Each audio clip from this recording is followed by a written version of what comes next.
name of Evan Quigley, everyone. Evan Quigley.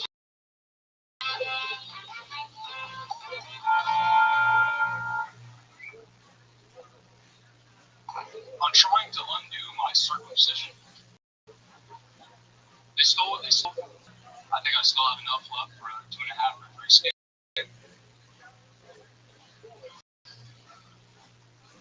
I think the N word for vaginas. Queen would be the L word. I love eating pussy. It's like a board game, a game I never get bored of. Specifically, it's like Battleship. You know, 5, 6, nothing. Go, your turn. Necessity. They say necessity is the mother of invention. She must have been desperate or drunk the night rollerblades were conceived. I'm not sure who the father would be in that analogy, but I'm sure he wonders whether or not his son is gay.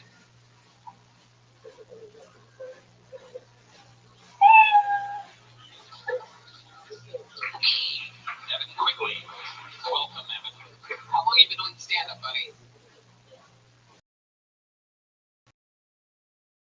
2 years. I got a DUI in the middle of it, so I wasn't allowed to bars. Yeah, I had to wear like an ankle monitor that kind of my sweat for alcohol. It was crazy.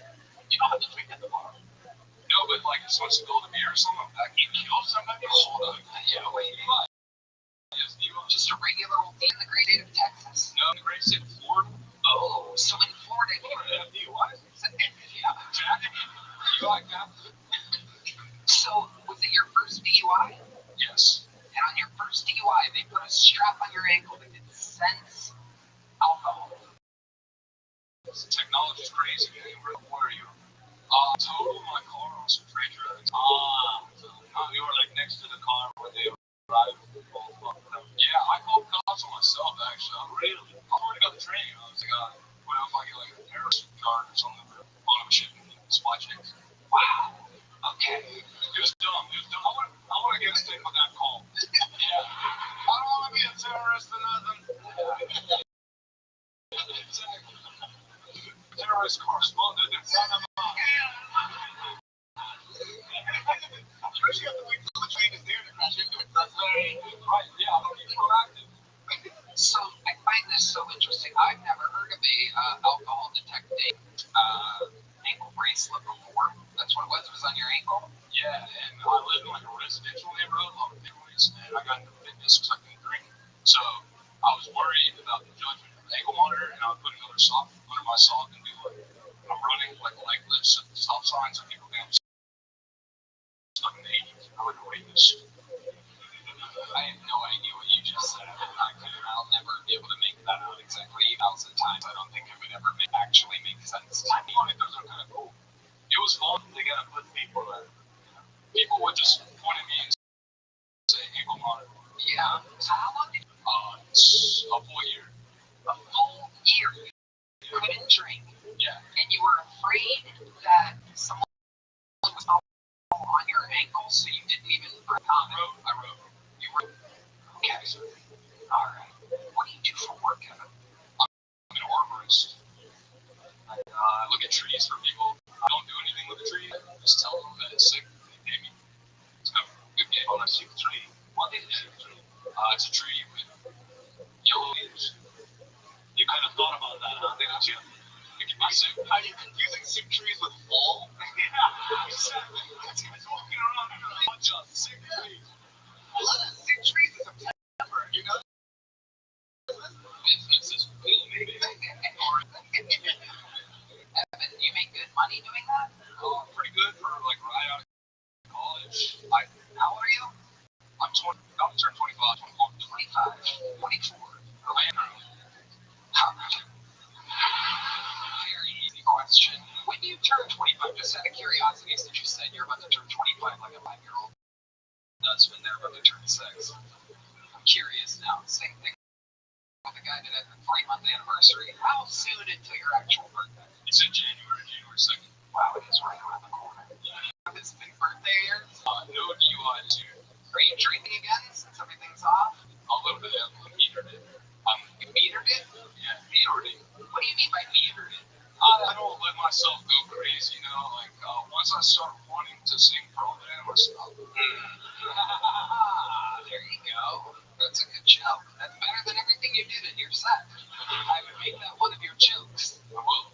Okay, there you go. Do you ever talk about wearing an ankle monitor for you? The leg lift thing, but I don't do that one much. Yeah, not really. I don't want to portray myself as a rapist. Where are you getting rapist from? You said this twice now, and it feels like you're confessing something. Oh, it's saying rapist. Even with his job, he was like, I don't like do anything with the trees. I just like see if they turn yellow or not. You know? I don't like touch them or rub up against them or stare at them for a while and then approach slowly. So weak. Yeah. You go park with a fight. What do you say we branch out of here? I'm an armor rapist.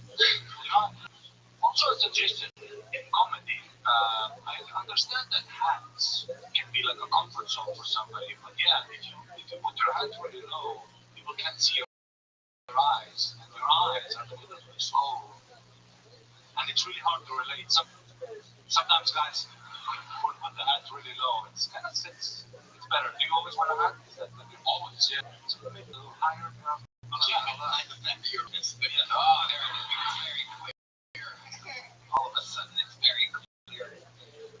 Evan, what do you do? You have any special skills or hobbies or talents or anything like that? So, like the kind of guy that does something like jump rope really well or something? I wish. I try to sing. I've been trying to get out to the karaoke more and see if we got the talent. It's not. Yeah, no, it's not. What else? What's in your open front open? Heavy open. Oh, that's my joke. Okay. Saw that. This is my hobby, man. What else? There must be something else. You collect anything? Are you a fan of anything at all? I'm a fan of a lot of music. I like Rush. Oh, man, Rush a lot. Try to get into movies. I watched Jackie Brown recently. Oh, you just watched that for the first time? Yeah. It was the only movie that's like just hell yeah. Here we go. Even it's just that it's about time, and then you finally said something funny. He'll get you. You try to make fun of D Madness, he'll get you. But you like there's some movies that you like listening to, and you can just kind of digest it on date. I love that. Are there any other ones? Even Color Purple.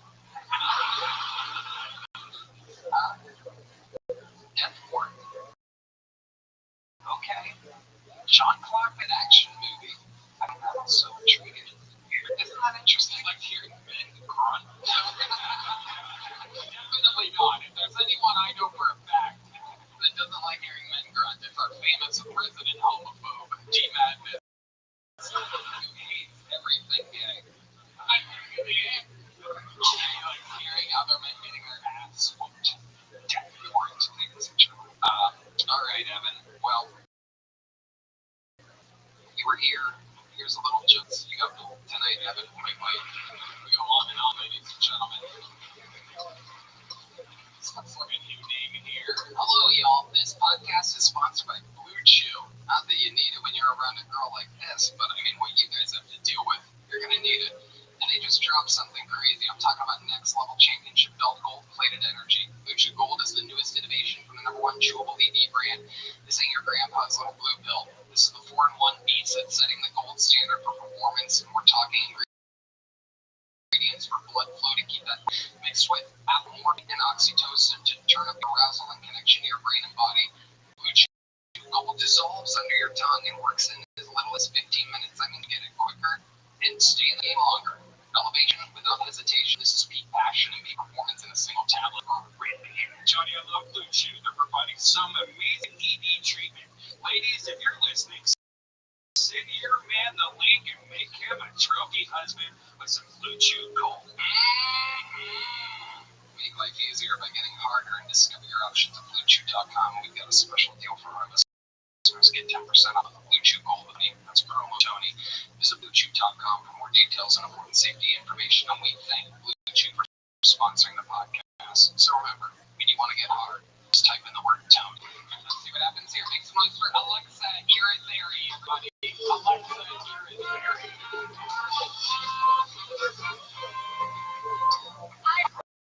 For Thanksgiving this year, a Native American guy on Tinder, I celebrated the traditional way by giving him syphilis. It's hard to date as a trans person, but here's the thing. Straight men view trans women the same way they view Taco Bell. They want it when they're drunk. They're ashamed of what it does to their asshole.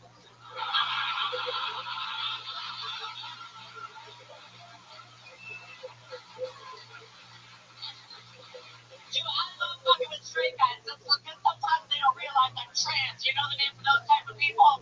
Retarded. So sometimes they'll come up to me and they'll be like, yo, can I buy you a drink? And I look them dead in the eyes and I'm just like, no, man, I'm fucking gay. Man, we ain't got that friends. You know, these shows right.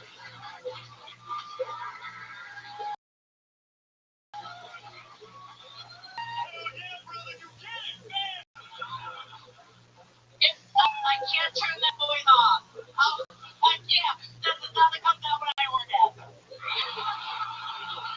Thank you, guys. Alexa Irizarry, showing the boys and the girls how to do it. Yes. Absolute tops. Welcome. Thank you so much. It's like looking in a mirror or something like that. It's my arch nemesis. It's like my venom. It's my venom. It's venom hinge clip. Alexa, how long have you been doing stand-up? About 5 years. That's awesome. See what I mean? 5 years. Where at? I started in Cleveland, Ohio. Oh, nice. Look at that. All 3 or 4 in a race? Yeah, I think I opened for you at one of the Glory Awards. Okay. There you go. I'm performing in a lot of trip stuff. It's true. The only charge. Welcome. How long have you lived in Austin? About 4 years. 4 years. What made you move to Austin 4 years ago? Comedy? No, I was actually working in construction sales because I got fired from doing porn. Oh my goodness. How did you get fired from doing porn? Well, here's the thing I learned from doing porn. I am bad at sex. Okay. I know this because they flew me into the shoot. They flew me on Delta, they flew me back in Spirit. Oh my God.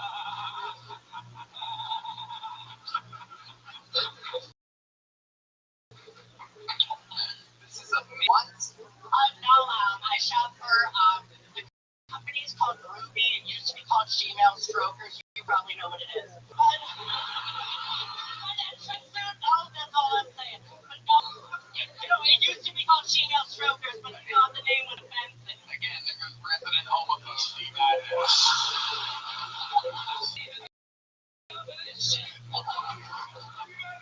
How many people are doing this?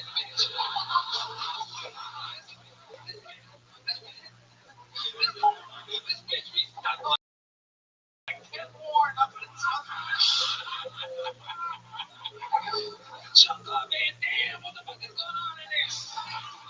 Oh my God. Wow. Okay, so you did a lot of porn shoots. Yeah, because back then, like, trans people couldn't get, because I like transition BC, and for good Christians, that means before Christ. For trans people, it means before King. Okay, so you're like back when trans people used to get like bullied and stuff. I know, and that's, honestly, I loved it because I can only come when we come.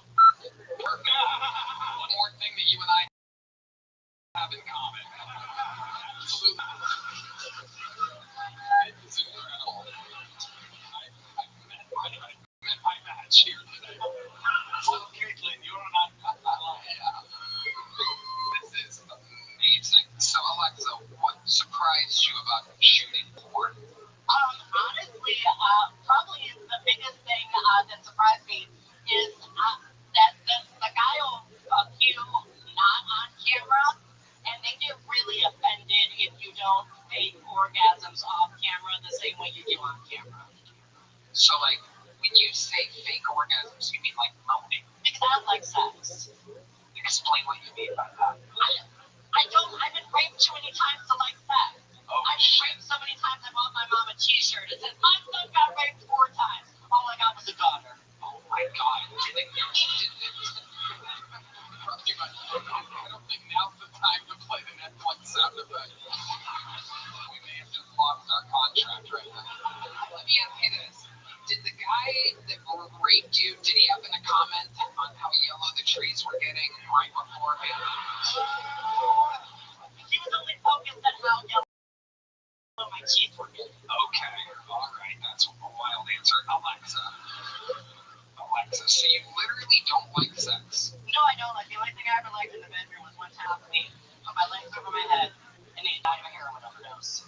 While trying to have sex with you? Yeah, pretty much. Well, I'm from Ohio. You know how it is? Yes, a lot of people do die from heroin overdoses, especially in Northeast Ohio. 6 years sober from meth and heroin. Okay, all right.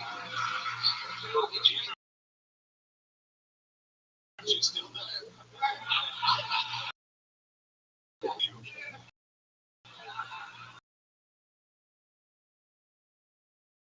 How did you get sober? What helped you? That's actually kind of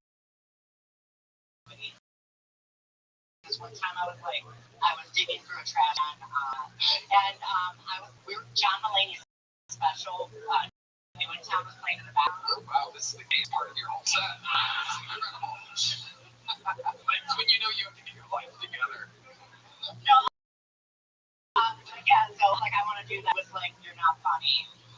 So then I was like I want to prove him wrong. You know, so, Now he's dead. Yeah. Now he's looking up at you from wherever he is, thinking, wow, she really did it. So, other than him dying, was there things that you did to fill that gap of meth and heroin, two of what seems to be the most addictive things in the world? probably well, with the cop. No, just kidding. But no, well, as a down, like I got back into what I was like doing like before I did all that. Like I started college and I studied Russian language and Mandarin. I was wow, the politics. I wanted to be a lawyer when I was younger. Can you say things in Russian? Oh, shit. Really? Shit, looks like someone's gonna have a pierogi in his ass later. You're about to get a little potato filling up there, huh? Oh my goodness. Language is good at comedy. It's almost like you have the brain of it. Wow. This is amazing. Wow. I love the energy you come out with, by the way. It's all on the stage. Beautiful job. Holy shit. It is incredible. Clearly, you are made to do this. My goodness. So how do you make money now, Alexa? I have an OnlyFans. Okay. Not going well. I only have 1 subscriber. All right. Yeah, but I pay good money for that. Wow. Find your OnlyFans. You're doing more now if you want to promote it. Yeah, Jasmine Steele 7 on OnlyFans, StreamMate, and Strip Chat. There you go. Redman just made multiple accounts. Okay. So, Alexa, tell us what else would surprise us about being trans in Texas. You've been here for 4 years. Is there anything else that you do? Do you make a good cup of coffee? I've noticed that trans people make the best baristas. Do you drink coffee? No, those are the non-binary ones. Okay, good to know. I don't know the difference. You can tell by the purple colored hair and the annoyingness in their voice. I like that. So you're kind of anti-trans. No, I don't think I think it's a mental illness, to be quite honest. Yes. Keep going. Keep going. You're about to become the next president of the United States. Keep going. Holy shit. Keep telling us. You're very close. You could win the 2028 election if you just keep. I just found out people are Joe Rogan. Texas and the front are literally like, I'll vote for. It's amazing. Amazing, Alexa. So you did become. When did you start to be a woman? When in your life? The first time my dad's did was inside. Your actual father? No, I mean I'm from Cleveland. You think I know my actual father? I don't know anymore. Honestly, it is one of those things I do think it's a mental illness. It was from probably my earliest mom's dress, hiding in her closet, things like that whenever she was at work. So just from my earliest memories, and then at the time, you had to wait till you were 18 to do it. So just the minute I turned 18, I started ordering. Amazing. What did your mom say about that when that happened? She said, I don't want to live with a friend, and she kicked me out for a little bit. But she's come around. Honestly, she's one of my biggest supporters, and I love my mom more than anything. Oh, that's amazing. I love that. Alexa, so fun. Anything to start with? You're a star. I love it. Yeah. Sometimes I think it's always like too late to start stand-up, when to start stand-up, but you live such a full life that now you're respected to tell it, and it's awesome. It shows. So much, I really appreciate that. It's like you're, and just the straight up roller coaster that this whole experience was for me. From the set being like that to fucking I got raped. I'm off there to the guy died inside me to living president to my dad raped me. Just amazing. The shitting on people with purple in their hair and you have purple in your hair. There's a lot of purple back there. A little bit back there. You are a pure entertainer, so funny, so raw. I love it. Hell yeah. Again, pretty please. Let's see if you can catch this joke. Oh shit! I got it! Unbelievable! She catches like a man, ladies and gentlemen. How about one more time for the Kill Tony debut of Alexis? Alexa, here is Zeri, everybody. Isn't that something? Well, we have momentum, ladies and gentlemen, and your next comedian is one of the newest, most prolific regulars in the show's entire history. Ladies and gentlemen, I present to you the form of Atlanta, Vince Cedric Flynn.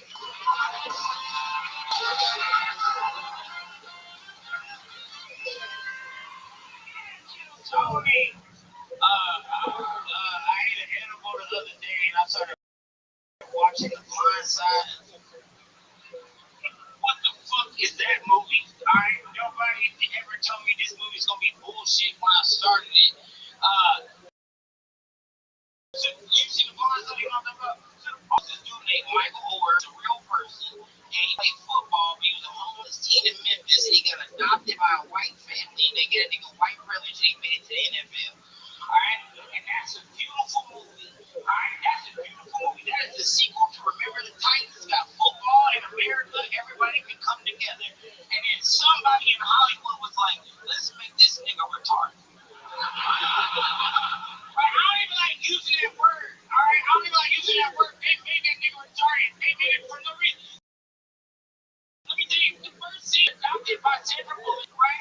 He gets adopted by the Bullock. She walks him into the house, walk him up the stairs, and they walk him into the bedroom, and he goes, what's that? And Sandra Bullock says, it's a bed. That nigga know what a bed is. That nigga know what a bed is. I've so many retarded, all the fucking specialists, them niggas go to sleep when they know when they go to sleep. Crack out of anything, this nigga know what it is. Yeah, later on in the movie, just to make sure you know this nigga is dumb as fuck, and it's not a real thing. He's not dumb. He made it. He made a lawsuit against it and won it just recently. This is the word that they fucking did. They said, hey, Sandra Bullock, your son that you put in his private school to play football. We gave him these tests to see where he's at. And they said you got a 0 in math, 0 in science, 0 in social studies, 0 in everything. But don't worry, he scored 100% in protective instincts. Who got the highest protective instincts? That's the shit they give the canines to become police dogs.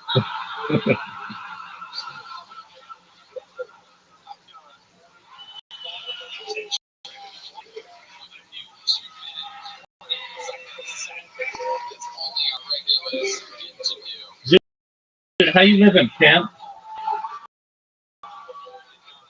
Dude, I'm talking to you.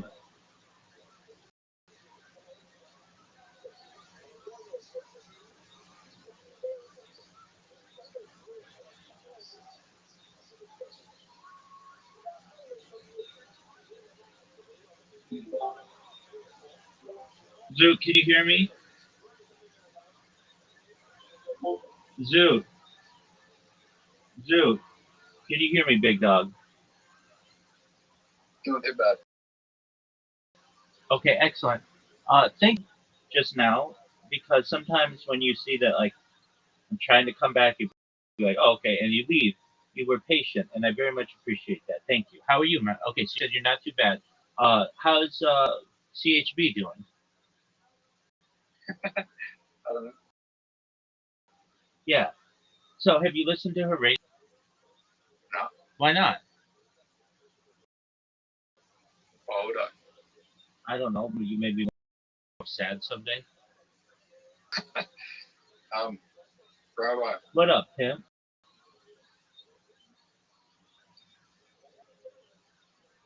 We're good, son. have you seen the EDP documentary? No one's seen that. You haven't seen it? No one It has. just came out. No one has seen that, dog. Do you know what I'm talking about? No one knows what you're referencing. Do you know what EDP is? No one knows who that person is. You don't know who he is. No. Who are you referencing, dog?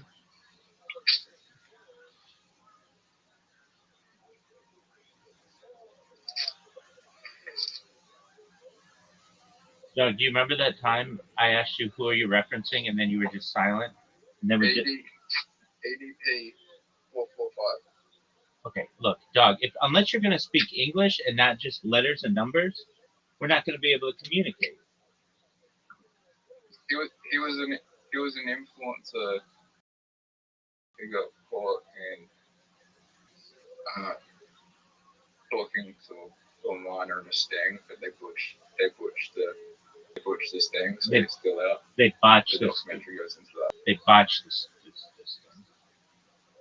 Yeah, they botched this thing. Or you could say they butchered this thing, but you wouldn't say they butchered. But that's okay.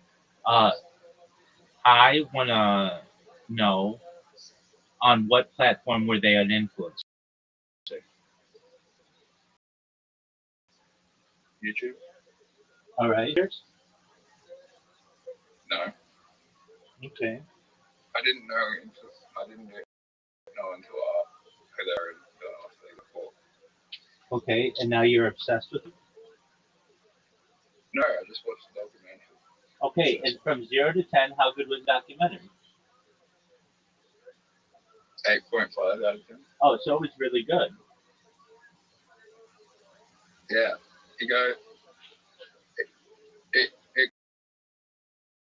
it shows like how far these like predator catchers would go and how they're just foul chasers.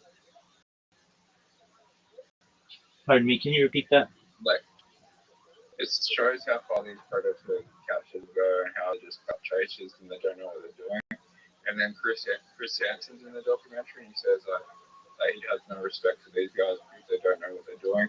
But like even Chris Hansen in the first, which is like hypocritical statement, because even Chris Hansen in the first 2 seasons, everyone he caught got away because he also botched his stings. I agree. I think this is work for police officers and no one else. I don't think that these private organizations should exist that say they work on behalf of children to protect children, but then you really get down to it, people who are working there are really creepy. I feel like there's a desire that these people have, is obsessed with sex. They can't get a bill from whatever spouse they have or whatever, and so they make it their line of work. I will say that I don't want pedophiles hurting children, so police should do this work. This should be legitimate police work. The police shouldn't be like, oh yeah, there's this TikToker and we've got this binder full of information. That should be the police who are doing that. If the police have time to, for because they have a light out or because their license plate is off a little bit, then they have time to come up with teams for this, and it certainly could be funded. They're spending huge amounts of money on overtime for these people. They could have a team, just like they have narcotics teams, to stop people from hurting children. And I almost feel like they don't want to do that. Like when I see what went on with, these high profile people who abuse children, it's like, oh, they don't want a force that goes around stopping people. Because if they did, they have it, and it would be extremely efficient. They don't. They rely on some guy on TikTok to do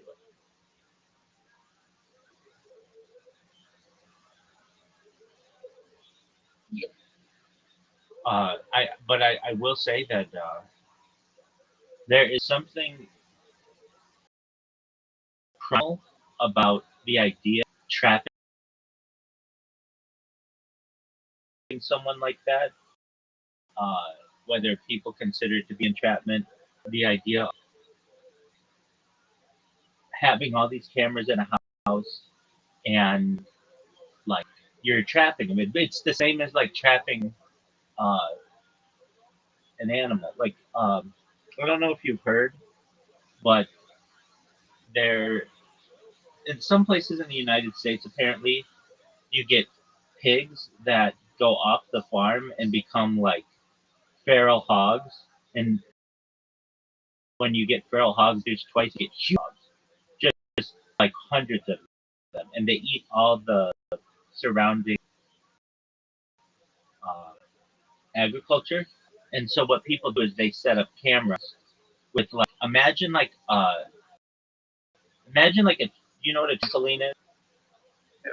Imagine a trampoline, but like it's surrounded on all the sides like a big net, and it just hangs above like a bunch of corn or something, and then all these there, and then they drop the trampoline and it catches like 50 at a time. In the same way, people on social media sit there and watch that stuff just all the time because it's like exciting for them. The same kind of release occurs with someone who watches those kinds of shows, and um, I know that they've done. Yeah, exactly. I know they've done studies on the people who run those kinds of organizations, and they're like 2 or 3 times more likely to be like not good people themselves. And I don't know. I think that's police work, and I know when Chris Hansen You know did. what? I know when Chris Hansen did it. They had like police there and everything, but they worked with a private organization that was doing that. And I really just feel like that's police work. Um, that should not be done by uh, a private organization because who is who's going their logs and making sure they're doing everything on the up and up. And so I'm excited to see that movie with Robert Pattinson, though. I don't know if I want to say I'm excited for it, but I think it's interesting that they're doing a movie on it. He doesn't, to me, look anything like Chris Hansen, but he kind of sounds like him. So maybe at least he doesn't sound British. All right, Zoot, I have a question for you. You ready? Yeah. You know what I believe? What do you believe, Zoot? I believe that no one should have, media shouldn't be able to report on people accused of crimes until they're convicted.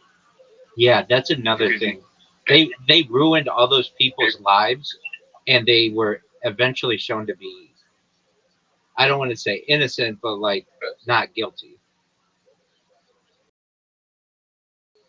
Yeah, they shouldn't do it until the person is convicted and guilty, or the person, unless a person like is on the run and they're in danger, and they need to know, right, this person, you need to stay away from this person, or they don't agree to their bail conditions and they go, that's when they should be. I don't even care about that. There's enough stuff in the United States to be able to do police work. we don't need the media involved, and we don't need private citizens involved. It's kind of ridiculous to me, especially when there are huge like criminal enterprises that exist where people are abusing people, and nobody cares about those. Even in the highest levels of the government, nobody cares about those. And Yeah, because they're involved. right, exactly. There's a reason it's the way it is, and I'm in agreement. Those datelines should have never been able to air until after the guys were caught uh, and found guilty. Then, if they want to show it, that's fine. But until then, like, I even think that I've seen all of those. I think like a couple times on this stream. There was just a time where I was watching as many like TV things as possible, and uh, they got for like not mentally fit for trial. They would be like people. If I were a prosecutor, I would be like, I want to bring charges against this person because they like they have like a mental issue or something. And I'm not saying all of them. Some of the guys were like they definitely knew what they were doing, and they're creepy dudes. But personally,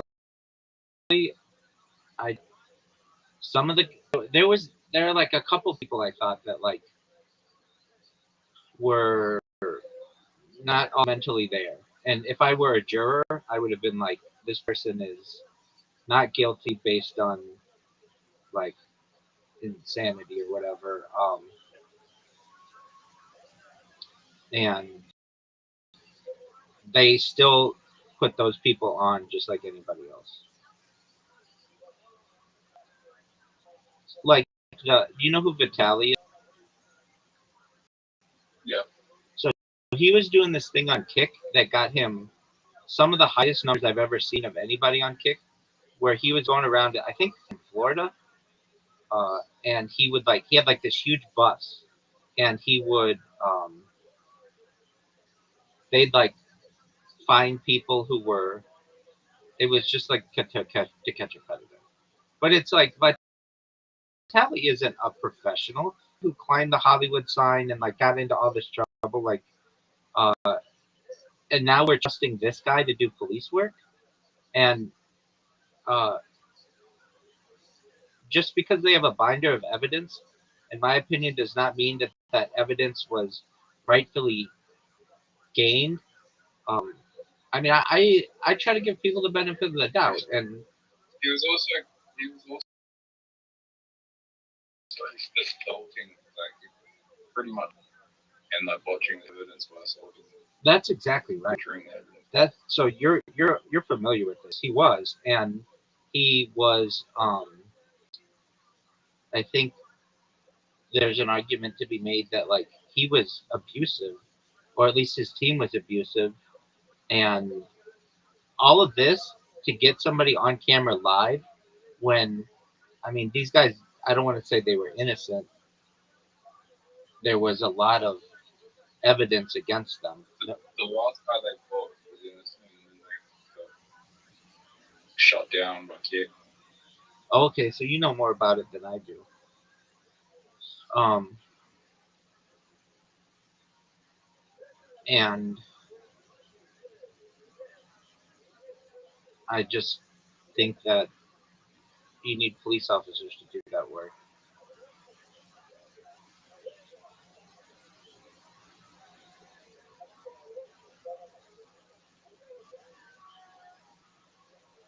All right, Zoo.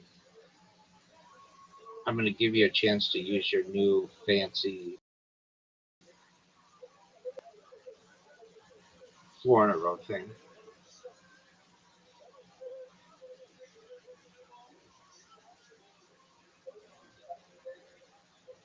Zoo, you have an invitation. Everybody's waiting on you to accept it. You should still think about doing uh, the podcast. I mean, it would help. uh,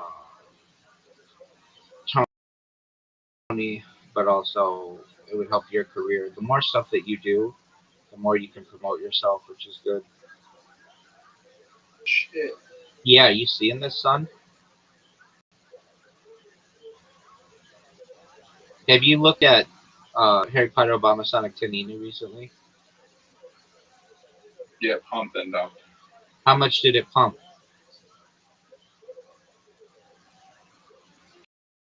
About 80%. So it went up to like 2 cents? Okay. And now what is it? That's 12 or 14. 12 or 14 cents? Yeah. Stop. No. There's no way it's 12 or 14 cents. You mean like 0.012%. Like a penny. Fucked up then. Wait, you mean it went up to 12 cents?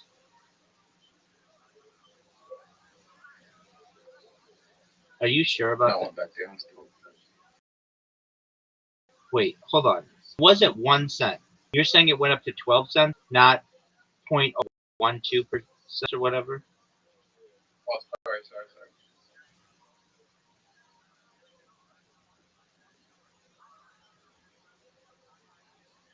That's what I meant. Okay. I was going to say It went that. from 1 cent.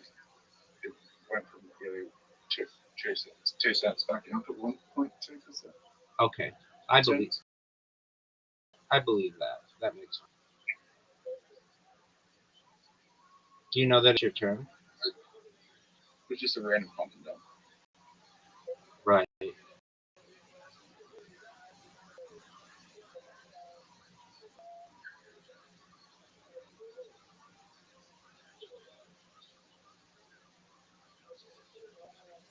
Oh, you just fucked up, dog.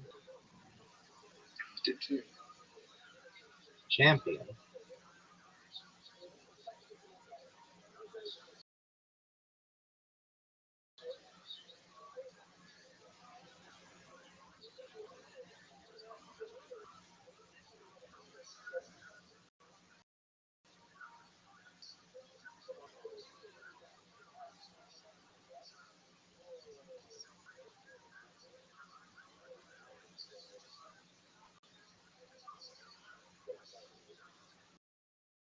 So, are you proud of that shot? Do you know who? So that is. Well, its career might be over. Okay, but nobody knows who that is. Who is that?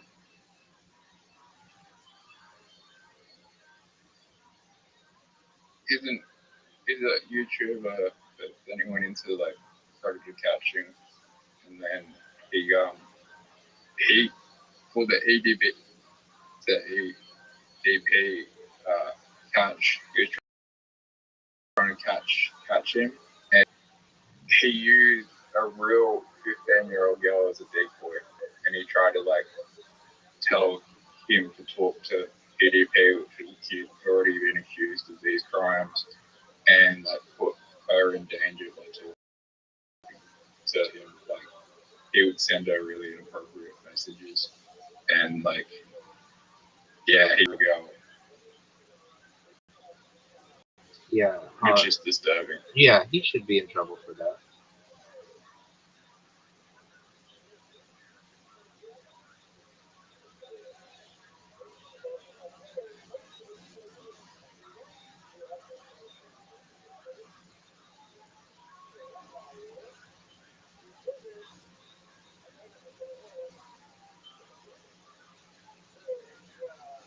Dude, I know that this doesn't matter to you, but I just want to bitch and moan about something for a second. There is this mountain that's like 3 hours outside of LA called Big Bear, and they, the news, like there's all kinds of bad shit that goes on, and they want to report on like a feel good story. And for like the last, like, I want to say 5 years, they have been reporting on these two fucking hawks or eagles or something. And they literally will take like tons of news vans there. It's way far away, and they'll do interviews with people, and it's like we have like 1 million homeless people or hundreds of thousands of homeless people, and they won't do uh, any kind of news on that. But yet they're obsessed. The media is absolutely obsessed with these fucking eagles, and all I do is hear about them all day on all of the news, and it's just I know I'm not the only person who gets sick of this coverage. The people who actually work at the news joke about it. They're like,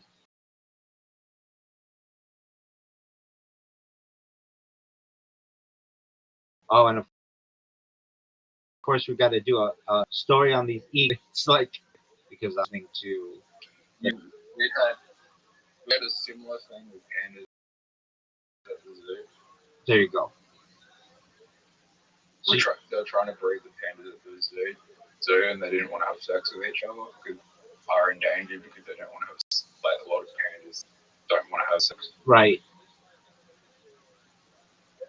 You know, those are all property of China.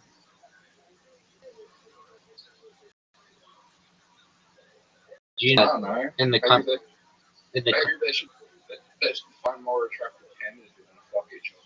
there you go, big dog.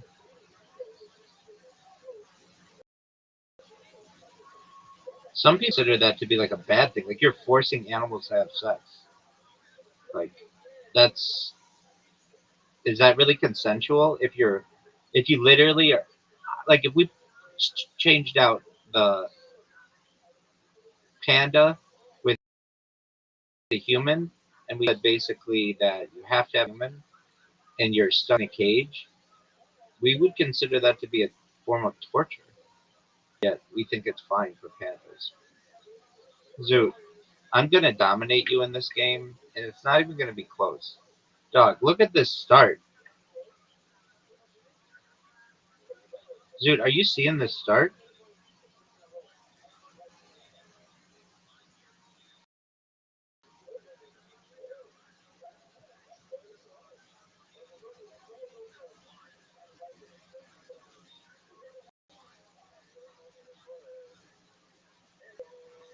But they didn't force them. They just put them into a cage together and thought, oh, this is a male, female. Eventually they'll have sex, and they didn't want to. Dude, this is a huge risk. And it paid off.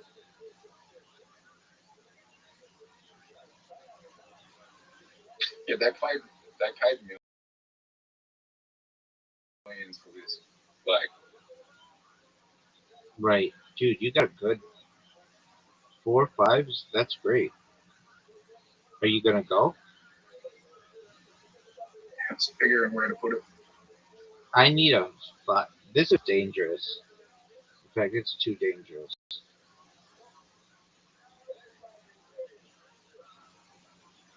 Ho ho ho. Zoo, what do you think of this, son? This is like the best start I've ever.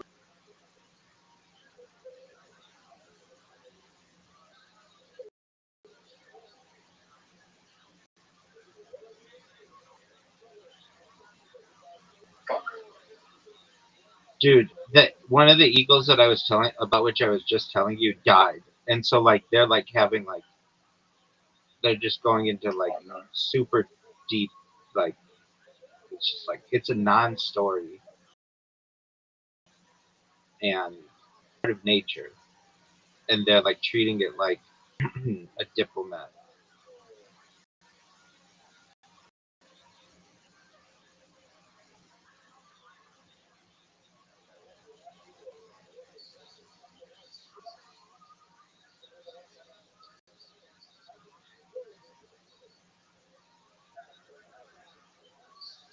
Oh, Zoo, How did the eagle die?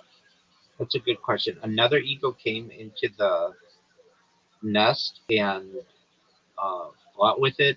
They got into like a big tussle and basically caused traumatic injuries.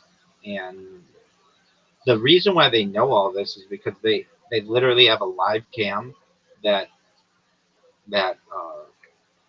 streams the eagle nest 24/7. It doesn't archive the footage though, so I'm not worried about it. And it's just like that's nature. But this eagle, they followed its like whole life, and that it had eaglets. It's just like it's a whole ordeal. Dog, are you seeing this? Yeah, where you gonna put it?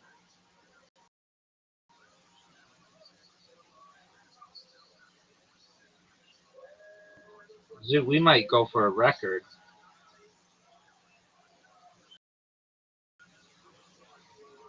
Didn't you say you played someone who got 500? Yep. It's ridiculous.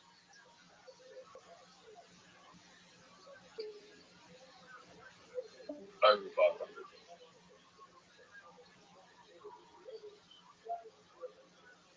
All right, Zoo, what are we doing here? But I haven't played yet. We're going for fives. Give me some fives, baby. All right, 3x. Okay. All I need is 1-4.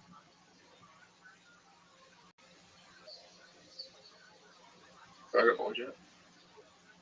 You've played fours, dog, but you have not played twos. Why would you? Oh, that's why you would do it. That was amazing. Give me some fives, baby. Give me another five. I'll take it. It's a big 3x. It's a big 3x, dog. Look at you, 4. Oh, dude, get it. That's all right. 4x. That's fine. That's okay. 4x. You're good. That's to chase the 5. I understand. Give me another 4. That's all right. That gives me the bonus. Is there any way you think you could win? I guess if you got like 3, 5 times in a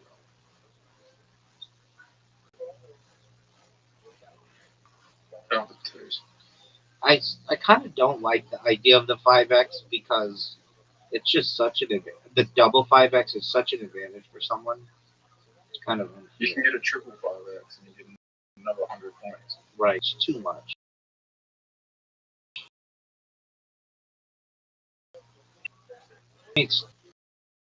That's not good. Give me 6. Oh, I've got the chance. Oh, so you get 100. So you get 100 extra every time you get 5 times. Like you could get 6. You could get 16, 17 5 times. Like all the 5 times in a row. You just win with like really high score. All right. Like, you can get into the thousands. Right. I wonder if anybody's done that. Doubtful. All right. Give me. I need 4 X's. More likely than not, there's ways that you can roll the dice intentionally to get the same thing over. Right. Okay. So if I go 4, 5, 6, that still wouldn't help me. Give me 2 5s. Give me 2 5s. Darn it. Zoot.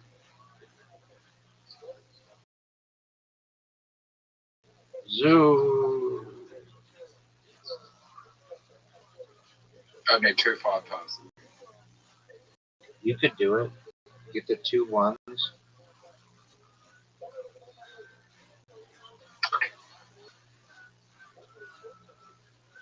It's over. Yep. Give me the 2. Give me the 2. Give me 2s, baby. Why do you want 2? Well, I wanted 4 at the time. I had 2. You didn't lose by that much considering they gave me 150 extra points. Good job, Zoo. I'm catching up with you. Yeah, I lost by 104 points. Yeah. All right, dude. I'm good for now. You should come back in like 3 hours, and I'll play you a lot. That's it. Peace, dude. Where's Rosa? Dude, you didn't know? He went back to see his family, so I'm not bothering him. I'm not messaging him. I'm letting him spend time with his family. He should be back at the end of this month, though.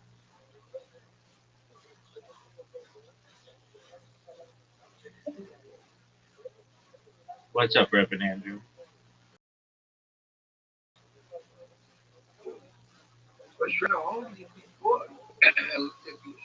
Yeah, that's what happens when I'm up all night. How you living?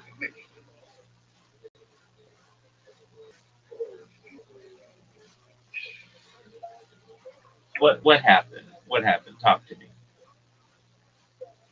They're all shipping very, very people. They're all moving feeders and drugs all on their faces. All people work here in such a house. Not all of them.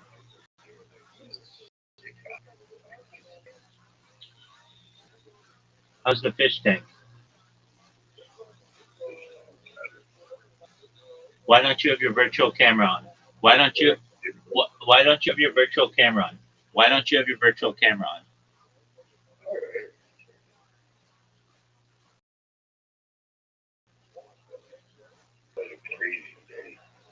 Okay, what happened? Then they're all dementia patients. They're all out of their minds. It's a ridiculous industry. It's ridiculous. The legal system, the medical system, the financial system, the social system. It's disgusting. Big money in healthcare. But Big money in healthcare. it's like a game of whack. It's not healthcare. It's disease propagation. Okay. It's like a game of whack-a-mole. They stick 10, 12 people in the line. Sit down, sit down, sit down, sit down, sit down. Boom! Well, break their head. Sit down, sit down, sit down, sit down. It's ridiculous. Do you like the food there? It's not food. It's a laboratory experiment. Garbage. Drives the illness. Really fast. Makes you eat a lot of drugs. It's not food. I don't eat it. I don't eat it. Do you have a? Do they give you a? Again, I try to have as little to do with these assholes as possible. I understand. Do you have a curfew? Curfew? No. Break that hand. I would need How's Anthony. He's the only one around here that have been the issues that are in the trash can. He's only one of the nurses. The rest of them is touching trash can. Well, I had a crazy day. okay? What happened? He told me first of all, there's like 3. Well, I find one on the floor last night. They used to pick her up with a machine, put her on bed. She's like out of it. They're taking X-rays to find out what's wrong. Then somebody falls on her face, get up in front of me, and another guy 5, 10 minutes later, after seeing that, is getting up, and it's a garbage can. They're all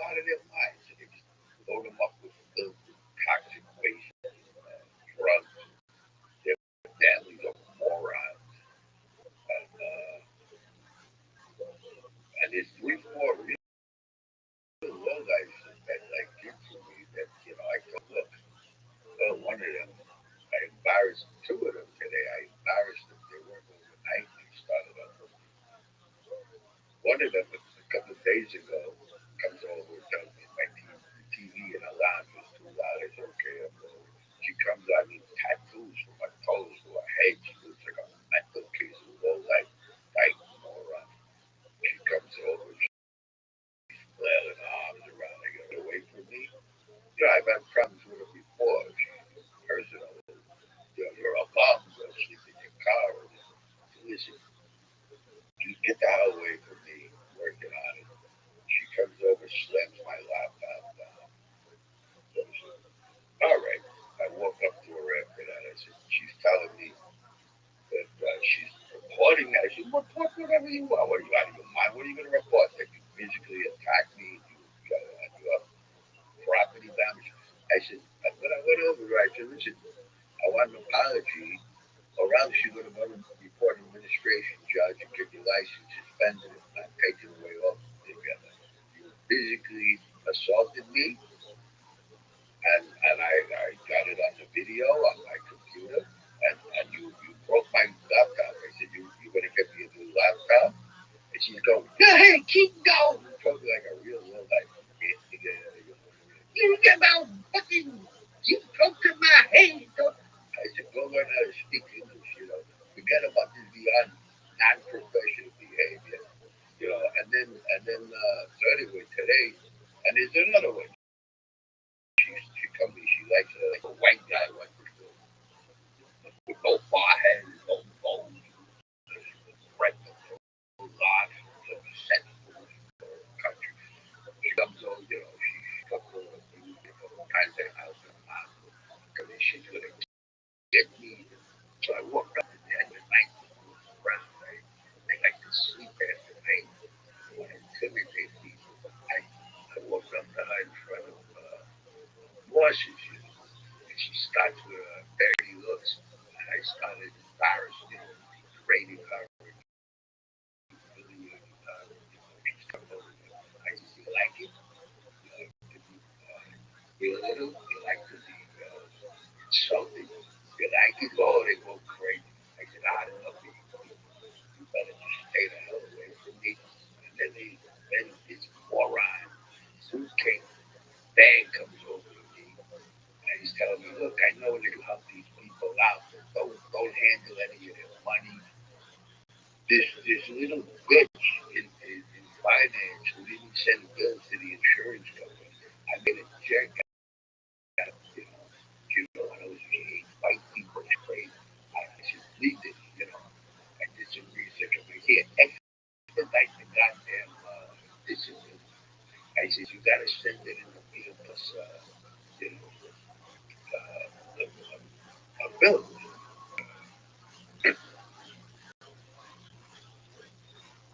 I do this all day. I just can't stand these niggas from these Hey, shitholes. hey, hey, hey, hey, hey, hey. You look. You can't use that word. I'm sorry, but I don't mean black people. These are Look, low look, class, look, look, low look, look, life look, look, people look, who need look, their look, own look, look. structure. Look, I love you. I love you. Love I love you. But if you use that word, you're not going to be allowed in here. You can't use that word. We have people who find that offensive, and I'm sorry. You're right. that's okay. It's okay. Okay, I need to put a timeout for a second. I have to use the restroom. I'll be right back, and then we'll talk. You're okay.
You're okay. Okay, it happens. I get it.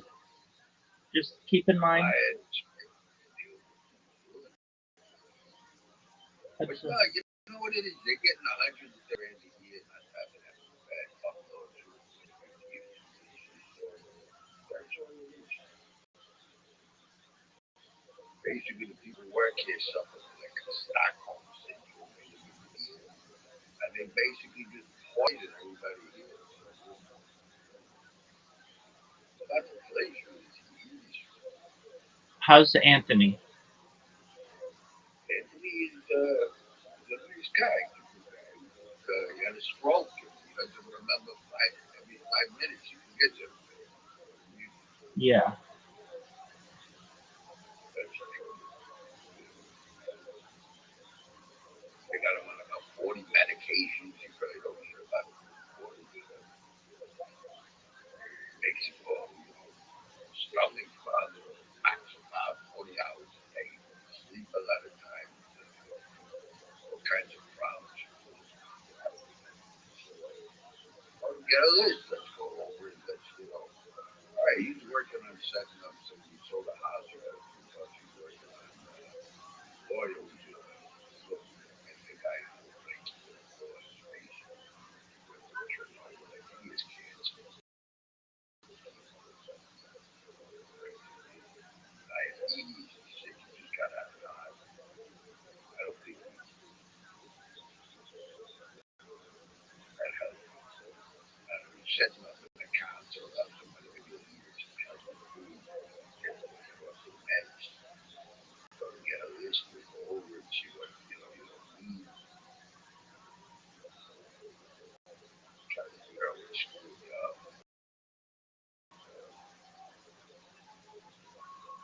So it's broke.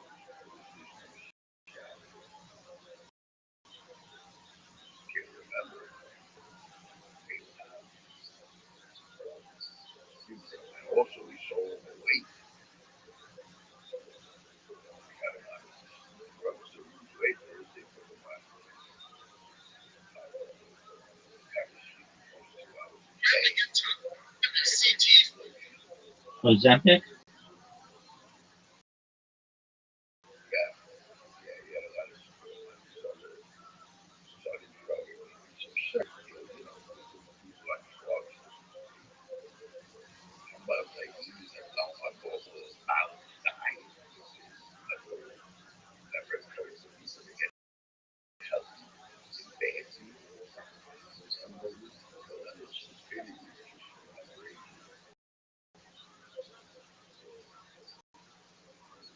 Some drugs.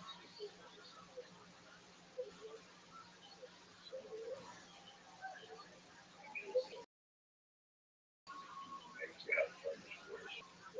Drugs and diet.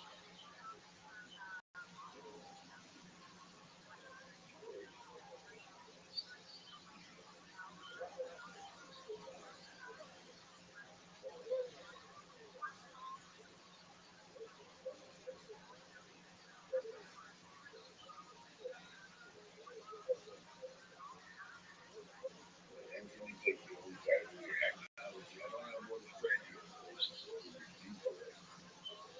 People work here, even if they did something, they're not nice. I said, nah, because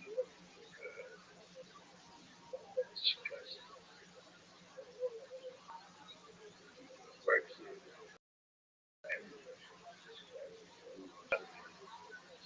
billionaires who like people relations, like,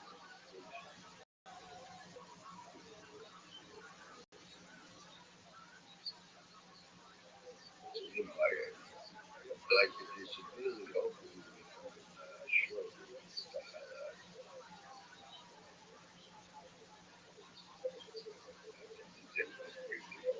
This, they got the minds of the people that work here, they got so deep down, that's Stockholm. Can you keep disability while still living there? Put a leg on it. Can you keep disability while? I can put a leg on it, Oh, so it builds up. put a float on it, builds up. Oh, but they'll cover the bottom of them. They get they pay $140 a year for someone who doesn't need any medical care. Just like that. They'll pay my rent for the summer. Yeah, that's why I stayed here. Is that the state of New York? Yes, that's why I stayed here. They pay so much money. Pay for the house. Yeah. Yeah, but then you're gonna have rent. Okay, maybe they'll cover that, but are they gonna cover your internet, your cell phone, transportation, food? No, I need heavy money coming in. I need to do something. I can't just sit there. Right. I need to make. I'm used to making 150 grand a year without doing much. That's what I live now. I'm used to high-end area. This is a high-end neighborhood. This is a track. It's like little Haiti. I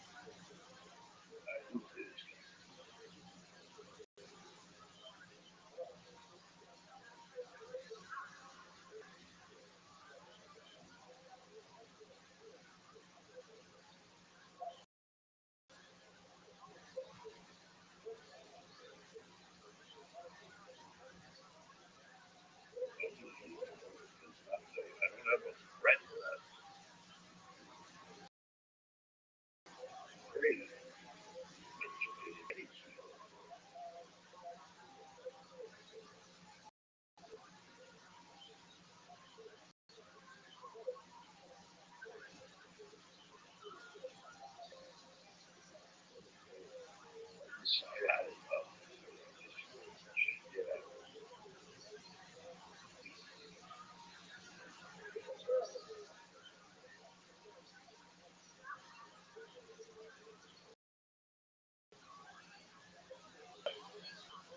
Put on it a hot jumps up.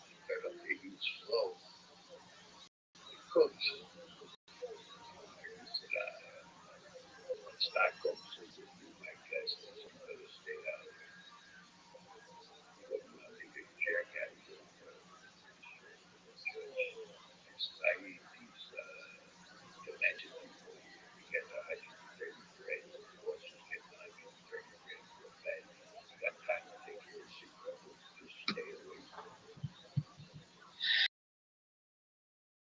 Don't even look at me. They try to intimidate me. Yeah, the whole thing. Most of them love me because I'm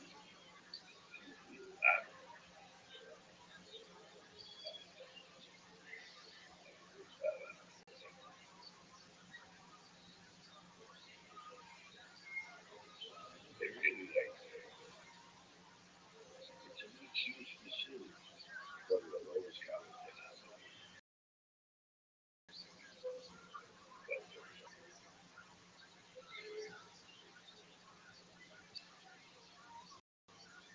anyway.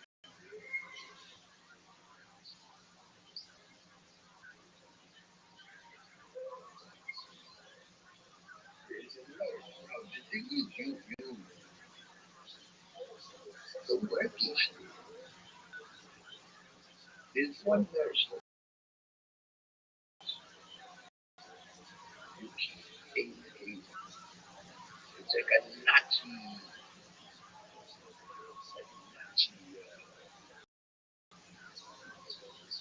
concentration camp.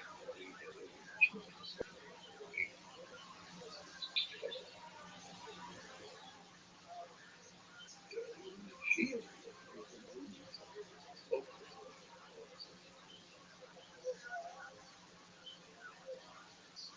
brainwashed. Idiots.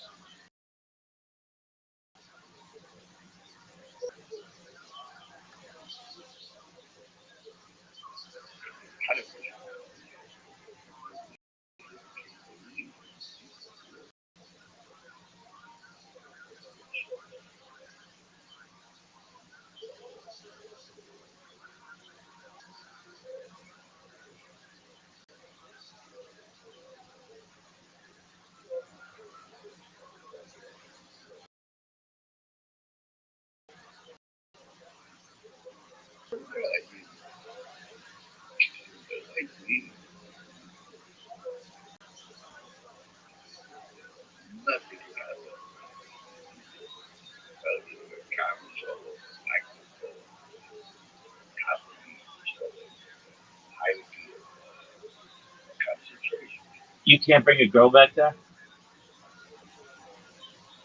Yeah, the maximum works. Wait, Yeah, I can come and go. I can do whatever. Anyone who works here, any patient here, anything like that. The strings are on that cover.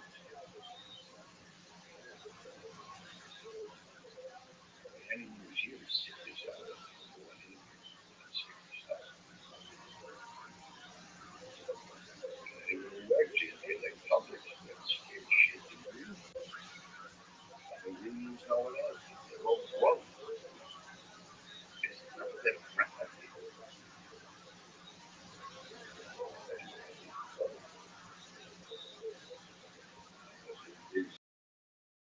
There's one Greek woman who was a prostitute. They got rid of her right before her retired. So it's just the whole workers' hell.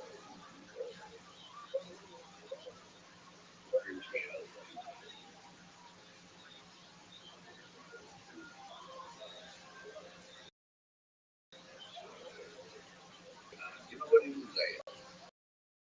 I love the parents appreciate it.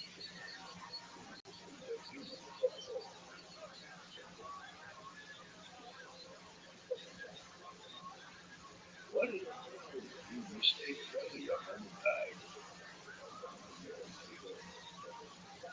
Friendly, she comes in, visit once a week.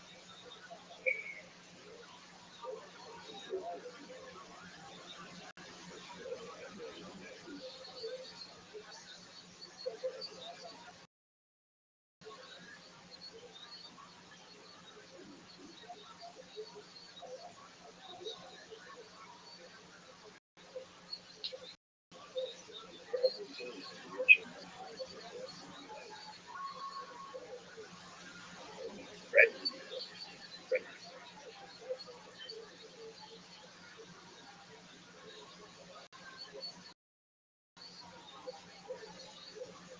Like the Bible study started. These guys in the church. They think it's friendly. Church. And he's about to pray on Monday night, Sunday. Nobody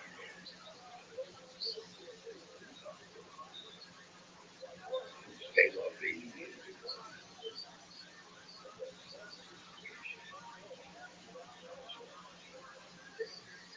And says, you know, this Catholics come here,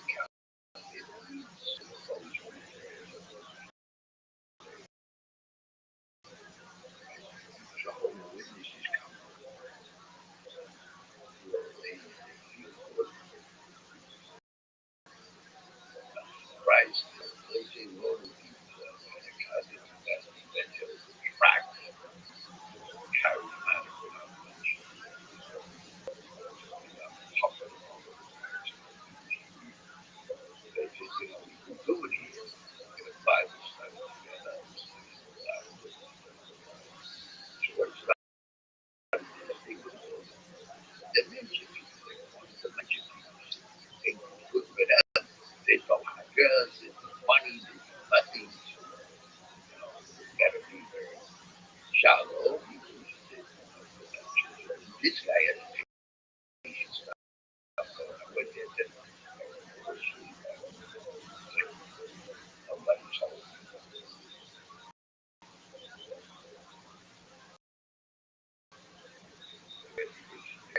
Like this guy. Like, nice guy. Scout. Artificial intelligence. Come up with guys that pick up movies. They got me. They said, why don't you read some songs? They read it.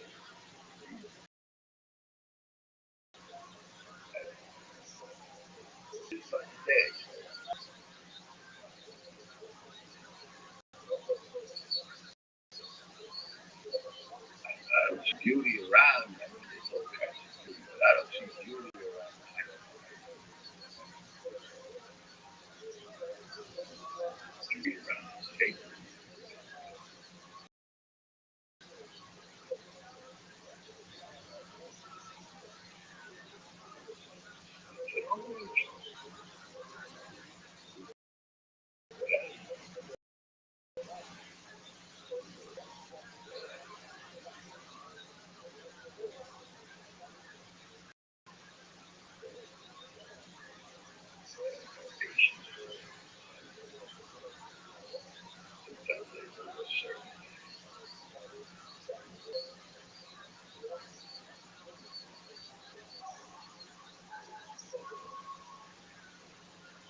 All right. Well, Andrew, I'm going to listen, and I think you might think this is interesting on a discussion on Solomonic magic altar for invoking angels. Solomon. Absolutely. So, Do me a favor. Let me write down that F movie. I told this nurse, and I couldn't find the error. You know what I'm talking about, right? yeah, I know. Yeah, Absolutely. It's called U Block Origin. It's called U Block Origin.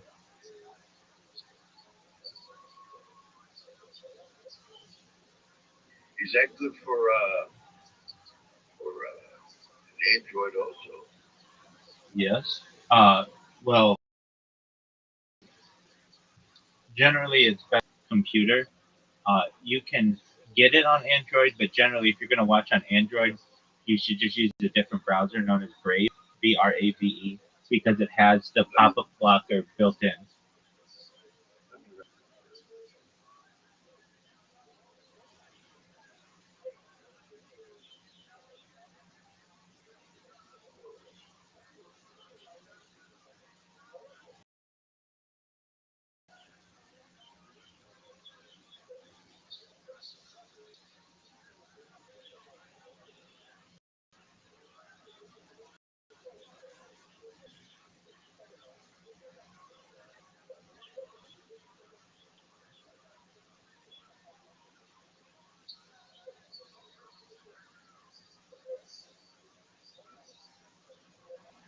What is it, U-Block?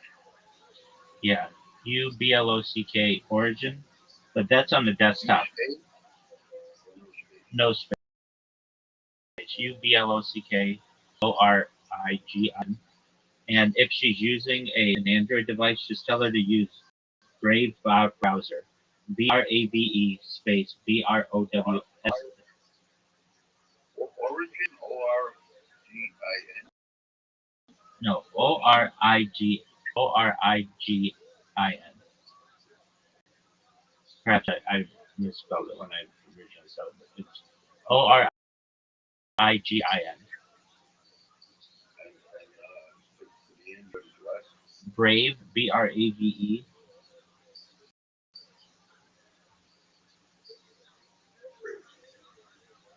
Brave browser.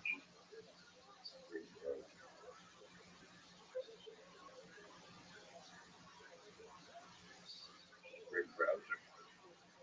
Yeah, that should do what you need. You're welcome.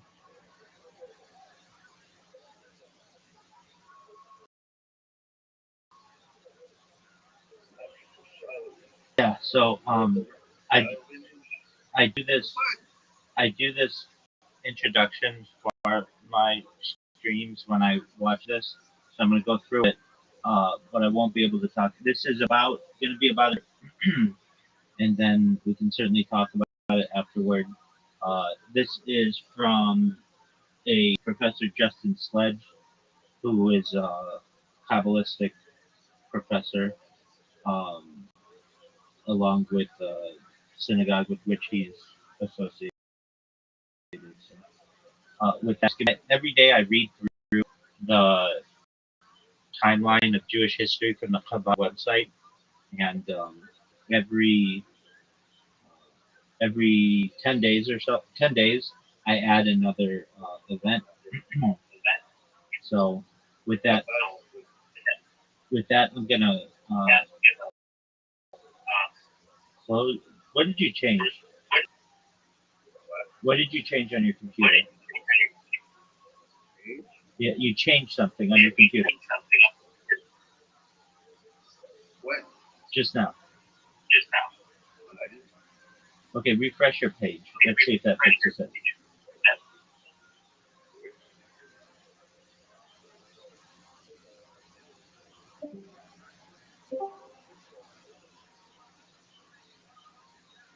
All right. Turn on your camera. Just the OBS virtual camera. There you go. Okay, back to normal. I don't know what it was. All right. So no, it's starting up again. Did you change the speaker or something? Okay. Maybe it should. Okay, that's fine. No. I don't know what it is, but okay. So I'm gonna turn my sound down. You're gonna still be able to hear me, but I won't be able to hear you for the next hour. I'm gonna read through this this timeline, and then I will start this podcast. Just sit back and relax. All right, here we go, folks. No one really knows for sure. Elevate Elu, Divrei Elkim Chaim, but this is the Missouri we live by. It is the 27th of Av, 5786, Monday, August 10th, 2026. We have been doing this Kabbalah class for 227 days. It's 100 days until GTA.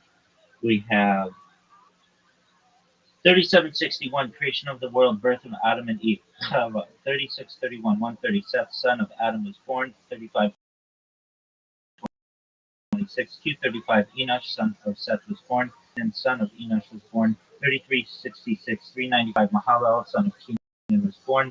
3301, 460, Yared, son of Mahalalel, was born. 3139, 622, Chanukh, son of Yared, was born.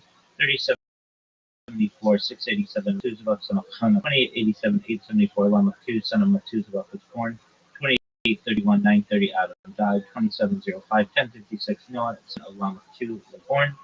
2225, 1536, Noah began construction of the ark. 2205, 1556, Japheth, son of Noah, was born. 2204, Ham, son of Noah, was born. 2203, 1558, Shem, son of Noah, was born. We are going to do a quick Shechianu, then we're going to get started.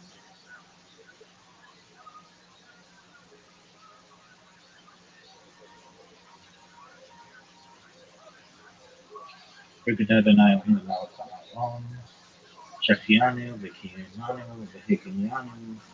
This one.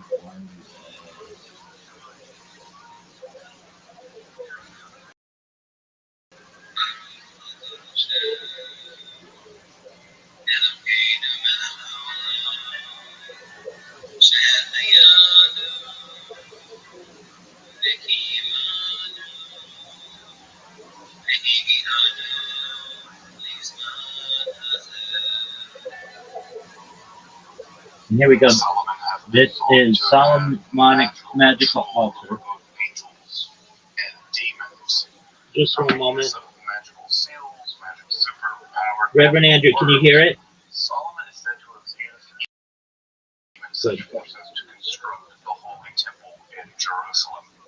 In fact, I've covered the history of Solomon as a episode on the infamous grimoire, The Lesser King of Solomon. If you want to dive into those legends, check out the card above.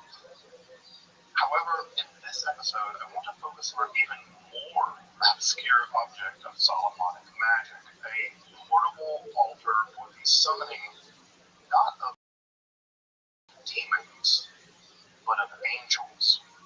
This, all men know, actually described Neo Solomon, though the Goetia usually gets all the showtime and is well attested medieval magic, very likely having its origins well before Solomonic magic even reached Europe. In this episode, I want to discuss the intersection of Solomonic angelic magic and the inheritance of astral magic and theurgy as taken up into the lesser known but really fascinating angel summoning altar, the Almandel. If you're interested in magic, hermetic philosophy, or the history of the occult, make sure to subscribe and check out my other content on topics in esotericism. Also, if you want to support my work of providing accessible, scholarly, and free content on topics in esotericism here on YouTube for free, I hope you consider supporting me on Patreon or more for the one-time donation, you can find those links below. And I really do appreciate your consideration of supporting the project of Esoterica.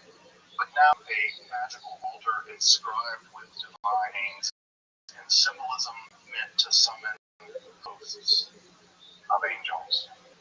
I'm Dr. Justin Sledge, and welcome to Esoterica, where we explore the arcane and history and religion.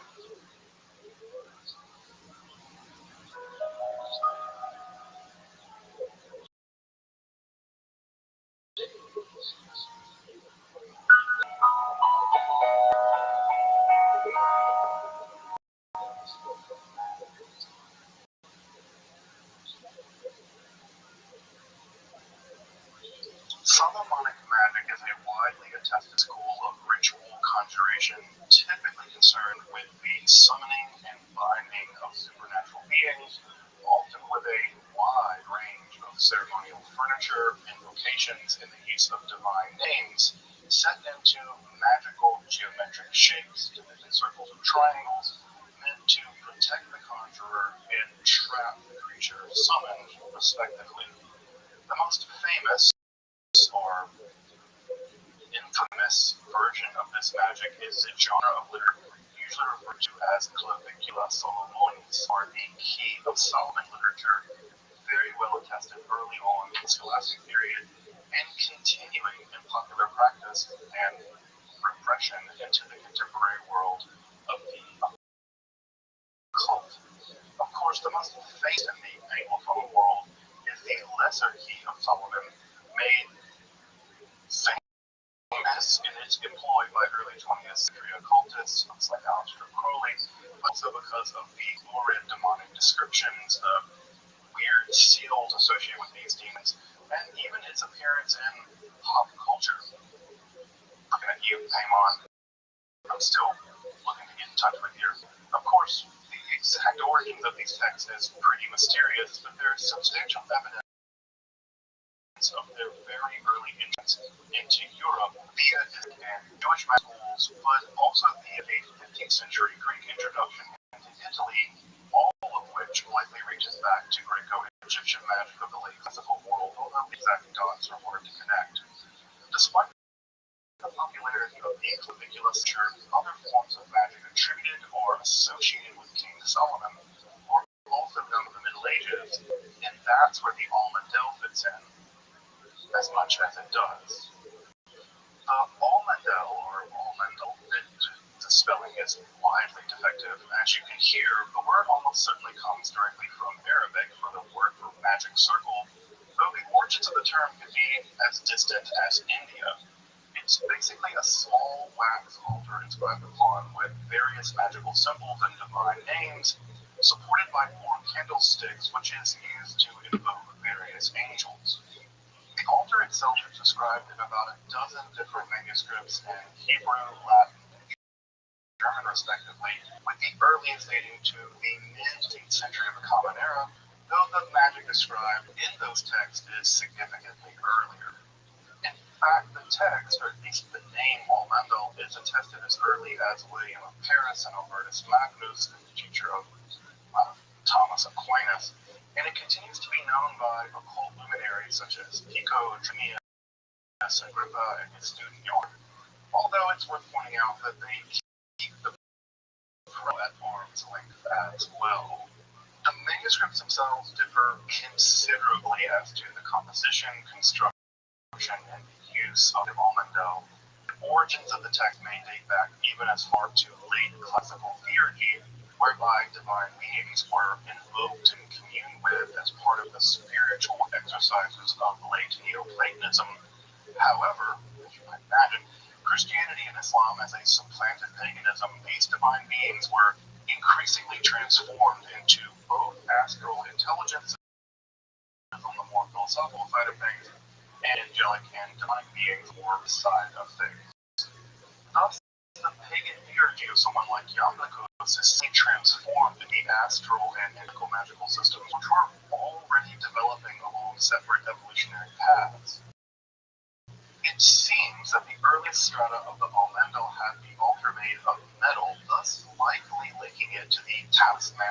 astral magic of the Islamic world, which was surrounded or inscribed candles, which were purified. All of this was purified through exorcistic incantations and subfumigation, subjecting it to sacred smoke, after which spirits could be summoned and controlled.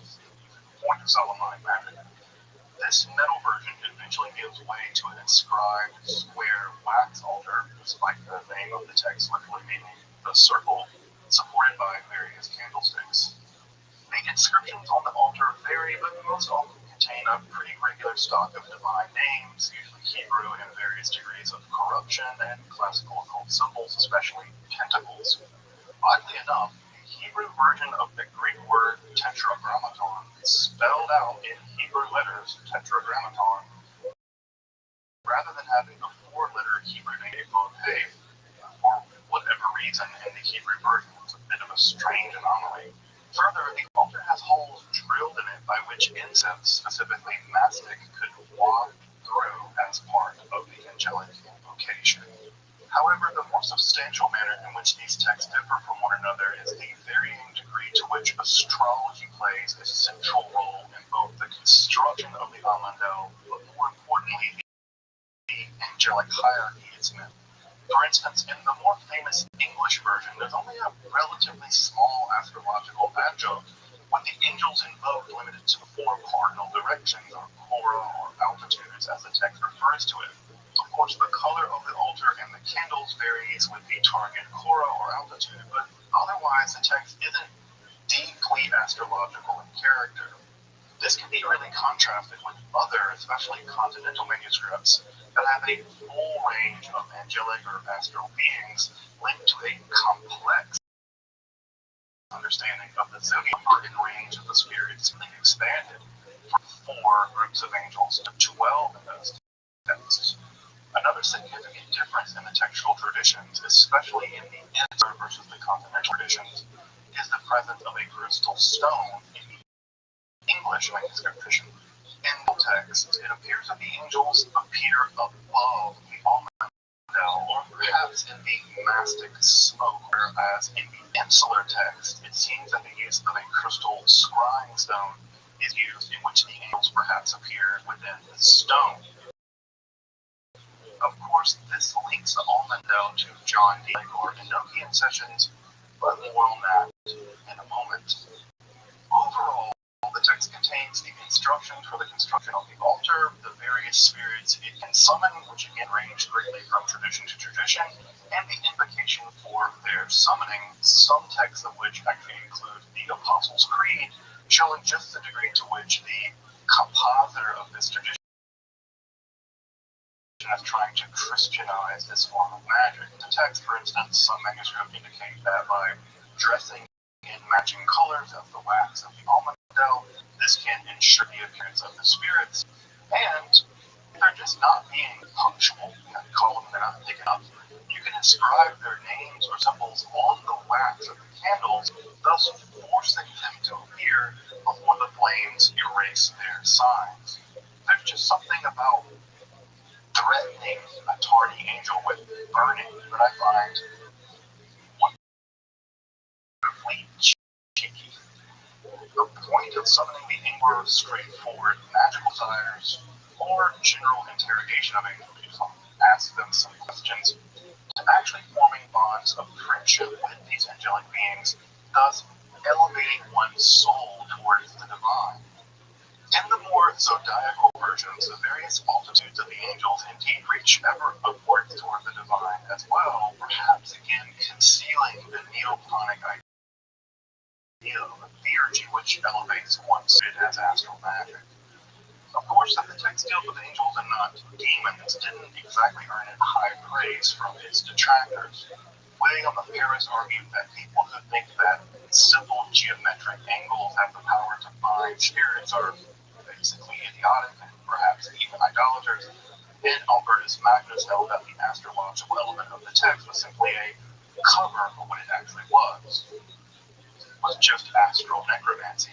It summoned demons no matter what they call themselves or what the magus.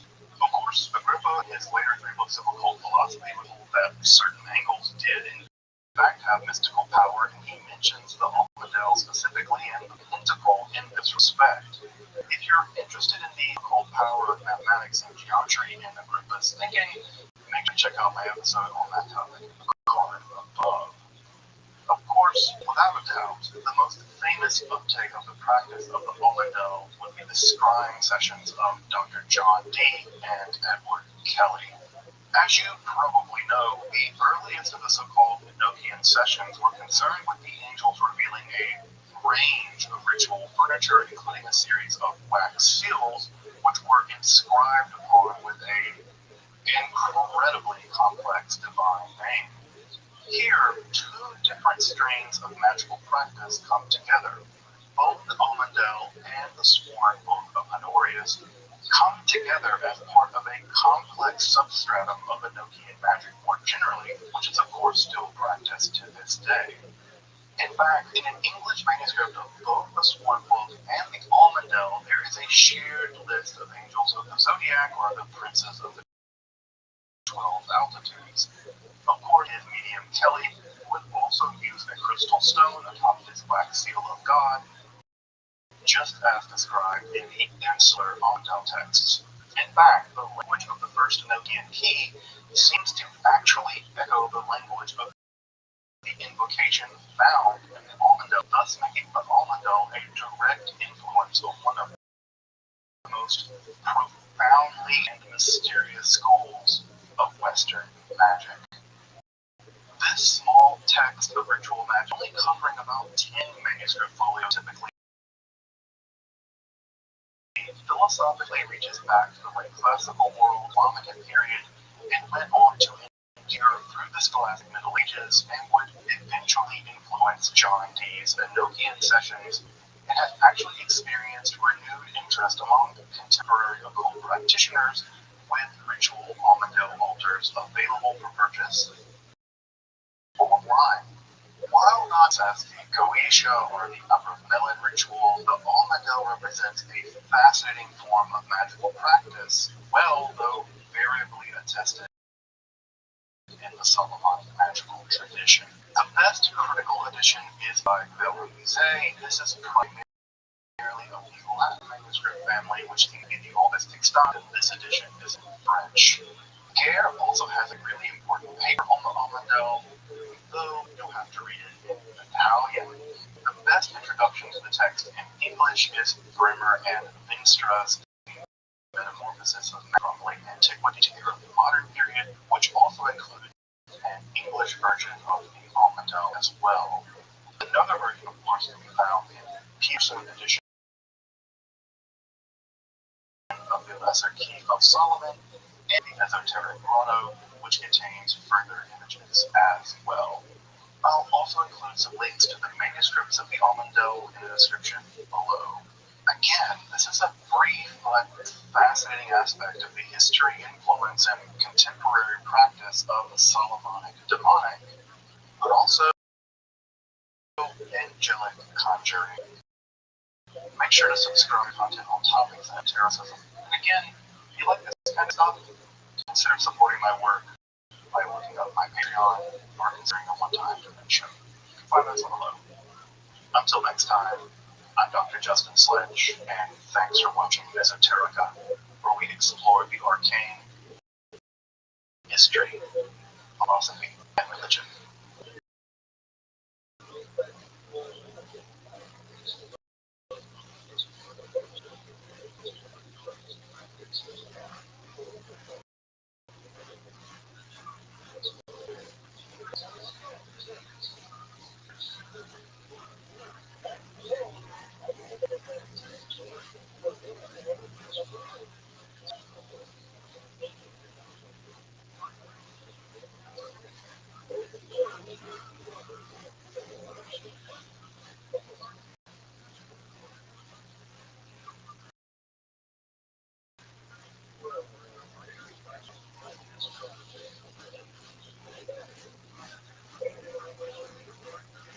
The revelation of Scripture is a staple of many world religions. The gods, often through angelic intermediaries, choose to reveal laws, the secret of time, destiny of all things to various people throughout history.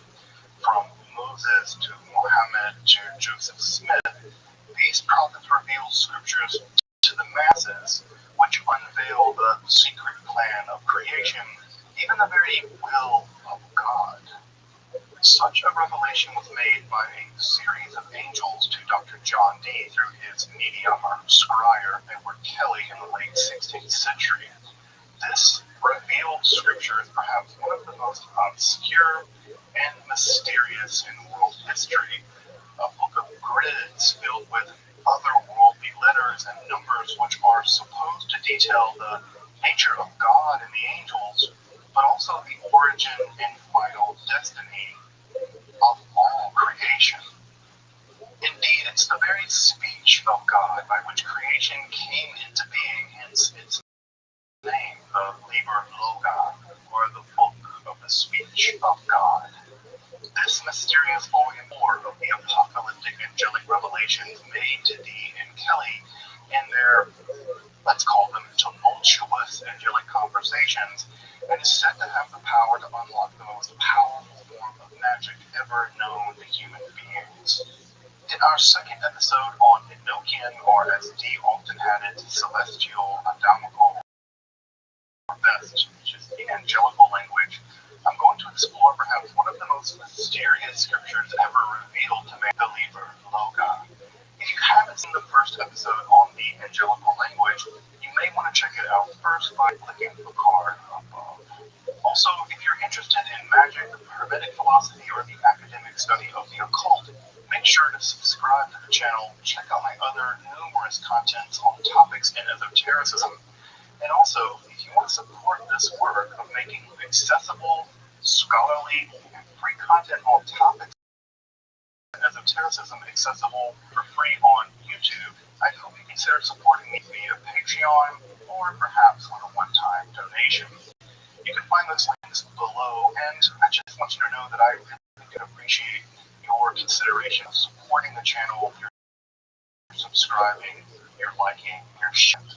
I'd also like to say a special thanks to Father Aaron Leach for looking over the script for this episode and sharing his really wonderful and deep insights which make this episode possible. If you're interested in Enochian magic or the angelic language more generally, his studies are really indispensable, and you can find links to his works in the description below.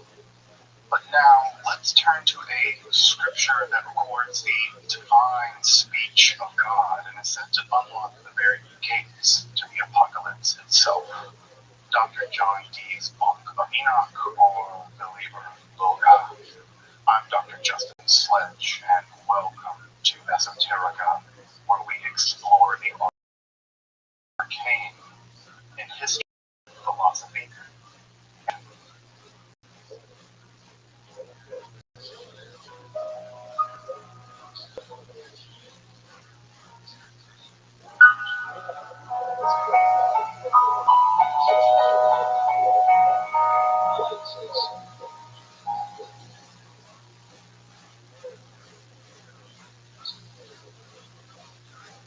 As I pointed out in the first episode on the angelical language revealed to Dr. John Dee and Edward Kelly, the notion of a divine Rabbi was a major interest in Renaissance semiotics, or the study of representation, and ontology, or the study of being itself. Further, this was also a world in which the desire to return to a primeval source of wisdom was all the rage. The battle cry of the Renaissance could have well been ad fontes, or back to the sources, with a rising interest in ancient language such as Egyptian hieroglyphics, but also a deep interest in the primordial wisdom of ancient sages, such as the Egyptian hermit Trismegistus. Indeed, Dee himself had already waded into these waters in his 1564 Bonus Hieroglyphica, which sought to produce a single glyph which would serve as a universal signifier, kabbalistically welding metaphysics and semiotics. And it was precisely into this philosophical, mystical, religious landscape that the angelic conversations take place, in which further make the revelation of the Liber Loga so utterly shocking and profound. The revelation of the Liber Loga by the angel Raphael begins in the spring of 1583, about a year into the angelic sessions, which up to that point have mostly been concerned with the detailed unveiling of complex ritual devices and furniture for further concretizing contact with the angelic and otherwise celestial world of intelligences known as the Heptarchic magical system. This system was essentially medieval and Solomonic in nature, although greatly augmented by angelic revelations. With that guidance basically complete, Raphael teases that he's going to reveal a special medicinal liquor, as he puts it, or treasure to Dee and Kelly. Of course, at this point, those wild and crazy guys are more interested in the location of buried treasure, which they basically pester the angels about endlessly. I mean, pester. Like, the angels have to kind of chide them at points because of their obsession with treasure. Though Speech rightly pointed out to me while I was preparing this episode, the angels are actually kind of stringing the boys along with promises of treasure. Here, they let them believe that it's buried treasure when it's actually just, the keys to all creation and the apocalypse, Mickey or anything, before finally making the dupe more or less obvious to the guys, although I don't think they ever quite got it. Angels known for their practical jokes. Though on that buried treasure front, I also share this weakness, guys, because Goonies never say die, and if you have to pester angels, well, you gotta do what you gotta do. It's buried treasure. Buried treasure aside, Raphael does slowly reveal that this mysterious medicine, and it's, well, nothing short of the most important revelation ever bestowed on human beings. So, what is it? Kelly witnesses a volume bound in loose title in the angelic or divine language, Amzes Nahezes Aharde, which apparently means the universal name of him that created, universally be praised and extolled forever, or let those that fear God and are worthy read, or more simply, Loga, or speech from God, or somehow all of these. Within are 49 golden leaves or folios containing bits filled with angelic letters and numbers written upon with still wet blood, all bound together in the style of a book written in Hebrew or Aramaic. Written right to left, backwards compared to books in English, or what commences on Good Friday of 1583 is the painstaking revelation of this volume to D. Kelly. What do I mean by painstaking? Well, the first leaf is actually a 49 by 49 grid of entire words, about 2,400 words in total in the celestial speech, revealed one letter at a time in the order of how the words are read in angelic, but which must later be reversed to be written out correctly. This would be being revealed to a person who doesn't know Hebrew by spelling the words out using the names of the individual Hebrew letters. Beit, Resh, Aleph, Shin, Yud, Tav, Bereshit, which has to be then rewritten right to left as Bereshit in the beginning. That's just one word of 400 or so, and that's just the first folio of the Liber Loga. This process is so arduous that he basically complains to the angel Raphael, who becomes so incensed that they storm out of the session, not to return. Though his office remains, and the rest of the revelation occurs orally rather than with Raphael visually pointing to the letters in an exemplar text. Further, the first folio of entire angelic words is actually reserved in such a way that its meaning, with some exceptions, isn't at all revealed to Dee and Kelly, or any human being for that matter. I'll say more about what little we know about its meaning in just a moment. After the first folio is revealed, the longest strings of text in the angelic language known, what follows are a revelation of 48 further books, each containing grids filled letters and numbers of their obverse and reverse, with the exception of the last grid, which is a string of 105 characters set into 5 tables of 21 letters each. Confused yet? Great. Just go with that feeling because things aren't going to get any easier or clearer from here. Before turning to what little we know about the actual grids of the Liber Loga, just what is this book supposed to be?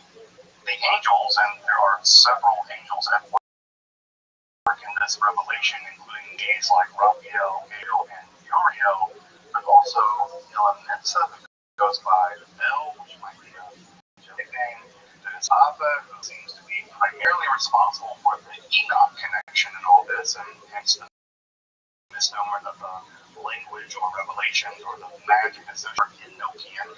There's Nalvaj, now more famous for being primarily responsible for the angelic calls, for which we do have English translations, and will be the topic for the 3rd episode in the series, and who actually turns out to be self, and eventually provides the title for the text, Loga. From these angels, we get some clues about the nature of the text. Turns out, the Liber Loga is kind of many things at once. It's said to contain knowledge about the nature of God, the nature of the angels, but it's also the speech by which all creation came into existence and how the apocalypse itself will occur. In fact, it will be used as a kind of final revelation to humankind, unifying and perfecting all religions and the herald for the end of the world, like Antichrist, Apocalypse of John, end of the world. Thus, Dee and Kelly are meant to be nothing short of, well, the final prophets, with the Liber Loga being the final scripture, which contains the divine speech itself by which the cosmos was created, and by which it will be, I guess, annihilated. Now, I'm not saying this is a bigger deal than buried treasure, as it always goes back, but the apocalypse is kind of a big deal. Further, the text was first revealed to the antediluvian patriarch Enoch, and in fact, this knowledge of it said by the angels is said to have called the sinful generation destroyed by the flood. It's exactly this association with Enoch, who was physically taken to join God without dying famously, that caused the text to be known as the book or the tables of Enoch, and how the whole sessions and the angelic language have now come down to us to be known as Enochian, for better or worse, mostly for worse. Though there's no evidence that Dee actually had access to the apocalyptic Enoch literature, which only completely survives in the classical Ethiopian languages, as it only became known to Europeans in the late 18th century.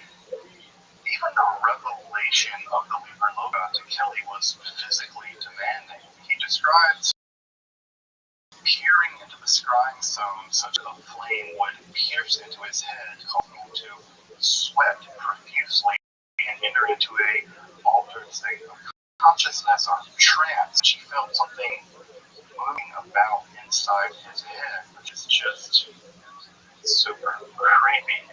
After 15 minutes or so passed, that sensation would, quote, come to a rest, and Kelly could fluently read and speak the angelical language, of power that he lost when not in that trance state. Similar traditions of tongues of fire entering the heads of prophets is recorded as far back as the New Testament book of Acts, and is even depicted as part of the mystical visions of Hildegard of Bingen, who also developed the mystical language of her own, the famous lingua ignota, which I've actually made an episode about if you want to check it out. Further, much of the first folio of the Liber Loga betrays the telltale signs of glossolalia, or speaking in tongues, especially in some clustered repetitions. We'll talk more about this in a moment. Also, it appears that the revelation of this scripture would proceed in phases of roughly 40-day cycles. three 40-day cycles: 40 days of revelation, 40 days of rest, contemplation, and then 40 days to recopy the Liber Loci in the angelic script from right to left. Now, the actual process of how all this went down is a huge mess, and by the end of it all, Dee is begging the angelic maiden Madimi, who he actually named his daughter after, to get her mom, Golga, to just make him a copy of the book the way that it's supposed to be, which she actually agrees to do and then doesn't really deliver on. Of course, this is all recorded in the spirit diaries if you want to trace out this wonderfully complicated drama. And trust me, there is no better drama than angelic drama. Now that we know the importance and mode of revelation, what do we actually know about these cribs? Frankly, not much, but let's say what little we can. Virtually all the tables are given titles in the angelic book. Just what these titles mean in relation to the tables is unclear, surprisingly. They may act as seed words in a way similar to the 36 by 36 tables of the Book of Soiga that Dee was convinced and the angel Uriel affirmed was known to Adam in the Garden of Eden. Though, as I pointed out in other episodes on Dee, the Soiga tables were generated using a mathematical algorithm not discovered again until the 1990s. Not that that doesn't mean that I guess Adam didn't have that algorithm too. Hashtag atomical algorithm.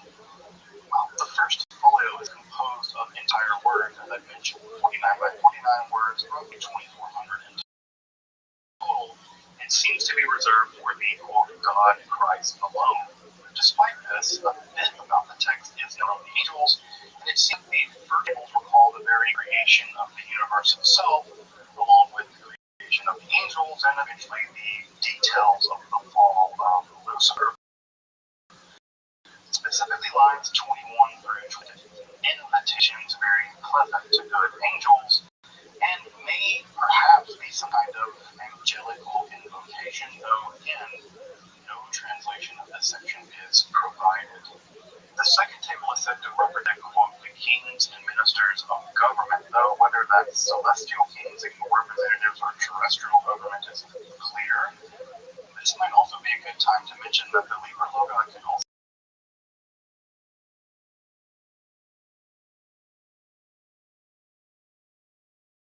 be used for remote viewing or really just spying on various parts of the globe. Would be terribly surprising thing to do with the beings or physical bodies, while the night is perhaps the strangest and most famous of the tables of the Liber Loci, as it was reproduced in Chalcedon's True and Faithful Relation.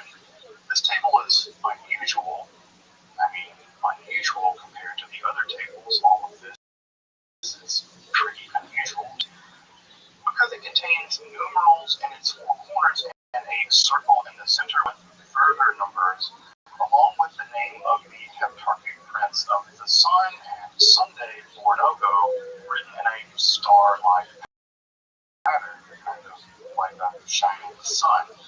While the spirit occurs in this table and none of the others, again, it isn't clear, but this table does stand out as somewhat idiosyncratic. Further, table 18 on how to count how table 1 or not said to be quote about the spirits of the earth. This is also the table that Kelly read aloud, which seems to have accidentally summoned some spirits with shovels who probably began to beat Kelly until Dee used a magic wand basically to banish them.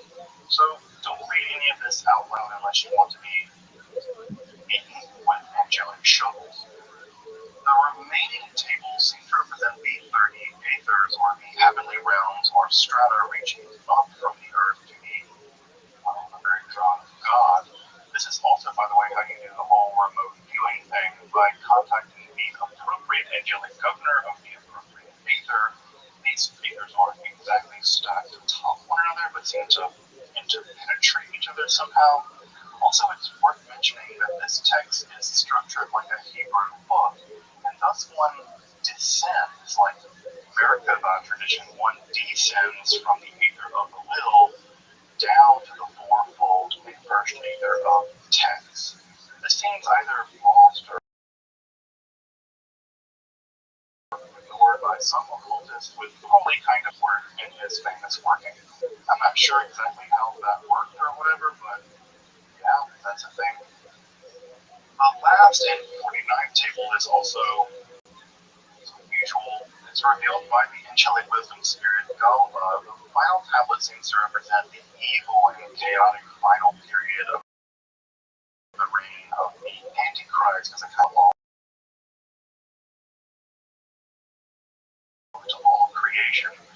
Unlike the others, though the Revelation actually contains a total of 113 letters, which with a little manipulation and kind of looking at it sideways, can be reduced to 105 letters, which do actually fit into those tables. Further, the final revelation of table 49 is accompanied by horrible appearances and is said to represent the, quote, disorder of the world, with D noting that it was, in fact, quote, a hellish wicked one.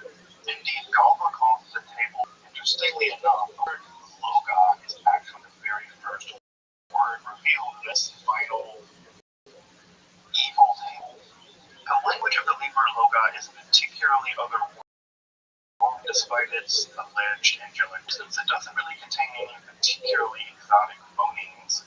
They're more or less identical to those of Latin or English, and despite a few consonant clusters that would prove difficult for an English speaker, though perhaps a Polish speaker wouldn't have any problems at all, there isn't anything challenging the pronunciation of the angelical language here. So, you should probably recall that whole where Kelly gets beaten by spirits with shovels bit or reading parts of it aloud, and you don't have John D with you to use his rainbow magic wand combo breaker against them. As I noted earlier, there are also telltale signs of glossolalia or speaking in tongues, especially localized phonemic clusters in either repetition or just slight mutation or both.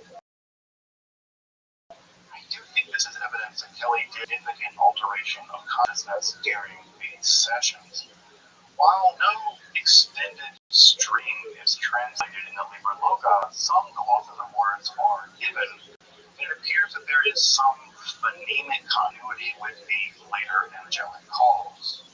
Though, at least from a computational level, for instance, calculations of Shannon's laws on the Liber Loga and the angelic does seem to reveal enough informational difference to indicate that these languages, the language of the Liber Loga and the language of the later call, are in fact distinct. Now, what to make of that, I don't know. While I've done some amateur computational linguistic analysis of these two data sets, I'd really love to work with an academic computational linguist on a full analysis of the angelic language. To my knowledge, this has never been done, and we have a really fascinating project. Give me a message via my website if you're an academic computational linguist and this sounds interesting to you. So, how are these tables supposed to be used? It appears that after copying them out correctly, they are somehow unlocked or opened using a series of 48 calls or psalm-like texts written in the angelic language, along with all that complex ritual furniture described in the earlier heptarchic system. Starting with the second table, we'll call it the first one, is sealed for the God Christ, and the first angelic call, along with the famous prayer of Enoch revealed by the angel Ave. One would work through each of these tables and calls, including the final call of the aethers, by substituting the names of the various aethers, starting with Lil and working your way down, so to speak, to the layers of text. Though just how this is supposed to work is anything other than clear, and there's basically no evidence that Dee and Kelly even attempted such an undertaking. I mean, this whole thing is supposed to kinda herald the apocalypse, so monkeying around with it seems like a bad idea, like I accidentally apocalypse. Sorry level of bad ideas, but do you, as the kids say. Though I should point out here, there's a long-standing disagreement in the world of practice about the correlation of the apocalypse with the dissemination of the Liber Loci and the opening of the Liber Loci by the Gabobol ritual actually causing the apocalypse. Of course, correlation didn't correlate them, the revelation of the Liber Loci with the coming apocalypse. It isn't totally clear that the relationship is causal, that unlocking the Liber Loci causes the apocalypse. Though if the Gabobol ritual doesn't inaugurate the apocalypse, then what does it do exactly? Well, good question, because as I pointed out, the Angeli never really seem to have unlocked it or practiced it. My speculative answer is that it seems to be some kind of descending, yes, descending toward the divine, perhaps resulting in communion or communication with Godhead, perhaps in a visionary form, not totally unlike the ecstatic forms of revelation found in other works of Renaissance occultism, like Ludovico Lazzarelli and Cornelius Agrippa. Though I'm really just speculating, it's all rather mysterious and, oh yeah, it's all real scary. I'm serious, apocalyptic levels of scary. Of course, I'll be coming back in the series to take a look at the angelical calls themselves. These calls are important both magically and linguistically because they contain extensive sections of translated material and thus insights into the vocabulary and of the angelic language itself. A topic that's been profoundly interesting to both occultists and linguists for ages. In fact, it was the so-called Enochian language that got me interested in the academic study of esotericism to begin. So that episode's going to be a ton of fun to make. I get to channel my inner 14-year-old self. The text of the Liber Loci can be consulted in the original manuscripts in Edward Kelly's hand and Sloan 3189, though it's worth noting that many of the final tables there are incomplete, though this incomplete status of the later tables may also prove to be a really important insight into just how they were constructed, a project, however, for another day. Printed sources include the recent positive Orthopedic Magical Child edition of the Spirit Diaries, along with a really inexpensive and worthwhile CD that we purchased from Joseph Peterson's amazingly wonderful website, the Twilight Grotto. In my opinion, the most comprehensive study of the Liber Loci and the Gabobol ritual to unlock it is Father Aaron Leach's work in his first volume of his study of the angelical language. In fact, this episode would have been really difficult, even impossible, without his wonderful insights and scholarship. I really recommend you order his books from his website, where you can get them signed, but also you can more directly support the author himself. Trust me, folks, these publishers and these writers of these occult texts are doing this as a labor of love, and they're not getting rich doing it. Make sure to support small publishers and independent authors.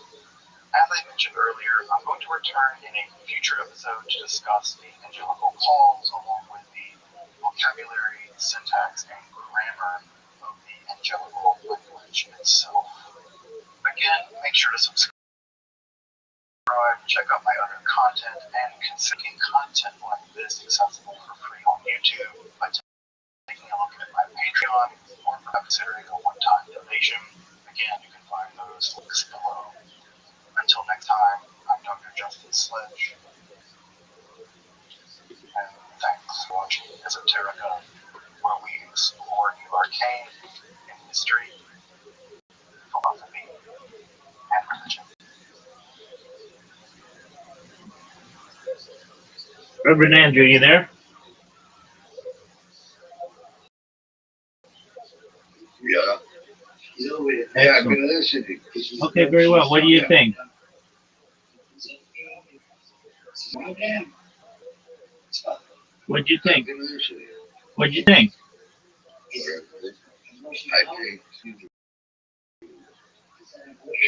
Excuse me. I think that he has the framework there. I'm talking. Rabbi Rothschild, listening to.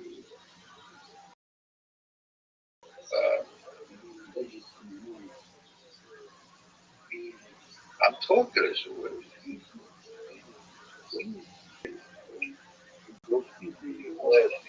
This guy lost his glasses. All right, well, help him find his glasses. All right, so the point is that he starts out more or less by saying that creation is. All right, come on, let's go.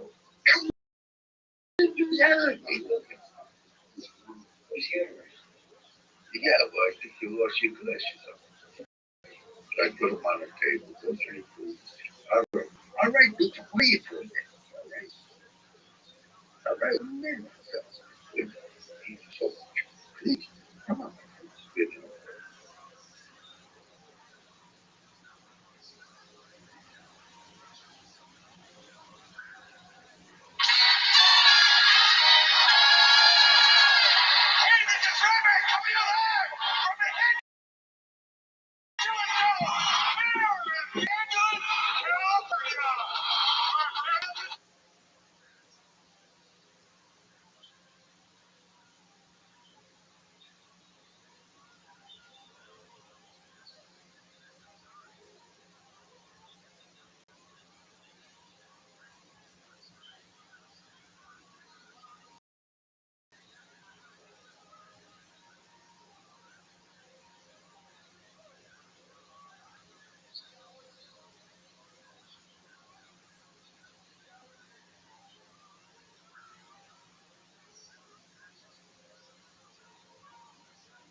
Oh, Rabbi.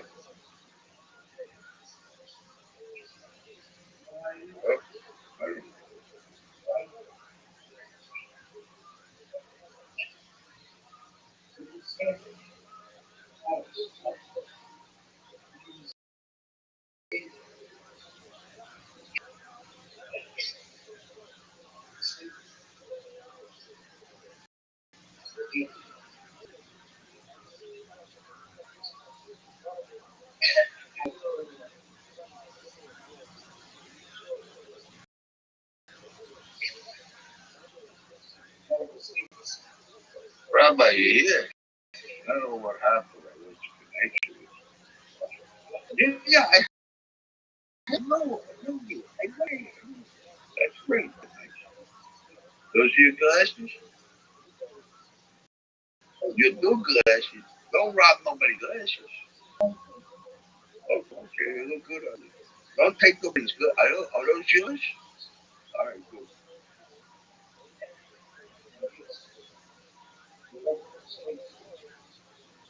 Yeah, they look good on you. Sophisticated. I don't know what sophisticated means.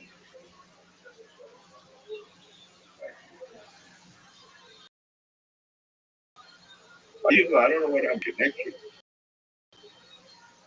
but he's telling you how to use the Bible, like how the framework of the Bible. You can't do this without the Bible. It's embedded in the Bible. There's no Kabbalah without the Bible. It's included. To practice Kabbalah, you use the Bible, practicing Kabbalah. You could study, you could take the framework out of it, but you could practice. You got three sets of 40. What they call revelation, rest, and I call it creation, uh, exile, and redemption. Because it's something else. Revelation. You could look at it as revelation, the universe. Then you turn it inside out and you get a religion. After it's rejected, I can't, what? Outer space. We are out of space. We are the infinite universe. Yeah, human beings, they forgot. They are the universe. You know, I can prove it. I can prove it. You don't stop talking, do you? I can prove it. If I chop off your arm, you don't listen, do you? You're not listening. You don't stop. It's just diarrhea coming out. All right.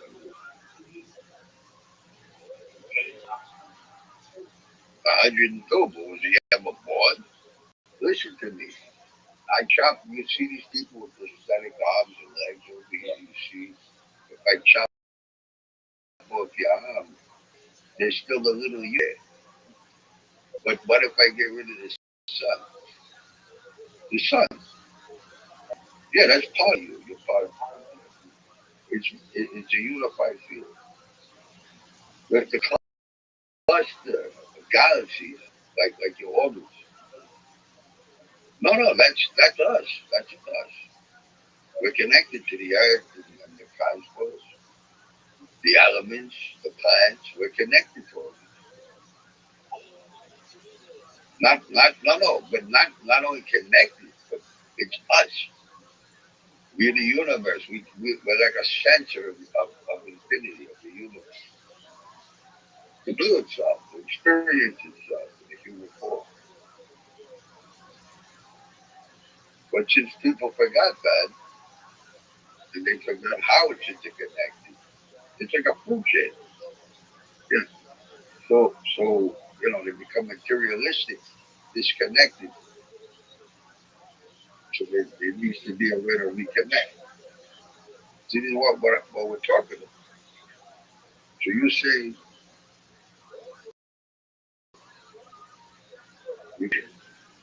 the moon isn't really Swiss.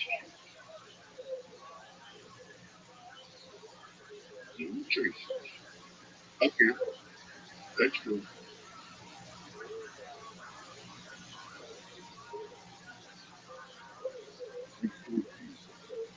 What? Not if I want to be healthy.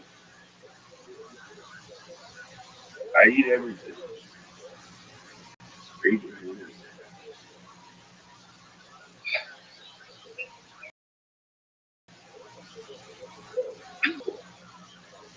I know. Reverend Andrew, if possible, You if you're know, not talking to me, can you mute yourself? I'd appreciate it. Thank you, sir.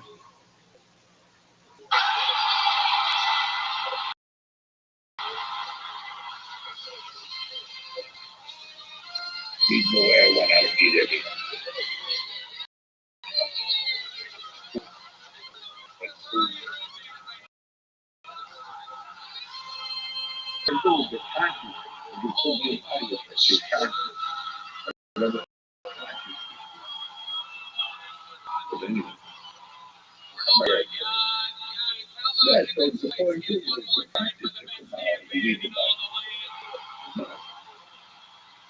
Did you find this guy's glasses? Yeah. Where were they? In the pillow, he loses everything all over. There you go. In a very banded condition.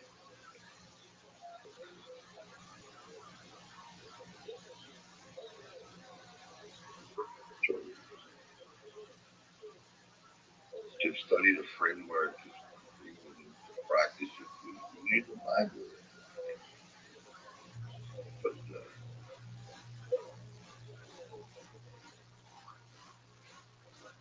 I know how to study universal law in English, but I don't know in Hebrew. They call it Simpson, right?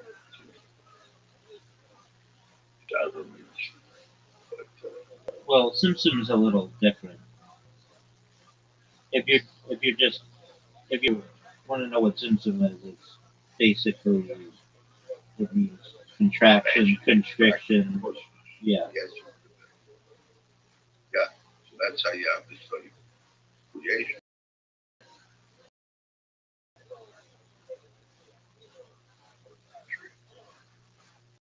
Take it apart. Like, and, that's the Bible is creation from inside out. That's why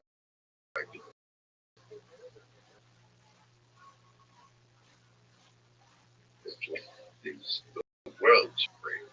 The world, multiverse.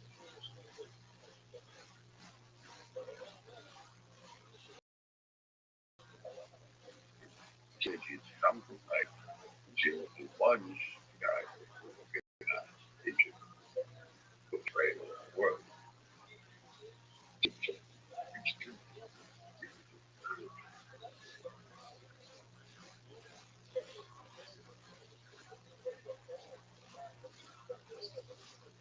Demystify life.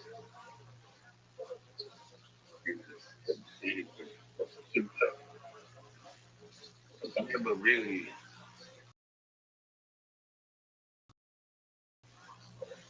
had to demystify life. Now I can inform.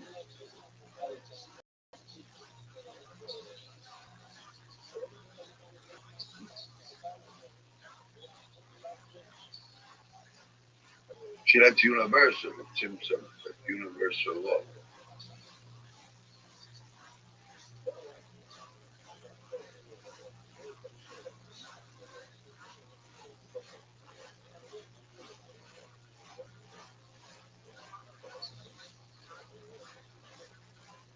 We also do expansion, confusion,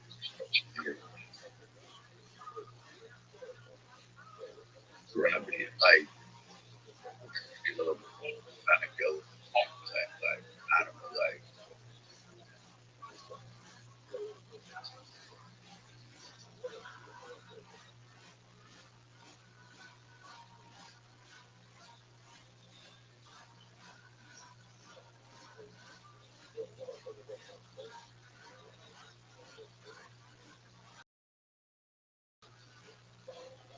Notice he said creation and what was the word used? Destructive structure. Liberating it, island.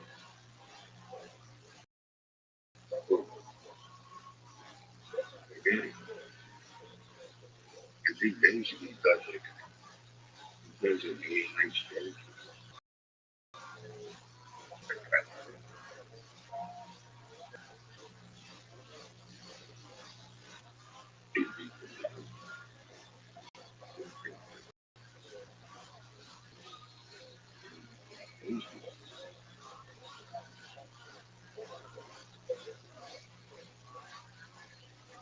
Trying to be afraid.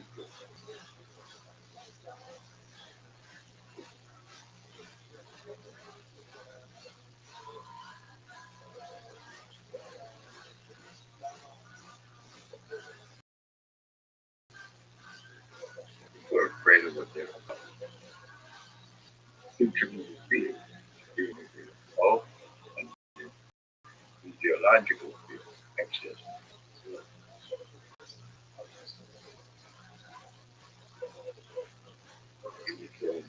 Psyche.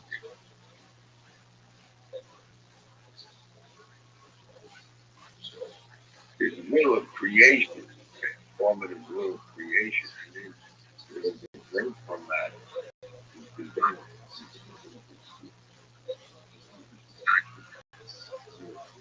come together.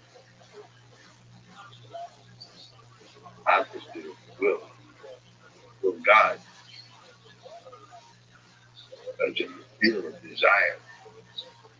Food. After a while, there's a hunger there. Walking off.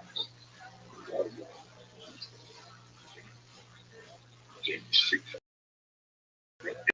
he was getting into that too.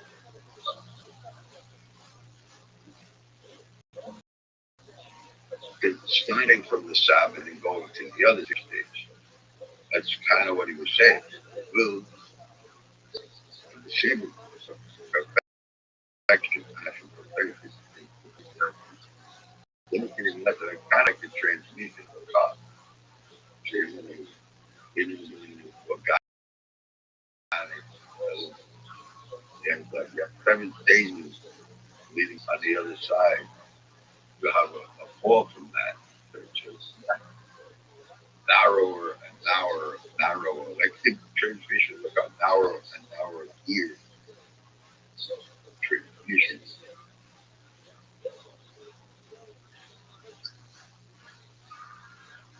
You can kind of compare. The workings of the civilization to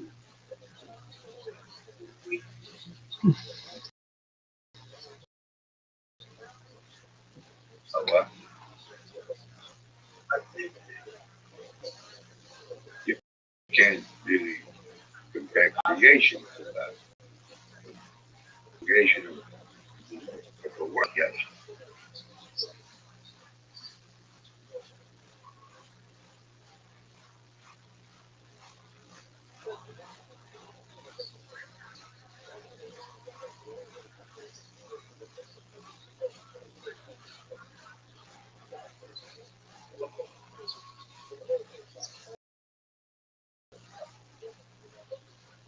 They find the kid and it looks at sometimes. They give him humans.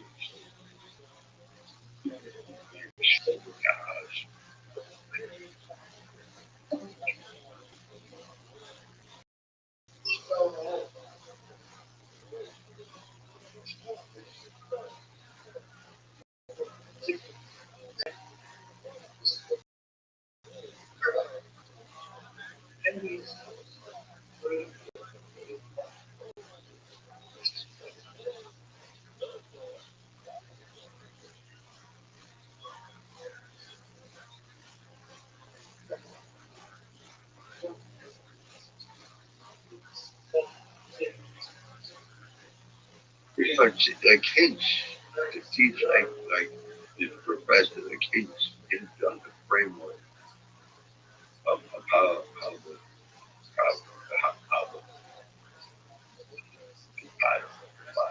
bridge works.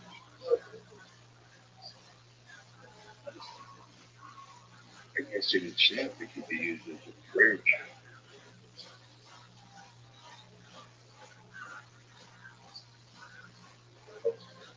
But you know already Really good. So,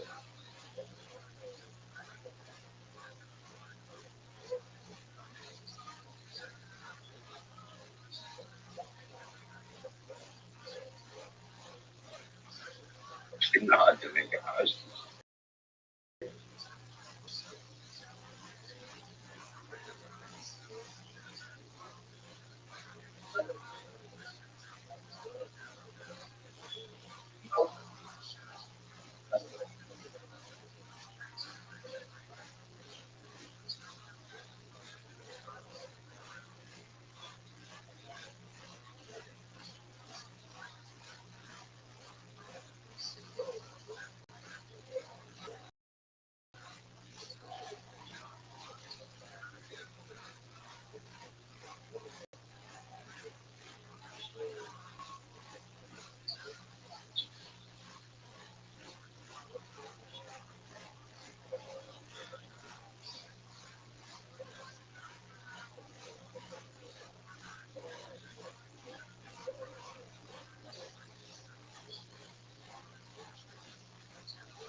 So what do you think about this? What do you think about this?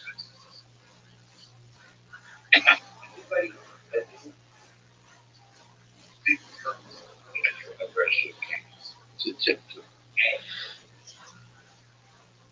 I don't think anybody knows. I think it was realized until we have Mashiach. People and see.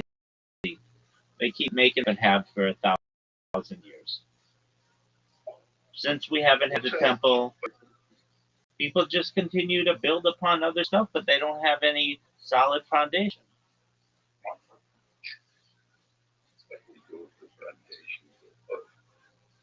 A 1,000 years. 1,000 means constant. 700. Why 300?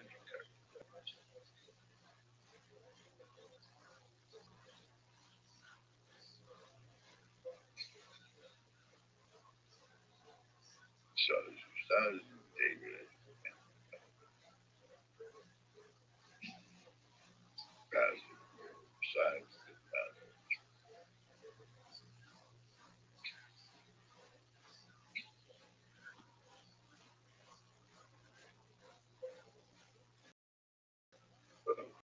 Nobody knows. Okay. That's that's right because you can't demystify the universe.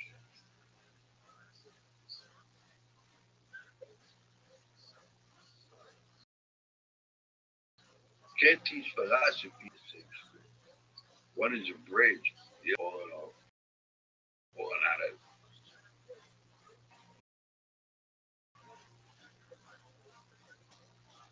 the opposite complementary philosophy, theology.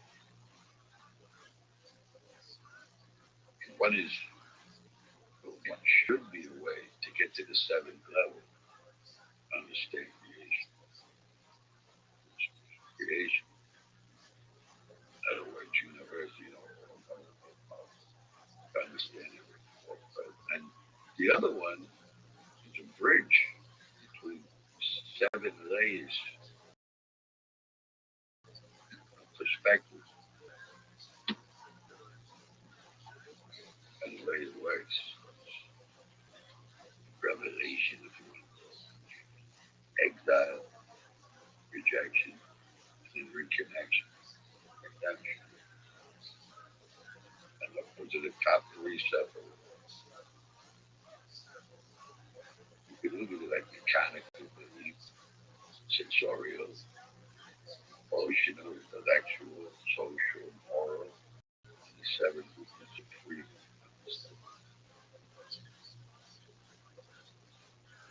And that was to break off finite mind,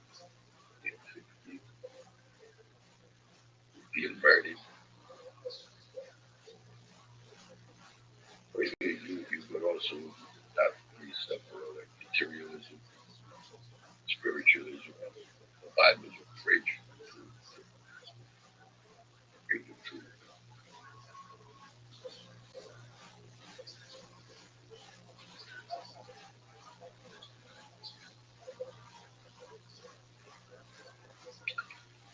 That's what I think.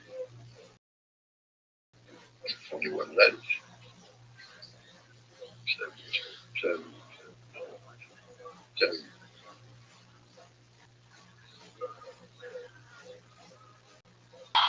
God sees every language. What we do want. God sees Podcast in the world. 13 years ago, in a room filled with 65 people, we had 15 tickets that we couldn't even sell $5 tickets at the time, and here we are at the state-of-the-art fucking Intuit Dome. What an unbelievable honor! The American dream, alive and well, right here with us two photos. Guy that hits an iPad with fart noises for a fucking living. Unbelievable. Michael Gonzalez, Raul Vallejo, Fernando Castillo, Didn't somebody say something? the great Fueling on the electric truck. He's on the keys. And believe it or not, that is. Pardon me? Didn't somebody say something? Was that you? Yeah, I say that. Elevate. Elevate. No one really knows for sure. Elevate, eludivre, elokim, but this is the Missouri we live by. Basically, disingenuous to tell a congregation this is the absolute truth because no one really knows. I can only teach tradition. I don't think it's necessarily disingenuous that you just think you're putting your foot in your mouth. If you actually do know, there are people who know. No one knows. That's what I mean. No one knows. How about when God, inspired prophets to write the Bible? They didn't know what they were doing. When God showed them visions, They believed what they were doing was correct, but they don't know for sure. You can't know anything for certain. You can only believe. you're right. This is a waste of time to say, Exactly. You people just do the best they can. They think that they know that the sky is blue, but you can't really know that. So you have to just say, "I believe that the sky is blue." Now, do I get mad at someone if they say the sky is blue? No. I understand what they're saying. In reality, they understand that the sky to them appears blue, and I'm totally fine with that. But to a dog, it looks different. To a bear, it looks different. So you can't say when is true. It's all subjective interpretation of your experience, and that, especially from a religious standpoint, to me is very important. Very important. Uh, uh, a very important uh, statement to make because if not, people start to say this is the absolute truth, and we know this to be the absolute truth. But really, there is no absolute truth. No one knows. the absolute truth. No one knows. doesn't know what it means. No one knows. No one knows. We believe it to be. That's fine. But it's disingenuous to say we know that's the truth because we don't know anything that is the truth. No human can really know anything. It's a very philosophical question. But religion, philosophical, philosophy, opposite.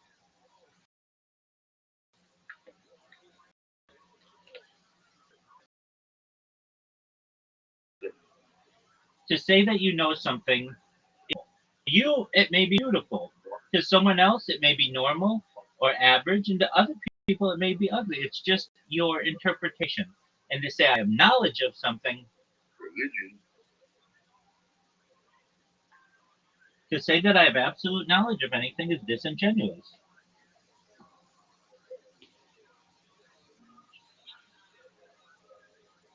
no.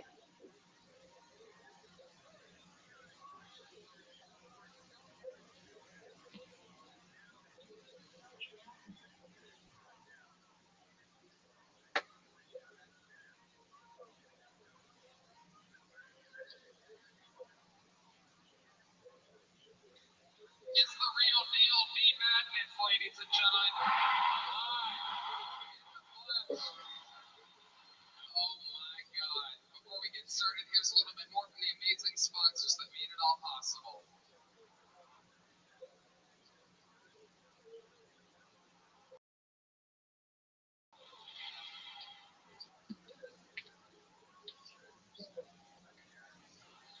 And this is not a real commercial break, everybody, but it is a chance for us to tell you, try to control what you're doing when it's a bucket pool.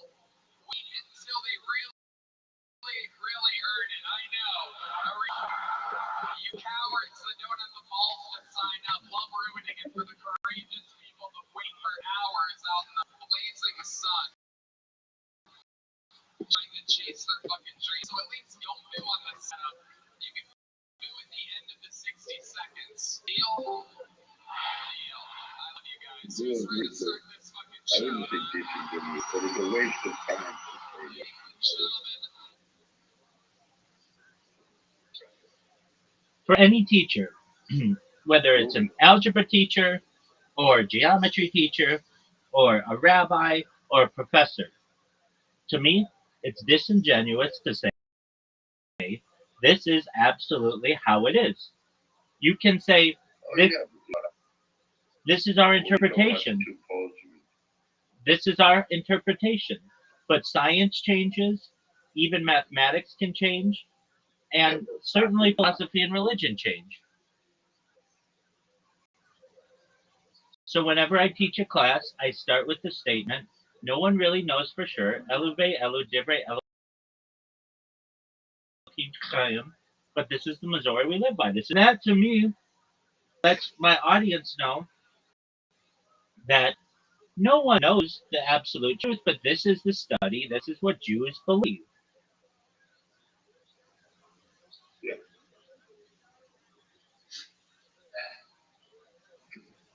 Being that it's not universal, it can't be absolute.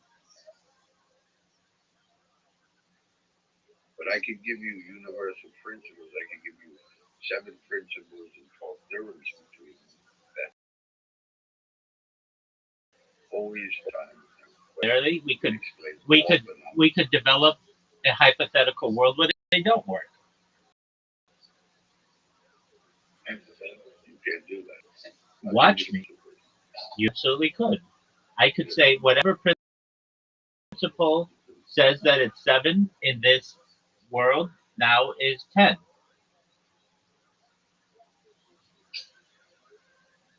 That's a Kabbalah. That's a complete cycle. No.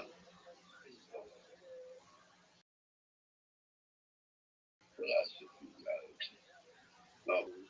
12 theorems. In other words, 7 principles between Simta and 12 theorems between them. That explain all phenomena. I'll say you the principle, magnetic principle, universal law. It's an absolute. It's difficult to state that something is a universal law when it's only been applied to Earth. And it's only been applied to Earth. To Earth or the solar system. No, no. It applies to creation. It explains creation. I understand. What do you do if it turns out that we were seeded here by some extraterrestrial origin? This would explain that. There's more evidence to say that that occurred than to say that Adam and Eve were created.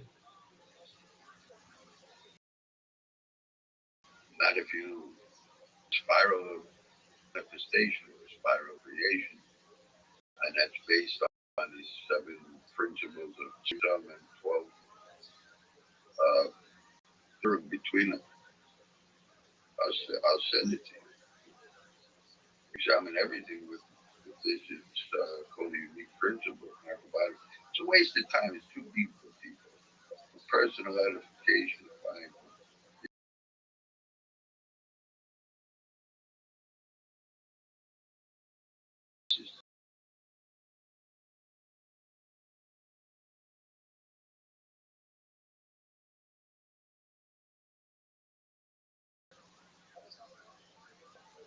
Just direct, very concise, directed. Aham's razor.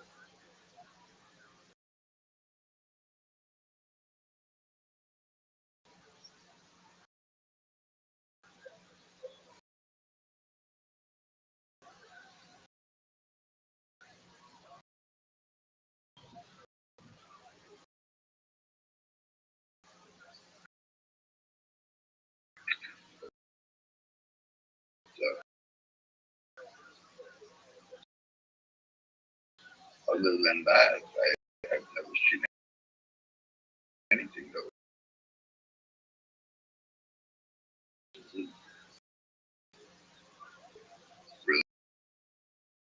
Religious leaders like to say this book is absolute. That's embedded in it. These principles, type that up, direct fire on, white fire.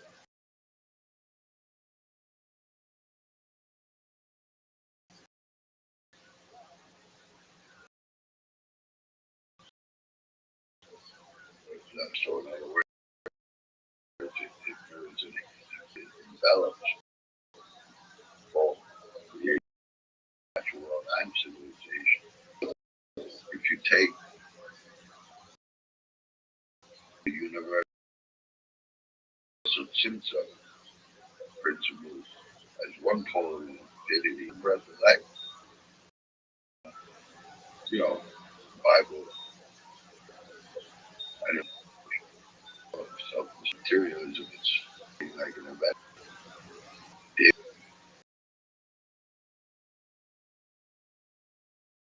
You can explain planets, generate planets, and don't forget positive migration.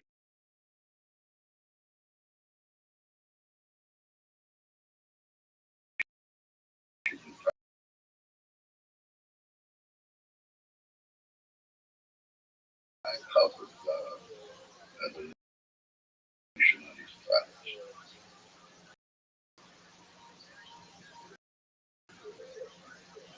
Not about winning in a sense. Right? And things. Uncovering nakedness.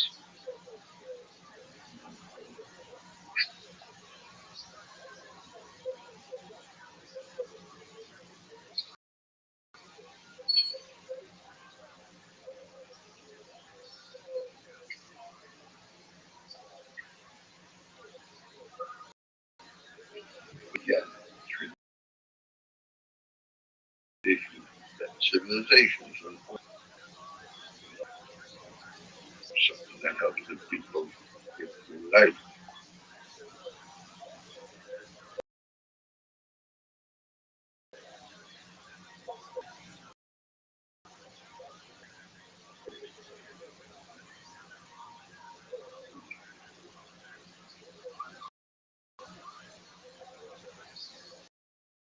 what macrobiotics on and over the years. People reverse disease very type of thing. Most people just want to diet better.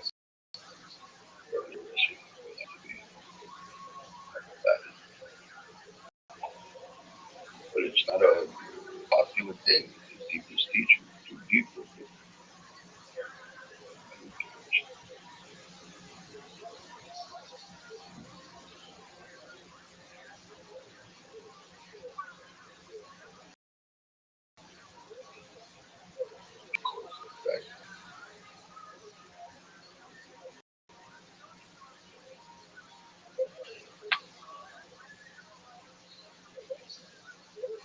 But I have a salary.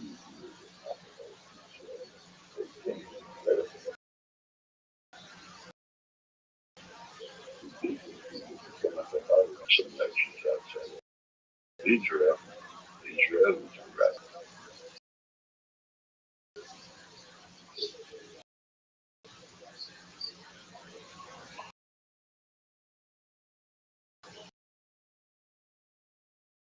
Correct. You know, people are interested. He said, whistling. Give him on the show. That was a great teaching.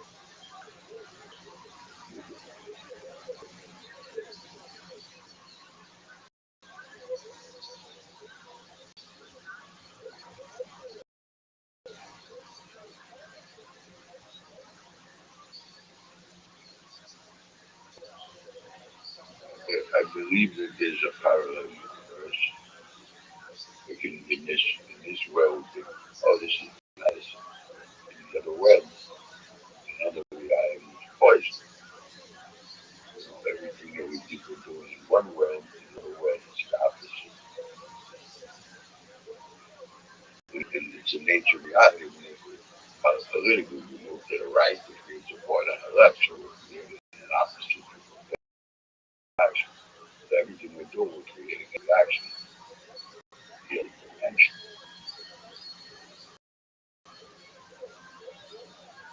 Dimension, we're taking materialism, right with left. This ism, that ism. It's schism. You know, the schism of creation. This ism, this is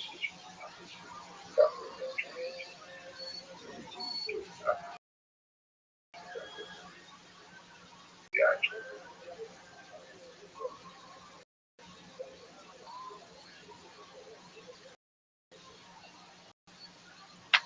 Take something out of one dimension, put it in another.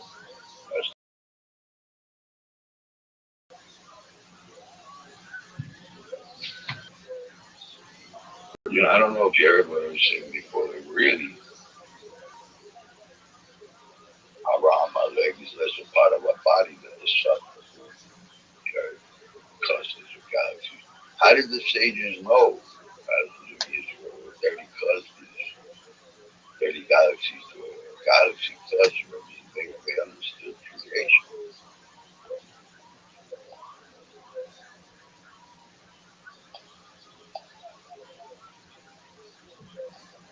That, I mean, not only is that spiritual, eternal, but also, I mean, reality, like stars, are unified to you. Minds,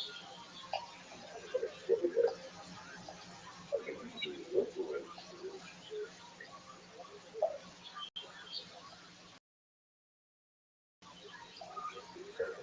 Oh,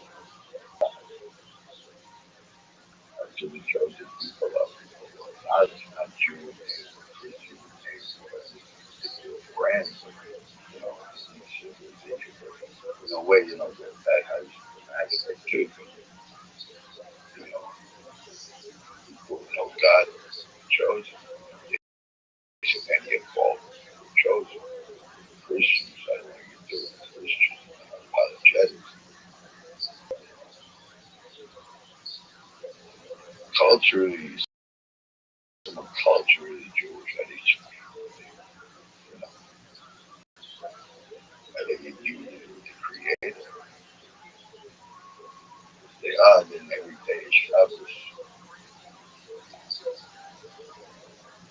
What's the purpose of life, right? He has a purpose. The creator.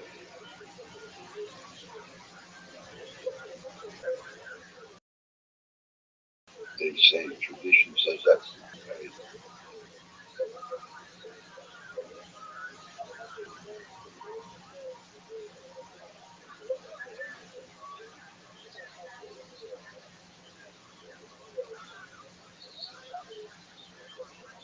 I was wicked on my worst enemy. Fire, Shadrach, Meshach, and Abednego.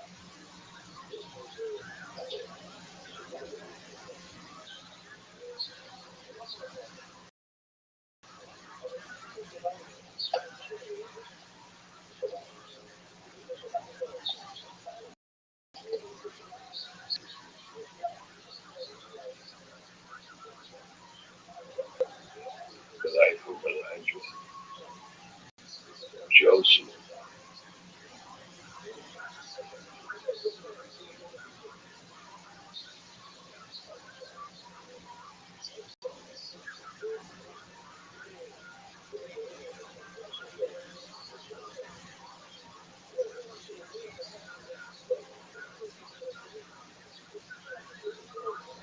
The triple Chinese Persian blessing. Are you living interesting times? That's true. Are you standing for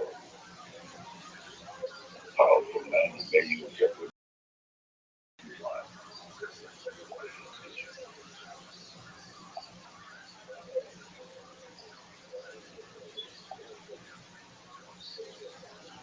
How's the fish tank? Drop from water in How's the the ocean and both wet how's the fish tank? fish tank. Yeah, how is it? How is it? What do you mean? Is it doing okay? Are the fish okay? Oh, it was a little miniature whale in there. It looked like a whale. It was one of the pumps broke. There's a couple of codfish in there. Yeah, that's the one or two.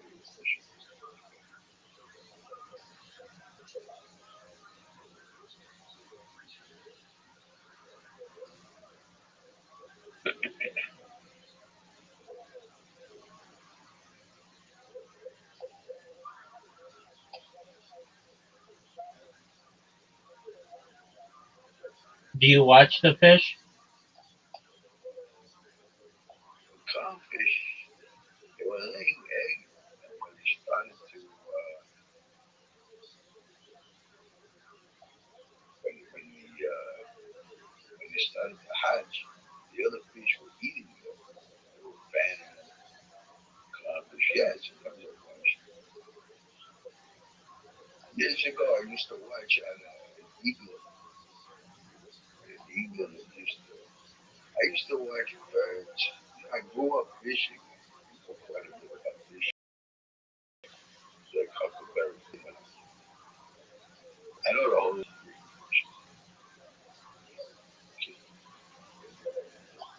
of that fishing boats. Hey, well, I got into the next place. Industry, equipment, I don't know, southern fishing, I know quite a bit about fishing. I used to watch birds. I used to look into animals' characteristics because, like Dr. Doolittle, the Bible was talking to the animals.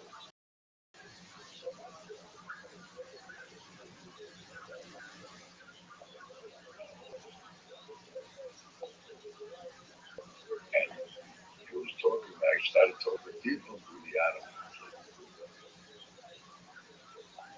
As a point, life is like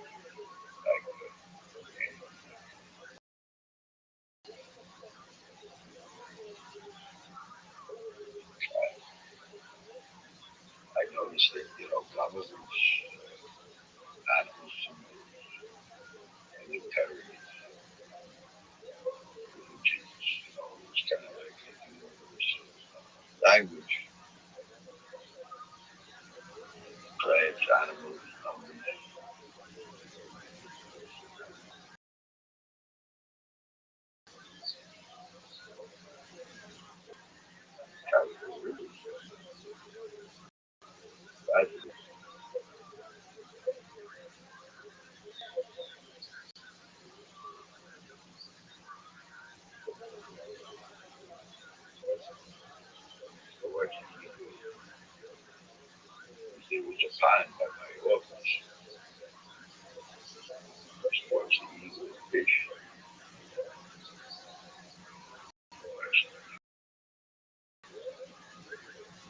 me for a long time. This Proverbs, the way with evil in the air, the serpent upon the stone, should not see a man or woman. I got the sailing and aerodynamics too.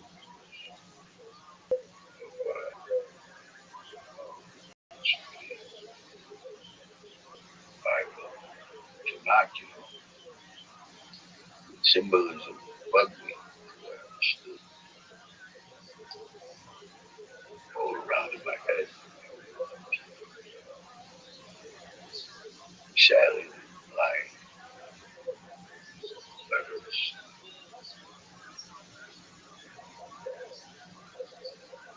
watching.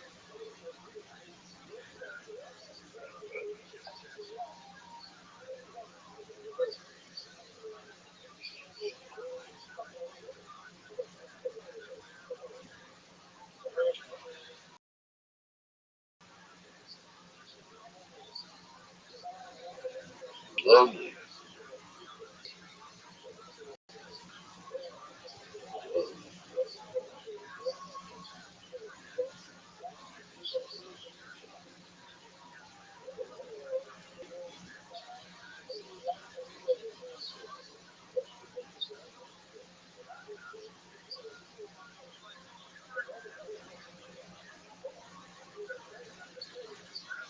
When you plan for your next stream, Reverend Andrew?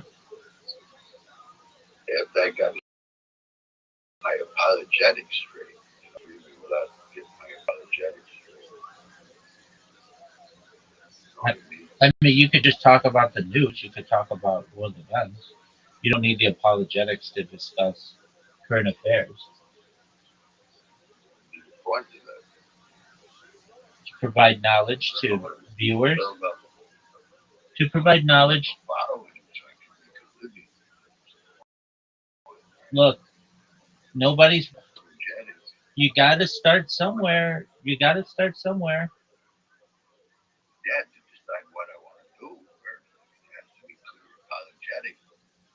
Why don't you just? Remember, you said for 50 years, Louis Farrakhan was consistent. Generally. But that's how it has to be consistent. Okay, why don't you have an interview show just like Tony? Could I get a guy to bring anything valuable there without having something valuable to offer him? There are some people who just want the opportunity to have themselves recorded. It helps. Yeah, but they don't have. They're not going to bring a lot of people. Yes, they will, hundreds of thousands. Oh, well, that would be good. Exactly, but if you don't start if you don't start interviewing, nobody's going to watch your interviews. Who could bring hundreds of thousands of people is going to come from me. The guy who Tony interviewed 2 days ago has over 100,000 people. He's a fitness person on YouTube. But that has nothing to do with what I want to do. Look, you gotta have a theme generally, and the religious theme nobody cares about. You're not going to get a lot of views from that, but from interviews you can get some views.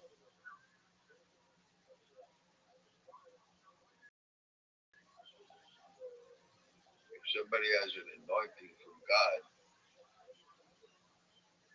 they will get a lot.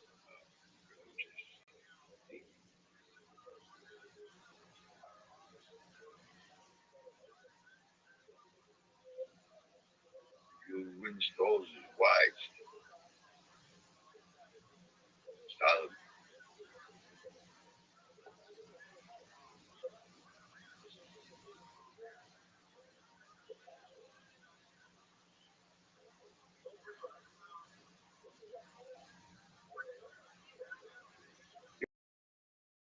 Money don't come from God.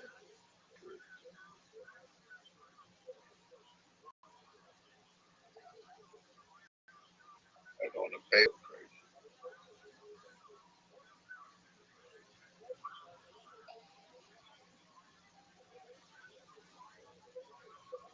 Who possesses a precious gold, right?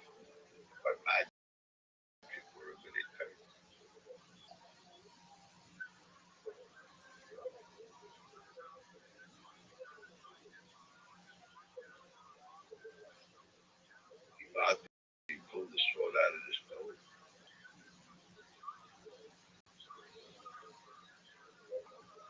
I want every word that comes out of Hashem.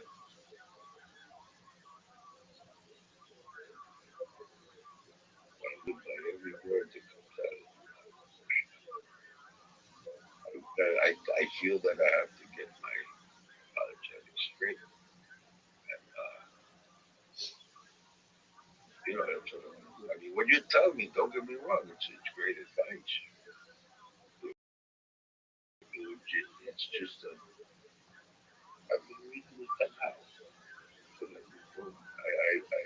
also, that I got a history, but I also want to reread the Quran to put that into it.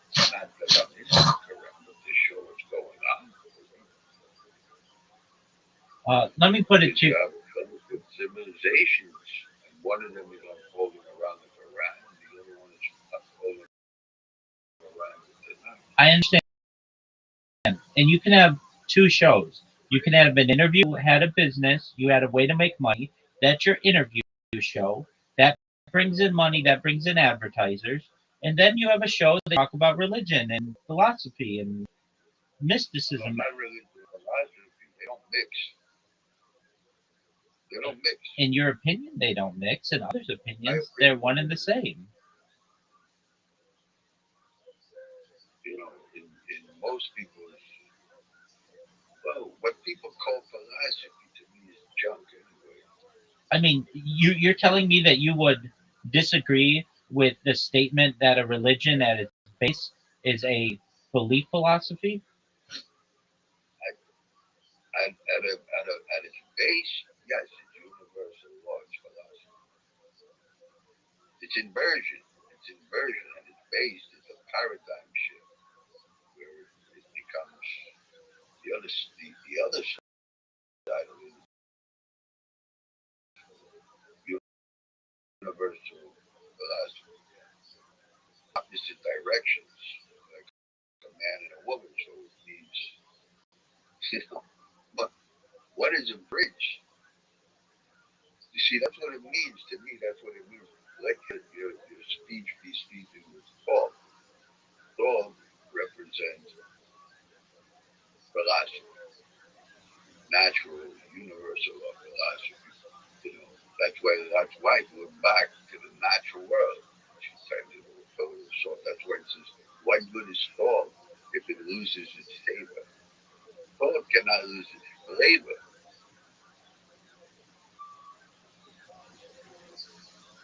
Can't lose its flavor. It'll be trampled under the foot of man. See, it's the overthrow nature of religion. It's the override nature. Philosophy, let's call it, some to explain the creation of the natural world. And then let's call the way the Bible's written, with metaphor, with proverbs, to override that. And that's the breath of life. To bring the universe together with philosophy. That's the thought. To override that. And to invert it. It's the inversion of it. That's included in the philosophy to use the metaphor because it's like art and science are two sides of the same coin. Philosophy and religion are two sides of the same coin.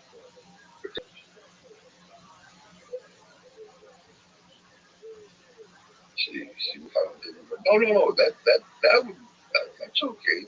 Two separate projects. That's okay. Interview people, have a religious podcast, with consistent theology, consistent, apologetic.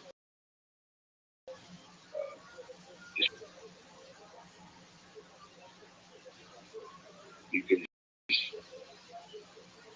I think it's inexhaustible.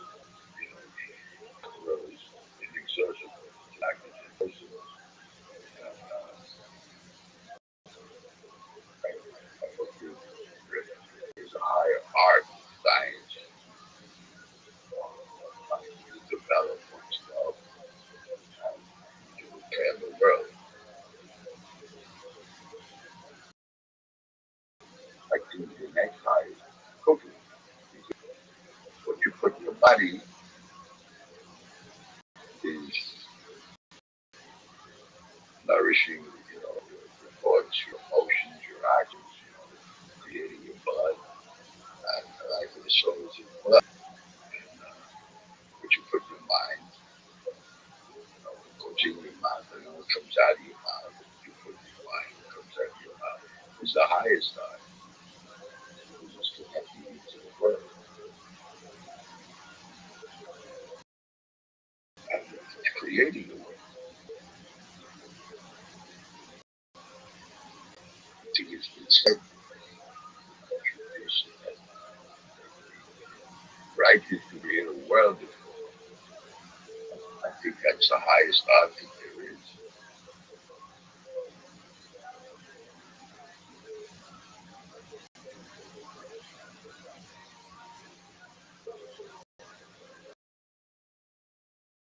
To me, that would be the ultimate life, the Garden of Eden, to share revelations with the world, and live happily ever after with the wife of your youth. Your youth, I mean spiritually, your youth, not children. I think of a young kid. But, when you remember God, your your youth is renewed. The wife of your youth, because really, the Sabbath is your youth, is your wife. God's people in a way is your wife, is your rabbi, children of Israel, children. It's like you sit in the seat of Moses.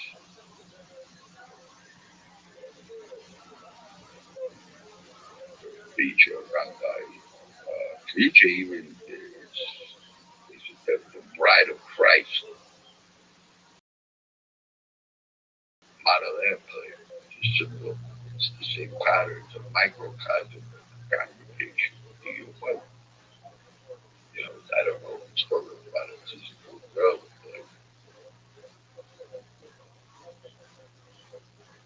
Okay. Jew, Sabbath is your wife. And two, the bride got brother. And your Christian, God's people,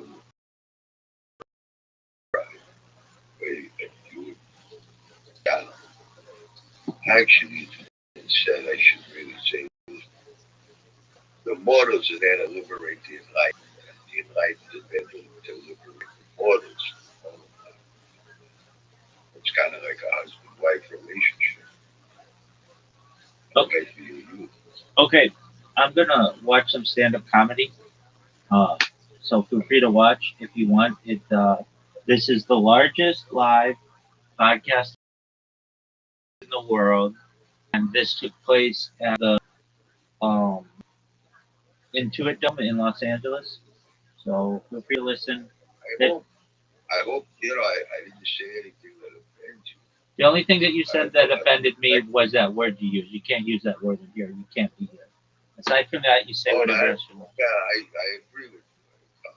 You're okay. You're okay. Feel free to listen. What can I say? We haven't, a lot of people, I hear at these big arena shows, I hear from my team that some people complain that we don't get enough bucket pulls up. But they're not here, they're not here stocked this lineup with constant. You don't hear it? Your favorite comedians. Okay. What It's called Kill Tony. It's from the Joe Rogan Experience, basically. And what you can do is you can click on my name and then turn up my volume to 200% if you're still having trouble hearing it. I can't guarantee it'll be all that funny because a lot of times people don't do well and they get booed.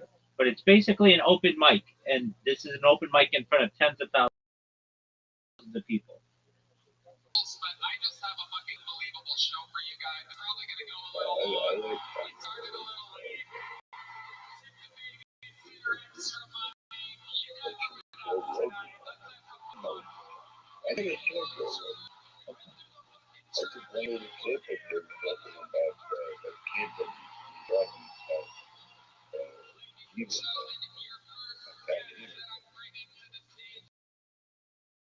One of the all-time greatest guests in the history watched Netflix special of the year. He is the biggest comedian in the world, ladies and gentlemen. The one and only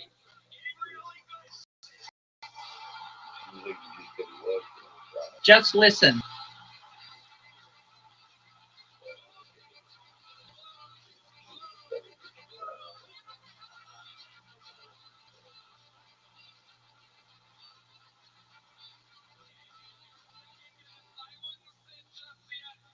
your second guest is the reigning 2025 undefeated guest of the year, Kill Tony legend, the one and only Harlan Williams.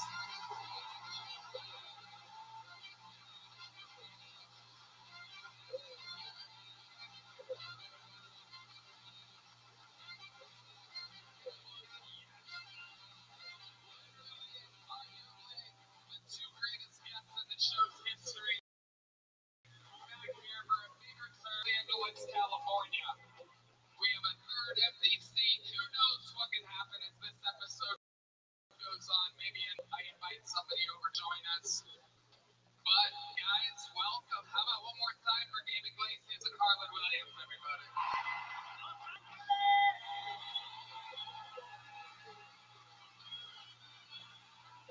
Hey guys, it's great to be here in Los Angeles, and wow, I did something a little special for this one, T-Bird. Oh, yeah. I know there's a lot of Latinos here in Los Angeles. Where are you?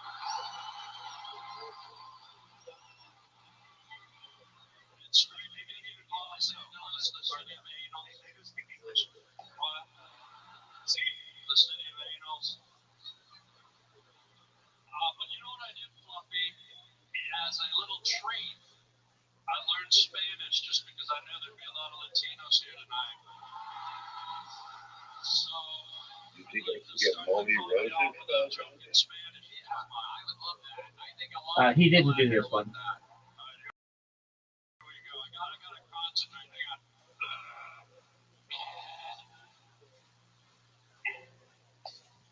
These three gringos walk into a bar, and you won't understand the rest. He will, but not you. I love it. All right. By the way, I was at the beach today, Santa Monica Beach, and I saw a sea turtle laying eggs on the sand. And I ran up with my camera, and it was a homeless guy taking a shit in a hole. And I said, these three gringos walk into a bar. We're going to have some. Get the party started. No reason to hesitate. You're two of the most unbelievable guests ever. We have two buckets here tonight. The Legends bucket has arrived for the first time ever to Los Angeles, California. It has made 4 appearances in Madison Square Garden, 1 appearance at the Moody Center in Austin, Texas. It's its first time here in LA. Welcome to Legends bucket, everybody. I think you're going to learn to love it. Earlier, if I pull one of their names out, I can get 60 seconds uninterrupted. You know the time is up when you hear the sound of a kitten. They have to rip it up there, or else they bring out the angry West Hollywood bear. Yeah, we're back where the actual bear is. He's happy to get to be home and visit his family. When that bear happens, like it rudely interrupts their set, and then I conduct an interview. We talk to them. A lot of them, obviously, almost none of them have ever performed in an arena this big, and that includes our regulars and golden ticket winners, maybe not the legends, but it's pretty much the greatest night, so let's all enjoy it. Tonight's show started while we wrangle whoever this first bucket pull is, ladies and gentlemen, is a regular on the show. He writes and performs a new minute every fucking week. Not easy to do. He's here to do it again. Make some noise for the former Dark Storm of Atlanta, Georgia. And now, the Dark Storm of Austin, Texas. The one and only Truth Flynn, ladies and gentlemen. Ladies and gentlemen, there you have it.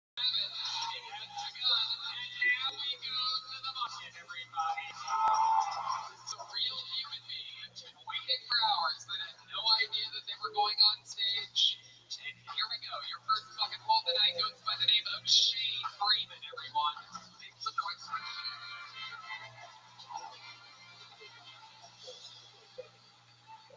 Real quick, before we get started, I just want to let you guys know you're not drunk. This is what my face actually looks like. People ask me all the time, why does it look like that? A few years ago, I got the Johnson & Johnson vaccine. So you're looking at it. This is my Fauci machine. That's what we call it at home. No, I was actually born like this. Both my parents are hot, actually. My mom is a spicy Latina. My father is my mom's brother. I was born with something called Cruzon syndrome. Not a lot of people know what that is. I don't even know what it is. When people ask me, I just tell them my mom drank while she was pregnant with me. But she didn't have her first drink until after she saw what I looked like. So, yeah. I recently just got married, actually, which is pretty cool. Yeah. Shout out to the Make a Wish Foundation. Those guys are amazing. They make dreams come true. You know that? My name's Shane Freeman, guys. Shane Freeman. Wow. What a way to get the fucking started. Oh my god. Fuck yeah, dude. How long have you been doing stand-up? 7 years. 7 years, yeah. It looks like you've been doing it much longer. Thanks. Super polished, very comfortable. You're in front of thousands of people. You walk down here like you've been doing this every day. Yeah, no, thank you. Thank you so much. I'm going to save you a little money. Do you like a good deal? Do you like to save money? What's that? Would you like to save money, my guy? Yeah, of course, yeah. I'm going to save you some money on Ancestry.com. Surprise, you're a pug. Actually, my father was Sloth from the Goonies, so I do know who he was. This is incredible, Shay. You've been gifted with the face of a true comedian. That's yeah. You've been doing it for radio. Yeah, not a face for the Jumbotron. It is incredible. You've been doing it 7 years, all of it here in Los Angeles, or mostly under children's? The burn victims really they gravitate towards me. No. Yeah, 7 years, all of it here. I live in Las Vegas now, but I drove down here to do the show. Wow, you made the drive just to sign up. Look how lucky you got. My goodness. Lady, you married. What the hell? What is going on? She's great, actually. Yeah. Smart, funny, beautiful. You guys wouldn't know her. She goes to another school, but she's fantastic. She's a good lady. No, she's also a comedian, actually. Oh, awesome. Yeah, which is pretty cool. I love it. I love it. Jokes a lot. She's from Spain. She has a funny accent. It's great. Can I ask you a question, guy? Be honest. If a fly went by way up there, would your tongue get it? That's why my wife married me, so yes. Yeah.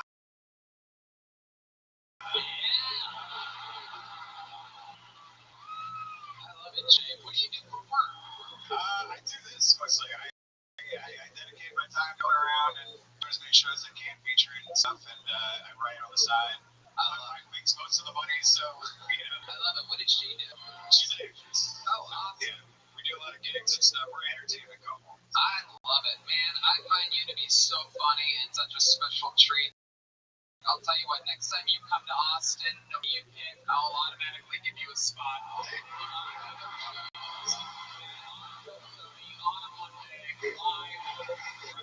Comedy Mothership. How about one more time for the Kill Tony debut?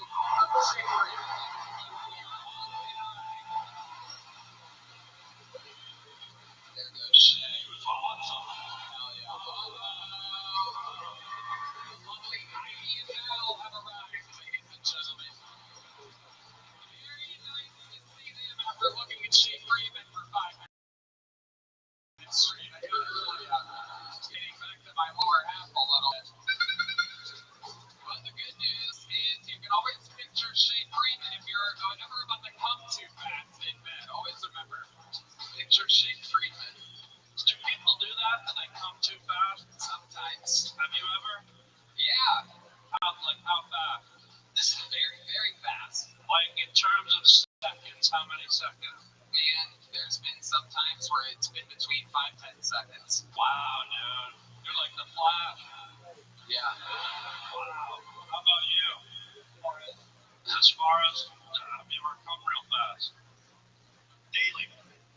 How about you? What's the fastest you've ever come? I don't know about coming, but I'm moving over to the next chair real fast. Now you have your arm around me, so I'm moving fast. Don't tell me. All right, let's keep this fun train moving along. We have a golden ticket winner who was born and raised in Los Angeles, California, ladies and gentlemen. Okay. I'm Jack Shaw, everybody.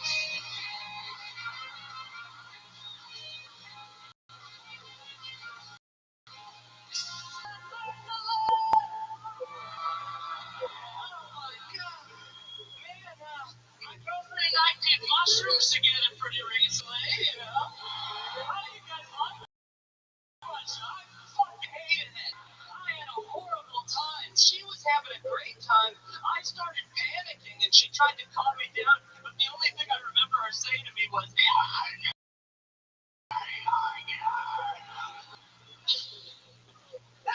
although there's another thing I remember too. At one point she goes, Jack, my pussy feels crazy. And I said, oh, me too. And then during the trip, I start writing about Epstein. I start journaling about Epstein. I'm such a bad hang. You should not do drugs with me. I start writing about Epstein, but I did get something good out of it. I realized that, to me, the funniest part about the Epstein files is that when you log on to the library to look at the files, the first question it asks is, are you 18? And if you click no, you're in. Then you got Jack Shaw doing it in his hometown. How do you feel, Jack?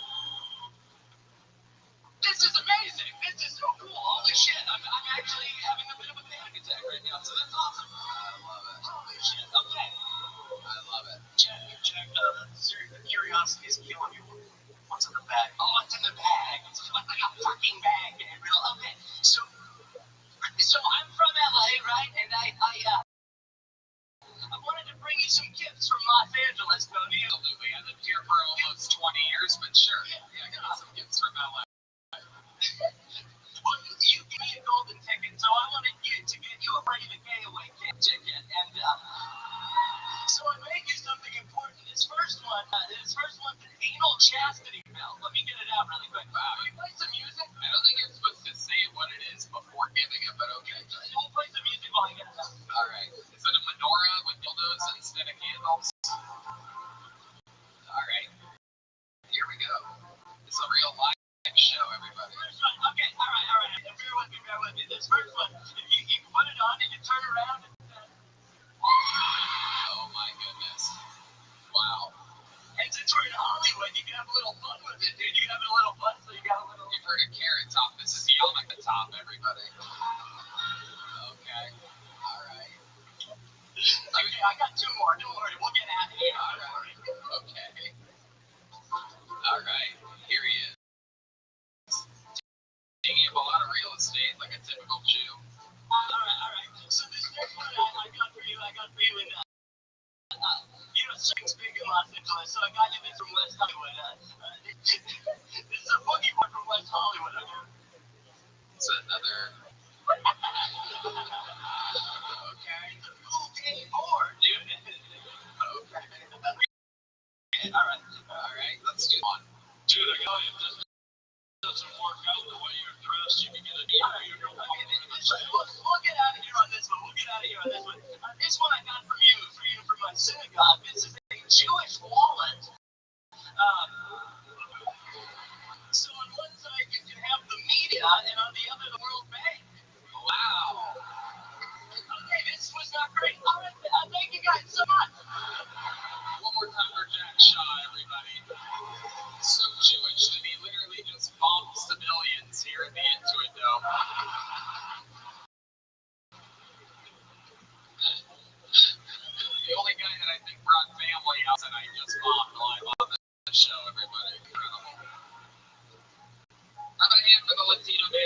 absolutely nothing. A man with a mom standing out in front of 15,000 people doing nothing at all whatsoever. It's very excited. Alright, your next looking poll goes by the name of Chris Aguirre. Everybody, here comes Chris Aguirre. I went to JCPenney in the guys, nobody shops there anymore. It's all just Mexicans. I went to the front entrance and they had a 12-year-old chubby boy guarding the entrance. Yeah.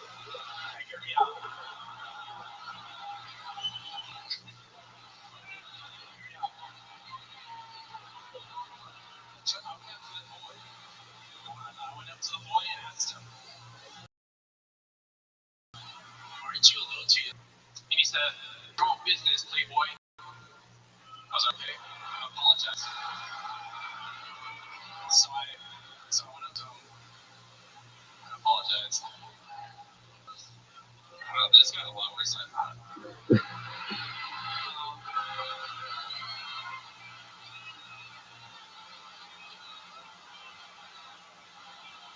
Are you done? Yeah, okay, alright, wow. Chris.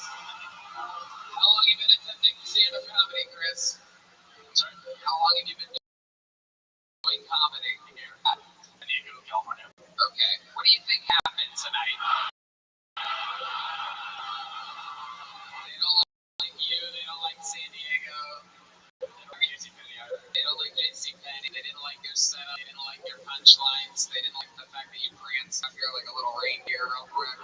That was kind of weird. They don't like your delivery. Tell them something that's going to make you like them. You're here in the heart of Los Angeles, in the airport. Well, like I was too surprised you. I'm actually going to be moving here in a couple months to pursue comedy full time.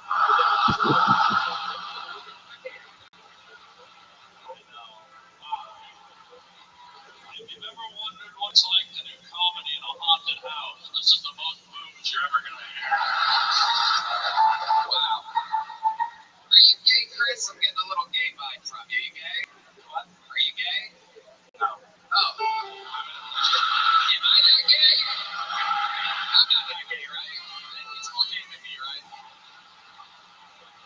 Wow, Chris, I'm trying everything here. Before letting you go, I'm trying everything for you to get one pop, to get the crowd to like you one time. Is there something about you, Chris, that you think the people of Los Angeles would love to know about you? Yeah, sometimes I'll go to gay bars just to see if guys hit on me. Hold on. I asked if you're gay. You said no. I'm not gay. I'm just, I go just to see if I can, just get my spirits up a little bit. You go to gay bars to see if gay guys will hit on you. Take it pretty far if you can. Much like you did signing up for the bucket tonight, taking an opportunity away from a comedian. And either way, It's nice to get a compliment every once in a while. there you go. At least Redman got rid of its one part noise already. He really Iglesias. Okay, brother, you've been doing this for about a year, right? Sorry, you've been doing this for about a year. For you, yeah. How many shows do you think you've done? How many performances? I perform like 2 or 3 times a week. So the question I want to ask is, what is the funniest closer? What's the way that you get off stage every night when you perform that makes you go, you know what? I'm funny enough to be on Kill Tony. What's that closer joke? Give us the one joke. Right now, the one joke that you're like, this is what I close on. Your best joke right now. We're giving him one chance.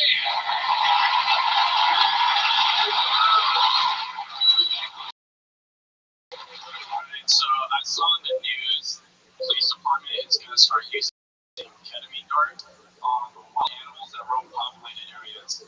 You guys heard about this? You can't ask questions like that. You gotta fucking go, dude. You gotta go. You're giving it. Go ahead. Jesus fucking. If anyone finds a realistic bear costume, please come find me. I'll be outside. Alright, Chris. I think there'll be a realistic bear costume at that gay bar you're out at. Here's a little joke bug.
like to remind everybody that you never know when it's going to be the last time you see someone, so never ever hesitate to tell somebody, I'm going to need that money.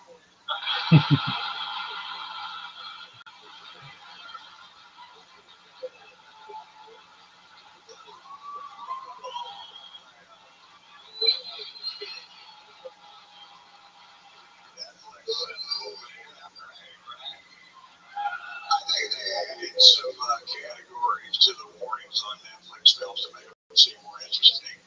I was watching a movie the other night, the warning was this long, and categories I'd never heard of. It's gore, adult situations, nudity, sexual situations, drug abuse, alcohol abuse, smoking. I'm like, am I in this?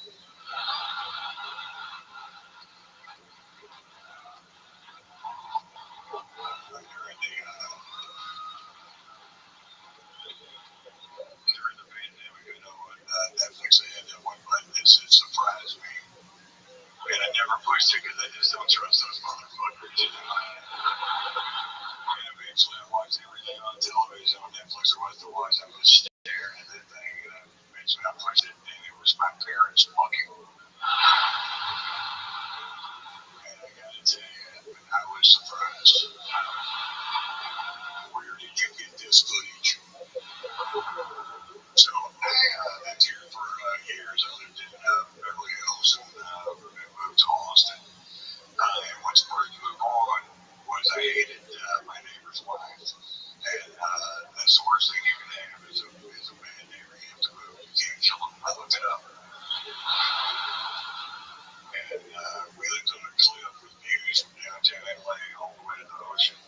And I spoke to this woman twice in 3 years. Both times ridiculously unpleasant. The first time she accused me of stealing their newspaper. And she was really shitty about it. We had a company and she made up for me stuff our newspaper. You did it before, blah, blah, blah, blah, blah, whatever she said. And I said, lady, if you know anything about me, you know I don't steal and I don't read a fucking newspaper. I slammed the door in her face. Totally stole their newspaper. They had footage from their security camera. They were able to send to my phone. I don't know how they did that. But I'm like, yeah, there's like me in my robe walking over to your house. That's your driveway, and over those are my balls. Picking up a newspaper, you can be onto something slitty. But I still thought it was shitty we were bringing up in public. The second time, which is a little while back, I bought some new patio furniture. And the new patio furniture had an umbrella that was blocking her view of Century City. And she came over to my house with steam to shoot. And she bangs on the door. She goes, move that umbrella. I gotta move it now. You're blocking my view of Century City. With my house worth less money, I can call the police. Now move that umbrella. Move it now. So she told me, move it now. Now, I gotta tell you, if you would have asked me nice to move it, I probably would have done it because I like to be a good neighbor and I really wasn't sold on you one way or the other. But now, I love it. I do. And my favorite thing about it is where it is, and it's where it will always be. Until the bigger one I ordered on Amazon Prime gets there on Tuesday, and I will essentially be able to block the sun from her home. She will no longer be able to grow vegetables, and her entire family will die of fucking scurvy.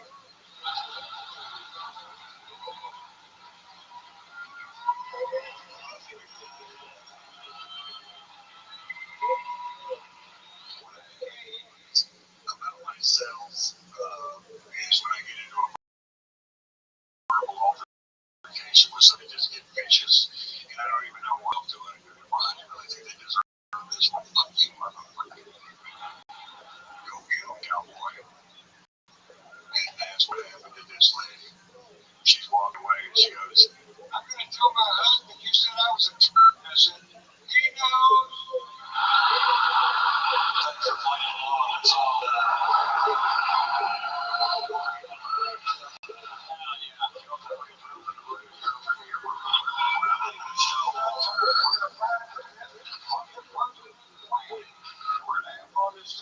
See you guys. Thanks a lot. One more ride on the Great Drive, everybody. Come on.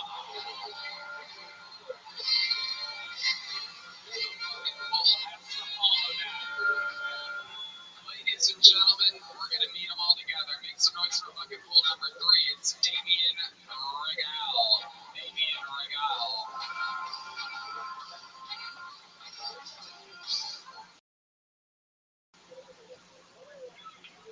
I think all female transgenders should have to play football in the NFL. It's true that men are stronger than women, so that scientists can study a brain that's been damaged twice. My girlfriend and I have been going plastic free lately.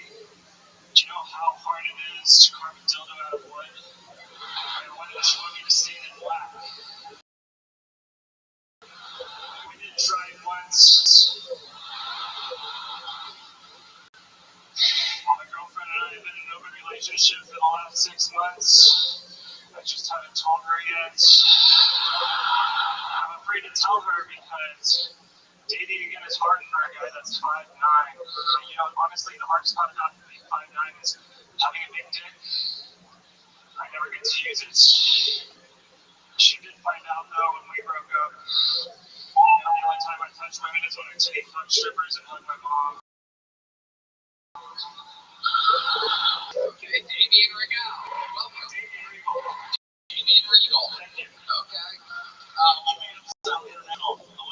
Yeah, it's spelled differently. It's Rigel. Rigol. Yeah. Okay. Regal. Okay, welcome. How long have you been doing stand-up? This is my second mic. Wow. What made you want to sign up for this in front of 15,000 people? I've been watching your show since the Vulcan Gas Company days. Yeah, shout out Vulcan. It's where we built a fucking little empire in Austin, Texas, while waiting for the mothership to be built. And after a real shitty club in Austin decided that we were too racist for them. Bunch of pussies. But anyway, Vulcan's the shit. You are correct. So where was the other open mic at that you tried? It was in Seattle, and that transgender joke got booed so hard. I bet. Seattle's real dumb. Let's check in with Harlan Williams. You know what I love about comedy, Tony? You just never know who's going to do it. Like anyone from any walk of life can do stand-up comedy. And for the cover model for Just for Men hair color to come in here and blow this room apart, God bless you, you funny little freak from England. I must say, it looks so natural that no one can tell. Shut up. For men, Joe. The guy in the back asked if you started that Elton John biopic. Yeah, I told him no. Okay, it is your second mic. Good job, baby. Well tried. The material. Bearded freak. I'm changing out the ISIS. How about that? You look good, Damien. What do you do for a living? I'm a certified public accountant and do tax returns for a living. Wow. Oh, this is sound lucky into us. They do not believe in paying taxes here. Can I ask you a last question? Sure. I don't think it's spelled 7-Eleven stores 18. I don't know. You're not stuck out. You're a model for beard color and hair color. When I get home, I'm going to slap my sister's giant sad face just because you were born. You're causing a lot of trouble here, Damien. I gotta say, I'm thoroughly impressed at the fact if you would have set up and doing this for a year, I thought your confidence, the way you came out, the way you presented, you had to follow Ron White. Yeah. For doing this 2 times, I wasn't that funny. Yeah. It took me a long time to have that kind of confidence and that voice, and so kudos to you, bro. There's a little gay guy that's been doing it for a year in San Diego. He bombed his ass second mic. You're absolute crush, buddy. And for that, you will. I did write a Phil Tony song. I don't know if you want to hear it as a rap song, but I don't believe in like how this do rap songs, right, man? You said you painted your wood for your girlfriend. Be like, what? Isn't there a lot of black wood in Malibu right now? That's what happens when Red Man talks, everybody. Wow. Look at that. I can't quite hear you. What's that noise you're making for Red Man? You deserve it. Buddy, even though it's your second time, it started strong and it boiled out at the end because it's such a good second time you're getting a big jump. Congratulations. The second time ever on a stage in front of 15,000 people. That can only happen on Kill Tony, by the way. Hey, you know what? We can go to the next fucking pull back. I got a little itch. I'm in the mood to go back to the Legends fucking again. I don't know why this early in the show. I probably shouldn't. It's probably a mistake on my part, but oh, alright. Obviously, this can't be real. What a joke. Very funny, guys. This is hilarious. But I'll say the name anyway, because it makes a noise for Tony Hinchcliffe, everybody.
Kill Tony just signed a huge deal with Fox.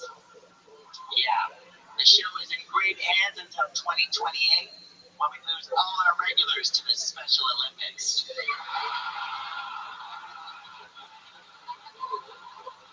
What's the difference between a cat and a dead?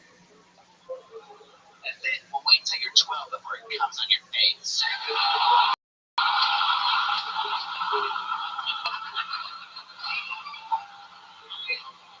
Here's one of some jokes of my favorite KT regulars.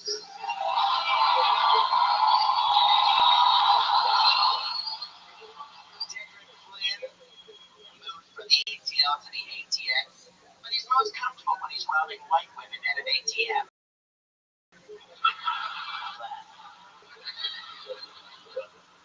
Tedrick is one of my best regulars. We gave him a regular spot after his first minute, and then I realized it was his only good minute.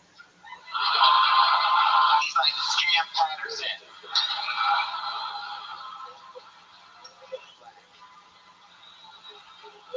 Tedrick is from Atlanta, which is why he looks like Andre $3,000 in overdraft fees.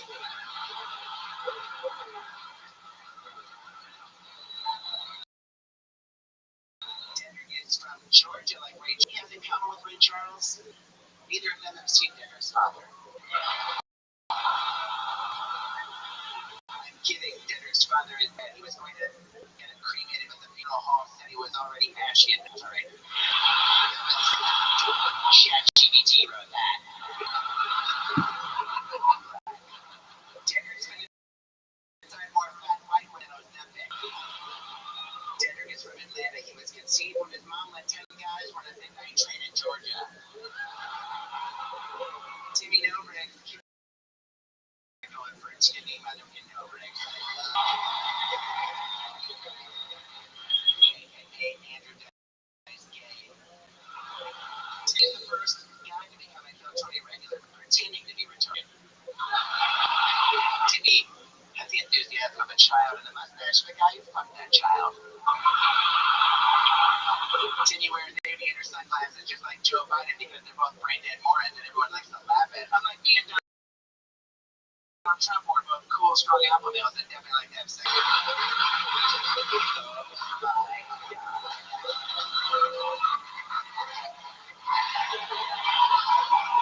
Newsflash, Jimmy, if I wanted to see a bad comedian succeed with a stupid fake character, I'd call Adam Ray.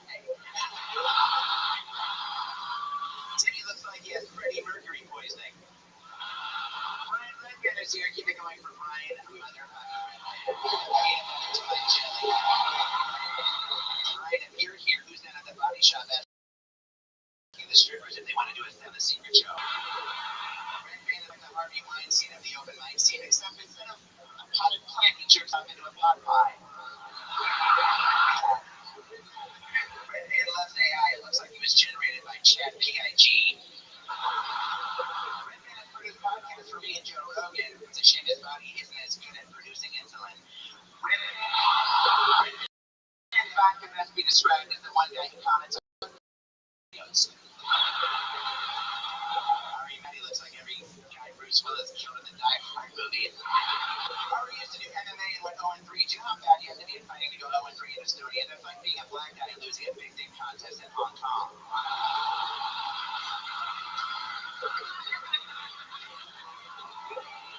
Sorry, I forgot my next joke. I started talking about big dicks and got distracted.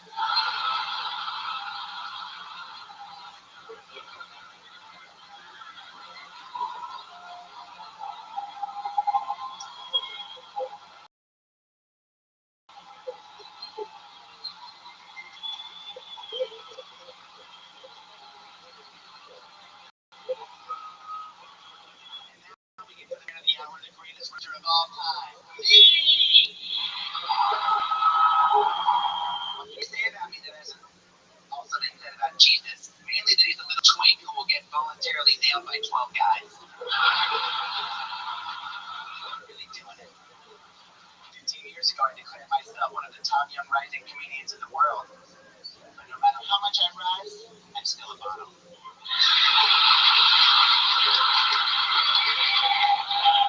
Jody, if we're here, who's haunting an abandoned carnival?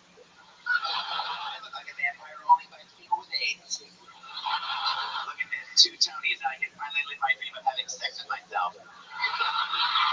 Every time I fuck a guy, I start off by saying, oh my god, we're really doing it, Red Band. Wow.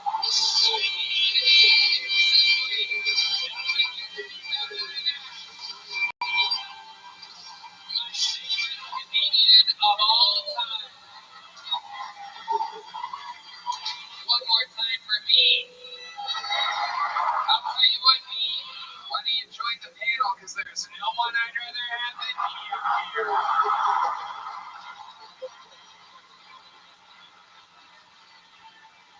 Oh my god. Wow. We're really doing it, Tony. So good to have you. Keeping you on with the lovely Heidi, everybody. Whoa. The lovely Heidi. And my cigarettes. I'm so good at smoking these. Heidi. It's not Heidi. Part of being me is having a man put things, attach things to your body. Perfect. How about one more time for me, everyone? Well, I'm glad I'm here to enjoy the show with me. Let's get to our next bucket pool, shall we? Bucket pool number 4. I'm so excited you're here. How about one more time for Tony Hinchcliffe, ladies and gentlemen? You know, everybody is the youth of America. And God bless Kill Tony. That's true. Make some noise for your next bucket pool. We're all together. The panel is complete. And now we all see for the first time the comedy stylings of Poncho Moeller. Everybody, here we go.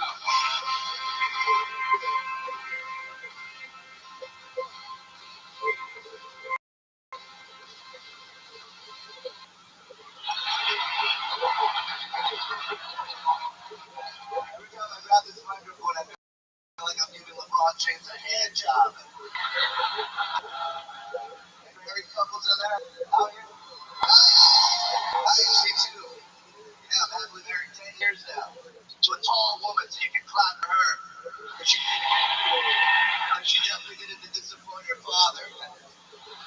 He was expecting Prince Charming and he got me. Or as my mother-in-law, the handsome one of the bunch. And she's told me because the other 6 are hideous. But my wife is smart, funny, beautiful, fantastic tits. They're my best friends. And there's questions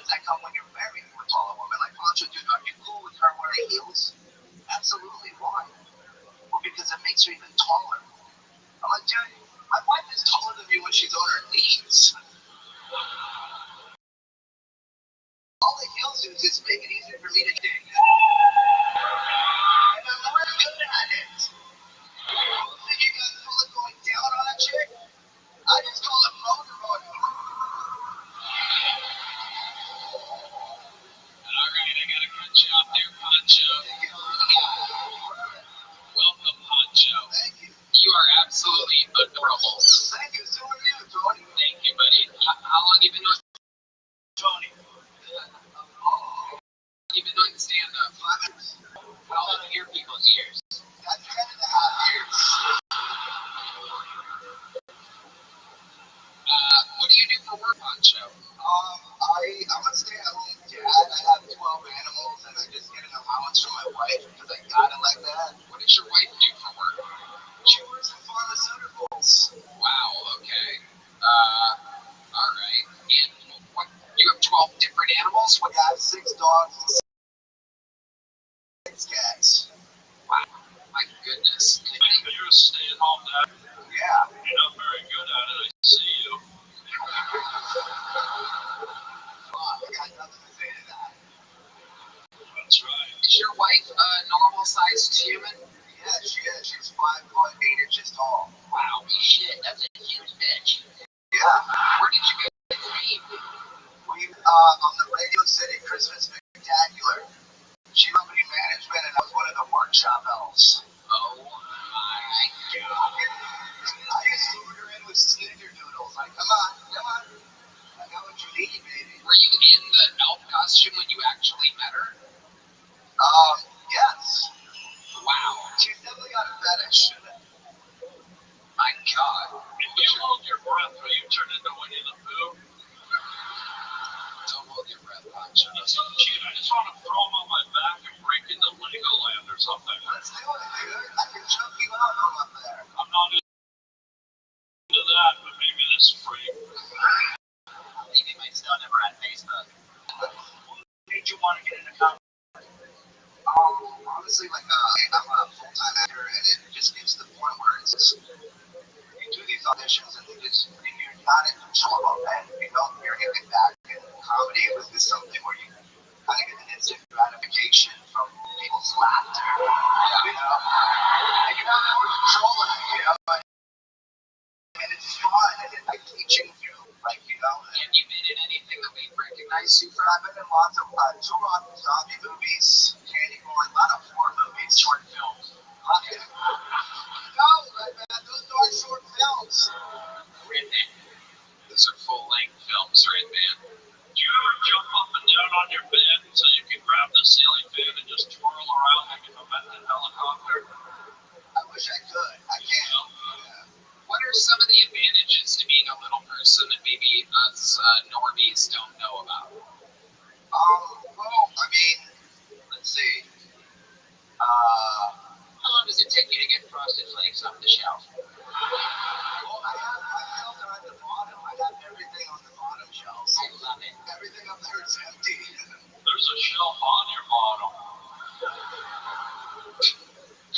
Thank you. And you don't have any actual kids, right? No. Have you tried? Is that something you guys are interested in, or? I tried with one of my girlfriends, and we had to have an abortion. It sucked. Oh my god! Do you get a discount if the abortion's half size? Abortion. Definitely. All right. And the dogs and the cats, did they act up? What was on over there with your little zoo that you're running? It's crazy, dude. We gotta put them outside when we have sex. Why? Because one of the dogs had his tongue in my ass one time when I was fucking my wife. And it felt really good. And so it's like, Does it? yes, it does. That's what they call doggy style. Yeah, in my world, yes. Frisbee in the air, catching your teeth, and then jump under a bulldozer. Poncho, before I let you go, what's like the craziest thing that's ever happened to you in your life? Well, I was a professional skateboarder for a long time. I was actually the first little person professional skateboarder in the entire world. Wow. Look the center of gravity. It's not a big deal though, because there's only 2 of us, so it's like. Right. Amazing. And I got jerked off in the back of a taxi with Wee Man.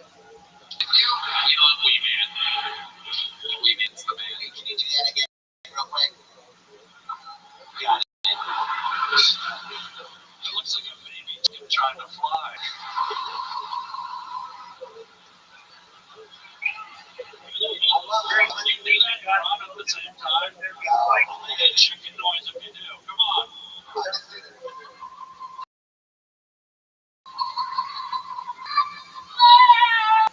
Absolutely.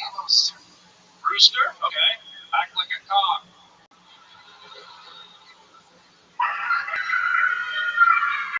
This show's out of control.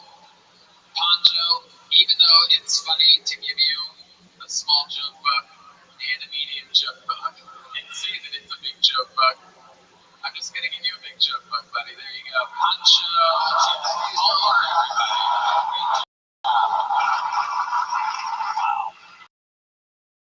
Let's just keep this fun train moving along while to get up the stage, doesn't it? The largest gate, if you know what I mean. There you go. One more time for Poncho, everybody. That's a full-grown midget right there, ladies and gentlemen. Only on Kill Tony can you see things quite like this. Never seen an Ewok live before. Yum. So you know that talk, yum. Yeah. The Ewoks? Yeah. What does it mean? Yum. Well, anyone know? We should ask him when he was still up here. Yum. Well. Hey, we're gonna keep it moving along. Oh, you gotta be curious anymore? God. Oh, we're very curious, aren't we? I'm curious. I love that you're doing an impression of yourself. Ladies and gentlemen, your next comedian is a golden ticket winner that is one of the youngest ever golden ticket winners in the history of show. Some people call it his first ever Kill Tony musical prodigy. This is his first ever appearance in LA.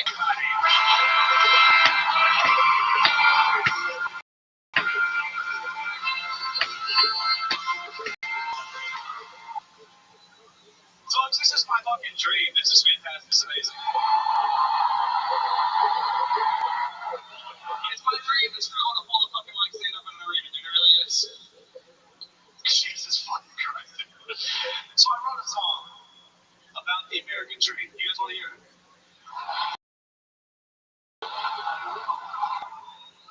The American dream is supposed to be to get a wife and kids, and then you're born.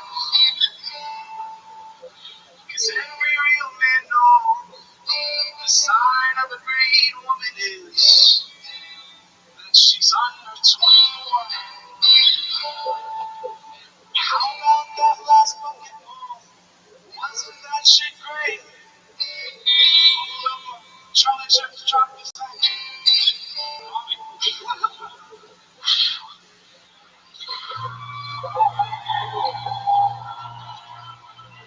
As a kid, I dreamed that I could be an astronaut. If Katy Perry can do it, why can't I? So I trained just like she did. I kissed a girl and I liked it. And to get to space, I flew 100 guys. My upstairs neighbor's dream is to be the best tap dancer in the world. And my dream is that his little boy grows up to become a little girl. There's a 6-year-old dwarf out there whose dream is to grow up. Good luck. There's vegans that spend every day trying to save the earth. Who gives a fuck?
there's just simple things that, no one knows that you're messing up until you say that you're messing up. No one knew you were having a problem with the mic stand until you said it. You know what I mean? You just gotta fucking stay in that pocket. These people absolutely love you. You're a young guy. Thank you for watching me grow up in real time. I love you. He loves LA. I love Louisiana. Dude, LA's been fucking awesome. Yeah. This place rocks. I went to the Comedy Store. I bought like 4 jokes. It was to Venice Beach. That was fun, dude. Yeah. It's fucking rocks. Yeah, we love it. Yeah. Did you see the sea turtle? I'm kidding. What is your process for finding the black guy in every city to do that? You just walk up. I find the worst neighborhood and I hold out my wallet, and then you just wait. You know what I mean? It's like leaving the bait. It's easy. I pay him well.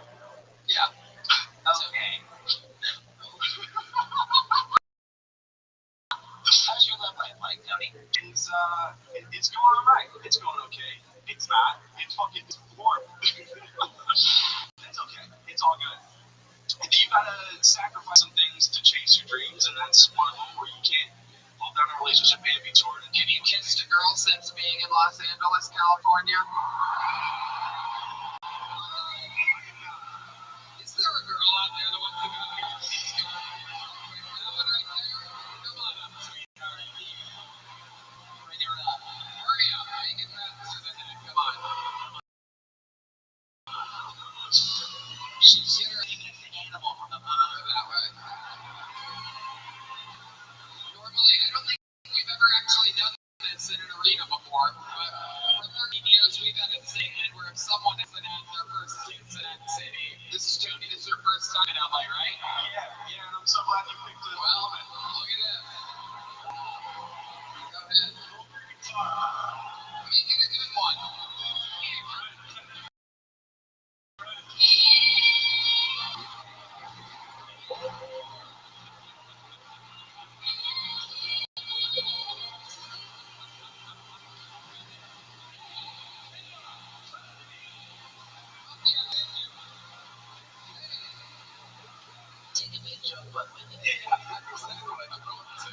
I'm gonna throw one at her. Get her to sign a release. She looks like the type that would sue. That's a good topical reference. You got it. He looks very topical right now. She died. Let's get a replay of that. That might be one of the greatest kisses in the history of Kill Tony. Absolutely incredible, Tony. Look at you. My husband's gonna be pissed, dude. He's funny. Oh my God. Is that your girlfriend, sir, with the pink hair? No? Okay. Yeah. It's absolutely unbelievable. How about one more time for the girl that did that? Where'd she go? That's great. I love her. Here you go. What did she delete in 2 Girls, 1 Cup? Hey, in here. In here, give it to her. Hey, up here. Hey, you dumb slut. Alright, that's the door we're doing. Sorry, I'm a little bit stronger than usual. Rogan and chicken even peptides this morning. Joe's got the best peptides ever. He's my best friend in the world. I love me some Joe Rogan. I love Joe Rogan. One more time for Tony Scarlett. I got a couple of things if you don't mind, Tony. All right, Tony, go. I got a podcast out right now called the Too Soon Podcast where I don't fuck up the line. Okay. Right now, I'm on tour right now. Golden ticket tour. On my next song, Instagram, our comedy. I want to hear what you guys want to hear. There you go. Tony Scarlett, even though the fuck's out there. Here we go. We're going to keep it moving right along. Normally, I would go back to the bucket, but I'm feeling itchy, man. I want another golden ticket winner. I want to bring this fucking place down. Ladies and gentlemen, I present to you one of the greatest golden ticket winners in the history of the show. You know her. You love her. She is here and stronger than ever. Make noise for the great.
it was autism, right? Like, dude, I go up there, I'm doing my material, and I am bombing my fucking dick off. Okay, like, it's so quiet in this room that you could hear a tail drop. Okay, scrambling, and I start doing crowd work. Okay, but I will tell y'all, it is impossible to do crowd work to a room of people that will not make eye contact with you. I'm bombing so bad that I opened this up to a fucking Q&A. Alright? Not a fucking chat in the front row raised her paw and she, yeah, why haven't you killed yourself yet?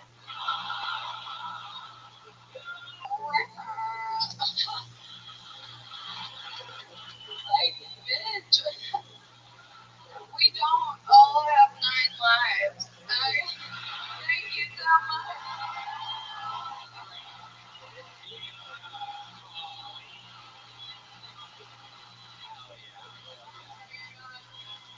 Seeing second Tony, it's so scary. It's like, I feel like a baby saying its dad, but that's weird for the first time. I don't like it. You got it. You got it. Fiona, how's it going? Really good. I did just get to do one of the greatest things. I'm from Nashville, and this hell yeah, it is true. There's a place in White House, Tennessee called Zooland or something, Zootopia. A fucking monkey stole my wheelchair. No. Yeah, and monkeys have like really big clits. Did y'all know that? Yeah, sure. Of course. I have the internet. They also have bubble gum on their ass. Yeah, I'm scared of monkeys, and I didn't know that. What did the monkey do with your wheelchair? Exactly. Well, it was like biting. Oh, shit. Yeah, and they kept driving it around, so I was scared to touch it because monkeys are really creepy. Yeah. Yeah, there was one that came up here earlier during Tony said the N-word was great.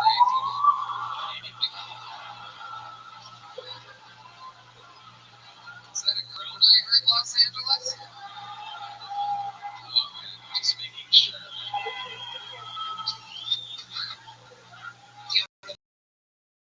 It looks like a new chair. Is it a new chair? It is. Yeah, it's still super handy. Thank you. Fiona, you are just unbelievable. Everybody loves you. They got up on their feet when you came out. You're a huge part of the Kill Tony world. Love you. Everyone loves you. Can I just say, you know, on top of being very funny and creative with your comedy, you're incredibly likable. You're very just, there's something about you that you just automatically, we love you. Continued success as you then show you kill it. Keep killing.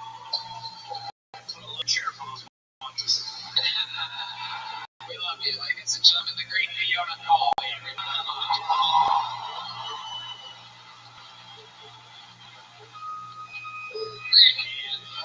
Jesus. One more time for the lovely Heidi and Fiona Call, everybody.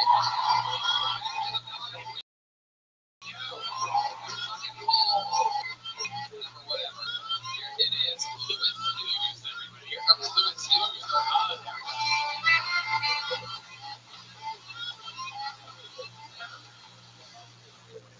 This is crazy. Man, I love doing stand-up because after a show, people say really nice things to you. Other times they say things that keep you up at night. Like one night after a show, a lady came up to me. She's like, "You're really funny." She's like, "You remind me of a lesbian George Lopez." Damn, I don't like how hard you guys laughed at that. I'm Minneapolis, but like most Mexicans, I was born in California. At least that is what I've been telling a lot of white people lately. No, but I grew up in a town so small in Minnesota. Like, I didn't always live in Minneapolis. Like, the question I got the most growing up is, what kind of Mexican are you? That is a hard question to answer when you are 6 years old. Because I didn't know if I wanted to be like or the roofing kind.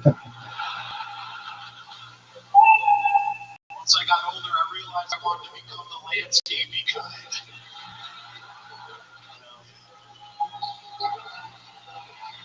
Thank you. Louis Hughes, ladies and gentlemen. One more time for Louis Hughes. Louis, how long have you been doing stand-up? I've been doing stand-up for 3 years. Where at? Minneapolis. Okay. Wow. What brought you here today? I opened for the Butts. Oh, hell yeah. Yeah. How did you meet him? I opened for him in St. Paul. After the show, he's like, I don't really listen to people I know before me. He's like, you were funny, you were cracking me up, and you got good reactions from the crowd. I like it. I want to bring you on the road. It's incredible. Absolutely amazing. What's Minneapolis like nowadays? Is it like we only see it on the news when it's dragging our country down? You know, there is one benefit to having these nice visitors in Minneapolis, and I was cleaning up with white women on the dating apps. And it's been pretty good too. What's your favorite type of woman, Who's? Blue hair. A real liberal kind. Okay. Yeah. Smart, as we call them. If they're short enough, I don't want to give them labels. I will. All right. Thank you, Tony. So, how do you make a living? I'm actually a metrologist for a pharmaceutical company. What exactly is that? Metrology is the science of measurements. Wow. It is the most boring science out there. Amazing. Yes. How did you get into that? Well, I went from dealing drugs to making them. That's the pipeline. Amazing. That's the dream. It is the truth. You have a girlfriend? What's your love life like? It's terrible. I do this. Yeah. You don't ever get like lucky on the road or anything? I don't really try, but I mean, I'll take some suitors tonight. No, we already did that. We don't do it twice an episode. No first kiss in LA? No, but I will show you what you missed. This could have been you. Do you still have the replay loaded up, guys? Can we get that makeout one more time that Tony Scar got to have? You know, this would have been you. Could have been you. If you were luckier. Yeah, that would have been you. I know. You're still making big run and you've got mail. I know. Right now, you're jealous of him and I'm jealous of her. I could never be a white guy that plays guitar. I gotta ask Tony. Get ready to hit the great Harlan Williams 2025 guest of the year. Dumb and Dumber. So many great movies. My new movie, White Man, out on May 26th. Please support it. Apple TV, all the streamers. May 26th in Australia here. White Man. Thank you, everybody. Yeah, go ahead. What's your question for Lewis? My thing is, why don't we bring Lady Lavender back up and give him a shot? He is a lesbian. He wouldn't do it again, would you? She won't do it again. Yeah, she's not that good of a fan. Wow. She's a lesbian. She could have.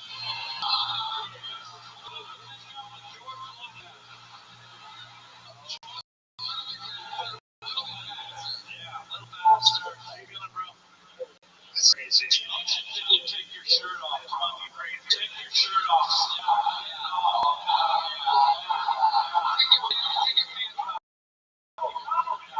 Get the shirt off while she can play with your dirty areola. He punched a baby in the face. Come on, can we get her up here a little bit faster? Come on. Cool. Let's go. Come on, get up Jesus there. fucking Christ. This is the slowest sluts I've ever seen in my life. You mean slug? Let's go. Here she comes. Here we go. You're fantastic. Do you believe in miracles, ladies and gentlemen?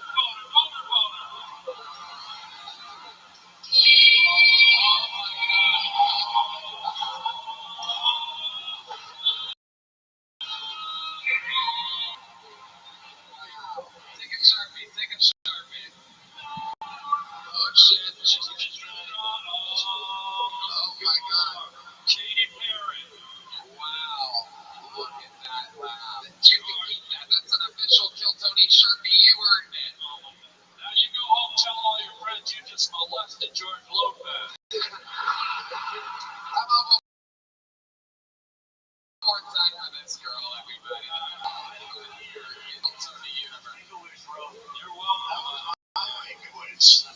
I can get deported happily now. How about you make a bitch? How about that? This is the first time in Kill Tony history that 2 people contracted HPV. Somehow I ended up feeling like a whore after that. I don't know. That's great. It looked like it. Tell me again why your areolas are so small. They look like fish eyes. I don't know. I got them from my mom. Good Lord, give them back. I can smell them from here. They're killing. It's crazy. It tasted pretty good. Let's see a replay of it. No, we don't got it. Yeah, let's see. I think I see some matching tattoos there. This is It's like Red Band when he gets the beef and cheddar at Arby's.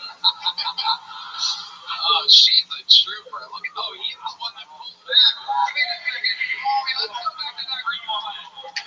Let's see that replay one more time. There's a much like in the UFC, I want to know who pulled off here.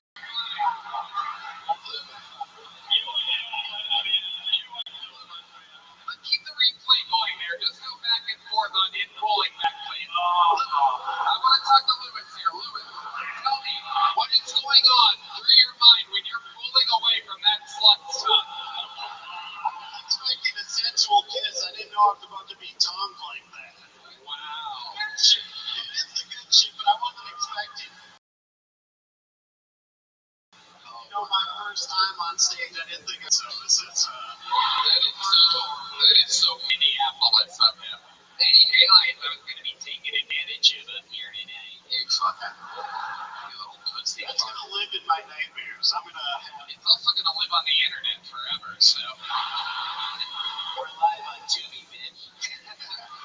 Lewis, here you go, my friend. There's a big chunk, but shit, yeah, you did it. There goes Lewis. Go ahead. There you go, Lewis. Wow. Tony, you guys are making dreams come true. It is amazing, right? He looks uncomfortable, but I think he's going to be high-fiving somebody backstage. I mean, he just had the time of his life. You can't have fun like that in Minneapolis, Minnesota nowadays. Have you ever seen areolas like that before, Bob? I'm saying not to focus on stuff like that. They were very tiny. They were very purple. It almost looked like little green Jolly Ranchers or something like that. Like a raccoon peering out of a dumpster. You guys think we should go to the Legends bucket again? Oh my God, ladies and gentlemen, Kill Tony Legend, frontrunner 2026 guest of the year, along with the many other greats. You know him, he has one of the best specials ever on YouTube. Ladies and gentlemen, make some noise for one of our favorites right now in the Kill Tony universe and one of my personal best friends. This is the return of one of the best comedians in the world, Joe the Rosa, everybody.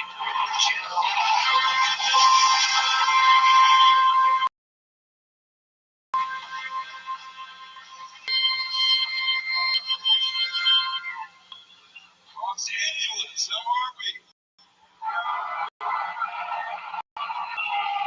To see you guys. I actually went through a breakup recently. I've been self-medic at strip clubs. Strippers are getting fucking lazy, man. They're getting fucking lazy. I had a stripper come up to me the other night. I go, hey, I'm tired.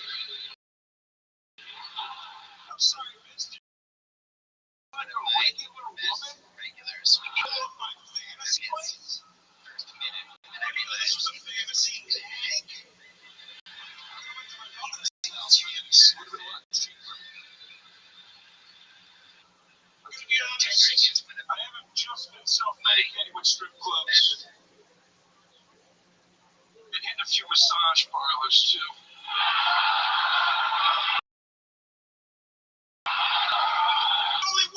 Listen, as a man, you go to a massage parlor. Hand job. Hand job. The happy ending. And for anybody in the audience feeling a little uncomfortable that I'm addressing this subject matter, I know what you're thinking. Oh my God, what about human trafficking? That's half the thrill, goddammit!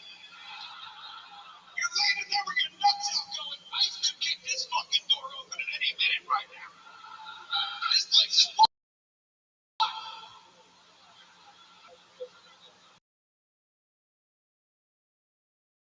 Here's the funny thing about massage parlors. No matter my life, 8 or 9, but no matter what city I'm in, they all have the same menu. It's like McDonald's. 30-minute massage or 60-minute massage. Both end with a hand job. So you might be wondering, why in God's name would you wait twice as long and pay even more money to get to the same happening? It's a great question. I have an answer. 60-minute massage is actually better. It's better. It's more involved. They put the tissue a little deeper. They work the extremities a little longer. You get a full foot hand rub. Sometimes they walk on your back. It's better.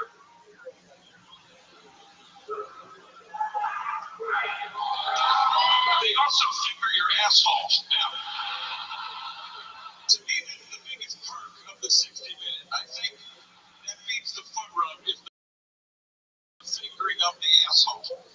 I was in one time like this on all fours, like a dirty little doggy, wagging my tail. The lady tapped my asshole, and she held her finger up. She said, "Sir, inside or out?" That's not what she said. She said, "Oh, so inside or out?"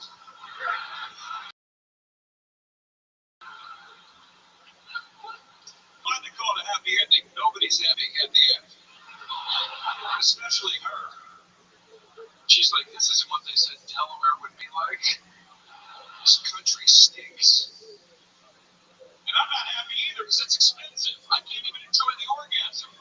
Because all I can think about is what I could have spent that money on. Whole orgasm, I'm like, oh, there goes the Nintendo Switch. All right, I gotta go, everybody. Thank you for listening. Thanks for doing it. For the green. Fucking love you. Thanks so much for doing this and being a Kill Tony fucking icon. So many episodes we've recorded this year. You're one of my best friends. I love you, buddy. We fucking love you. I love all of you, yeah. Absolutely. Thank you for having me. Harlan, you ever been to one of those massage parlors? Yes, and I was so pissed off because the girl, the masseuse, when she laid down and ordered me to give her a massage, I was pissed.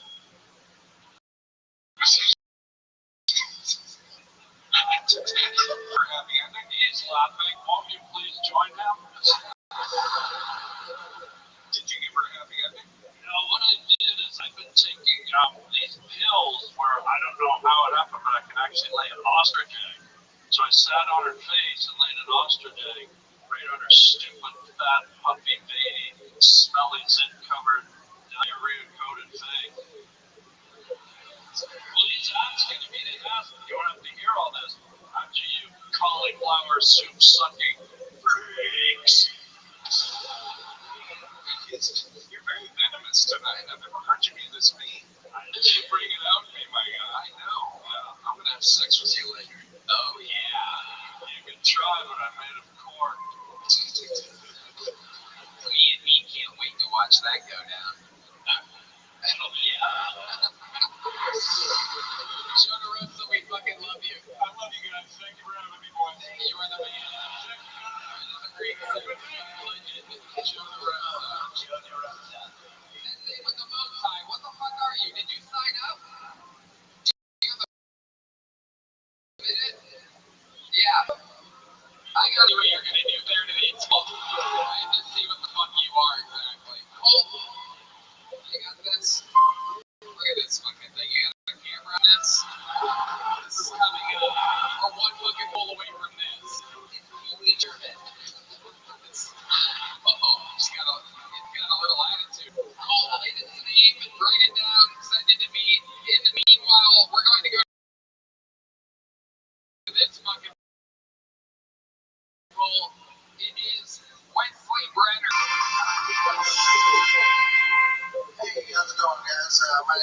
yes. People have told me I look like a genie if you're to rub an old dirty bong instead of a lamp. I'll come out, but I just asked to borrow $30. Like instead of granting 3 wishes, I just take 3 things away. I just drove up from San Diego. San Diego's pretty cool. We have a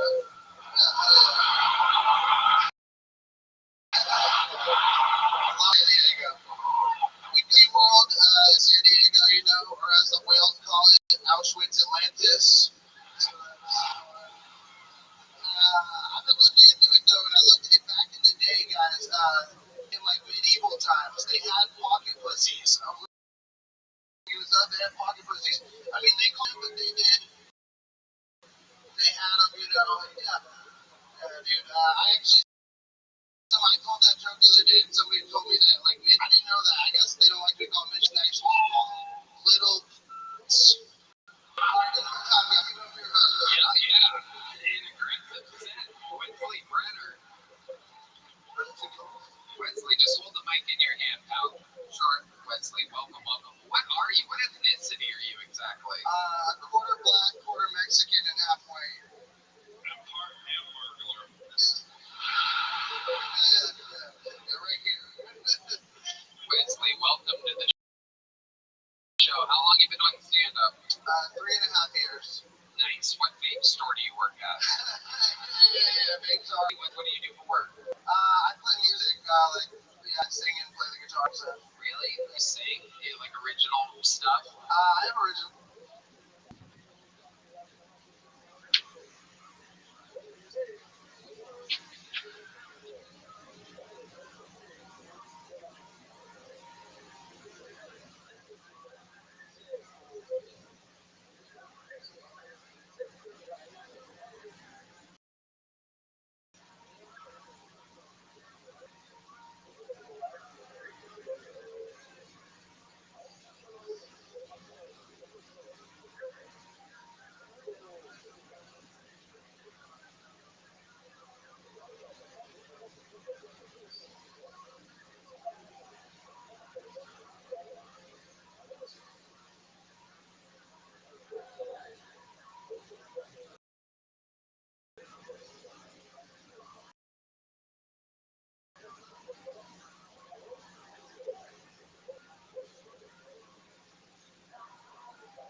All right, Rabbi, have you had the opportunity to make a decision yet?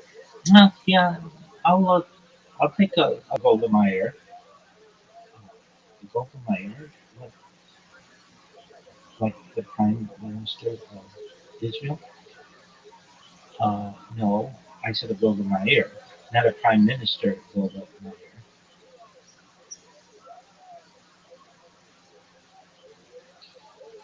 Rabbi, have you had a chance to make a decision?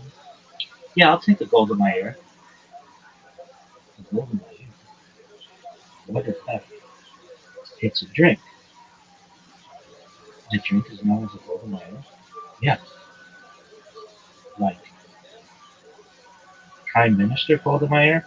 No, that's a different drink. I want a Golda Meir. If you may ask, what is it? Golda Meir?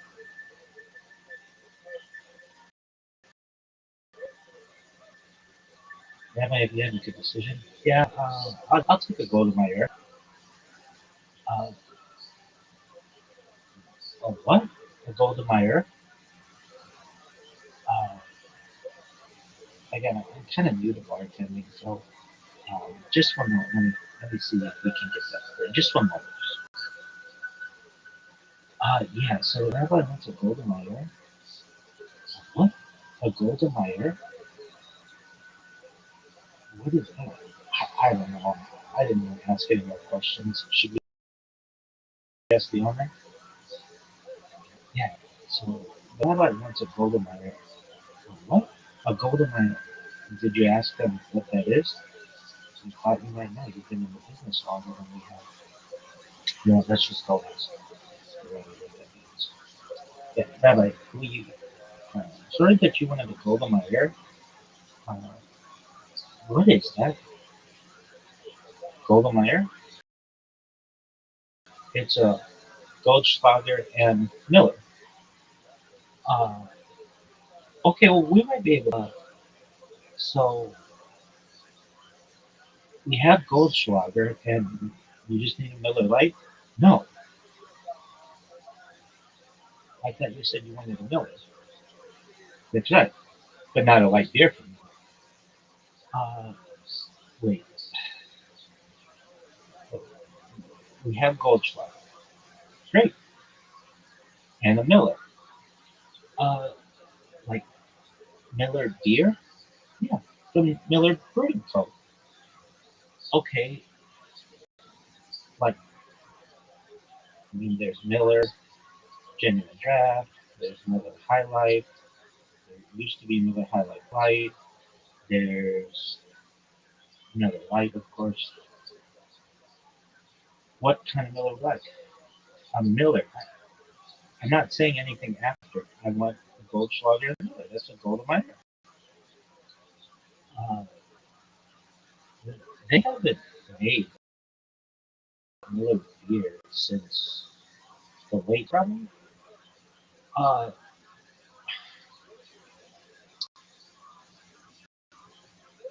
who's serving Miller? Steve's.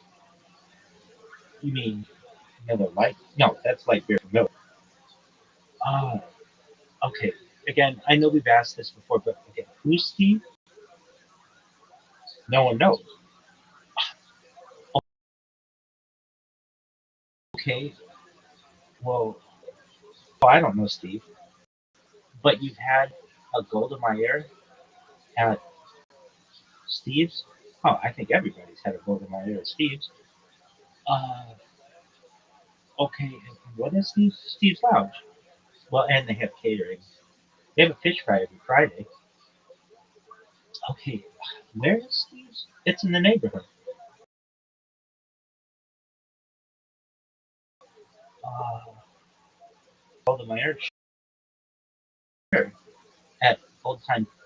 Uh, where's Old Time? It's also in the neighborhood. Whose neighborhood?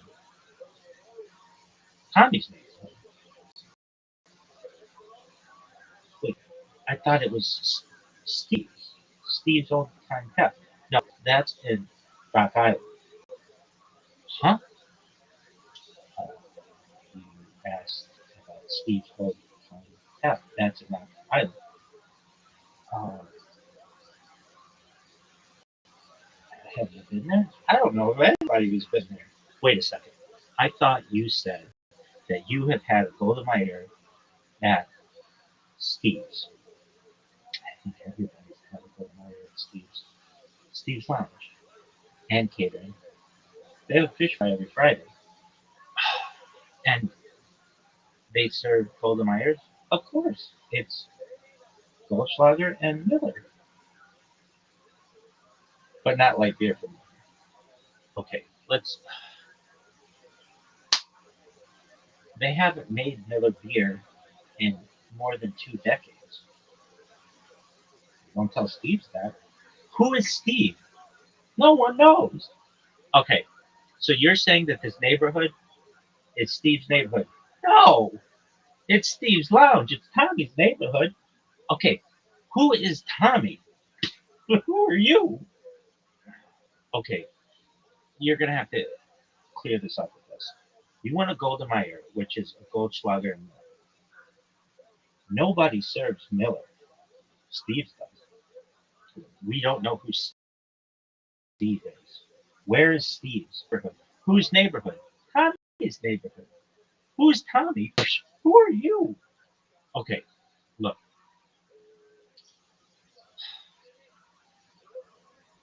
Let's just try to work this through one step at a time. We have Goldschlager. Great. Can we give you Goldschlager and Miller Light?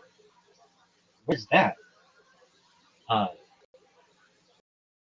It's like the light version. No, that's light beer from Miller. Everybody knows that. Okay, but what about the Miller Light? What is that?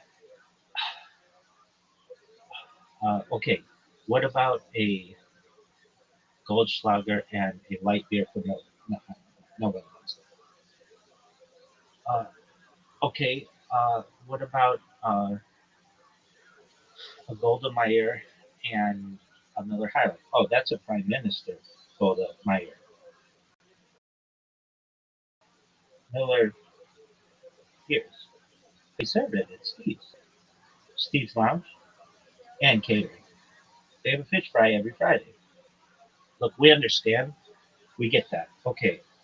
Uh, so, what is a Goldschlager and a Miller Lite? What is that? Apologies. A light beer from Miller. No one knows. I guess it's just a Goldschlager and a light beer from Miller. Who knows? And when's the last time that you had Golden Meyer? I can't tell you, but it was at Steve's. Steve's Lounge and catering. They have a fish fry every Friday. No, we get that. We get that. But so that's the last place that you've had a Golden Meyer? Well, it could have been at Old Time Tap. Okay, where's Old Time Tap? It's in the neighborhood. Steve's neighborhood? No, Tommy's neighborhood. Who is Tommy? Who are you? Look, does Steve own Old Time Tap in Rock Island? All right, so have you had a Golden Meyer in Rock Island? I don't know of anyone who's had a Golden Meyer in Rock Island. Look, okay. Rock Island, is it an island? No, it's a town. Okay, so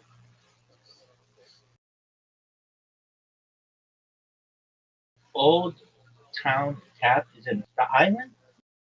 No, no. Okay, look, we're gonna try to really get our fingers on this one. So, who's Steve? No one knows. Well, who's Tommy? Who are you? All right, we're gonna try to figure this out. So there's someone named Tommy, obviously. Okay, who's Tommy? Which one? What do you mean, which one? Which? Who are Tommy? Oh, now you're opening up a can of worms. Well, you've got Uncle Tom. There's Uncle Tommy. There's Tom. There's Tommy. There's Little Tom. There's Little Tommy. There's Tom Tom. And there's Little Tommy's nickname that we're not allowed to call him anymore. Wait, who are all these people? They're in the neighborhood. Look, what are you talking about? So they live with Steve? No. Well, then who's Steve? No one knows who Steve is. Okay. So who's Tom? Which one? Okay, look, we've got a lot to figure out here. We're just trying to get you a drink, okay? You want a Golden Meyer, and that's Goldschlag Miller. They haven't made Miller since 9/11. Is that my issue? You can get Miller at Steve's Lounge and Catering. They have a fish fry every Friday. Look, we get that. We get that. Is Steve there? Who's Steve? Well, that's what we're asking you. Oh, Steve of Steve's Lounge? Oh, that's right, every Friday. Look, we got it. So, is Tom at Steve's? Which one? Uh, who are these people? Okay, so there's Tom, right? Yeah. Okay. And then there's an Uncle Tom? Yeah. Is it your uncle? Oh, no. Okay. There's a Tommy, right? Yeah. And there's an Uncle Tommy? Yeah. Is he your uncle? Oh, no. There's a Tommy? Yeah. Which one? Well, which one do you want to know? Okay, look. We're trying to get this straight. We're just trying to get you a drink. There's Tom, and Tommy? Yeah, I mean, if you want to put it that way. Okay. Are they related? Uh, I perhaps. Okay. Uh, look, there's an Uncle Tom, right? Yeah. Is he your uncle? No. There's an Uncle Tommy, right? Yeah. Is he your uncle? No.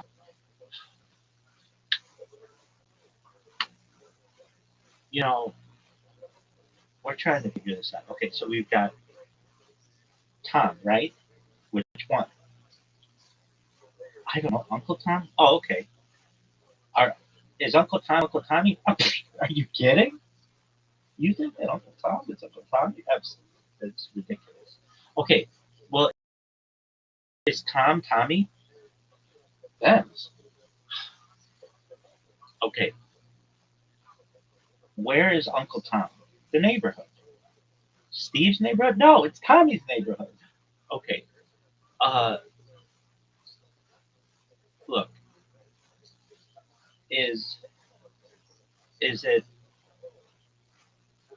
the same neighborhood as Old Time Tap? It's the same street as Old Time Tap. Wait a second. You mean that Old Time Tap is on the same street as Steve's? No. Steve's Lounge and Catering. They have a fish fry every Friday. No, I mean, let me just try to figure this out. Who is Uncle Tom? Who are you? Okay, look, I thought you wanted a Golden Meyer. I do. Okay, and a Golden Meyer is a Goldschmidt, Goldschlager, and right? Yeah. And you can get Miller beer at Steve's. Oh, of course, Steve's Lounge, and Catering. They have a fish fry every Friday. Okay, can you get Miller Old Time Tap? Of course you can get Miller beer Old Time. Okay, well then can you get Miller beer at Steve's Old Time Tap? I don't know. That's in Rock Island. Okay, look. Uh, well, what about Old Town Tap? That's is Crete an island? Yeah, in the Mediterranean. Okay, then is Rock Island an island? No, that's a town. What don't you get about this? All right, we're trying to figure this out. Can you get Miller at Tom's? Oh, I'm sure you could get Miller at Tom's. Oh, Tom's is a bar. No, Tom's isn't a bar. Okay, who is Tom? Well, which one? Uh, how many are there? Well, there's Uncle Tom. There's Uncle Tommy. There's Tom. There's Tom Tom. There's Little Tom. There's Big Tommy. And then, you know, Little Tommy has a nickname that we never call him. Okay, look. You're making this really difficult. We're just trying to get you the drink that you want. You want a Goldschlager and Miller, right? That's right. And you're saying that you can get Miller at Tom's? I don't know. But I've seen it at Tommy's. Okay. What? I've seen Miller at Tommy's. Okay. Uh, which Tommy? What do you mean, which Tommy? There's Tommy's. Okay. You know what? We don't know who these people are. We're just trying to get you the drink that you want. A Goldemeyer is a Goldschlager and Miller, right? That's right. We can't get Miller here. Is there an alternative? Well, you could get skinny Prime Minister Goldemeyer. What's a skinny Prime Minister Goldemeyer? Is that a Goldschlager and Miller Lite? What's that? A Miller Lite? Yeah, I don't. Does not compute. Huh? Oh, a light beer from Miller. Oh, good drink. Well, what is the name of that drink? Nobody knows. Okay, well then, what's a skinny Prime Minister Goldemeyer? Well, that's Goldschlager and Miller Highlight Light. But they discontinued that. Okay, so we don't have Miller Highlight Light, and we don't have Miller Beer. Is there anything else that we can get for you? Let me think.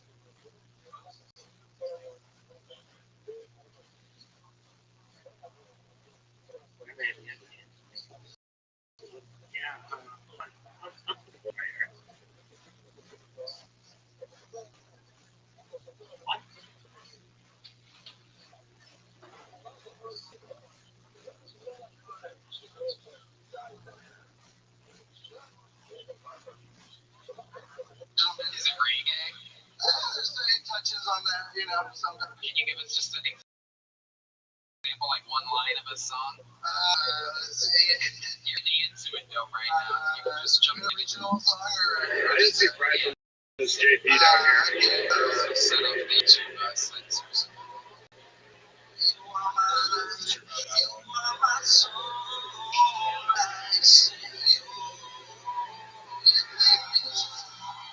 Oh, look who the fuck it is.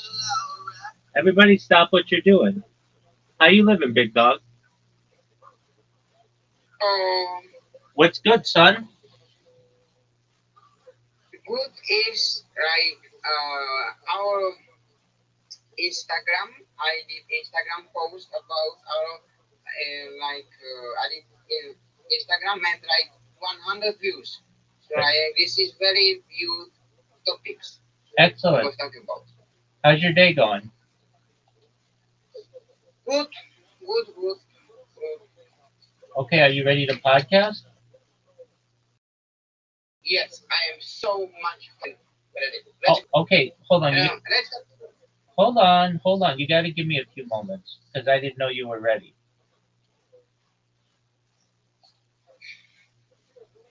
Okay. Excellent. And so like 10 minutes. Okay. I mean, Here you are. You make me wait. You will, You make me wait 7 hours. no, Yes. no, no, You make me wait 7 hours no, no. yesterday, and then you want to get me down to 10 minutes. Okay, 15 minutes. You have 15 minutes to be ready. Don't you give me a schedule. I can maybe be ready in 5 minutes. I don't think so. We will see. Okay. How was your day? How was your day? It is okay. It was okay. Okay, what did you do? I was doing some edits and this. I was fiber. We upgrade. My fiber is looking so much better right now. Okay. What do you mean Yeah, what do you mean you upgraded it? I set some new. I said some new things about what I'm doing and this. Okay, did you get anybody who wants a podcast? Yes, my friend will do my first ever like buying, but he's not doing podcast. He just doing for the reference.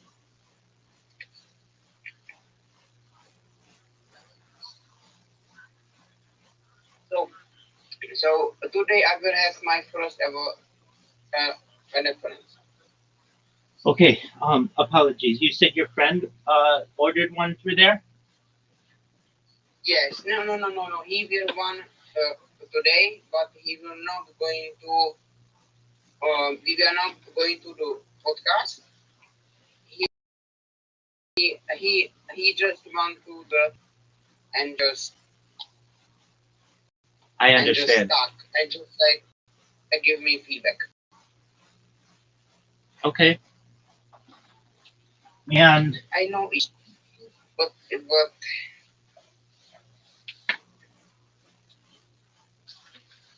so is he gonna give you a review? yes, That's all that matters. That's perfect.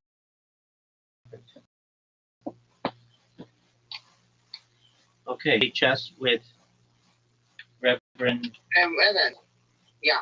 Today, I hope finally today we are gonna be able to be online and we are gonna play because he was calling me yesterday and I was not on Discord and I was calling him back and he was not on the Discord. Okay, that happened. All right. Do you have a link? Yeah, I need to have my good T-shirt. So I need to have my good Oh, your good T-shirt. T-shirt. Your fancy T-shirt. For the future. That's right. People are gonna judge you by your T-shirt. Yeah, and then this is for the future. So I need to good. You always look good, man. No, not always.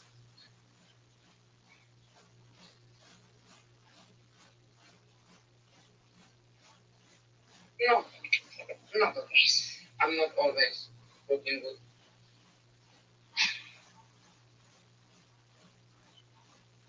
So we are going to do the start and finish the for the next episode. And we are going to do the episode. Yeah, that's right. Okay. Okay. Good to know. Very. Yeah.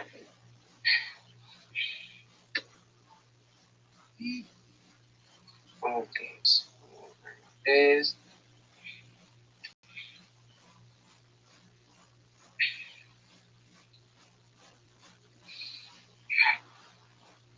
Everybody will love me.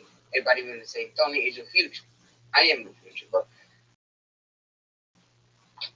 not everyone. I like your confidence, big dog.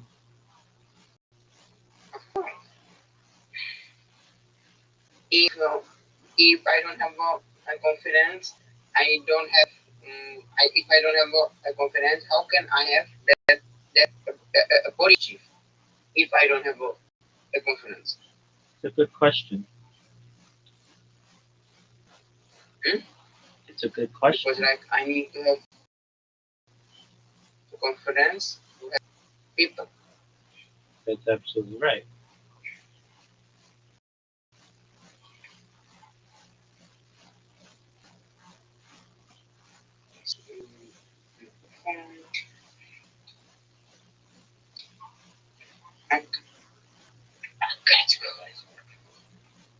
Can you email me the link, please?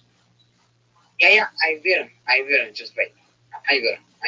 I'm almost done. Okay, do you remember when you were like, you're not going to be ready in 5 minutes and now? You will. Fuck. You will. You're good. Don't worry about it. And we'll also redo the descriptions. And Yeah. so that's good. We're going to do a lot today. Yeah. God willing.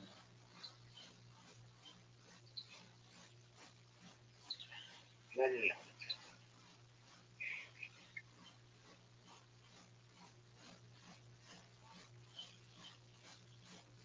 did you talk about me with anyone? Boy, aren't you just interested in how popular you are? Yeah, I am. Okay. Very. Because I don't think I am. So. Okay. Did I talk with you with anyone? Not really. I would say, no, I mean, like, Reverend Andrew and I have been just talking this evening, and it's really late. It's like 2 in the morning here, and it's like 5 in the morning where he is. So,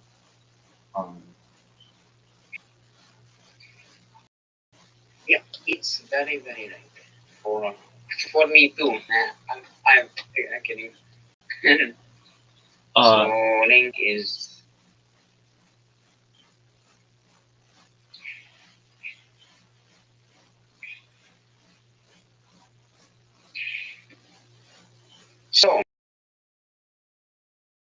So I think through my test, it is my social media. I think this can be very good for you. okay, but remember, we're not doing it for today. For the people of today, we're doing it for the future. For the future, exactly. Okay, when you are ready, you can come. Okay. Then you are ready. Okay. Next 3 hours, next 4 hours. Calm down. Calm down. I'm gonna write the description first. Okay. So can we do that? Yes, of course. Okay. In the meantime, how are mom and dad? Good. Mom is good, and dad is dad. I understand.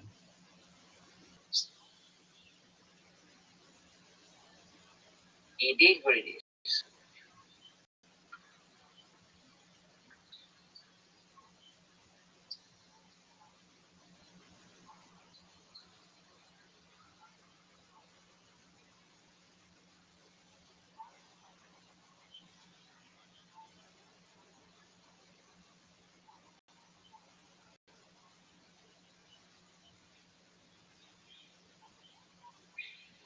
Any interviews planned for today?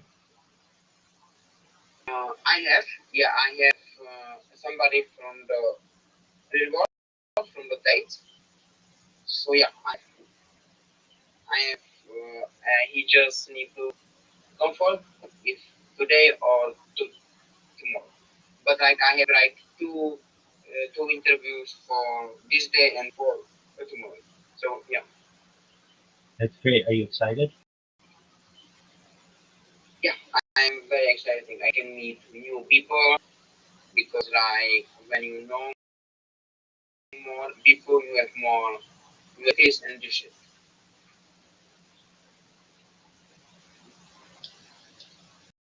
Yeah, That's correct.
I will gonna talk you on Twitter Not yet. Not if I yet. can. Not yet. Not yet.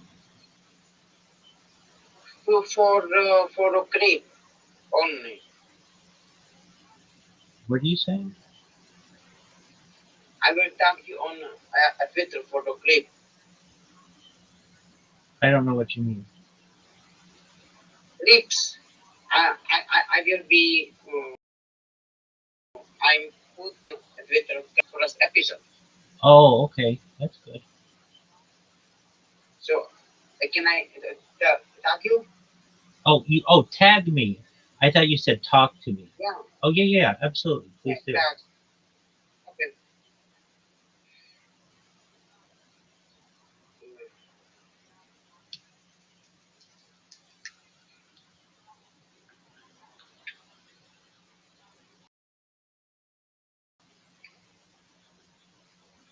Yeah.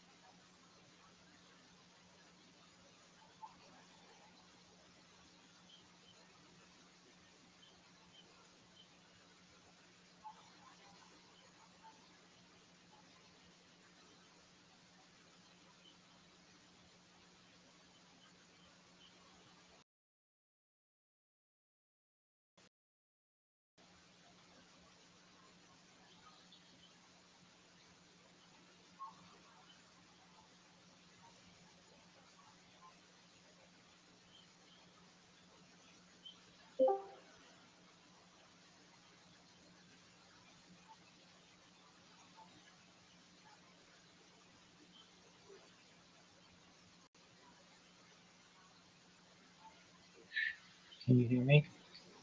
Yeah. Okay. I'm going to send you 2027. Mm-hmm.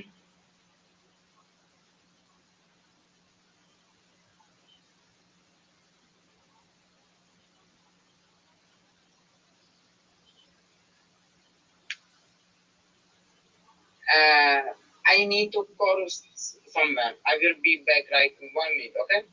Okay.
I'm back.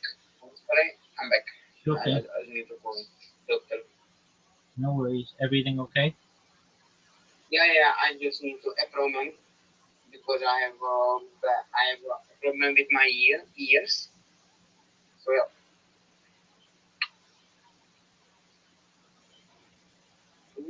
I'm not. I'm like I have a problem with my ears. So I need to check up. Okay. Do you want more know about my ears or not? Are you saying your ears? Yes, my ears. No, I mean Yeah. that's your own that's your own private information. That's okay. Okay. If you want to share it, you can. But no. Okay. Check I need your email. check Yeah, your yeah, check your email. yeah. Which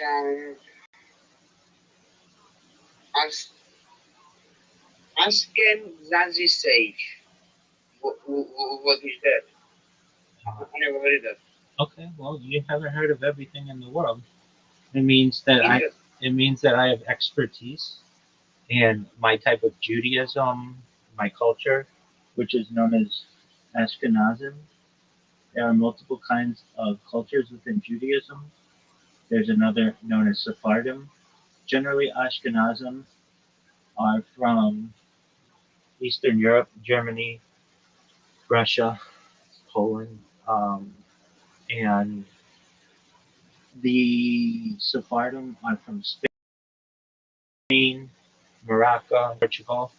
There's also Mizrahi, which generally means Eastern, and that is usually like Iran, Iraq, Syria. Does this make sense to you? yeah, it makes absolutely sense. You are some genius. I don't know about that. But we're going to make it look like I am in this discussion. Yeah, and this is the most important thing. And now everybody knows.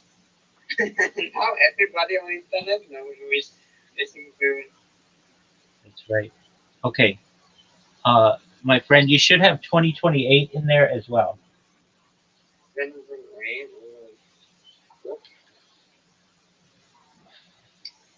And and this is for the last episode. Well, I'd send a 2027.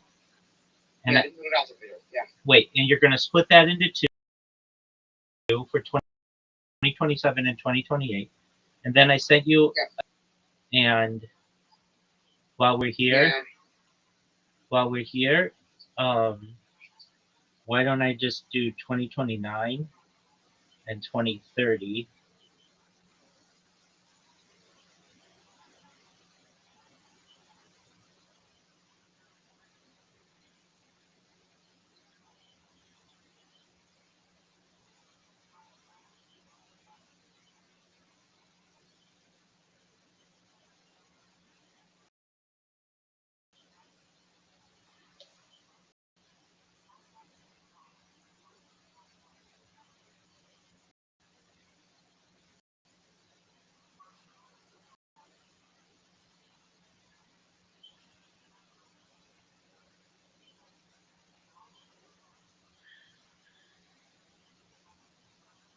I just post that big episode on World UFO. I know it's late, but I posted. On what? I I posted on Twitter your biggest episode Oh, okay, cool.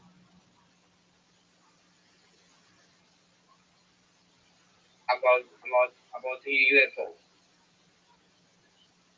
Oh, that was my biggest one. No, Oh, the big. I got you. Yeah.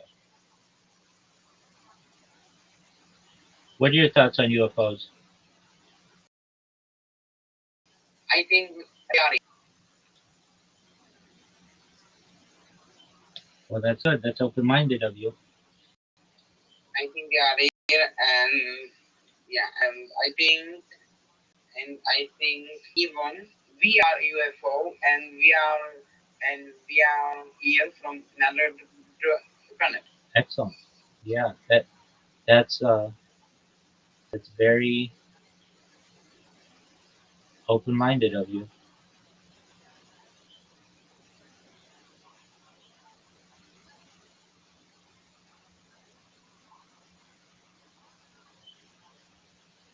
Because like, well, if we are evolution from monkeys, why are monkeys here is still here? No, you don't understand evolution correctly then. We didn't evolve I was we didn't evolve it, we didn't ev- we didn't evolve from monkeys. We have a common ancestor with monkeys, but we also have a common ancestor with elephants and dogs and cats and ants and bacteria and fungi, but we did not come from monkeys but why in schools are teaching that? because you don't have good schools.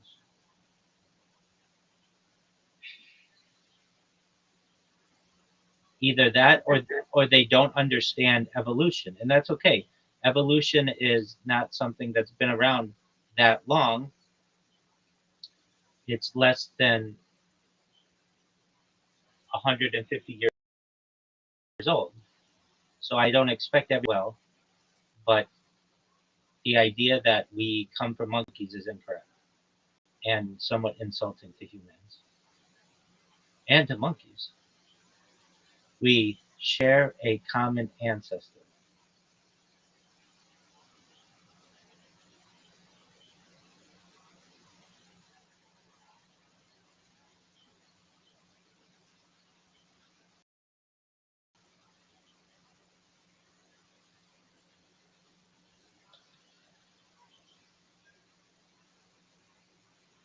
Do you understand what a common ancestor means?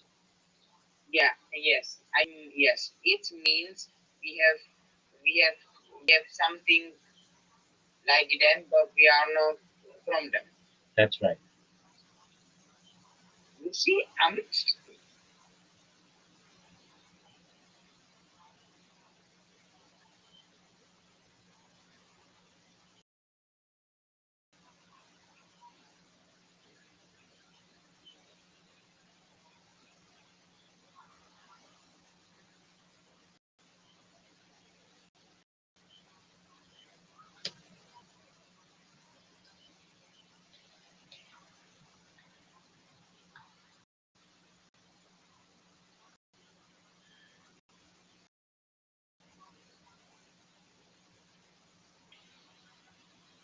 who is the one you absolutely hate in streaming industry?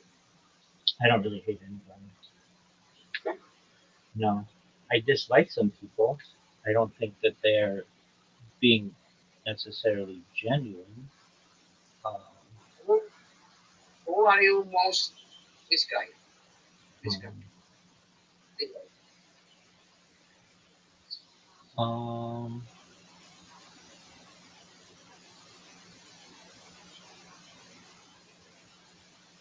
there are a lot. I think Mr. Beast credit. He is bas- he is ba-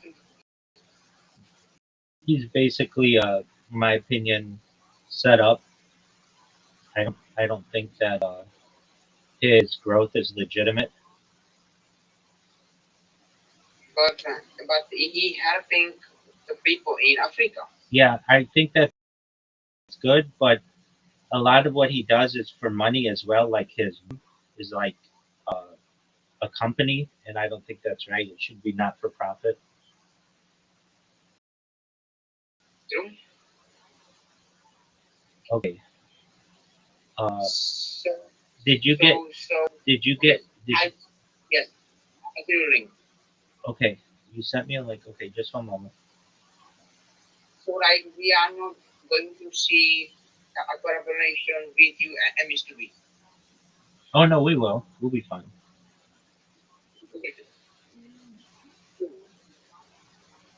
Okay. That's good.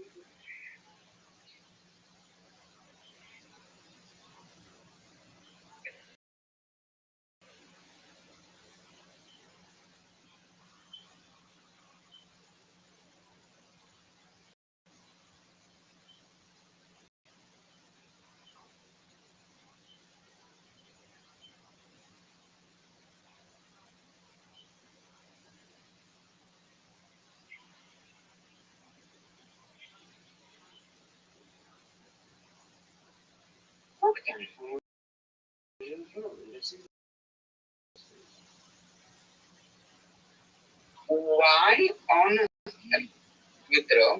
Why do you like follow more people than more people follow you? I have a policy. Anyone who follows me, I follow them right back.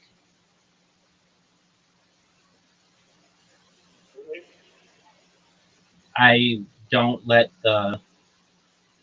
my ego get in the way.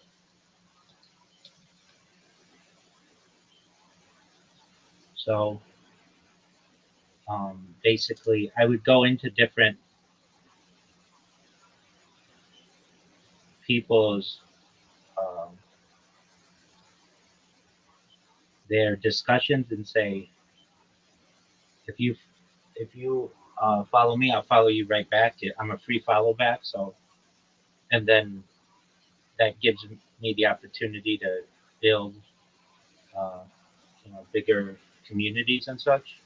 If you if you say to yourself, I'm not going to follow back people who follow me, okay, that's cool, but then nobody grows. Very few people grow with that mentality. If you have the opposite mentality and you say, I'm going to follow everyone who follows me, then everybody grows. But it's not working because you have more people you follow than you follow you. Who cares? Once I have 1 million or 10 million people, I can unfollow everybody. That's true. That's true. It's not wrong.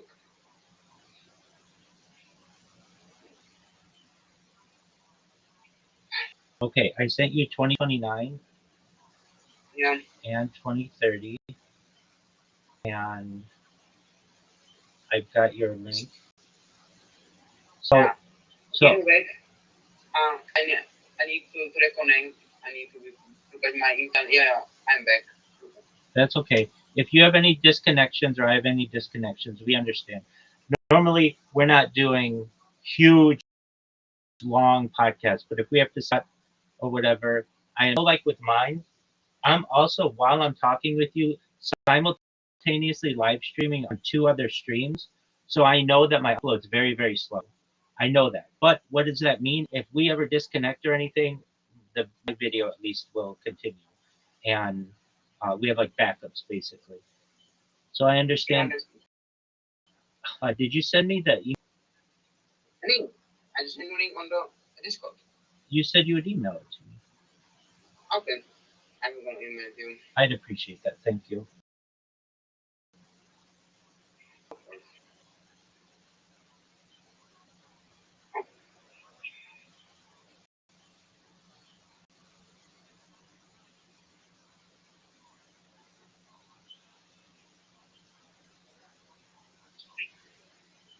If you are ever in Mr. Beast video, you need to fix the game. Sure, I can win.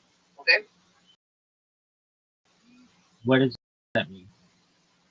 Like do things so I can win. That Mr. Beast game. What game? He is playing games like with survive days and days and this shit. Well, His game. I understand. So like you need to fix it for me, okay? Oh, that's the plan? Yeah, that's the plan. That's the plan. Maybe we won't fix it for you, but we'll just train you so that you're good enough so that you get all the prizes. Wait. Then you You win. what? Then you win legitimately. Okay.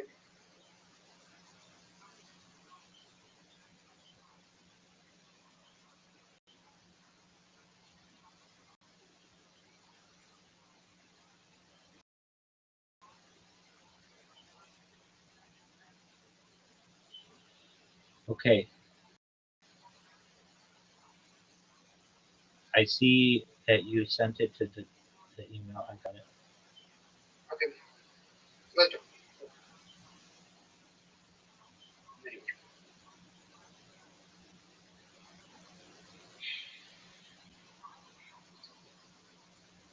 I have genuinely a question, okay? Okay. When you are like home all the time, like home and I'm not. you You. I was outside earlier today for like 2 hours. really? Yeah. Oh, okay, interesting.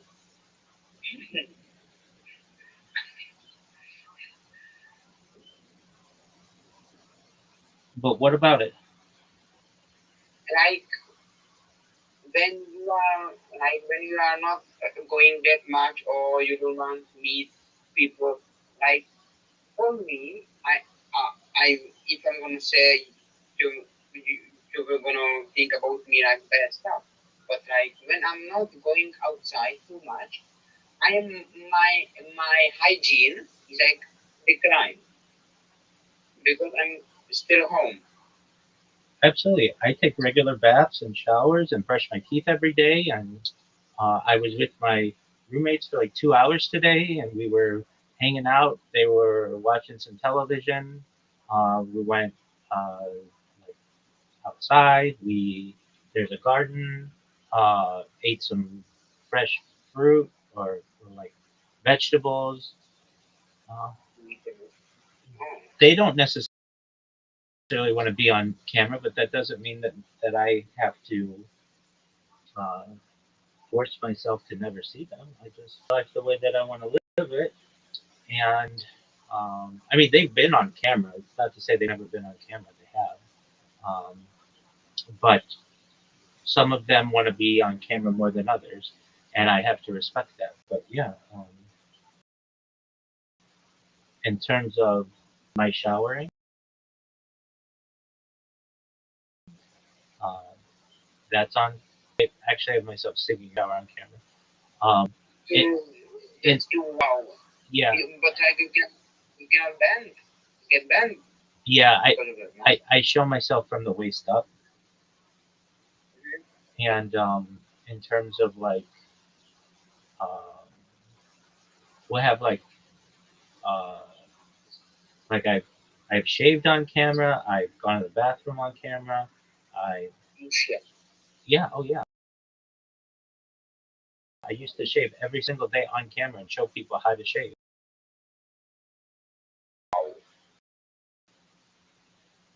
Um, um, certainly like nail care.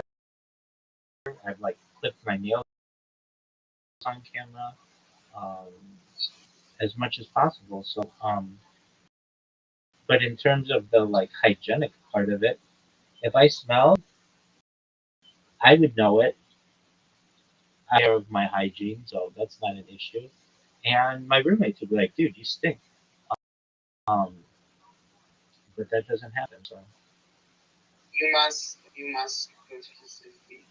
must think that I'm horrible person when I say what I say to you. no, no, no, you're fine. It's just you only see my cameras. I have an entire life outside of the cameras. A lot of it is recorded, but if anything, I just leave the cameras going. I don't feel like I'm a slave to the cameras, and I don't have to. If I sometimes I'll get people who argue in here, not with me, but with other people, and I just don't want to hear it, and I'll just mute everybody, and I won't mute. They can argue amongst themselves, but I'll just turn off the sound because it's just too much. I get people in here who just talk and talk and talk and talk and talk, and either I tell them, look, I'm gonna go do something else, or I just mute them. And when I sleep, I've got them muted, so I can't hear what they're doing, and um, go to the bathroom. I have a lot of the footage on GoPros, so that like it's not lost footage. But um, I pretty clearly don't say that I have been on live stream 24 hours a day, 7 days a week, 365 days a year. 100% of the time, 99.999% of the time. Oh yeah, but anytime I don't want to, I don't have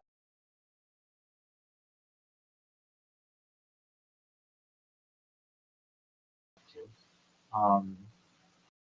And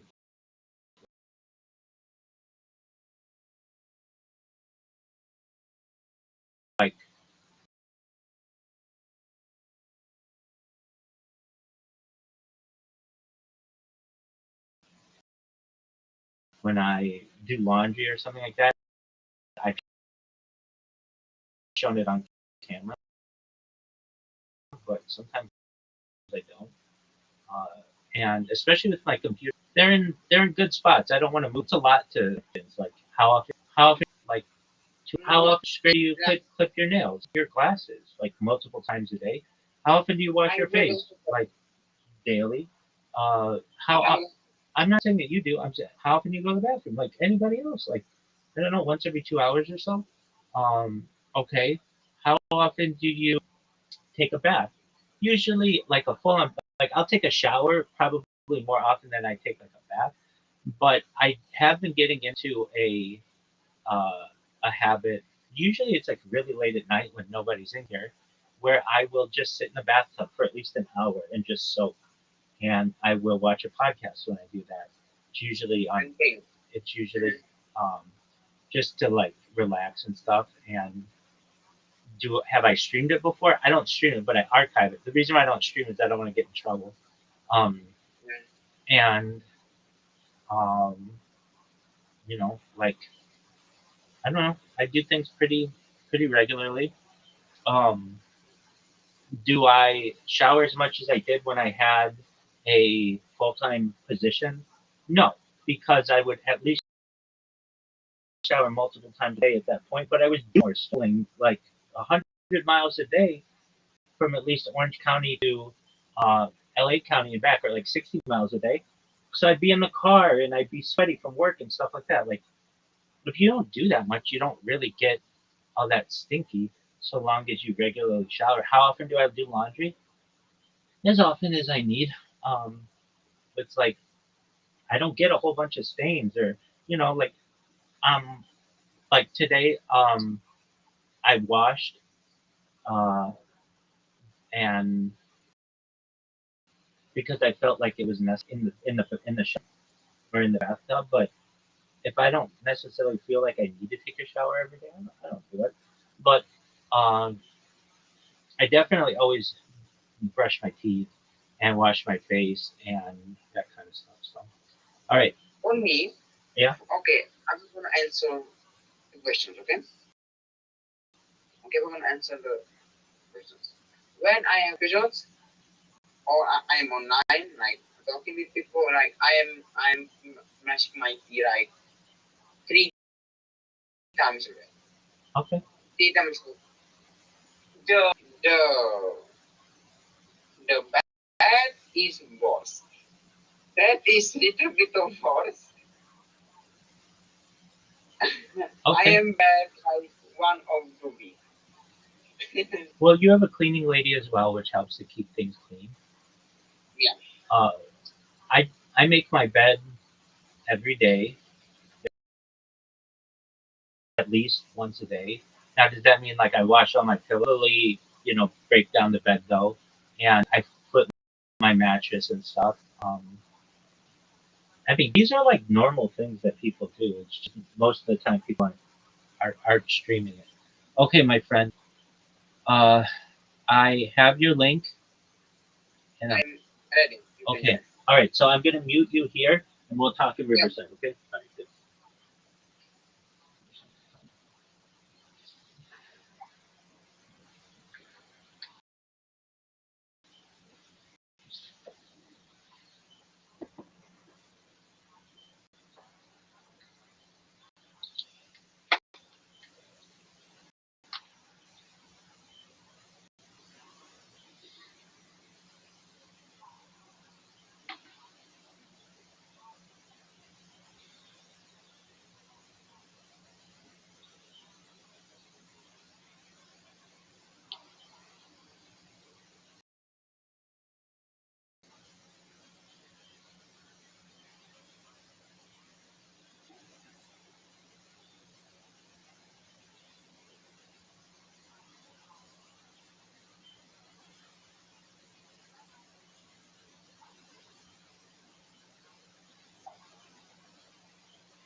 Can you? Tony, can you hear me? Can you hear me? Okay, doke. I'm just making you aware. If you look at your hair in the background, it's sticking up like a. Okay, all right. Just in case you want to.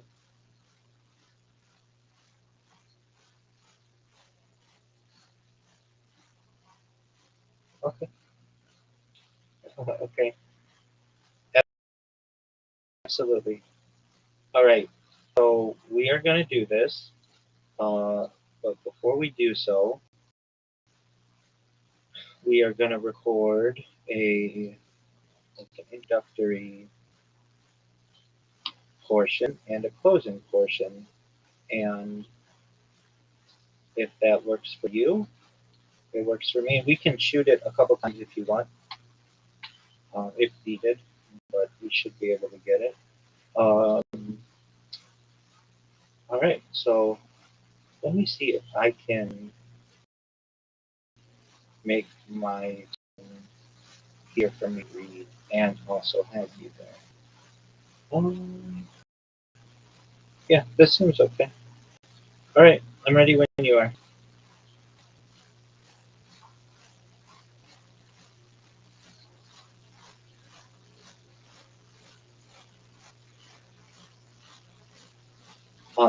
Trust me, no one cares.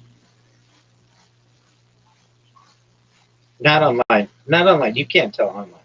Maybe in real life, of course they care, but not online.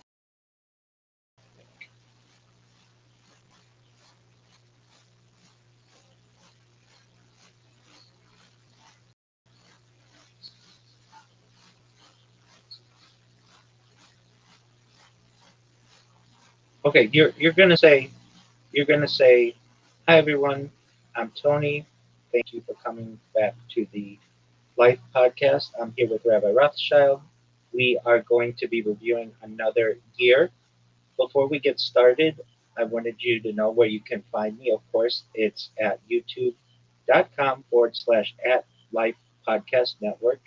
Additionally, you can find me at linktree.com/ Life Podcast, and I will hand it over to Rabbi Rothschild, and they can tell you where you can find them before we move into the next year.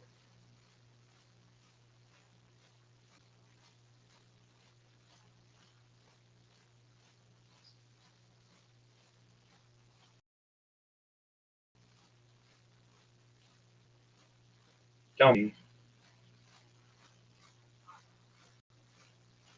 and don't forget when you're not talking to mute your microphone.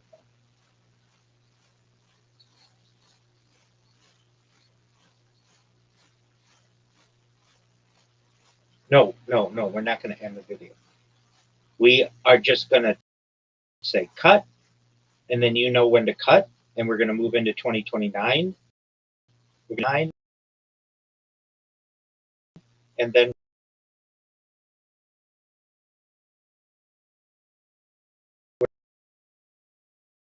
we're going to talk about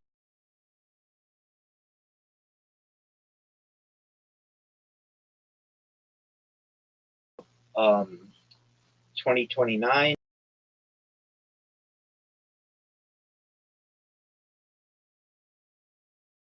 at the end, and then we'll say cut, and then we'll do 20. So it's absolutely. I can't hear you right now because of the podcast with Tony. You should know that he wants to play you in chess when you guys have the opportunity. And also, we're going to be recording a podcast right now, so you can feel free to listen to it. It's going to be on the year 2029 and perhaps the year 2030 or 2030. And it should be really interesting. So if you want to listen, feel free. And it's not that we don't love you. It's not that we don't want to talk with you, but we are currently going to be working on this podcast. So just one moment.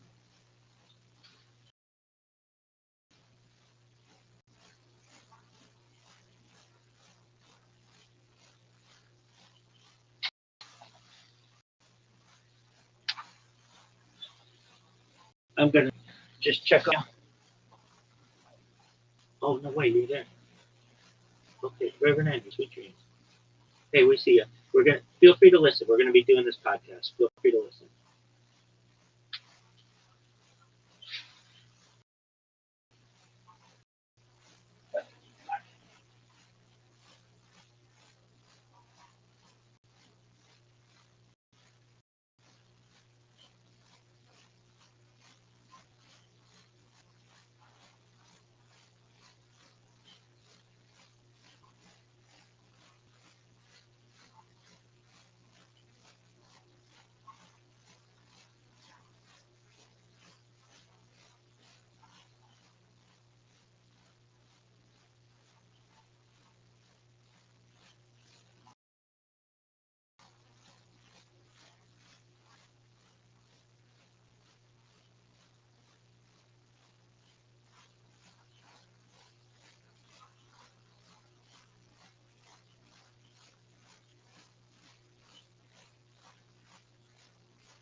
Tony, I'll be there in just a second.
All right, Tony. I'm coming. I also went to the restroom and I came up with what I think is a good idea, and I let Reverend Andrew know what we're doing because he joined us back in the Discord. Okay, can you hear me? Oh, I don't know. I don't know about that, but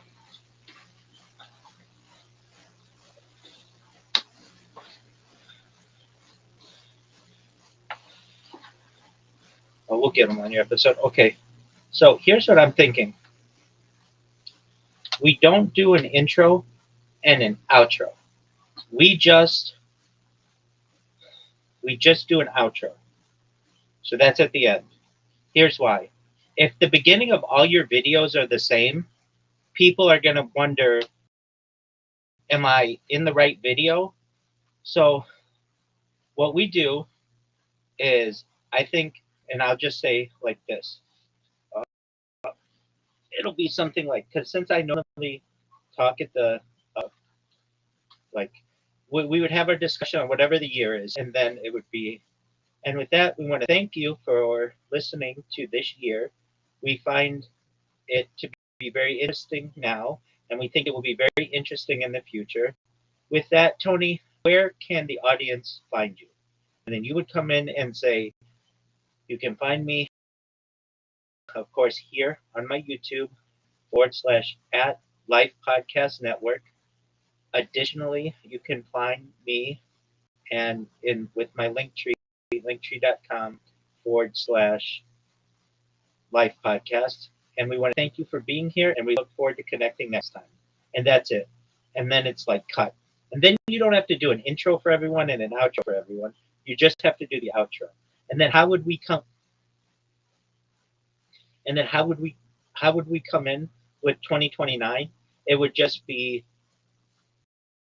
thank you for being here. 20 consists of boom, and we just start right away.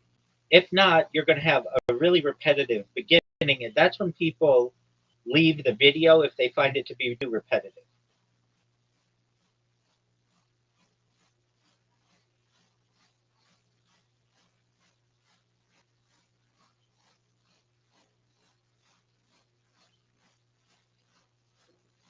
We're going to do an intro, but it'll just be like 2029 is these, we'll be starting on Monday. Like, we just go right into the year.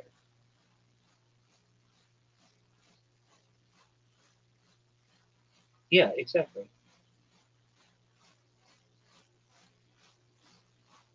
And you're not even gonna welcome it. I mean, you can if you want, but it's gonna be the same thing for like 50 straight videos. The beginning of 50 straight videos will all look the same, and you don't want that for your audience. It's boring. So if we just say thank you for being here, the year 2029 will be starting on a Monday calendar, the 2029th year of the Common Era. You get what I'm saying?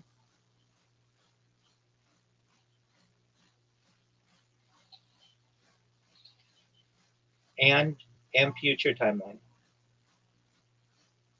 No worries.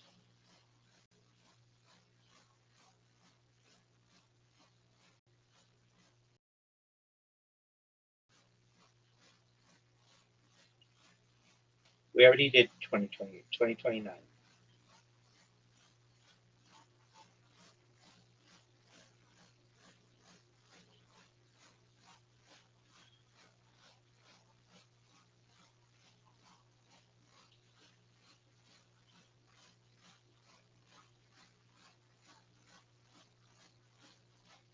FutureTimeline.net.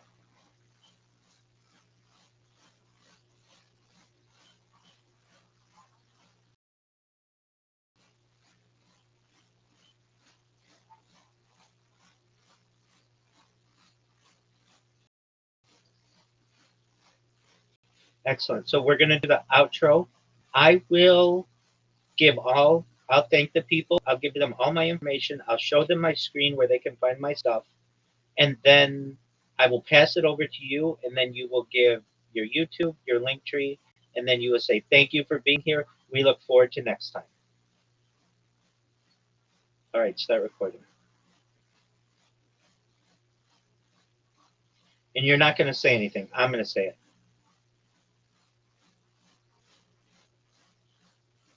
And with that, that concludes our year. We want to thank you for the opportunity to share this information with you, both now and for those who watch in the future. If you want to find where you can find my content, I advise that you type Rabbi Rothschild, RabbiRothschild, CHILD into YouTube and filter by live. As you can see, I have more content available 24 hours a day, 7 days a week, 365 days a year than any person ever. I am always live on many streams. Moreover, you can find my social media at linktree.com/Rabbi Rothschild.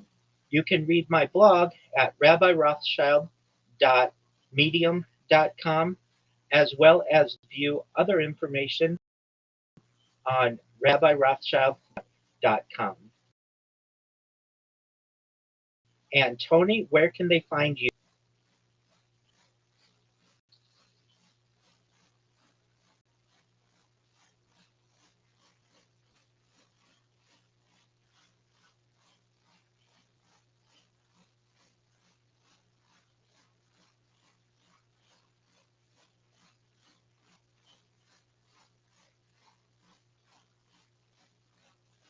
Cut, cut, cut, cut.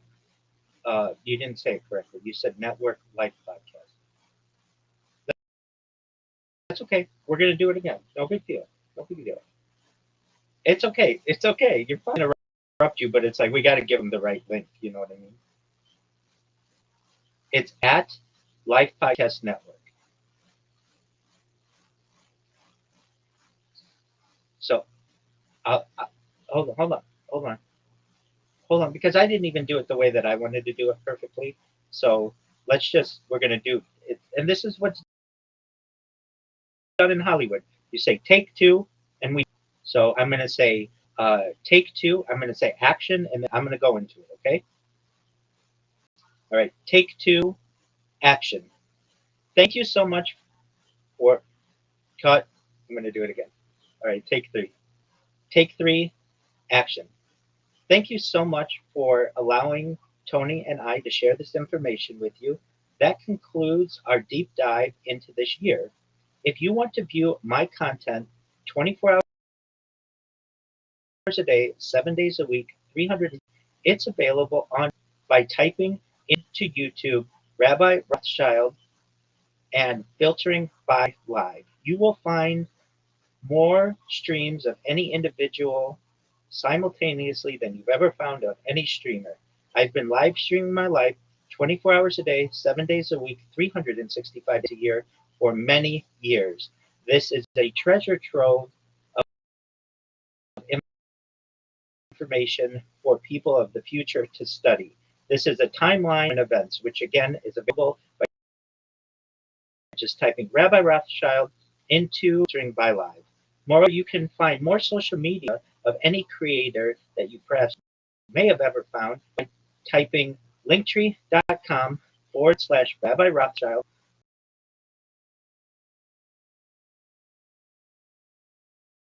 or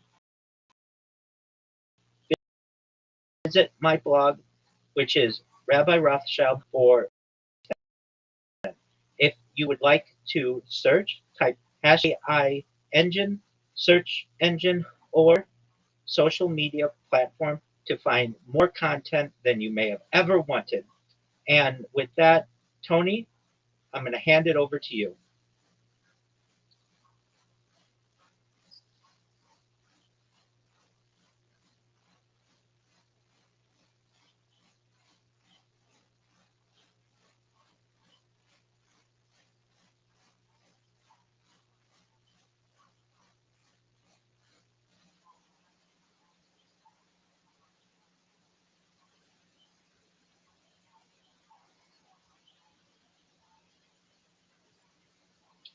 Oh, okay, so we're going to say cut. What are you trying to say? Yeah, we're cutting. Yeah, that's fine. Yeah, just write it down.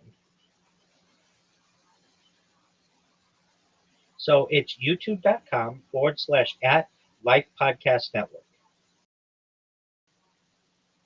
Just write it down so you have it.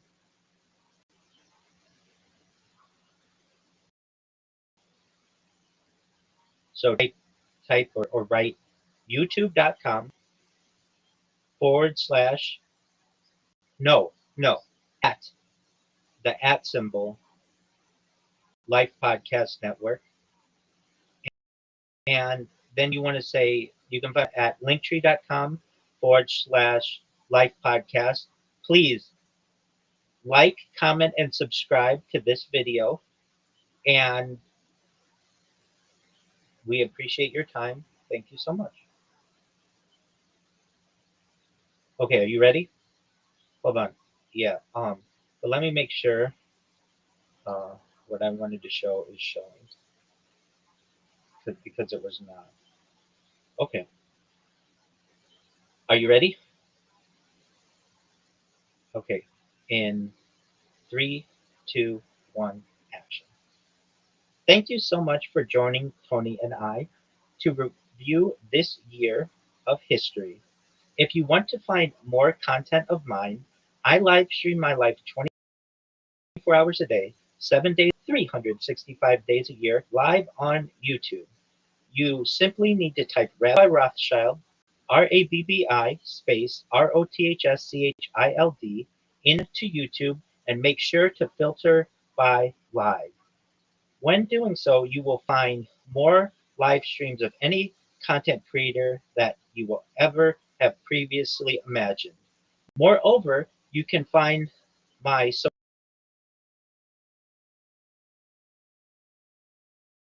media at linktree.com/child, medium.com, and rabbirothschild.blogspot.com. Also, you can type hashtag viral rabbi into any social media platform, search engine, or AI model to find more information about who I am and what I do. And with that, I'm going to pass the mic back to Tony. Thank you again so much for watching.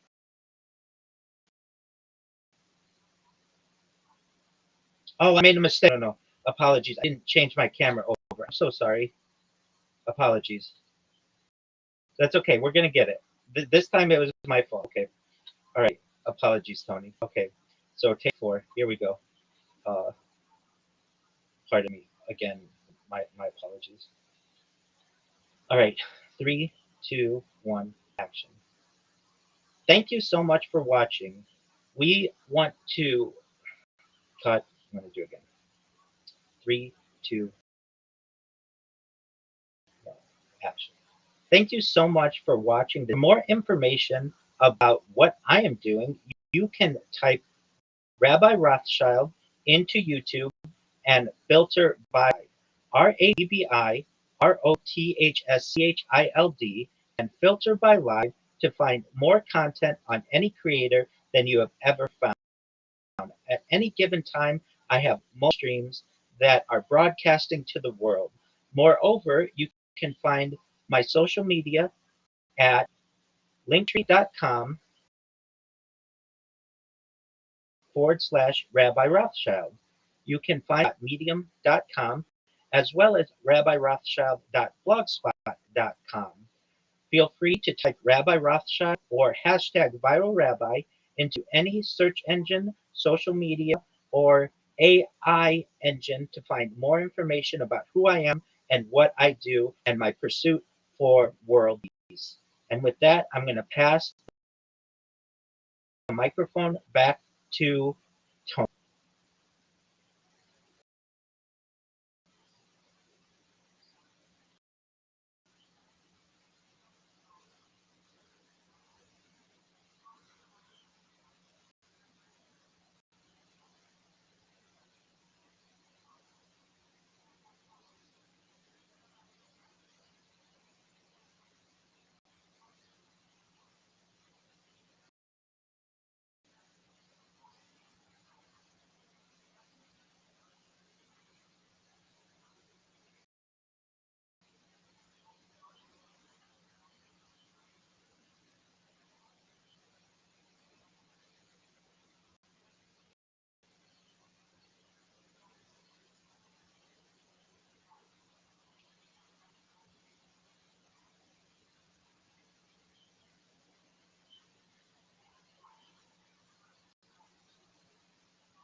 cut.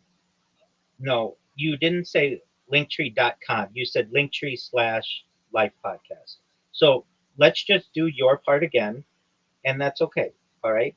So all you're going to do is when I say, and with that, I'm going to give the microphone back to Tony, and then you do your part.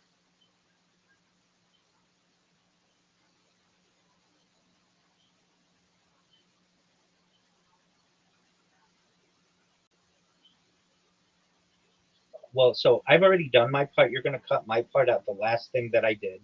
And so you're just going to pretend that I said, all right. Oh, so I can say, oh, okay, so I'll do it. All right. And with that, we're going to pass the microphone back to Tony.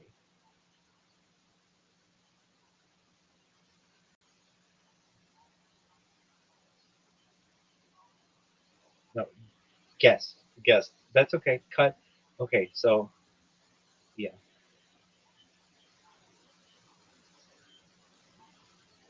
No, cut. You would say, thank you to my guest, but that's okay. So just do it again.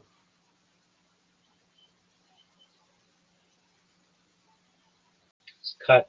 It's thank you to my guest. Okay. Thank you to my guest.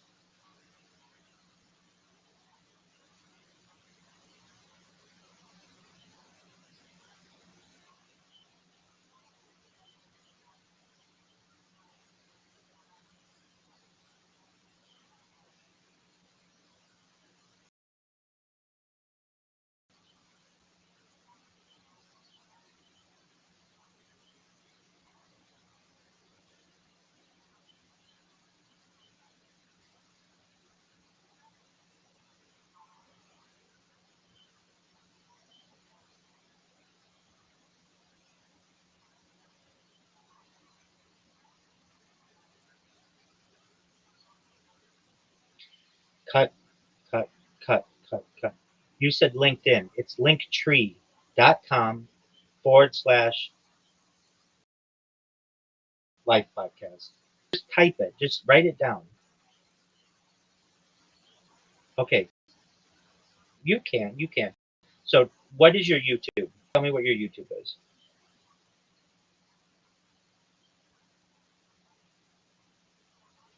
It's youtube.com/Life Podcast Network. Okay. You just said youtube.com/Life Podcast Network, and it won't get you there. So, it's YouTube. So, you want to say, thank you so much to my content. It's available at youtube.com/Life Podcast Network and linktree.com/Life Podcast. We hope you next time. Thank you.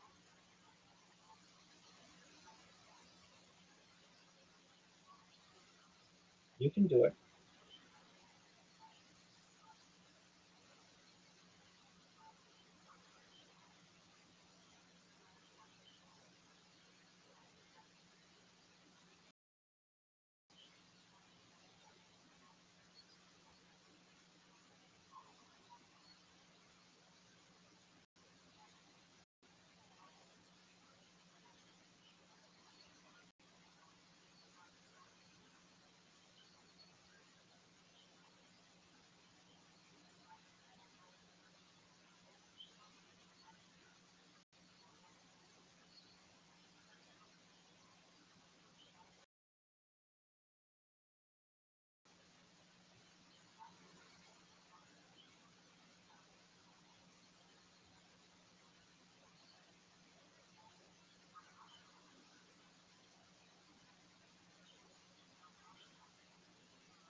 Okay, let's do it again though, because you don't want to say good. You want to just do it. Just have confidence. Oh, okay. Okay, that's fine. That's fine. But you're going to have a random cut in there that's not expected. Just do it one more time.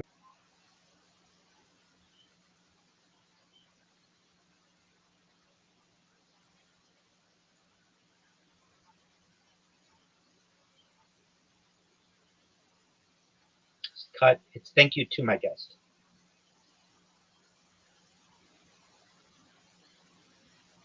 Do you want me to write it? Let me just write it to you.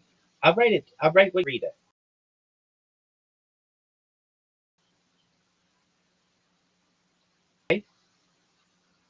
Okay.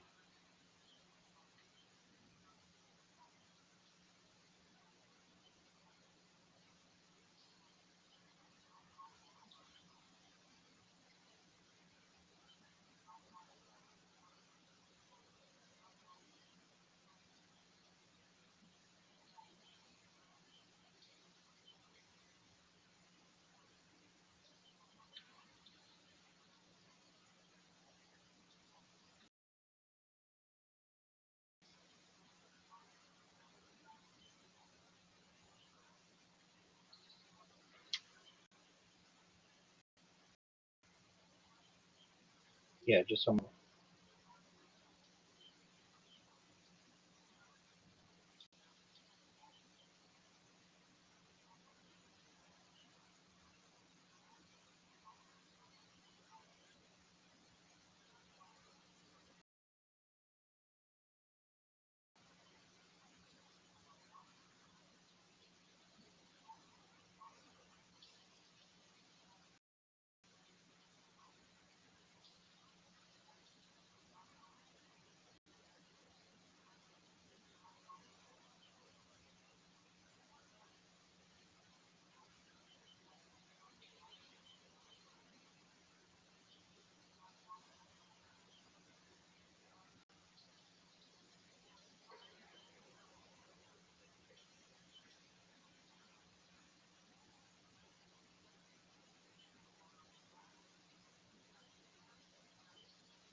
You know what? I need to do my part again because I didn't tell him to go to my Discord. So it'll just take a second. But let me read this to you to make sure it's good.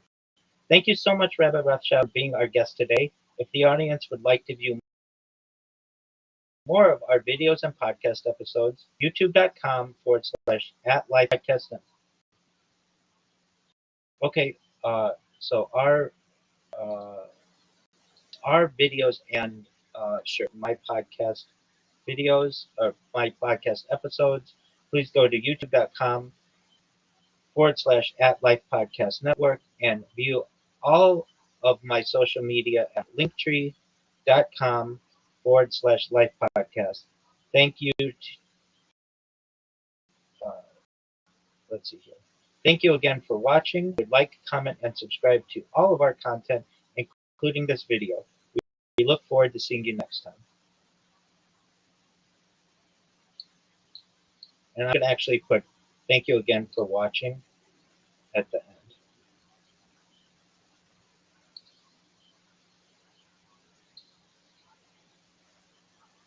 Okay, so let's hear you.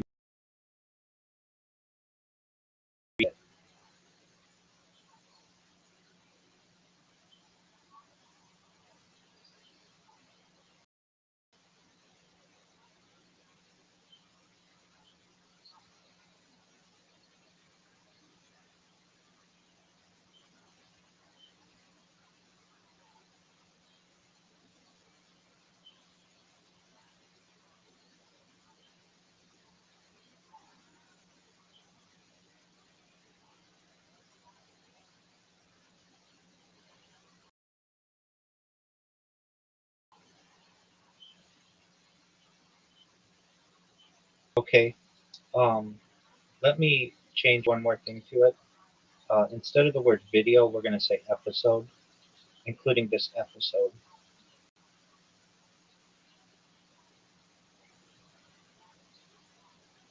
Okay, are you ready?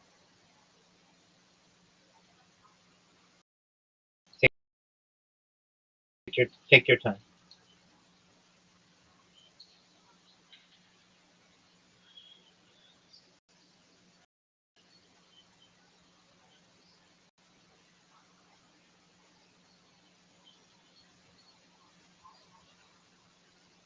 No. I heard you. I know what you said.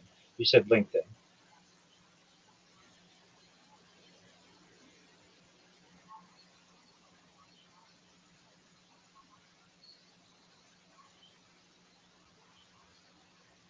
No, it's linktree.com. Just type it into Google or type it into your browser, the website.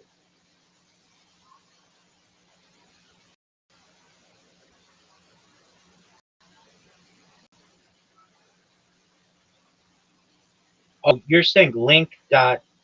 It's not A, it's EE. Nobody's going to follow that. No one's going to understand that. You just say linktree.com/life podcast. That's it. Okay. Are you ready? What?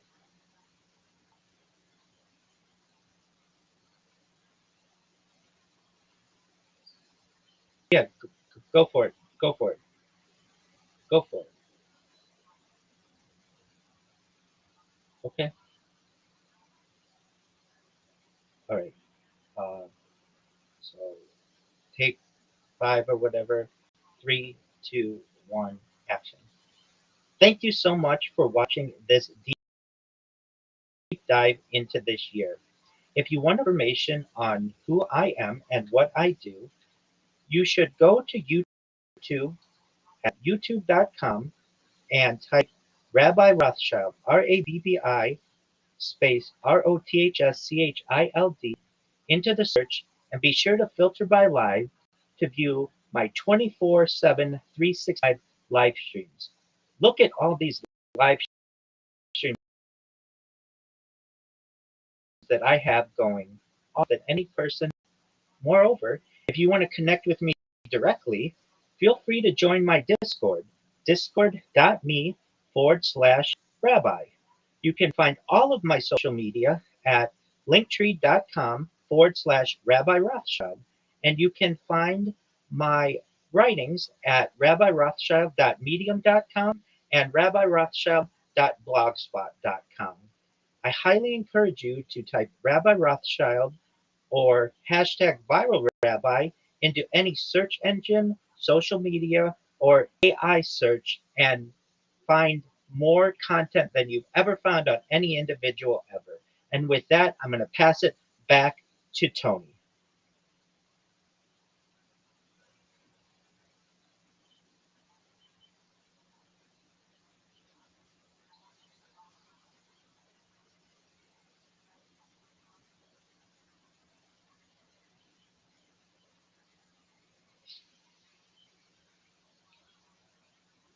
It's okay. Cut. Literally, all you have to do is read.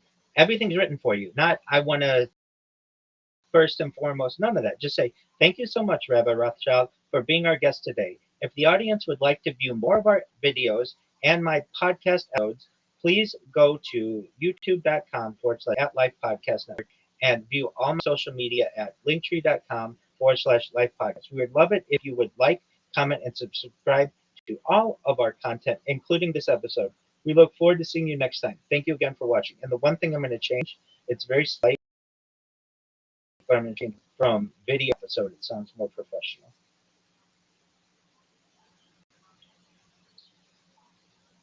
Oh no, videos to view more of our uh, more of our. I was going to say more from our series.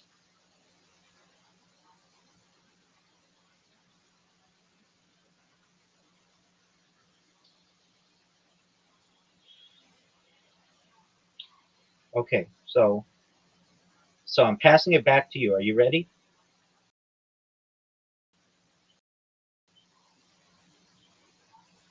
One line of screen. Your head is getting like you're cutting your chin off. Yeah, like maybe there you go. That's better. Much better. Much better.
Excellent. Okay, so that's good. So you know to take my last take and then whatever you just did, and we'll do it. Okay, so now we're going to do 2029, and let me know when you're ready.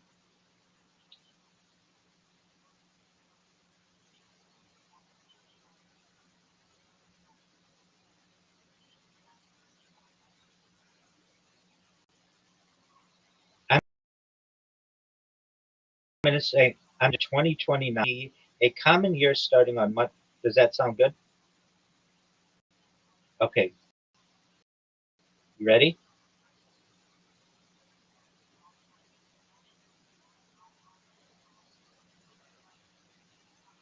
No, I see you.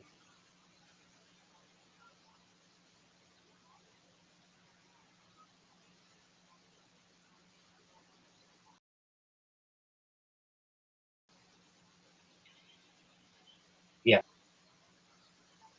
here we go. In three, two, one, action. Welcome to the year 2029. 2029 will be a common year starting on Monday of the Gregorian calendar, the 2029th year of the Common Era, the 29th year of the third millennium in the 21st century, and the 10th and last year of the 2020s decade. The predicted and scheduled events: March 10th through 17th, we expect the 2029 Winter Games will be held in Switzerland. On March 25th, if not triggered earlier, the next German federal election will occur no later than this date. On April 13th, asteroid 99942 Apophis at 335 meters or 1,100 feet wide will pass Earth less than 32,000 kilometers or 20,000 miles from Earth's surface. Closer than geosynchronous, it was considered a serious threat to Earth, but since then, refined predictions have ruled out any impact risk for the next 100 years. This will be the closest approach of an asteroid this size since scientists have predicted. Uh, this will be the closest approach of an asteroid this size scientists have predicted. From July 11th through July 22nd, the 2029 Summer World University Games will be held in North Carolina, United States. July 19th through July 29th, the 2029 World Games will be held in Germany. On August 15th, if not triggered earlier, the next UK general election will occur no later than this date. On September 17th of 2029, if not triggered earlier, the 2029 Norwegian parliamentary election will occur no later than this date. October 10th, the 2029 World Horticultural Expo is scheduled to be opened in Thailand. On October 14th, if not triggered earlier, the next Portuguese legislative election will occur no later than this date. On October 15th, if not triggered earlier, the 46th Canadian federal election later than this date. On October 20th, the inauguration of the incumbent or the new president of Indonesia will happen on this date. Some unknown dates that are scheduled to perhaps happen in the year 2029. During February, if not triggered later or earlier, the next Indonesian presidential election will occur. In April, if not triggered earlier, the next Indian general election will occur no later than this month.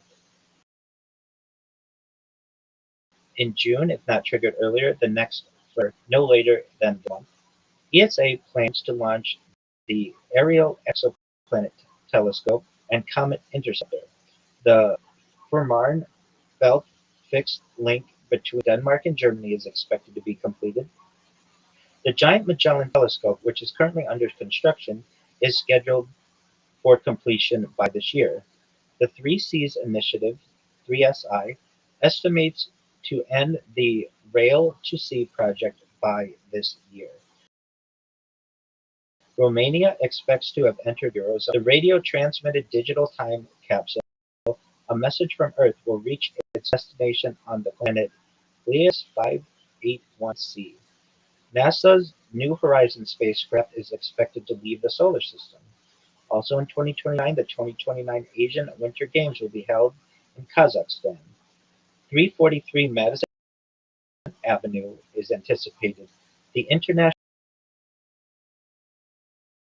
International Olympic Committee will elect a Summer Olympics. Additionally, some information that we anticipate from 2029 to 2032, the Da Vinci mission to Venus is expected. Sure.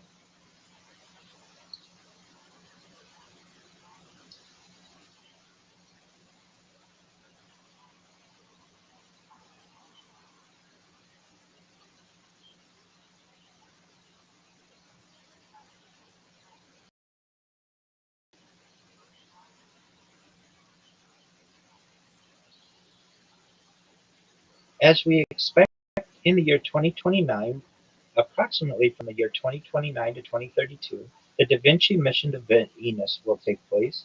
In 2029, Romania should adopt the euro, as well as increased automation of banking, China asteroid redirect mission, close approach of the near Earth of Apophis, mass application of gene drives, floating wind turbines.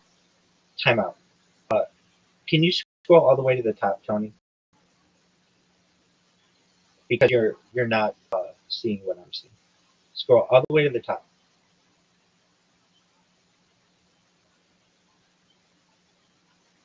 Are you at the? There you go. That's where you want to be. That's what I'm reading. Okay. So we're gonna just restart this part. Okay. So action. And with that, some 2029 timeline contents that we anticipate: the Da Vinci Plus mission to Venus. In 2029, Romania is anticipated to adopt the euro, increased automation of banking, China asteroid redirect mission, close approach of the near-Earth asteroid Apophis, mass application of gene drives on mosquitoes, 40-megawatt floating wind turbines, Finland banning coal for energy use, Madagascar's radiated tortoise is extinct in the wild, London's Heathrow Airport, NASA Psyche spacecraft makes orbital insertion, launch of the Ariel spacecraft, the Giant Magellan Telescope is fully operational, Jupiter's Great Red Spot is disappearing, the wreck of the Titanic has decomposed, a quantum computer with 1 million qubits, Starlab is fully operational, and the number of satellites in Earth orbit has. So with that, from 2029 to 2032, we expect Da Vinci Plus mission to Venus. Deep atmosphere of Venus investigation of no gas chemistry and imaging plus Da Vinci Plus is one of 2 missions selected by NASA in June 2021 for its Discovery program. The other spacecraft, Veritas, is launched in 2028. Da Vinci Plus follows a year later in 2029. Both missions complement each other. While Veritas is focused on mapping and surface features, Da Vinci Plus has the primary objective of studying the atmosphere. In addition to the main spacecraft, it also includes a descent sphere. The orbital component of Da Vinci Plus mission performs multiple flybys of the planet, utilizing a multi-band imaging system that includes near-infrared (NIR), ultraviolet (UV), and an engineering wide-field mode. This reveals previously unseen features of the planet and includes opportunities for night-side (NIR) imaging of Ishtar Terra, an Australia-sized region containing the 4 main mountain ranges of Venus, as well as the probe landing site in Alpha Reggio, consisting of heavily deformed terrain. During this time, it also maps the clouds of Venus and conclusively determines the presence of phosphine, which had previously been suggested as a life signature. As well as gathering data and imagery from orbit, the spacecraft acts as a relay for the descent probe deploying in 2031. The combination of both the Venus mission, Veritas, sets the stage for a new and enduring period of Venus exploration by NASA that extends into the 2040s. Other national space agencies are probing the planet around this time, including ESA, ISRO, and Roscosmos. Moving into 2029, We anticipate Romania will be adopting the euro. In 2029, Romania adopts the euro as official currency, becoming the 22nd member of the European Union (EU) to do so. This follows Bulgaria in 2024 and Croatia in 2023. Like those previous countries, Romania had to meet several criteria before its transition would be possible. After joining the EU in 2007, it worked towards the financial strength, stability, and flexibility required, achieving 4 of the 7 criteria by 2014. In subsequent years, however, Romania encountered a number of setbacks. The European Commission's Convergence Report of 2020 that it did not fulfill the price stability, public finances, exchange rate, and long-term interest rate criteria. Prime Minister Florin Ciudu stated that Romania could join the Eurozone in 2027 or 2028. As a precursor to full adoption of the euro, Romania joined the EU's exchange rate mechanism (ERM2) after working to address concerns around its budget deficit to GDP ratio, compatibility of legislation. Having met all the criteria and with 2 years of stability, Romania is accepted into the eurozone. The leu, its national currency since 1867, is finally replaced by the euro in 2029. Moving into our next topic, increased automation of banking. During the early 21st century, a wave of new technology swept the banking sector as companies worked to improve costs and efficiencies. Online services combined with mobile apps, automated virtual telephone assistants, increasingly sophisticated ATMs, and other features all made it quicker and easier than ever to manage one's personal finances. On the business and corporate side, the rise of cloud computing, big data, and intelligent algorithms yielded significant time and cost savings in research, marketing, processing, and other areas, while giving more power and insight to decision makers. By 2020, U.S. banks alone were investing more than 100, spending more than any other industry. While customers and clients benefited greatly from these improvements, automation reduced the need for human staff. By 2029, more than 10% of banking jobs have been eliminated compared to a decade earlier, adding up to some 200,000 roles in the U.S. Retail branches and call centers are the hardest hit, where over a quarter of staff are no longer needed. Commercial and investment bank employees are less vulnerable. Even these jobs become threatened in subsequent decades as decision-making is delegated to ever more powerful hardware and algorithms. Moving into our next topic, we anticipate China asteroid redirect mission.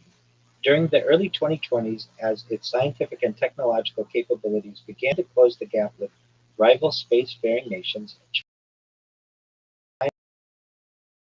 China started exploring proposals for planetary defense. The National Space Science Center announced a plan to visit the asteroid 2015 XF261. The body, estimated to be 30 meters or 98 feet across, had an orbit that crossed Earth's, completing a journey around the Sun every 360 days or 0.99 years. Its closest approach of the 21st century would occur in 2090 when it passed within 382,000 kilometers or 237,000 miles than the Moon's distance from Earth. While a collision with Earth could be ruled out, researchers wanted to study 2015 XF261 to gain insights into its composition and structure, enhancing the understanding of near-Earth objects (NEOs) and improving future planetary defense strategies. The mission announced by China would involve 2 spacecraft launching on the same rocket before arriving near the asteroid in 2029. Early this year, the object is 6.7 million kilometers, 4.2 million miles from Earth, and moving at 8.8 kilometers per second, 19,700 miles per hour. One of the spacecraft is purposefully collided with 2015 XF-261 in a manner similar to NASA's DART mission. The kinetic impactor hits at a speed of 10 kilometers per second, 22,400 miles per hour, causing a dust cloud and very slight perturbation of the asteroid's orbit, insufficient to pose any danger to Earth. The DART mission, which impacted the asteroid Dimorphos in 2022, successfully shortened its orbit by approximately 33 minutes. A similar but smaller effect is predicted for 2015 XF-261 due to its smaller size and mass, providing valuable data on the effectiveness of kinetic impact deflection. The second probe observes the collision and resulting ejecta, returning detailed data. In addition to monitoring changes in the orbit, it studied the subsurface composition of 2015 XF-261, the impact having revealed information about materials within the asteroid. This proves useful to both future planetary defense missions and the mining of asteroids for resources. By coincidence, the mission occurs during the same month as a related event. The close approach of 999 is over 10 times larger than 2015 XF-261. The next event that we anticipate is a close approach of the near-Earth asteroid Apophis. 99942 Apophis is an asteroid with a diameter of 370 meters, or 1,214 feet, and an exceptionally close orbit to Earth.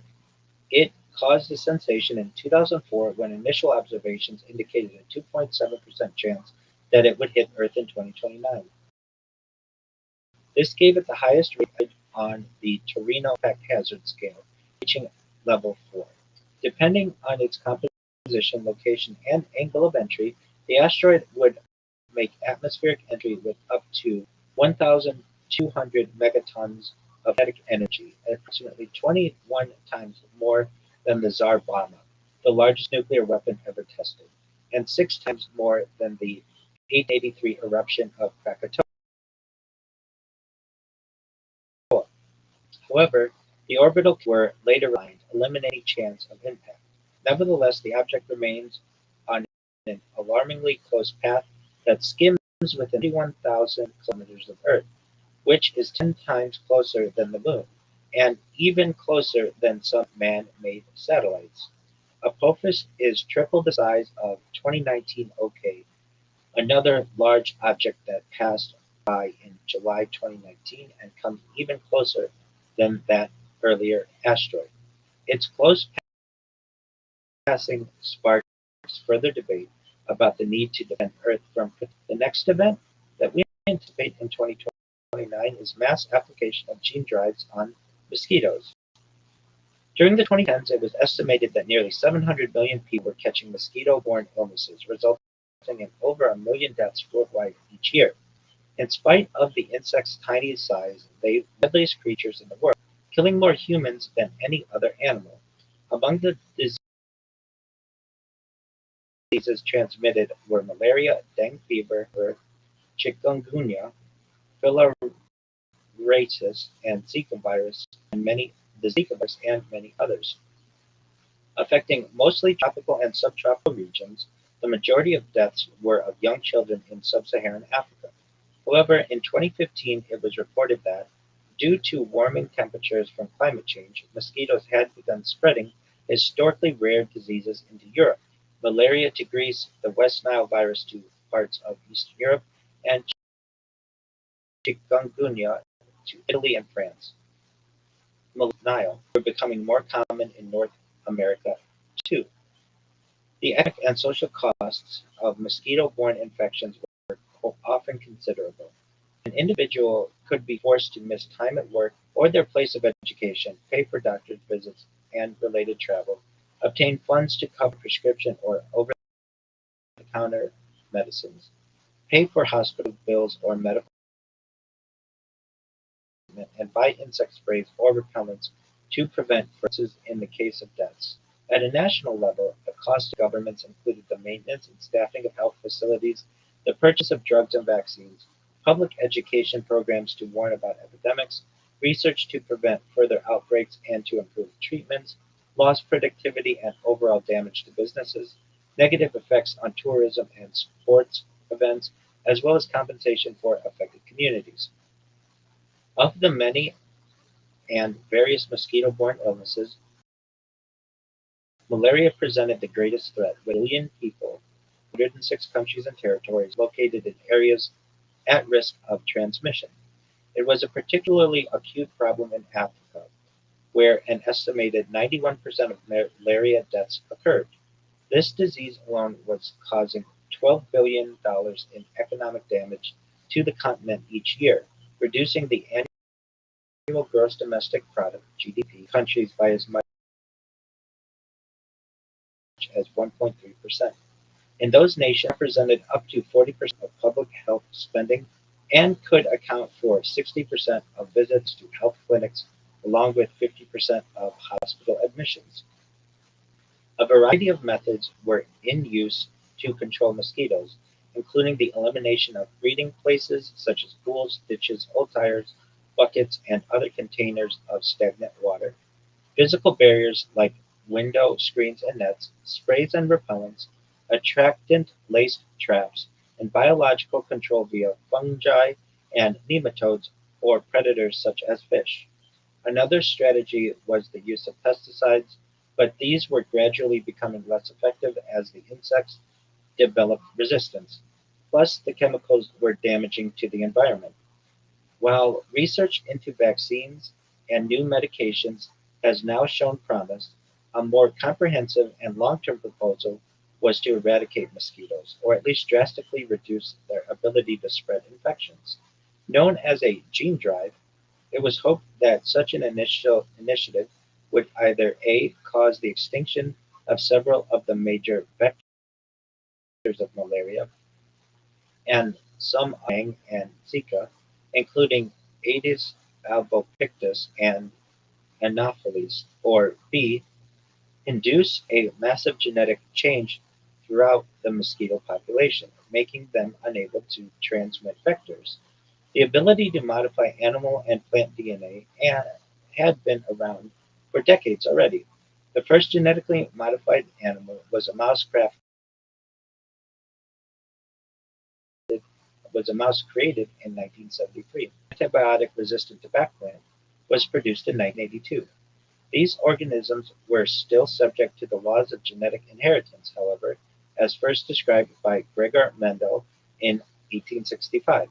In other words, if a mosquito carrying altered DNA were to mate with another mosquito, there would only be a 50-50 chance of the offspring inheriting the modified gene. The probability would be even lower that a subsequent generation would modify gene and so on. By contrast, were designed to change the fundamental laws of inheritance. A powerful new editing technique known as CRISPR-Cas9 was demonstrated on fruit flies in the 2010s, showing that it was possible to engineer organisms in which every generation received a modified gene, and an entire population would get it within a few generations. Mid-scale transformations, attention turned to the problem of mosquitoes in Africa. The process of artificially biasing inheritance of desired genes was described as a mutagenic chain reaction by researchers. While holding great promise, there were also a number of risks and ethical issues. By altering mosquitoes' DNA to ensure their offspring would always be male, for example, and releasing them into the wild to mate with natural mosquitoes, other diseases could be wiped out. However, there could also be side effects. Causing the insect populations to crash might disrupt food chains or have other unforeseen consequences. Government reports highlighted these and other areas of concern, delaying the mass introduction of gene drives. But this was only a temporary setback as major investment was going into research and development of the process. Among reported against malaria was Bill Gates, whose foundation has grants between 2000 and 2015 to combat the disease. To safeguard against the dangers, a reversal drive was developed alongside the gene drive that would, if necessary, undo the process and spread the original genes back into the population. In addition, other alternatives to creating all male offspring were considered, such as introducing genes to make the insects target animals rather than humans, or genes that stopped the parasite itself from multiplying inside the insect. Were conducted before the introduction of these genetically modified mosquitoes into the wild. Detailed studies then followed to determine the optimal numbers and best locations to release the insects, as well as the various cause and effect pathways in the environment. Following small-scale experiments in the early 2020s, the mass introduction of gene drives is becoming a reality towards the end of the decade. After years of follow-up assessments and computer models, researchers have pieced together a trove of evidence and data, refining the process to be safe and with acceptable impacts on the environment. These and other issues have now been largely resolved, with most nations in Africa and elsewhere having approved the use of gene drives. A sharp drop in malaria is being witnessed by 2029. Other pests and invasive species are being targeted using the cane toads in Australia, for example. Locusts swarm and destroy crops, rodents that carry diseases. Unfortunately, given their enormous power and potential, gene drives are also now coming under intense scrutiny for an altogether different and more sinister reason: their ability to be used as bioweapons on human populations. This is leading to increased transparency, openness, and cooperation between governments around the world to ensure better monitoring of scientific safeguards and countermeasures built into gene drives. The next topic that we anticipate in 2029 will be a 40-megawatt floating wind turbine. This year sees the deployment of a major new offshore wind project developed by Norwegian company Worldwide Wind. Its unusual design belongs to a class known as vertical axis wind turbines, VAWTS vaults. Offshore wind has grown rapidly this decade, from a worldwide installed capacity of 35 gigawatts in 2020 to over 200 gigawatts in 2029, a six-fold increase. This is thanks to dramatic cost reductions, advances in technology, and policies favoring renewable energy, with ever-increasing national targets. Among the new innovations are larger and more powerful turbines, dwarfing earlier designs and handling even greater capacities. The project by Worldwide Wind is the largest of all. It features two sets of rotor blades on a single mast, making them rotate directions. It can produce 40 megawatts of electricity in a single unit, more than triple the world record capacity at the start of the decade, achieved by General Electric's Haliade X.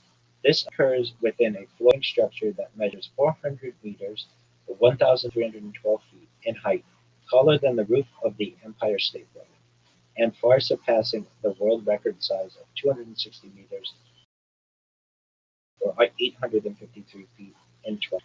Worldwide Wind developed a smaller 3 megawatt prototype in 2026 before achieving the massive scalability needed for this version in 2029. Farms of these VAWTS vaults can also be deployed closer together than conventional offshore wind turbines due to their more vertically focused design. This greater density reduces the area of sea needed to deploy them. The next event that we anticipate in 2029, Finland a nationwide ban on coal use. The country's greenhouse gas emissions had already peaked in the early 2000s, but it was still reliant on coal for its energy, with 11 million tons burned each year. Lacking any domestic production of its own, This was imported from other nations, primarily Russia, 72%, the United States, 7%, Canada, 6%, Australia, 6%, and Poland, 3%. The percentage of coal as an energy source in 1980 to 14.7% in 1990 and 11% in 2000, rising again slightly before entering a new permanent decline from 2003 onwards and reaching 8% by 2018. The ban was announced in February 2019 and comes into effect from the 1st of May 2029. The next event that we anticipate is Madagascar's radiated tortoise becoming extinct in the wild. Years of unmitigated hunting, loss of habitat, as well as capture for the illegal exotic pet trade have caused the wild population of the radiated tortoise to dwindle to almost nothing. Like over 80% of the island's flora and fauna, the radiated tortoise can be found nowhere else on Earth naturally. The government of Madagascar attempted to halt the decline by introducing a series of protection laws. Unfortunately, the size of the island's wildlife areas and these restrictions were largely ignored, with even protected areas being invaded by poachers. Surveys in the 2010 revealed a shocking decline in the number of tortoises. The breeding population quickly shrunk throughout the 2020s. Though there is hope of future repopulation using those bred in captivity, the shrinking habitats they once occupied make this prospect unlikely. In another 15 years or so, almost all of Madagascar's forests will be gone. The next event that we anticipate in 2029 is the expansion of London's Heathrow Airport. For many years, Heathrow Airport in London held the title of the world's busiest airport when measured by international passenger traffic, as well as the busiest in Europe by overall passenger traffic. By the early 2010s, it was handling 70 million passenger journeys per year, though Dubai International would take it, and forecast to reach 85 million by 2020 began to reach 100% capacity at peak times. Concerns were raised about overcrowding and the need for expansion. Globally, air traffic in general was growing rapidly, due in large part to booming demand from the emerging markets of the Asia Pacific and Middle East regions, and the number of planes in service was projected to double between 2015 and 2035. In 2009, the UK's Labour government announced that it would support the and encourage the airport operator BAA to apply for planning permission. However, these plans were cancelled the following year by the new coalition governments of the Conservatives and Liberal Democrats. Following several more years of planning and reviews, the Airport Commission recommended a third runway and sixth terminal. A full report was finally published in 2015 that confirmed a new expansion to the northwest, and with estimated costs of £14.3 billion funded privately, the Northwest Runway and Terminal Plan was approved by the government in 2018. The new infrastructure would increase Heathrow's capacity from 85 million to 130 million passengers annually. It was predicted to create 180,000 new jobs and generate £200 billion in total economic benefits by 2050. Up to 40 new long-haul routes would become available. In addition to the airport itself, a number of access improvements were planned, such as the 118-kilometer or 73-mile Crossrail line, running all the way from east to west London, alongside with a refurbished Piccadilly line, providing more spacious air-cooled trains at higher frequencies than before.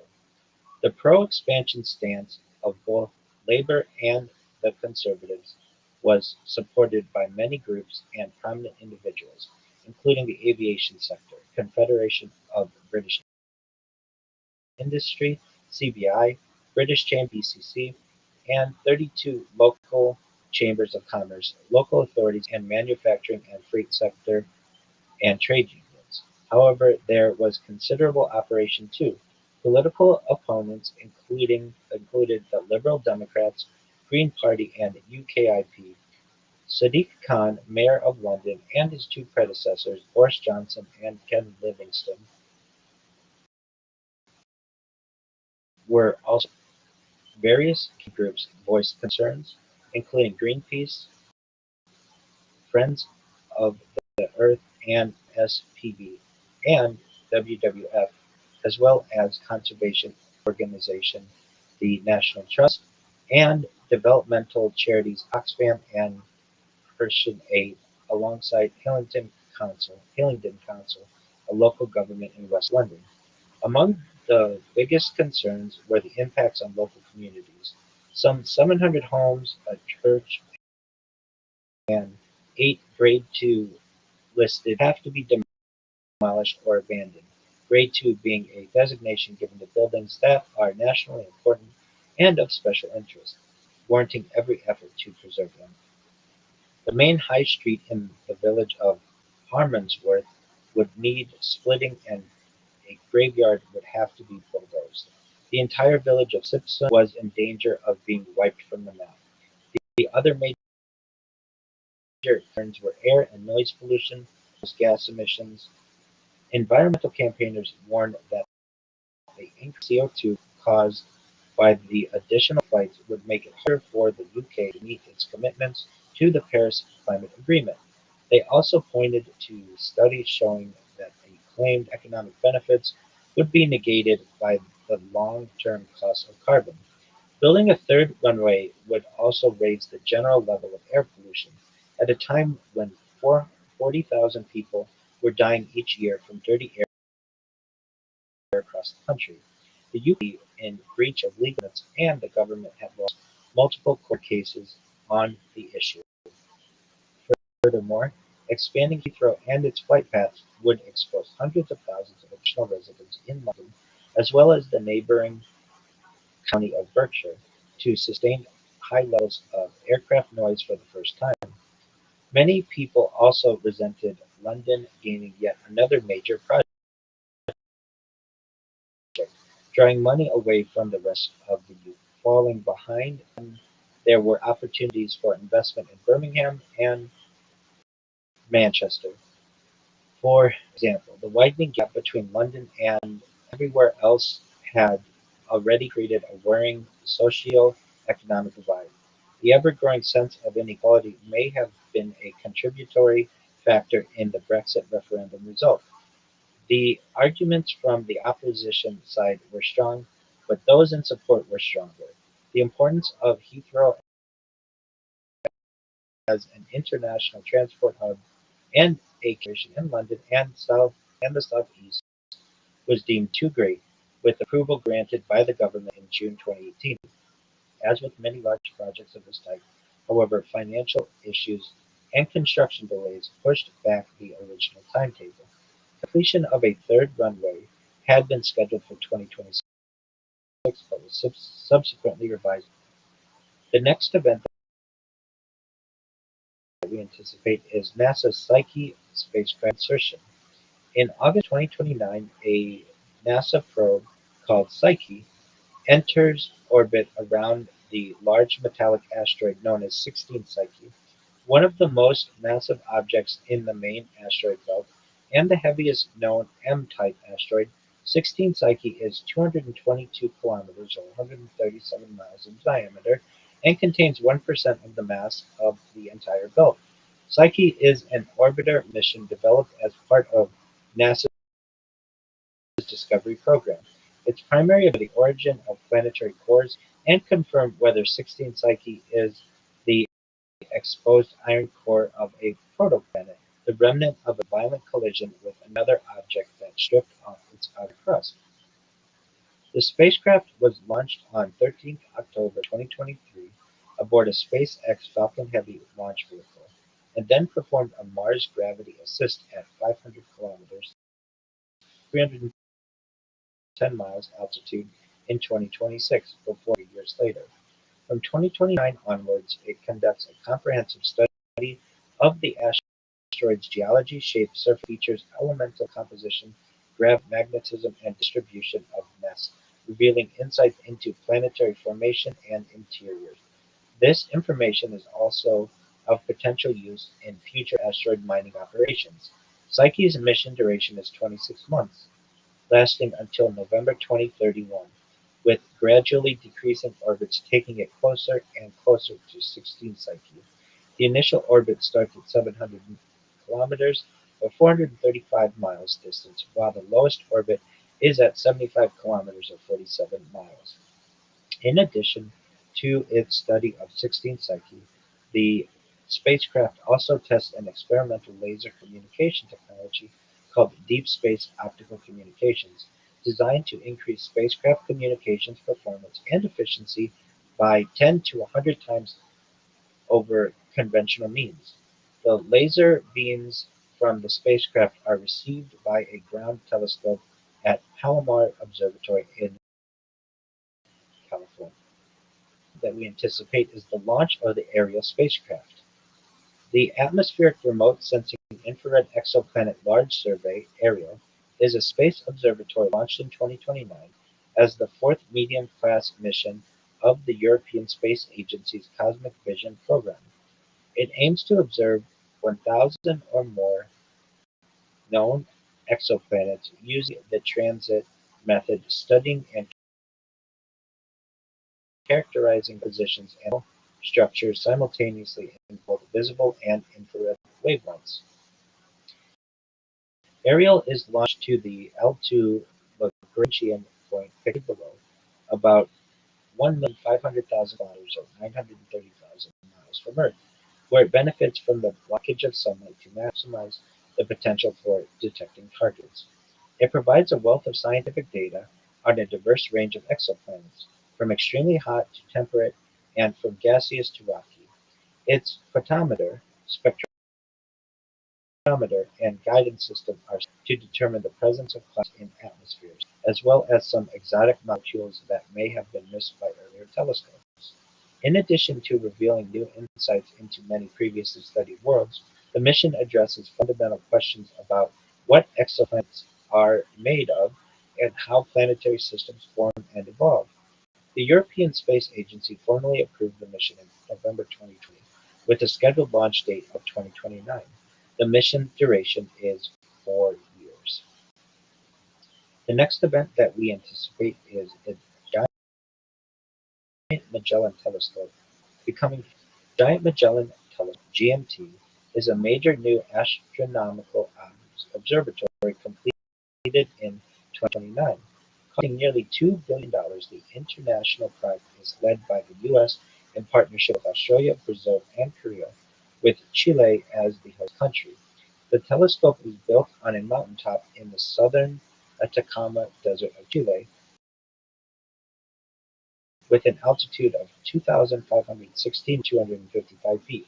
This site was chosen as the instrument's location because of its outstanding night sky quality and clear weather throughout most of the year, along with a lack of atmospheric pollution and sparse population, giving it low light pollution.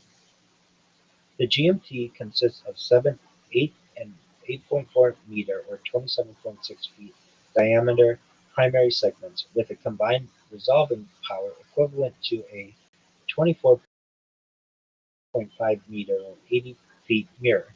It has a total light gathering area of 368 meters squared, 3,960 square feet, which is 15 times greater than the older neighboring Magellan telescopes. It has 4 times the image resolution and 200 times the sensitivity of the James Webb Space Telescope. The GMT operates at infrared and visible wavelengths. It features adaptive optics, which helps to correct image blur caused by the Earth's atmospheric interference. The 7 mirrors are polished with a surface accuracy of 19 nanometers. The GMT is the latest in a series of major telescopes being constructed this decade, heralding a new era of higher resolution astronomy. Others include the European Extremely Large Telescope and the Square Kilometre Array, in addition to numerous space-based observatories. The new generation of telescopes leads to huge advances in knowledge of the early universe, major discoveries of Earth-like planets around other stars, and breakthroughs in understanding the mysterious dark matter and dark energy that influence the structure and expansion of the universe. The next event that we anticipate is Jupiter's Great Red Spot disappearing. The first sightings of a great red spot on Jupiter were made in the 1660s by Robert Hooke and Giovanni Cassini. This feature, a monstrous anticyclone, was studied in detail until the late 19th century. At that time, its diameter was found to be around 25,500 miles (41,000 kilometers), large enough to swallow 3 entire planet Earths. Huh? Yes.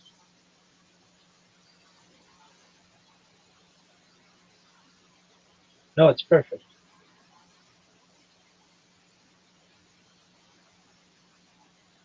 No, we're right there. We're right there. Jupiter's giant red spot is disappearing. That's where we are. On 25th of February 1979, NASA's Voyager 1 spacecraft returned close-range photos of the planet. These revealed that its Great Red Spot had shrunk to 14,500 miles, or 23,335 kilometers. Later studies by the Hubble Space Telescope from the 1990s onwards revealed it continuing to get smaller in size. By 2012, the rate of shrinkage was nearly 1,000 kilometers per year and increasing. It was theorized that small eddies, observed feeding into the storm, were accelerating this change by altering the internal dynamics. Winds in this turbulent region were measured to be 384 miles per hour, 618 kilometers per hour, greatly surpassing even the strongest hurricanes on Earth. Another space probe, Juno, orbited the gas giant in 2016. This provided a greater understanding of the atmospheric composition, cloud motions, temperature, magnetosphere, gravity, and other properties affecting the overall dynamics of Jupiter. The Great Red Spot was seen shrinking and losing momentum. This process would continue into the following decade. By the end of the 2020s, it has vanished entirely. Yet another probe, Jupiter Icy Moon Explorer, JUICE, arrives in 2031, shortly after its disappearance is confirmed. The next event that we anticipate is the wreck of the Titanic decomposing. By the late 2020s, the famous wreck of the Titanic has been reduced to a mere rust. Bacteria have dissolved what remains of the once mighty structure. Though some artifacts were salvageable, any hope of recovering the ship itself is now gone. The next event that we anticipate is a quantum computer with 1 million qubits. During the 2010s and 2020s, as the concept of quantum computing transitioned from theoretical exploration to practical application, numerous companies emerged to establish a solid foundation for this revolutionary field. These early efforts set the stage for intense competition among firms, not only aiming to become leaders in the nascent industry, but also to rapidly boost the power and computing systems. This included giants like IBM and Google, alongside institutes in China and other countries who pushed the frontiers of research. Quantum bits, or qubits, the equivalent of traditional computer bits, allowed quantum computers to work with extraordinarily large numbers and perform calculations of staggering complexity. Unlike the binary ones and zeros of classical machines, take advantage of a phenomenon known as superposition, meaning they have multiple states. With more qubits joined together, this effect scaled exponentially, with potential to vastly exceed even the fastest of classical supercomputers in terms of number crunching. After moderate progress in qubit counts during the 2010s, a massive scaling up occurred in the 2020s, with a system by IBM exceeding 100 qubits by 2021, following the first 1,000-plus qubit system by the same company in 2023. Due to the extremely sensitive nature of superposition, achieving such large numbers of qubits required them to be isolated from external stimuli such as noise, vibrations, and temperature fluctuations. Scientists referred to this state as quantum coherence. New techniques began to emerge for maintaining coherence and reducing errors that resulted from interruptions. Researchers also directed their efforts to creating logical qubits of many physical cubes working together to eliminate faults. Q-Era, a relatively unknown company based in Boston, Massachusetts, revealed a 10,000 qubit system in 2026, an order of magnitude improvement over IBM's Condor system just 3 years earlier. This included 100 logical qubits. PsiQuantum, a company founded in 2015 and based in Palo Alto, California, announced its plan to build the first quantum computer with a million physical qubits. The fault-tolerant system would use a photonics-based approach, encoding qubits in particles of light, for greater stability and resistance to decoherence. PsiQuantum attracted significant investment with major backers including BlackRock, Microsoft's venture fund M12, and DARPA, putting its valuation at over $3.1 billion by the early 2020s. In April 2024, the Australian and Queensland governments invested a further 940 million Australian dollars or 620 million United States dollars into PsiQuantum. In exchange, the company agreed to locate its planned quantum computer in Brisbane.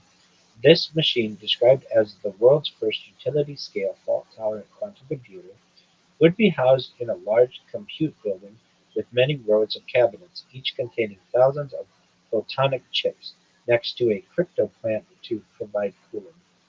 PsiQuantum targeted a completion date of 2029. A project of similar scale is also being completed by Google this year. The leap in 10,000 achieved 2026 to a million now is not just a quantitative change but a qualitative one.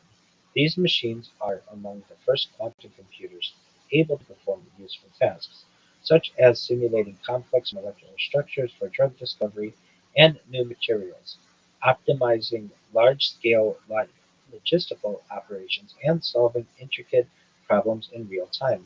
This capacity provides the ability to model phenomena that are beyond the reach of classical supercomputers. With qubits, both physical and logical, continuing to scale up, even greater advances will soon become such as the cracking of RSA 2048 encryption during the 2030s, a task that would require trillions of years in calculation time for traditional computers. Commercial scale, fault-tolerant quantum computing leads to thousands of new jobs in Australia and generates an additional $48 billion in GDP by 2040. The next event that we anticipate is the Starlab commercial space station becoming operational. This Starlab is the first ever free-flying commercial space station. Announced in October 2021, the project is a collaboration between NanoRacks, Voyager Space, and Lockheed Martin. It features 340 cubic meters of internal volume, about one-third that of the International Space Station.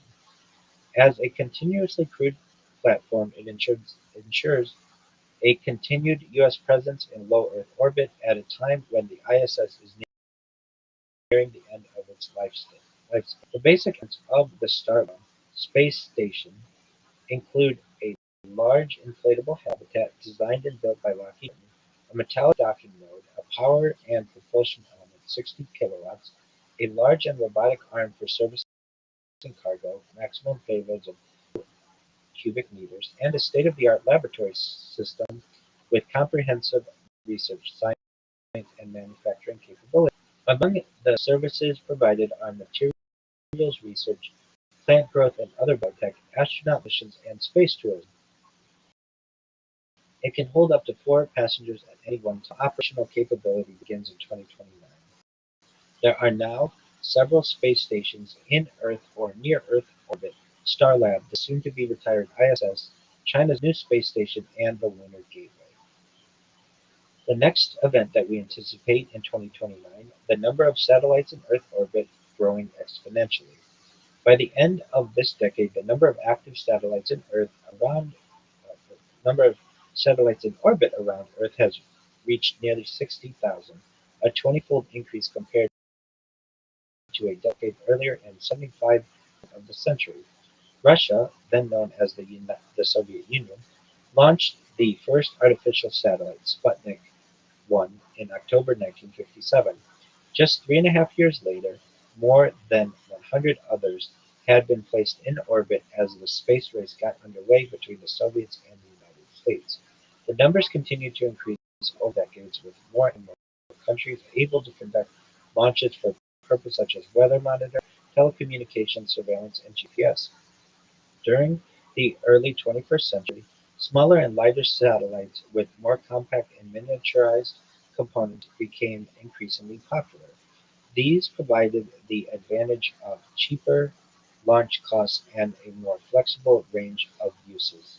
This segment of the market became divided into various classes depending on the weight of the spacecraft, from mini satellites between 500 and 100 kilograms, descending through micro, nano, pico, and femto satellites, the smallest being less than zero point 0.1 kilograms. Concerns mounted over the accumulation of space debris from old satellites and other dependent objects. Worst case scenario, this might trigger a catastrophic chain reaction of collisions, known as the Kessler syndrome, with potential to block safe access to space for generations. Despite the growing risk, satellite numbers began to explode from the late 2010s onwards. SpaceX announced plans for Starlink, a huge constellation to expand global internet coverage, as well as satellites for military, scientific, and other purposes. Many rival companies emerged with similar projects that collectively appeared set to transform the already crowded space above Earth into satellite singularity. The 2,600 active satellites in 2020 would be joined by a further 57,000 over the next 10 years, bringing the total to almost 60,000. Astronomers had earlier reported interference with ground-based observations and the spoiling of the night sky, a problem now made even worse. Satellite developers responded with new measures reflected sunlight through spacecraft orientation, sun shielding, and surface darkening. The end of this decade is marked by the emergence of a quantum internet, providing absolutely secure encryption. This orbiting network, still at an early stage of deployment in 2029, is massively expanded during the 2030s. Cut. That's it for 2029.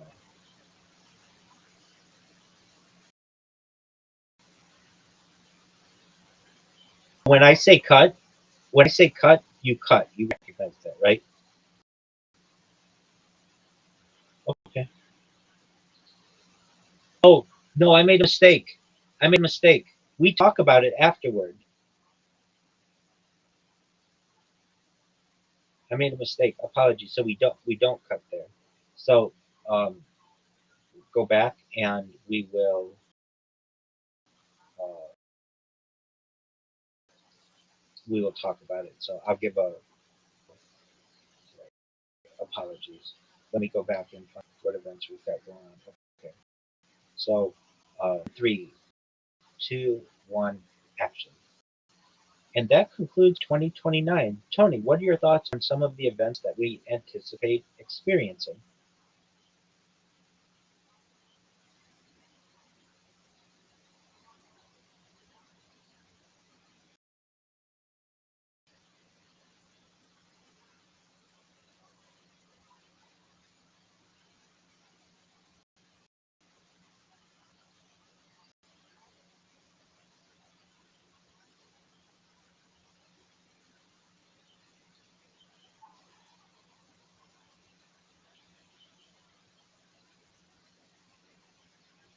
I'm in agreement. Quantum computing will be quite interesting.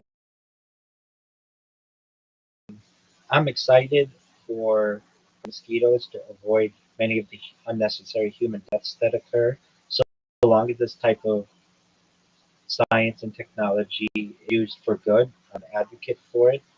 Some other things that I think will be very interesting, certainly some of the telescopes, including the Giant Magellan Telescope, being operational, Starlab being operational, the increase in the amount of satellites that we perhaps will experience on Earth. But you said it perfectly, the quantum computer with 1 million qubits is a really exceptional goal that humanity has. I think really some interesting things are the wreck of the Titanic being decomposed and Jupiter's great red spot disappearing. Jupiter's great red spot was a very identifiable element of Jupiter that will be gone within the next few years. So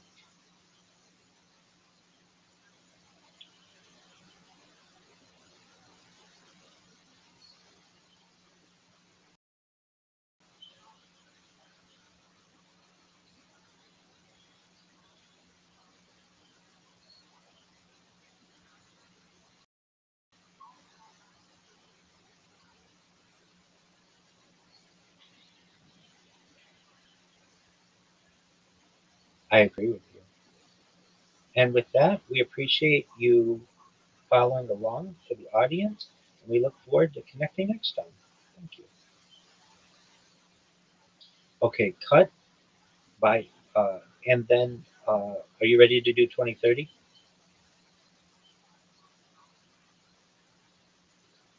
Okay, yeah, you could see. You definitely could see. That's okay, it happens. All right, so now we're gonna go into our next event. And again, these should get shorter, and this will be the last one we do today. It's not shorter.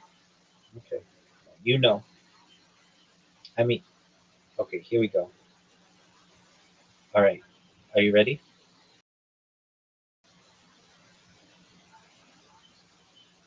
Go ahead.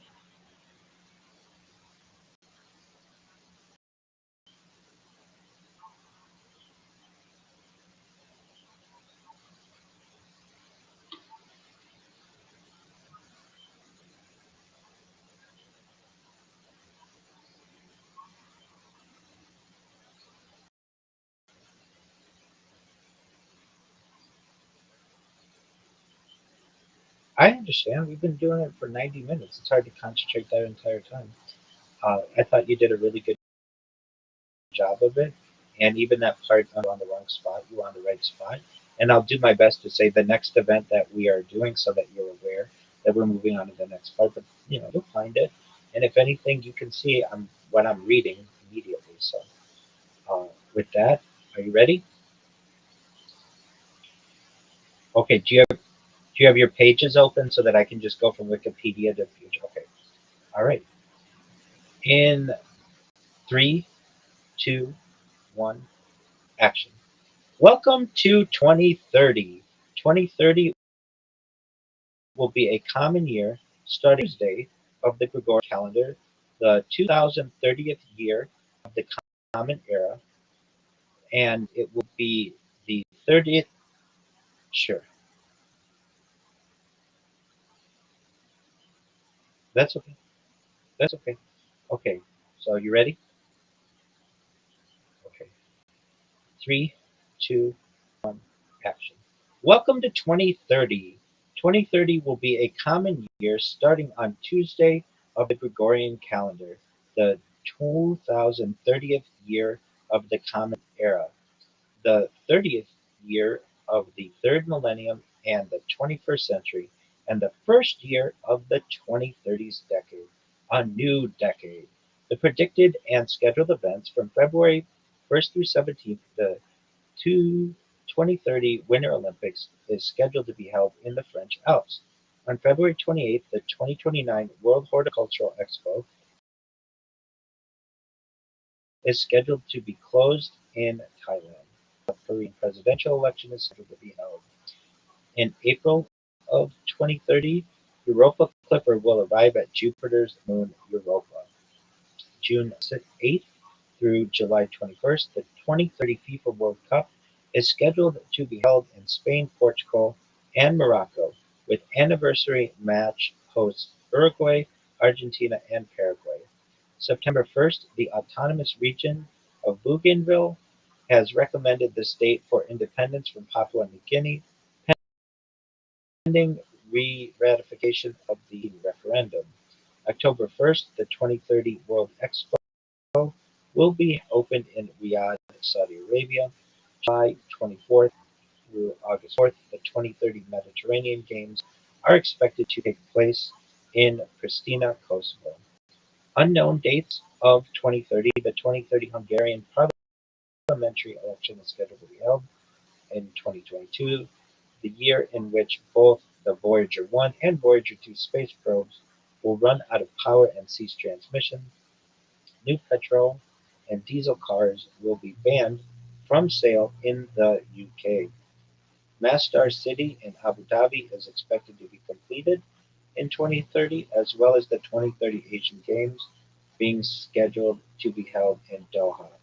A Japanese construction firm, the Shimizu Corporation, in concert with many research firms and government agencies, has plans for an underwater city of 5,000 people called the Ocean Spiral, 4.5 kilometers or 2.8 miles off the coast of Japan, which will consist of a giant sphere containing homes and businesses situated just below the surface by a 14-kilometer or 9-mile spiral descending into the seabed, where there will be a submarine port and a factory powering the city by using microorganisms that turn carbon dioxide into methane.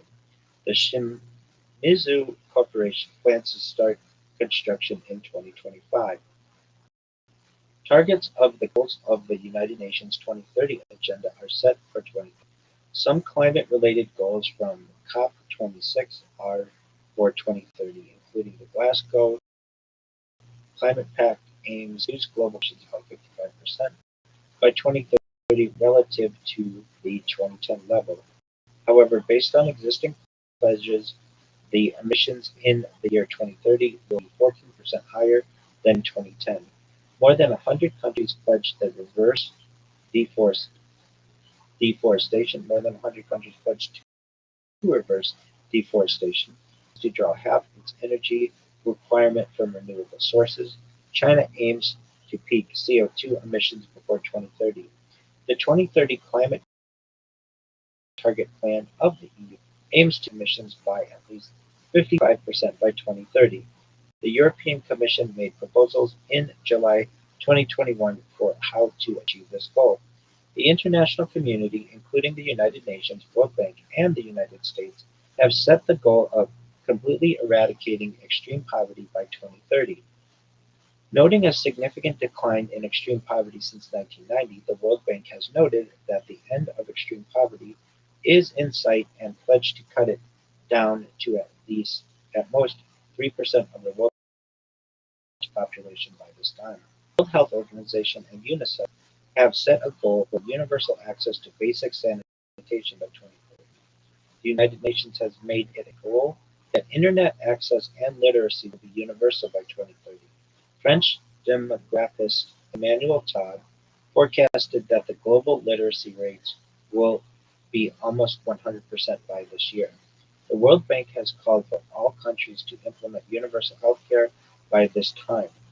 Shared Prosperity Vision of 2030, Kenya Vision of 2030, Saudi Vision of 2030, Egypt Vision of 2030, Qatar Nation Vision 2030, Development Plan 2030, Eritrea Vision 2030, Stan Vision 2030. Finland plans on being a nicotine-free and smoke-free country by 2030.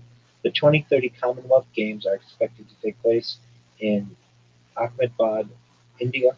Formula One is set to become net zero by 2030 and aims to bring back V8 engines with the approval of engines by 2030 or 2031.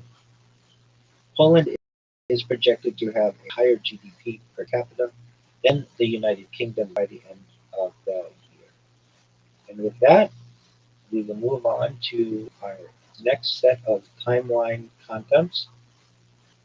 From 2030 to 2033, we expect NASA's Europa Clipper mission searching for life. 2030, we expect global warming continuing to increase, China's nuclear stockpile exceeding 1,000, China's Long March 9 rocket begins a lunar mission, the 6G standard is released, smart grid technology is widespread in developed nations, coal power is phased out by Germany, an interstellar message arrives at Lu 10 star, Beetle World AI designed antibiotics are available. Depression is the number one global disease. Child mortality is approaching 2% globally. The Muslim population has increased significantly. Orbital space junk is becoming a major problem for space flight. The UK space industry has quadrupled in size. The Lockheed Martin SRC is entering service. Half shopping malls have closed. 8K VR headset, 100 terabyte HDDs reach consumer level. Completion of Saudi Vision 2030. The High Luminosity Large Hadron Collider enters operation, and the entire ocean floor is mapped. And with that, we'll start 2030 to 2033. NASA's Europa Clipper mission searches for life. The Europa Clipper is a NASA probe sent to study Europa, the smallest of the four Galilean moons orbiting Jupiter. As a flagship class mission, it is among the costliest and most capable science spacecraft to be launched in the agency's history. The uncrewed spacecraft departs from Earth in October 2024 aboard a Falcon Heavy during a 21-day launch window. It utilizes gravity assist from Mars in February 2025 and Earth in December 2026 before arriving at Europa in April 2030.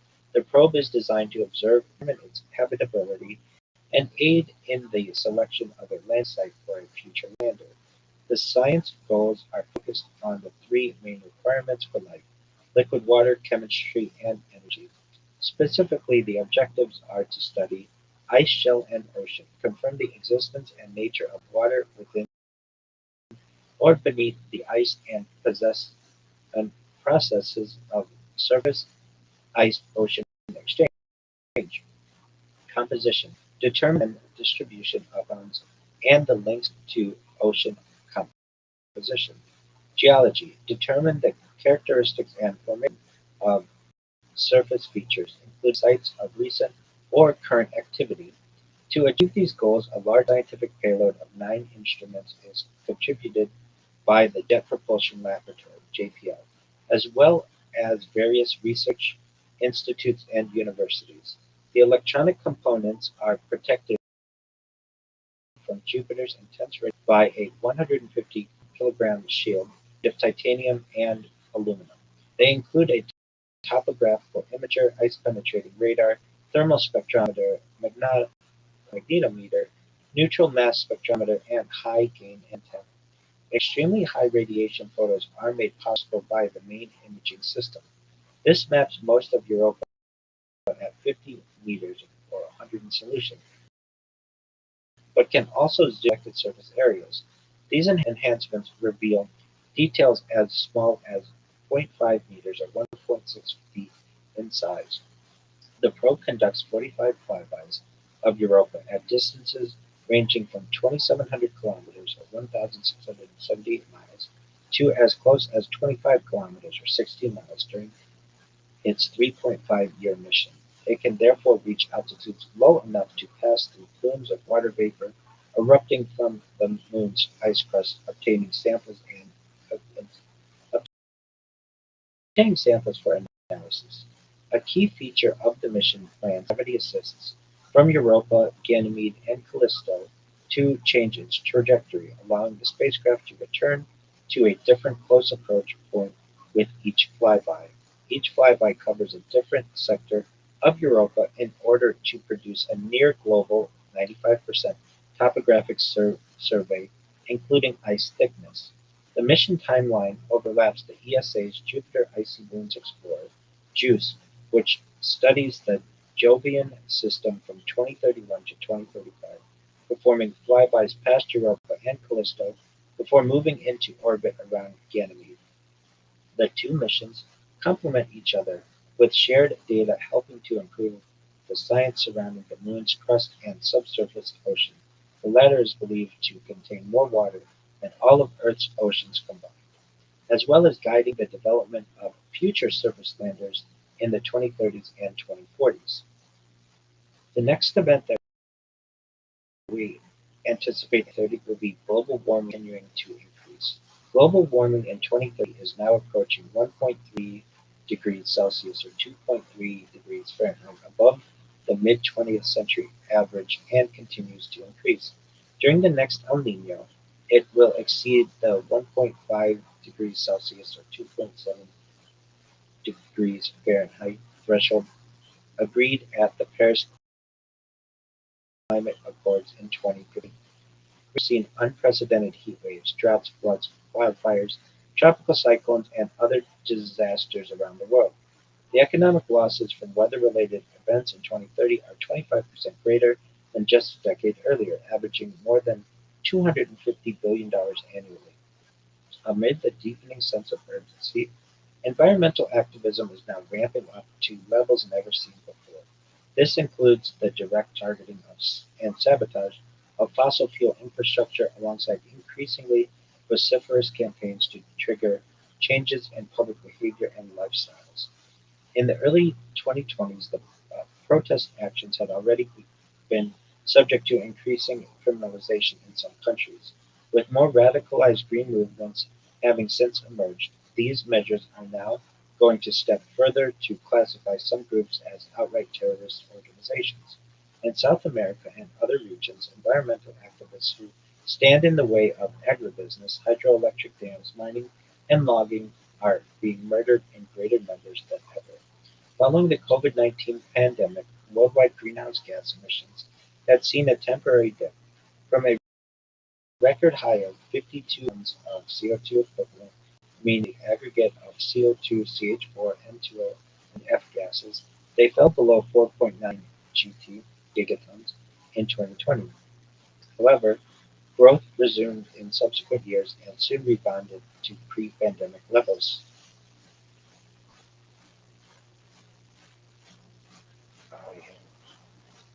I am reading about the area. Where? You're okay. Recent years have seen unprecedented heat waves, droughts, floods, wildfires, tropical cyclones, and other disasters around the world.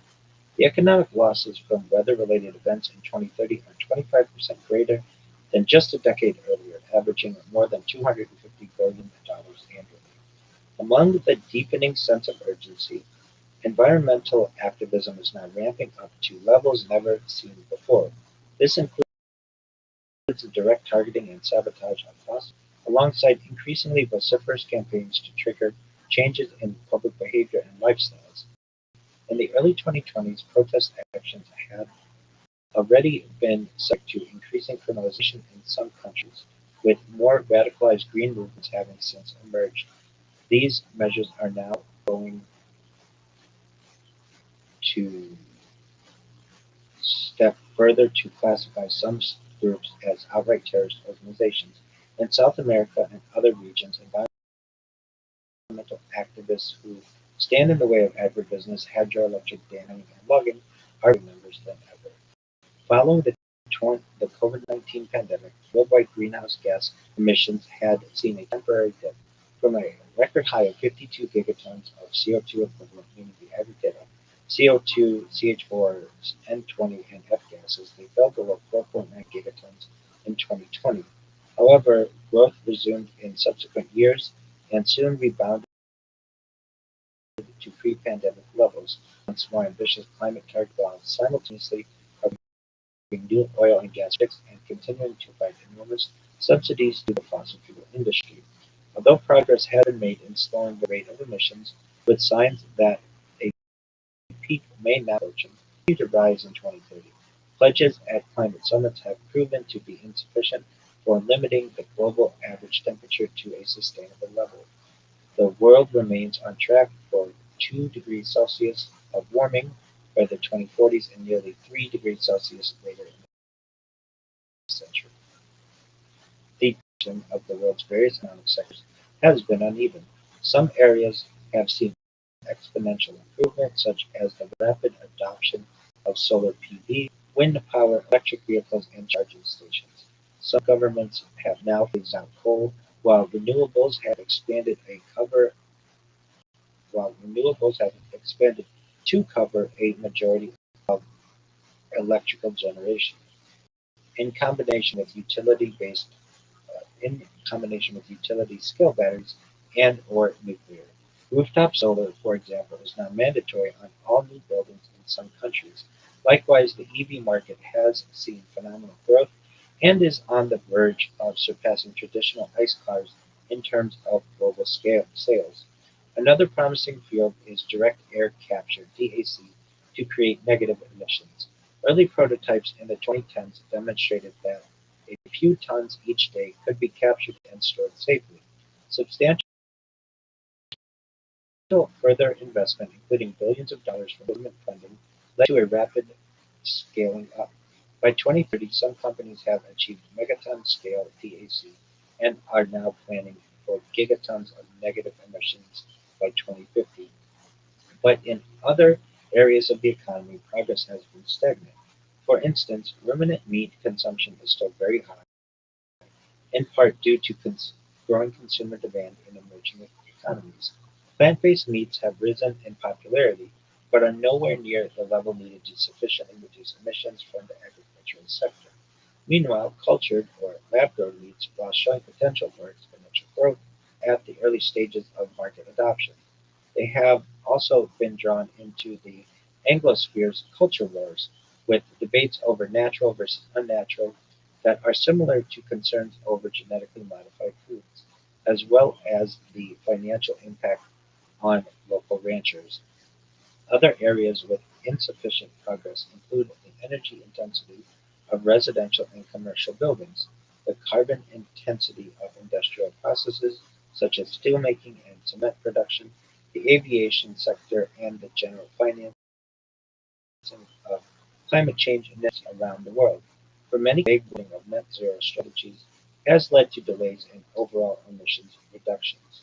The share of greenhouse gas emissions with carbon pricing has about doubled since 2020, but still accounts for only 40% of the total. The two main forms of this pricing system are carbon taxing and cap and trade programs.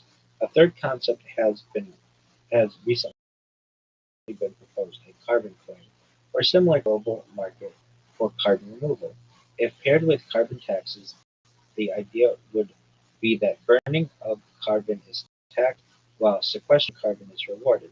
To implement policy and to manage supply and demand, as well as independently verifying each ton of negative emissions, requires a supranational authority, one of its key functions being to coordinate the operations of major central banks in order to give the carbon currency a guaranteed floor price. For now, this is too big a step for most nations to accept, with concerns over inflation, the effects on domestic currencies. However, discussions are resumed in later years as the global environmental situation deteriorates. Overall, the world in 2030 is more climate aware and more supporting of green policies than ever, but still lacking the urgency and scale of actions needed to prevent dangerous climate change. The next event that we anticipate is China's nuclear stockpile exceeding 1,000.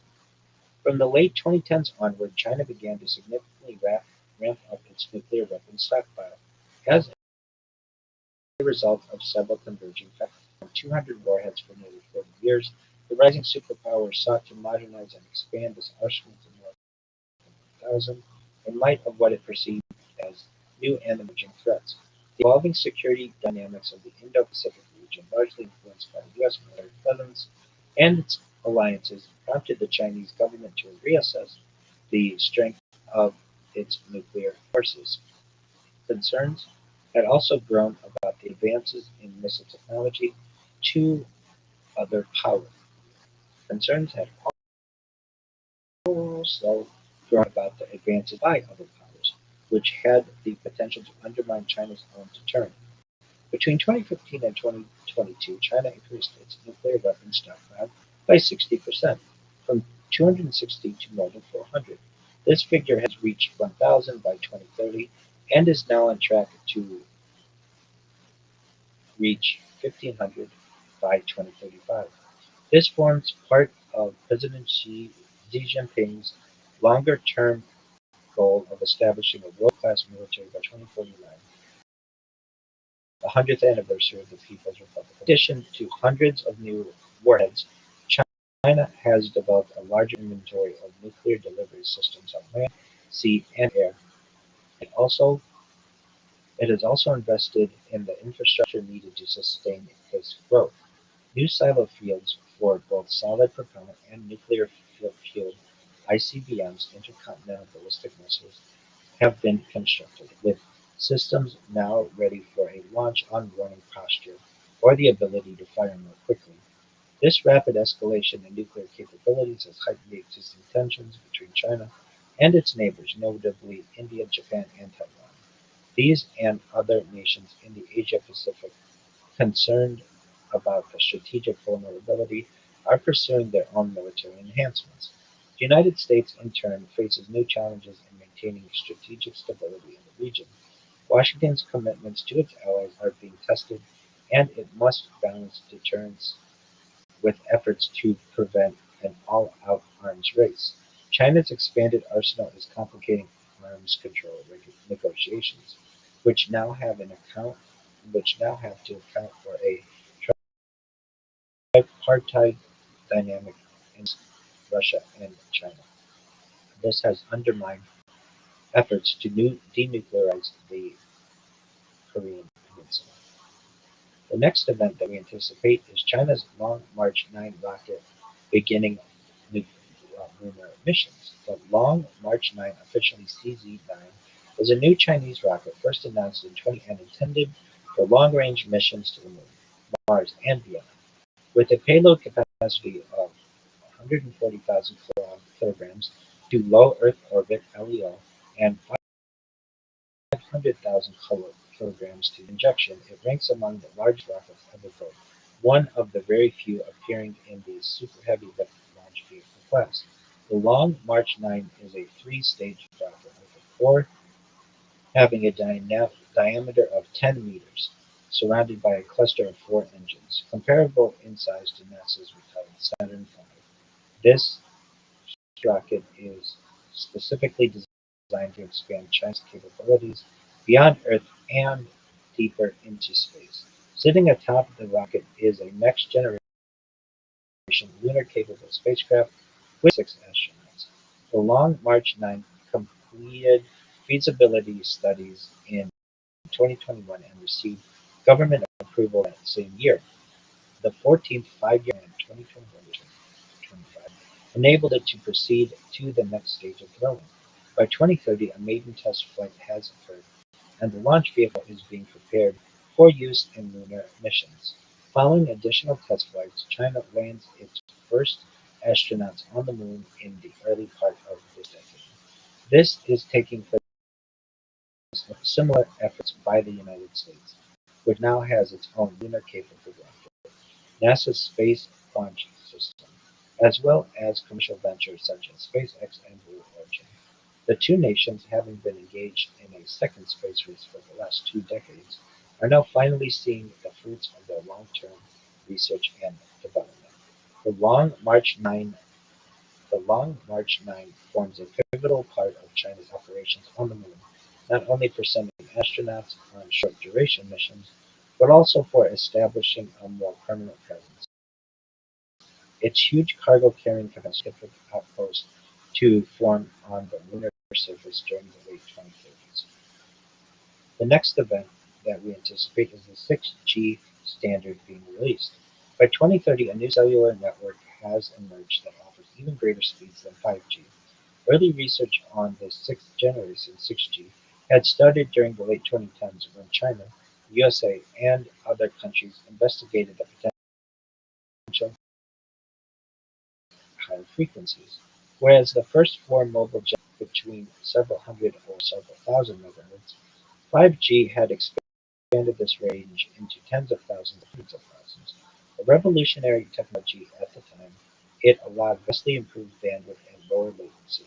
However, it was not without its problems, as exponentially growing demand for wireless data transfer put ever increasing pressure on service providers, while even shorter latencies were required for certain specialist and emerging applications. This led to development of 6G, based on frequencies ranging from 100 gigahertz to 1 terahertz and beyond. A tenfold boost in data transfer rates would mean users enjoying furthermore, improved network stability and latency achieved with AI and machine learning algorithms could be combined with even greater geographical coverage. The Internet of Things, already well established during the 2020s, now had the potential to grow by further orders of magnitude and connect not billions but trillions of objects. Following a decade of research and tests, 6G occurs in the 2030s. However, wireless telecommu- wi- wireless telecommunications are now reaching a plateau in terms of progress, as it becomes extremely difficult to extend beyond the terahertz range. These limits are eventually overcome, but require wholly new approaches and fundamental breakthroughs in physics. The idea of a seventh standard, 7G, is also placed in doubt by several emerging technologies that support the existing wireless communications, making future advances iterative rather than generational. The next event that we expect is smart grid technology being widespread in developed nations. In prior decades, the disruptive effects of energy shocks, alongside ever increasing demands of growing and industrializing populations, were putting strain on the world's power grids. Blackouts occurred in the worst hit regions, with consumers becoming more and more conscious of their energy use and taking to either monitor and or cut back their consumption. This already precarious situation was exacerbated by the relatively ancient infrastructure in many countries. Much of the grid at the beginning of the 21st century was extremely old and inefficient, losing more than half its available electricity during production, transmission, and usage. A convergence of uh, political, social, and environmental issues forced governments and regulators to finally address this problem. By 2030, integrated is widespread in the developed world, the main benefit of which is the optimal balancing of demand and production. Traditional power grids have previously relied on a just-in-time delivery system where supply was manually adjusted constantly in order to match demand.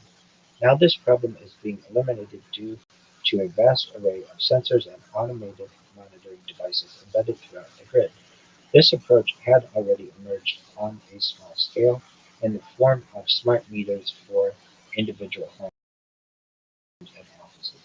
By 2030, scaled up to entire national grids. Power plants now maintain constant real-time communication with all residents and businesses. If capacity is ever strained, appliances instantly self-adjust to consume less power, even turning themselves off completely when idle and not in use.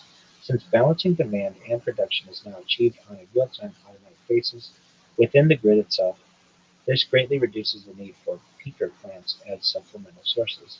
In the event of any remaining gap, algorithms calculate the exact requirements and turn on automatically. Computers also help adjust for and level out peaks and troughs in energy demand. Sensors in the grid can detect precisely when and where consumption is highest. Over time, production can be automatically shifted according to the predicted rise and fall in demand. Smart meters can then adjust for any discrepancies. Another benefit of this approach is allowing energy providers to raise electricity prices during periods of high consumption, helping to flatten out peaks. This makes the grid more reliable overall, since it reduces the number of variables that need to be accounted for. Yet another advantage of the smart grid is the capacity for direction of flow. In the past, power transmission could only be done in one direction. Today, a proliferation of local power generation, such as photovoltaic panels and fuel cells, means that energy production is much more decentralized. Smart grids now take into account homes and businesses which can add their own surplus electricity to the system, allowing energy to be transmitted in both directions through power lines. This distribution and localization is also making large-scale renewables more viable, since the grid is now adaptable to the intermittent power output of solar and wind. On top of this, smart grids are also designed with multiple full load bearing transmission routes. This way, if a broken transmission line causes a blackout, sensors instantly locate the damaged area while electricity is routed to the affected area. Crews no longer need to investigate multiple transformers to isolate the problem, and blackouts are reduced. This also prevents any kind of domino effect from setting off a rolling blackout. Overall, this new Internet of Energy is far more sustainable, efficient, and reliable. Energy costs are reduced while paving the way to a post-carbon economy. Countries that quickly adopt smart grids are better protected from oil shocks, while greenhouse gas emissions are reduced by almost 20% in some nations. As the shift to clean energy continues, this situation will only improve, expanding to even larger scales. Regions begin merging their grids together on a country-to-country and eventually continent-wide basis. The next event that we anticipate is coal power being phased out in Germany. During the 20th century, Germany obtained its electricity predominantly from fossil fuels, particularly coal, and then later also nuclear power. As Europe's largest consumer of electricity, it had very high carbon emissions, ranking sixth in the world. At the dawn of the 21st century, however, a radical change began to occur as its supply shifted to living forms of energy.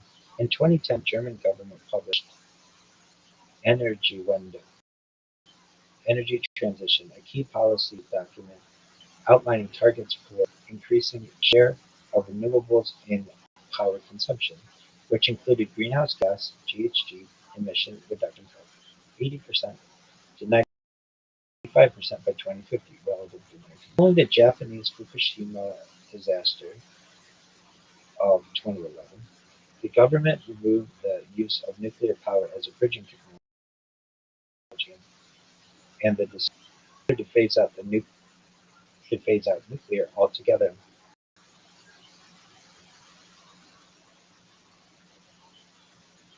We are on coal power being phased out by Germany.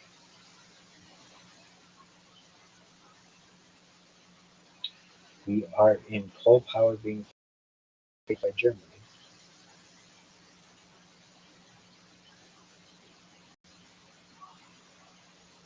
You need to scroll down.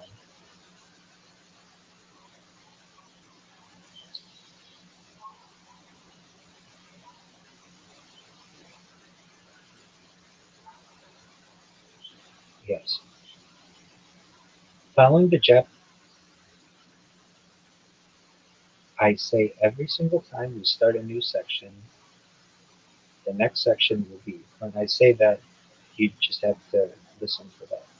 Following the Japanese Fukushima disaster of 2011, the government removed the use of nuclear power as a bridging technology, and the decision was taken further to phase out nuclear altogether by 2023. This move triggered a brief rise in coal to make up the shortfall. However, renewables were an ever larger share of electric generating capacity. In 2019, a government-appointed coal commission introduced a proposed pathway to phase out all coal power within 2 decades.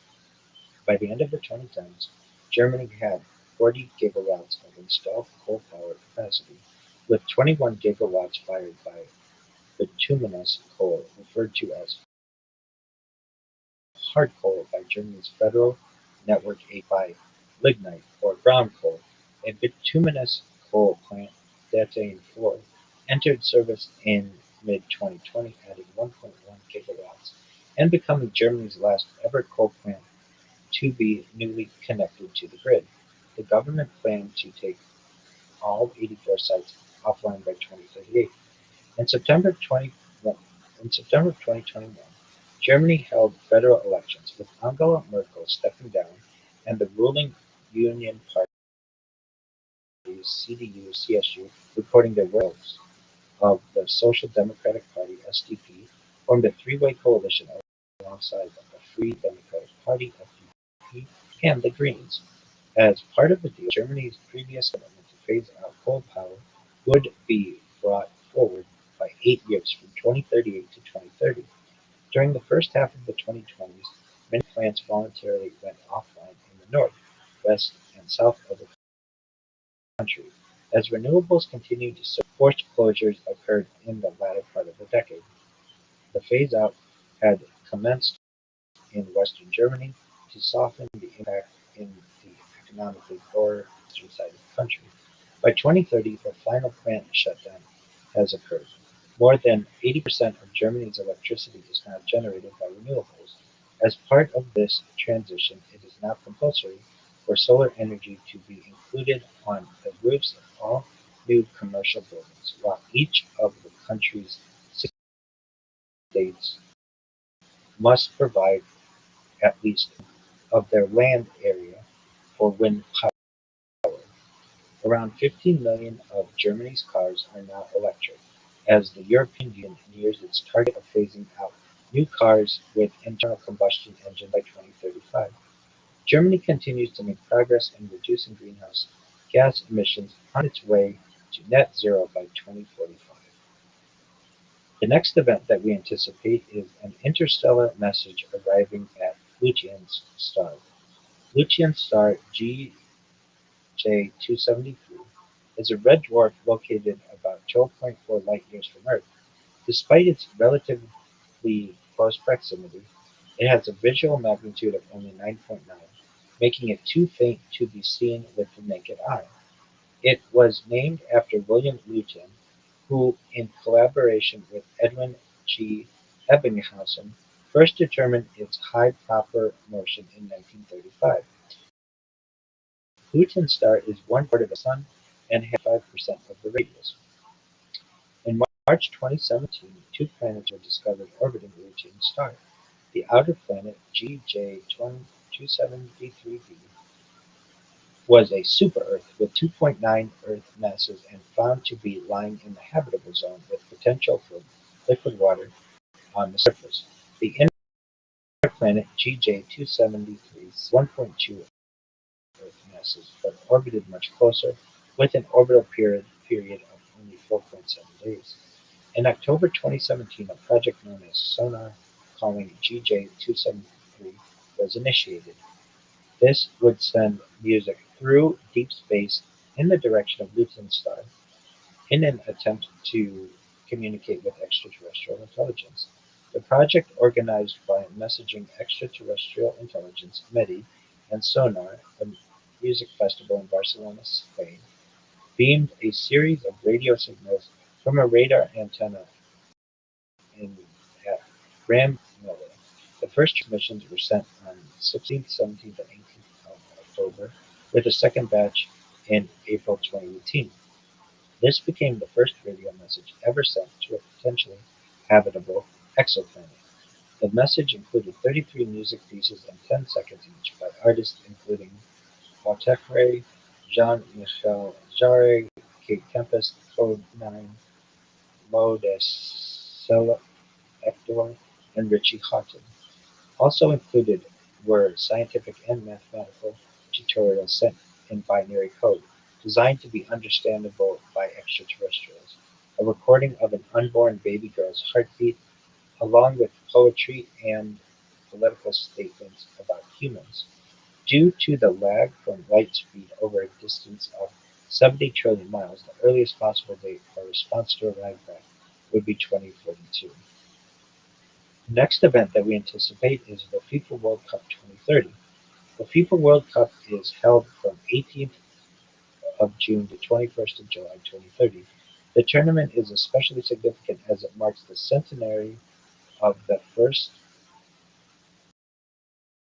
World Cup, held in July. Back then, only 13 teams competed, with host Uruguay emerging victorious in the final, defeating Argentina with a score of 4-2. In 2030, a total of 48 teams are playing.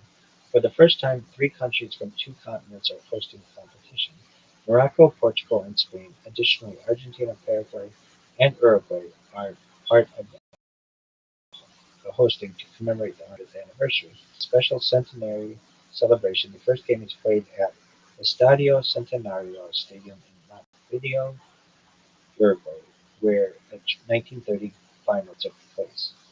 The second and third games are played in Argentina and Paraguay, respectively. The rest of the games and the opening ceremony are held in Morocco, Portugal, and Spain.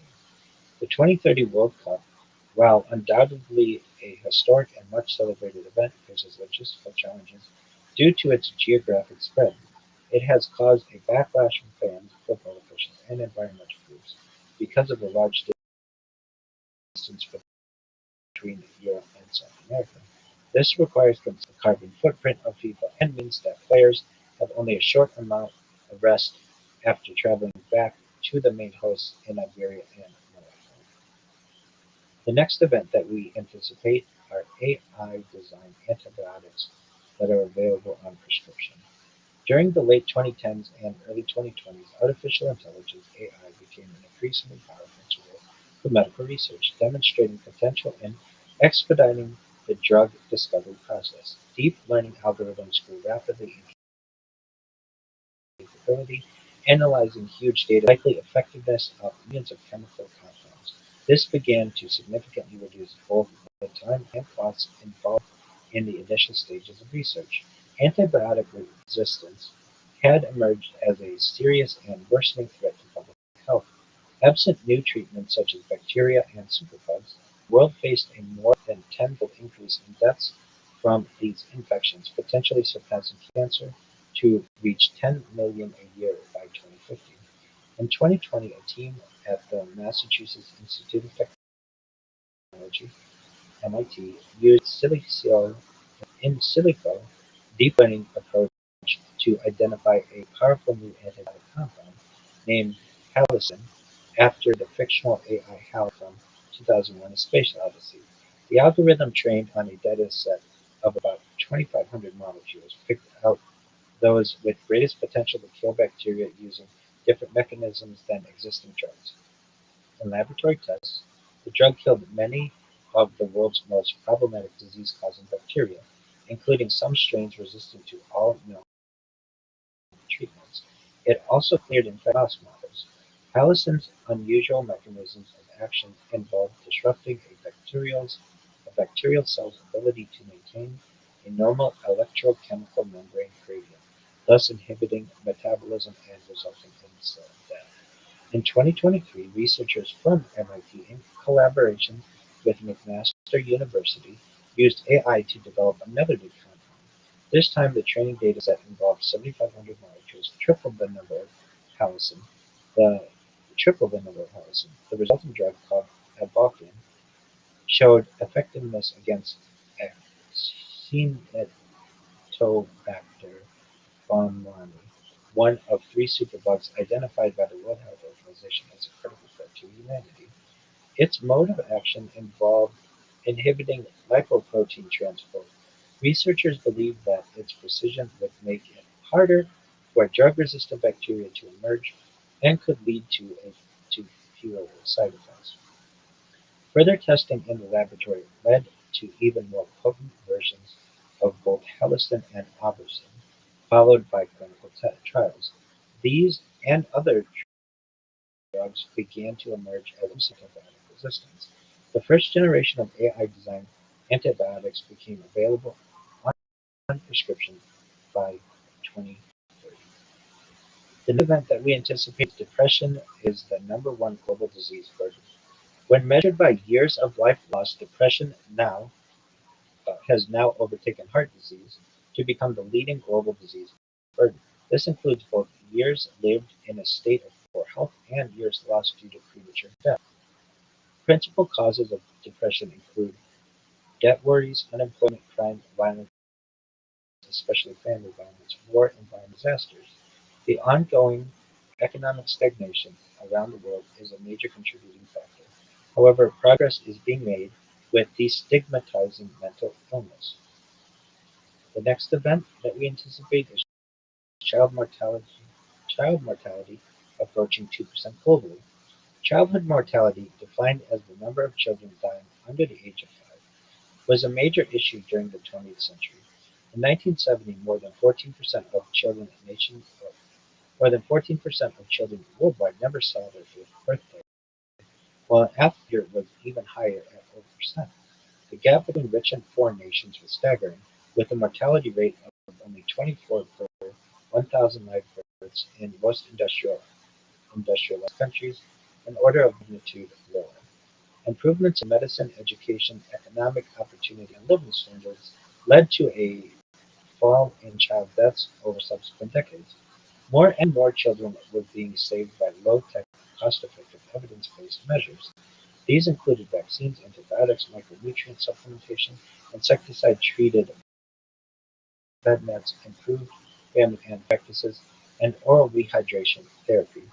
The empowerment of women, the removal of social and financial barriers to accessing basic services, new innovations made the supply of critical services more available to the poor, and increasing local accountability were policy interventions that reduced mortality and improved equity. The UN's Millennium Development Goals included the ambiguous target of reducing two-thirds between 1990 and 2015 the number of children dying under age 5. While this goal failed to be met in time, the progress achieved was still significant. It dropped from 92 to 43 deaths per 1,000. Public, private, and nonprofit organizations keen to build on their experience and ensure the continuation of this trend made childhood survival a focus on the new Sustainable Development Agenda for 2030. A new objective was set, which aimed to lower the under 5 mortality rate figure to less than 25 per 1,000 live births worldwide. With ongoing improvements in public health and education aided by widespread access to the Internet in development, this new goal was largely met, with further declines in childhood mortality from 2015 to 2030. Although some regions in Africa still have unacceptably high rates, the overall worldwide figure is around 2% by 2030. One recent development now having a major impact is the mass application of gene drives to control mosquito populations, greatly reducing the number of malaria cases. Huge advances have been made in the prevention and treatment of HIV, which is no longer the death sentence it used to be. Some diseases have been eradicated by now, including polio, guinea worm, elephantiasis, river blindness, and blinding trachoma. However, the progress achieved in recent decades is now threatened by the worsening problems of climate change and other environmental issues, along with antibiotic resistance. Even discounting these emerging threats, it is simply impractical and with current levels of technology and surveillance. As such, childhood mortality begins to taper off, but not reaching zero until much further into the future. The next event that we anticipate is the Muslim population significantly increasing. By 2030, the Muslim share of global population has reached 26.4%. This compares with 19.1 in 1990.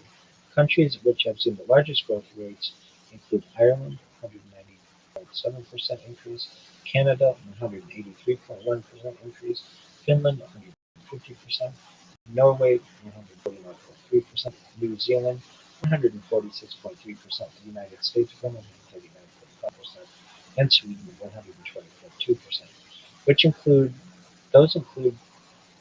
those which have experienced the biggest falls include Lithuania, negative 33.3%, Moldova, negative 13.3%, Belarus, negative 10.5%, Japan, negative 7.6%, Guyana, Poland, negative 5%, and Hungary, negative 4%. A number of factors have driven this trend, firstly, Muslims have higher fertility rates, more children per woman than non-Muslims. Secondly, a larger share of the Muslim population has entered or is entering the prime reproductive years, ages 15 to 29. Thirdly, health and economic gains in Muslim-majority countries have resulted in greater than average decline in mortality rates, with life expectancy improving faster too. Despite an increasing share of the population, the overall rate of growth for Muslims has begun to slow when compared with earlier decades. Later this century, both Muslim and non-Muslim numbers will approach a plateau as the global population stabilizes. The spread of democracy and improved access to education are emerging as major factors in these slowing fertility rates, though Islam has yet to undergo this sort of reformation that Christianity went through. Sunni Muslims continue to make up the overwhelming majority, 90% of Muslims in 2030. The portion of the world's Muslims who are Shia has declined significantly, mainly because of relatively low fertility in Iran, where more than a third of the world's Shia Muslims live. The next event that we anticipate is orbital space junk is becoming a major problem for spaceflight. Space junk, debris in orbit from human activities, has been studied in 70 years. It is made up of everything from spent rocket stages to defunct satellites to debris left over from accidental collisions. The size of space junk can reach up to several meters, but is most often minuscule particles such as metal shavings and paint flecks. Despite their small size, such pieces of debris often sustain speeds of 30,000 miles per hour, easily fast enough to deal significant damage to a spacecraft. Satellites, rockets, and space stations, as well as astronauts conducting spacewalks, had to cope with the increasing damage caused by collisions with these particles. One of the biggest issues is One of the biggest issues with space junk is the fact that it grows exponentially. This trend, along with the increasing number of countries entering space, has made orbital collisions happen almost regularly in recent years. The newest spacefaring nations have been particularly affected. Events similar to the collision of the U.S. Iridium and Russian Cosmos satellites have raised fears of the scenario is where space junk reaches a critical mass, triggering a chain reaction until virtually every satellite and man-made object in an orbital band has been reduced to debris. Such an event could destroy the global economy and render future space travel almost impossible. By 2030, the amount of space junk in orbit has tripled compared to 2011. Countless millions of fragments can now be found at various levels of orbit. A new generation of shielding for spacecraft and rockets is being developed, along with tougher and more durable spacesuits for astronauts. This includes the use of self-healing nanotechnology materials, though expenses are too high to outfit everything. Larger chunks of debris have also been impacting Larger chunks of debris have also been impacting on Earth itself more frequently, though most land and ocean, since the planet's surface is 70% covered in water. A few crash on land, necessitating early warning systems for people in affected areas. Increased regulation has begun to mitigate the growth of space debris. Increased regulation has begun to mitigate the growth of space debris, while better shielding and fair technology has reduced the frequency of damage.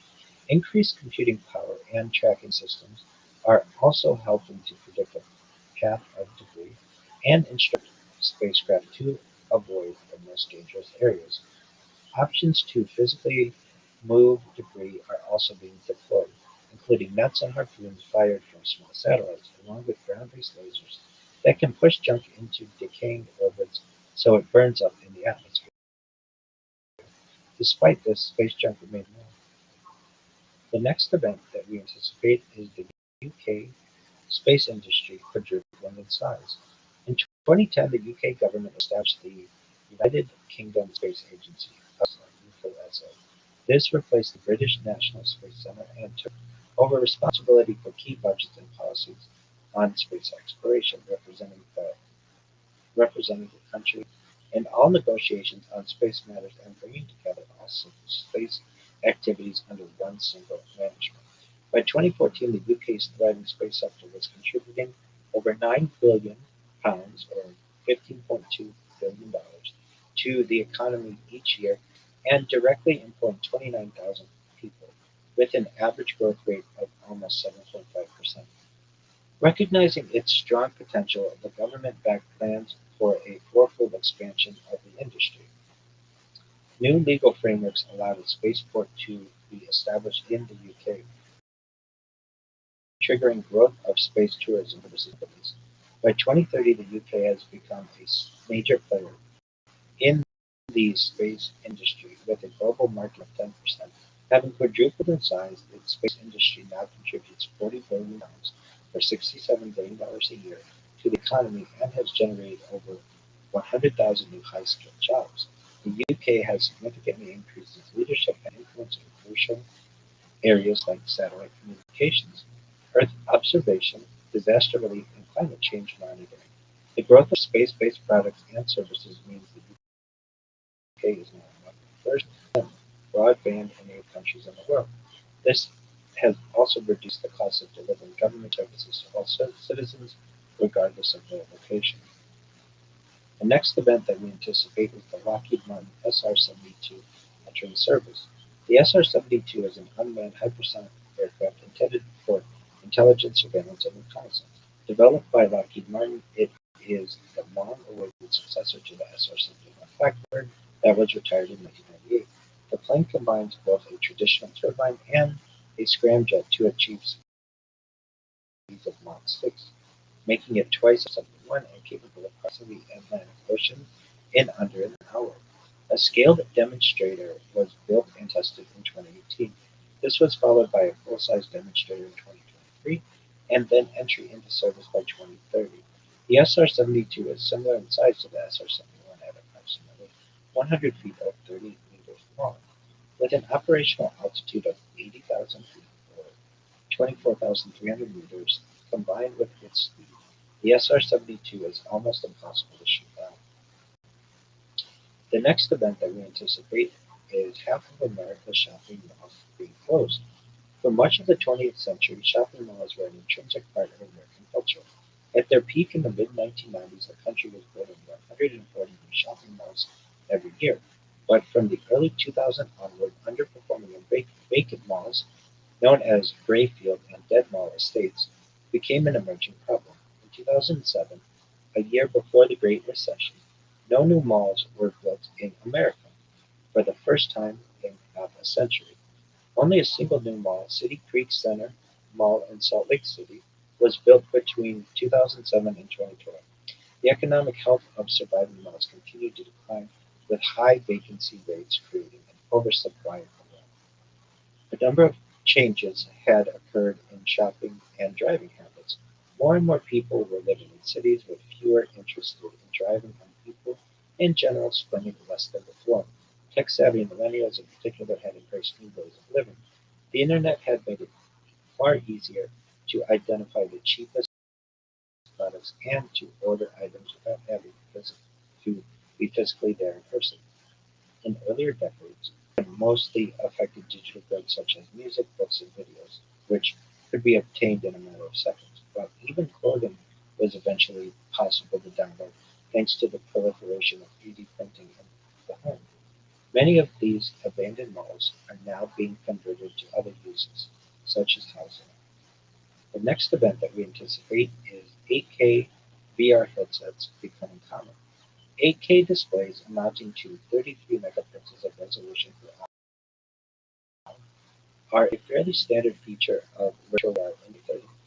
These offer quadruple the pixel count of the best consumer VR products from a decade earlier.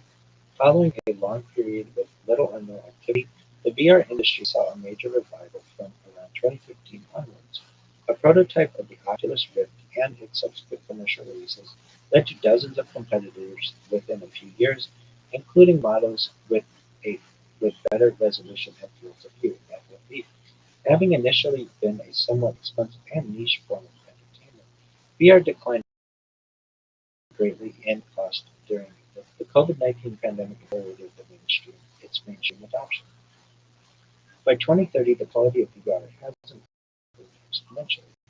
The latest screens now provide breathtaking detail and realism, ultra-low latency, and wide field of view, while a variety of new features are combined to enhance the level of immersion and interactivity still further.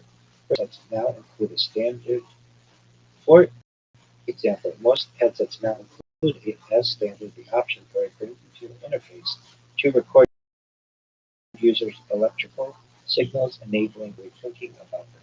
Such technology had already begun to emerge some years previously, but has now improved greatly in terms of speed, accuracy, and predictability.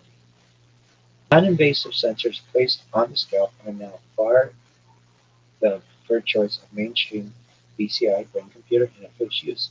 However, more advanced options for invasive BCIs have now begun to emerge as the technology shifts from purely clinical uses such as treating paralysis and into business, leisure, and entertainment. Although still at a initial phase of development, early adopters willing to undergo surgery and have electrodes touching the surface of the brain can use bidirectional links for both reading and writing information to their neocortex. In VR gaming, these more invasive BCIs can increase the level of immersion, tricking the senses in new ways, tricking the senses in ways that bring a player closer to the action. New visual, auditory, and tactile sensations are made possible by stimulating both the motor and visual cortex.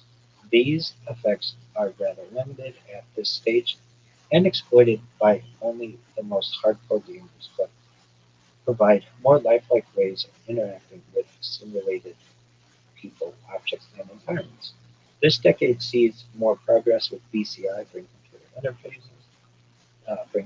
interface technology, as well as the number of electrodes used in the implants grows by leaps and bounds, enabling larger and more complex brain patterns to be recorded and decoded. In addition to gaming, BCIs gain popularity from the enhancement of wellness functions such as for guided medical improvement or sleep quality. At the same time, ethical issues are emerging over consent, privacy, identity, and agency, especially when BCI is combined with AI. The next event that we anticipate are 100 terabyte HDDs reaching the consumer level. As of 2020, consumer level hard disk drives, HDDs, featured capacities up to a maximum of about 18 terabytes, while solid state drives, SSDs, have been available with greater storage sizes for enterprise grade users, as well as faster transfer. Traditional hard disk drives remain a relevant and attractive alternative thanks to their much lower costs. With perpendicular magnetic recording (PMR) approaching its limits, even boosted with two-dimensional magnetic recording (TDMR), the capacity of HDDs had seen a reduced rate of growth in the 2010s. However, an innovative technique, heat-assisted magnetic recording (HAMR), allowed data to be released. This provided a major acceleration in storage capabilities during the 2020s, creating a new paradigm for HDD with successive generations now able to jump in larger steps of 4 terabytes, 6 terabytes, or even 10 terabytes at a time. Although data densities continued to grow rapidly, transfer speeds became an increasingly important consideration. Vast storage volumes needed to be accessible at rates commensurate with their size. To boost the IOPS per terabyte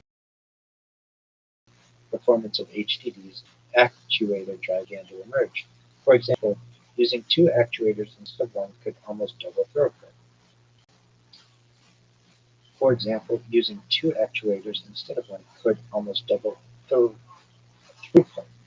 With 50 terabyte consumer level HDDs on sale in 2026, hard drive makers continue to innovate and find ways of making data both smaller and faster, driven by the world's ever-growing demand for storage.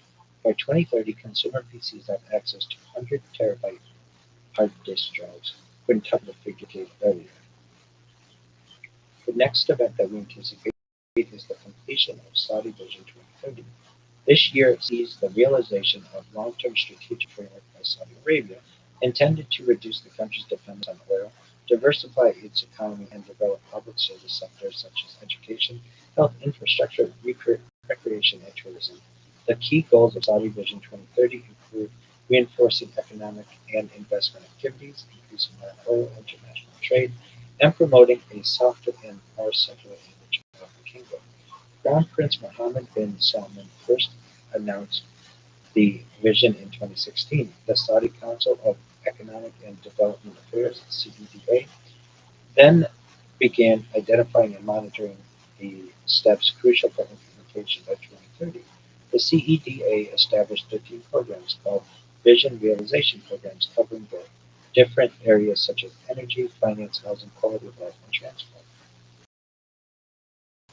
The kingdom's goals for 2022 move Saudi Arabia from the 19th largest economy in the world into the top 15 to increase non-oil government revenue from SAR 163 billion US $14.5 billion to at least SAR 1 trillion US 267 billion, to increase women's participation in the workforce from 22% to 30%, to increase small and medium-sized enterprise (SME) contribution to GDP from 20% to 35%, to increase the private sector's contribution from 40% to 65% of GDP, to increase household spending on cultural and entertainment activities inside the kingdom from the current level of 2.9% to 6%, to increase the ratio of individuals exercising at least once a week from 13% of the population to 40%, to increase the average life expectancy from 74 years to 80 years, to have 3 Saudi cities be recognized in the top 1%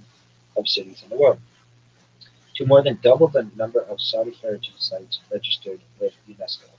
Alongside these socio-economic measures, proposals for various large-scale projects began to emerge. The developers intended to both improve the country's domestic transport and to showcase Saudi Arabia to the world as a destination for leisure and investment. They included new retail, hotel, entertainment, cultural, and residential megaprojects, as well as industrial, logistics, and corporate facilities. By far the costliest and most prominent took the form of 500 billion. By far the costliest and most prominent took the form of a $500 billion smart city in the northwestern corner of the country, known as Neom, a portmanteau of the word "neos" meaning new and "mustaqbal," the Arabic word for future. This would operate independently from the existing governmental framework with its own tax and labor laws and an autonomous judicial system. According to its developers, NEOM would be a hub of innovation where global business and emerging players can research, incubate, and commercialize groundbreaking technologies to accelerate human progress. In 2021, Saudi Crown Prince Mohammed bin Salman unveiled within the NEOM zone a planned city named Dolan. The line, as it has been suggested, would consist of a long, linear development stretching for over 170 kilometers or 105 miles. This huge continuous urban belt would enable the Red Sea coastline to the west to be linked with mountains and upper valleys in the east. The developers intended it to redefine the traditional layout of focus on nature, livability, health, and community connections. The line's master plan called for a building around nature rather than over it and specified large areas of land to be preserved for conservation. The need for cars and other vehicles would be eliminated, with all essential daily needs provided within a 5-minute walk for every resident. The project would include a system of ultra-high-speed mass transit running its complete length, with businesses and communities also hyper-connected through a digital framework incorporating artificial intelligence. The AI would monitor the city using predictive and data models to optimize daily life for citizens in various ways. The line would be self-sufficient with locally grown food powered by 100% clean energy, home to abundant parks and other places, and with sustainable and regenerative practices adopted throughout the city. The developers completed phase one of the line in 20. The developers completed phase one of the line by 2025. Following subsequent expansion has reached over a million by 2030, and the city has now boosted Saudi Arabia's economy by SAR $180 billion, US $40 billion, or I should say SAR 180 billion, US $48 billion. In addition to advanced technologies, the line boasts other features. Its location makes it favorable in terms of weather and climate conditions, being one of the few areas of Saudi Arabia to experience snowfall in winter, as well as benefiting from the ocean breeze creation opportunities. Temperatures are 10 degrees Celsius lower than the average for the Arabian Peninsula. As a further geographic advantage, it can also be reached by more than 40% of the world's population in less than a 4-hour flight, while 13% of global trade already flows through the Red Sea. The line serves as a model for future developments within the NEOM zone, while also inspiring other large cities in Saudi Arabia and around the world. The next event that we anticipate is the High Luminosity Large Hadron Collider entering operation. The High Luminosity Large Hadron Collider (HLHC) enters operation at CERN, marking the most extensive upgrade in the history of the Large Hadron Collider. The new configuration increases the machine's luminosity by a factor of 5 to 7. Luminosity measures how many particle collisions occur in a given time. It means more collisions, more data, and a greater chance of spotting rare phenomena. Over its lifetime, the HLHC collects around 10 times more data than the original LHC.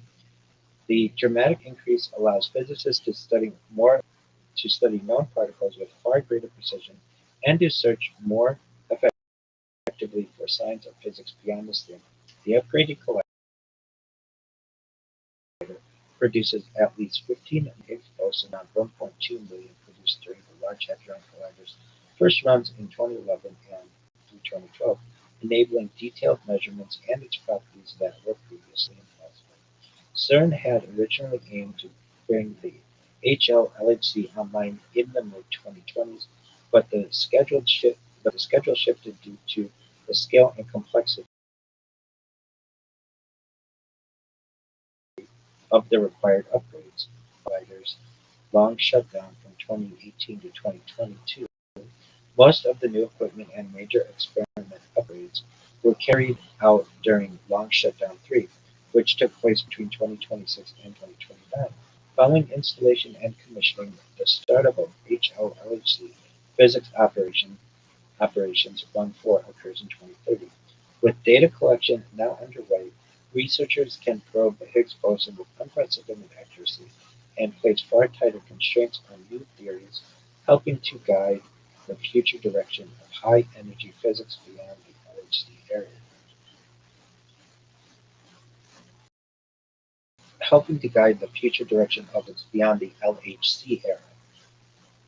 The next event that we anticipate is the entire ocean floor being mapped. While humans had long conquered the Earth's land masses, the deep oceans lay mostly unexplored. In the early years of the 21st century, only 20% of the global ocean floor had been mapped in detail. Even the surfaces of the Moon, Mars, and other planets were better understood. With data now becoming as important a commodity as oil, researchers set out to acquire knowledge of the remaining 80% and uncover a potential treasure trove of hidden information.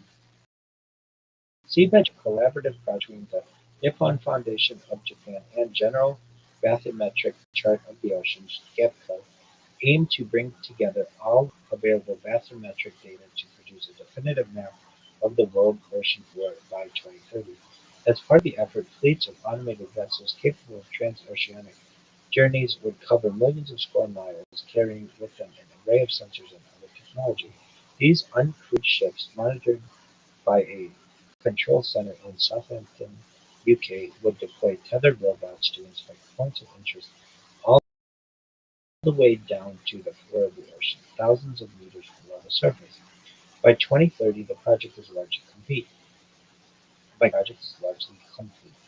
The maps provide a wealth of new information on the global seabed, revealing its geology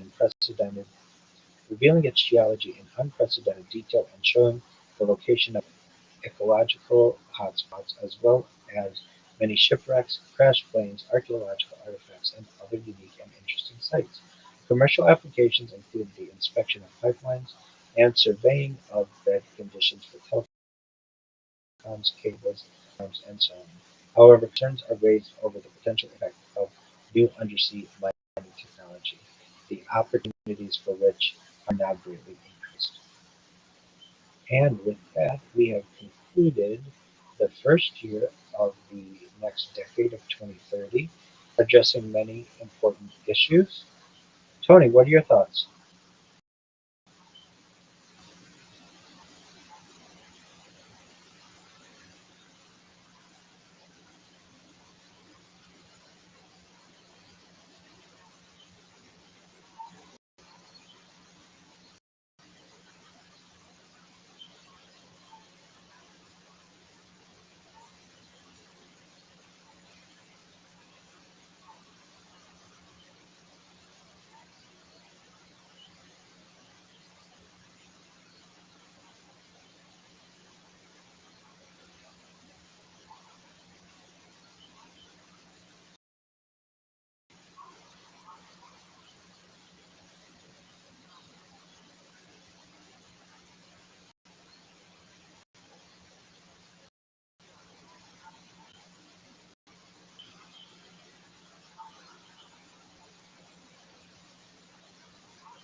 I'm in agreement with you.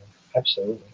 Some other things that I find are going to be really interesting as we move into the next decade: child mortality decreasing. Hopefully, we can consider just continue to see that number of 2% child mortality rate being reduced.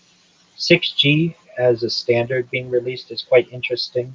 I'm always about communication and connectivity, no matter where it is, and I always want faster, better, stronger, uh, more efficient. I'm always generally an advocate of that. Uh, we really see China rising as a leader its global position with its nuclear stockpile exceeding over 1,000 weapons and its Long March 9 rocket, perhaps with lunar missions. Certainly, global warming is always going to be an issue, at least in the general future. So we always need to ensure that we are minimizing any uh, human-aided carbon emissions that are possible. I think that things like half of America's shopping malls being closed, like you had mentioned, uh, it's a sign of the times, and hopefully we can convert these into places that could be reutilized. Perhaps there could be some type of mall like Renaissance in some areas. People are very keen on nostalgia, and I'd like to see people still be able to use the mall in one way or another, perhaps not in as large a way as possible as was once the case, because we do see the internet replacing many of these facilities. But perhaps in some areas be a fun place to go. And then for those where they have closed, to see housing uh, to be these areas to be used for housing would be really important. Lockheed Martin SR-72, wow, the ability to cross the Atlantic in less than an hour is really an amazing undertaking. Of course, the entire ocean floor being mapped, I think, is an amazing opportunity. I also call on an organization like Google that has mapped the general roads of the Earth and areas above the surface to perhaps have some kind of plan or project to map the ocean floors like a street view. You could have an ocean view, and you can actually see the the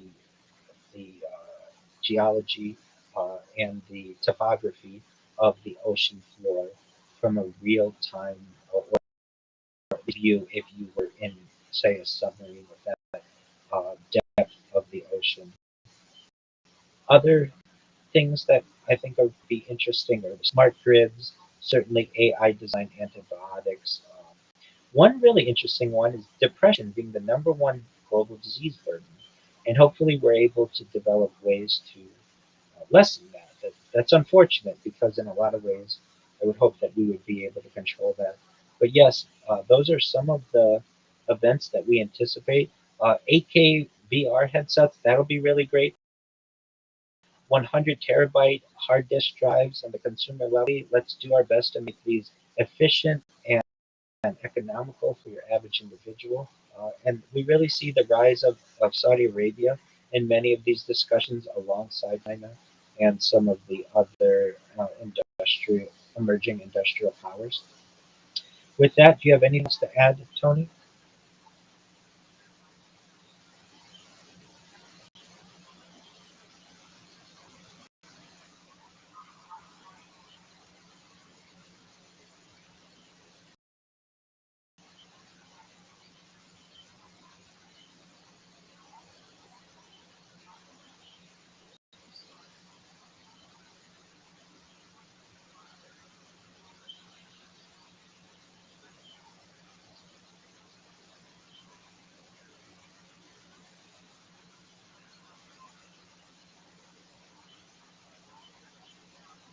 I am as well. And with that, both Tony and I want to thank you for being here. And we should say these are the people 2026 anticipate for the future. And we look forward to being alongside you all, whether now or into the future, whenever you're watching this, to see how accurate many of these predictions are. With that, we want to thank you, and we'll see you next time.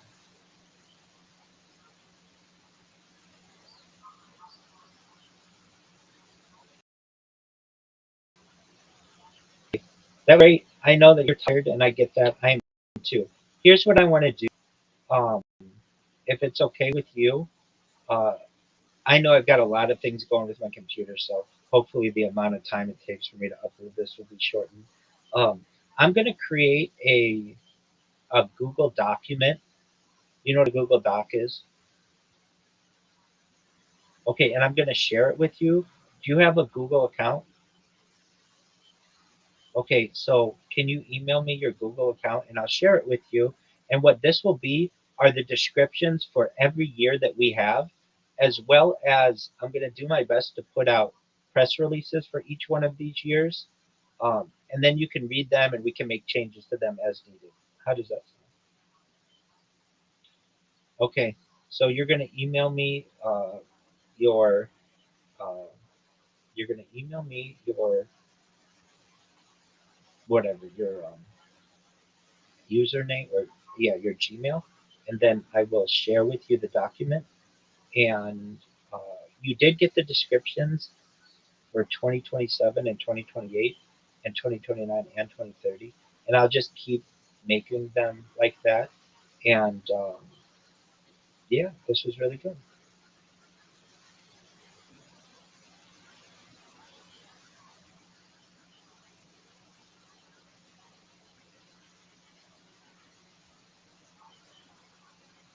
Yeah. What do you mean? Can I leave?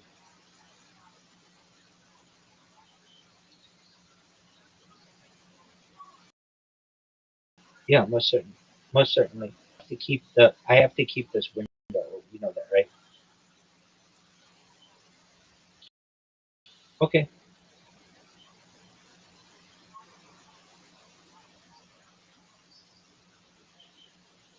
I know, and we did a lot today. We did our closing and we did 2 years, so that's good. All right, excellent. And then if you need me, come to the Discord, okay? All right, take care, big dog. Absolutely.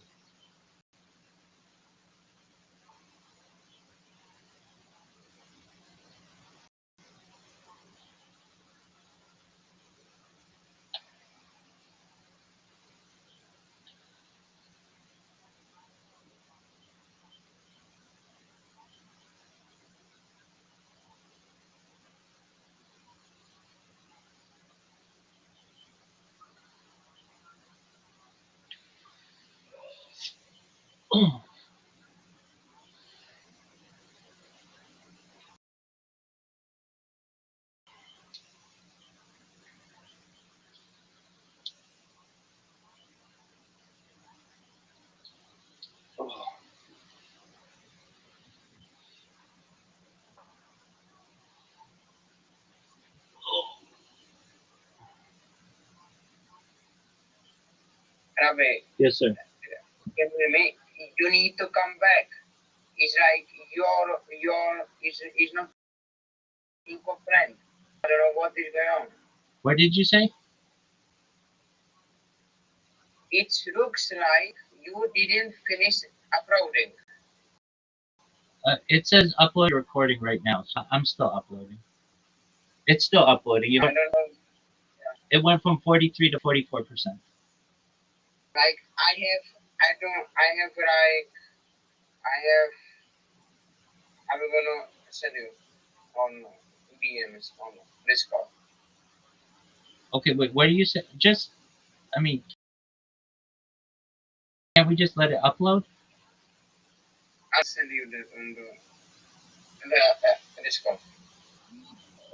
Okay, what does it say?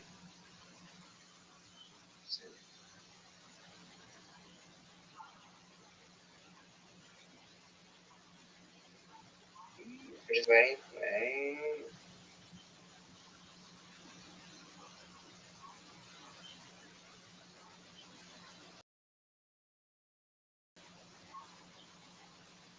Screenshot? Yeah. Okay. No.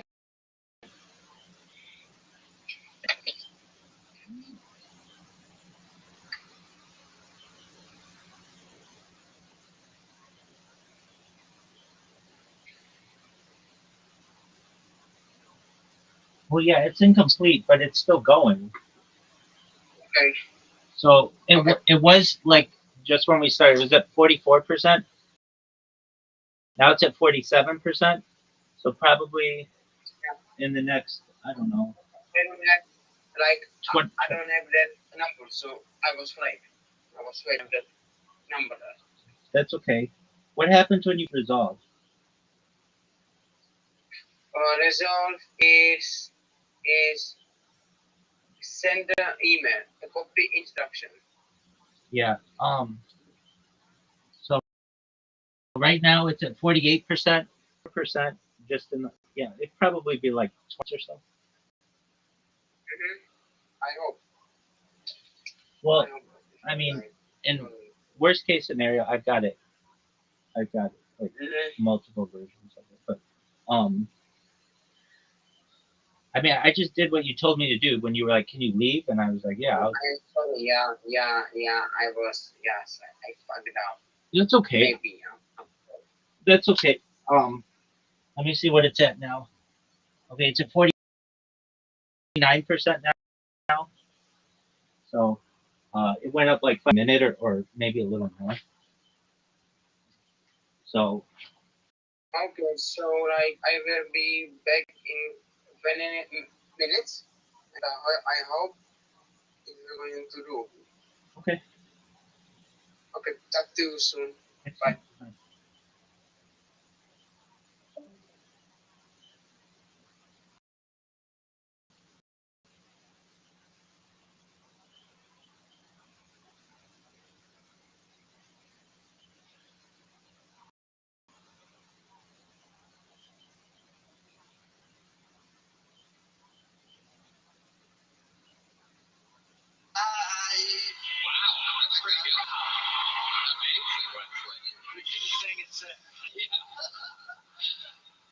Wesley, how long have you been doing music for? 21 years. You seem very talented. What made you want to start stand-up 3 years plus?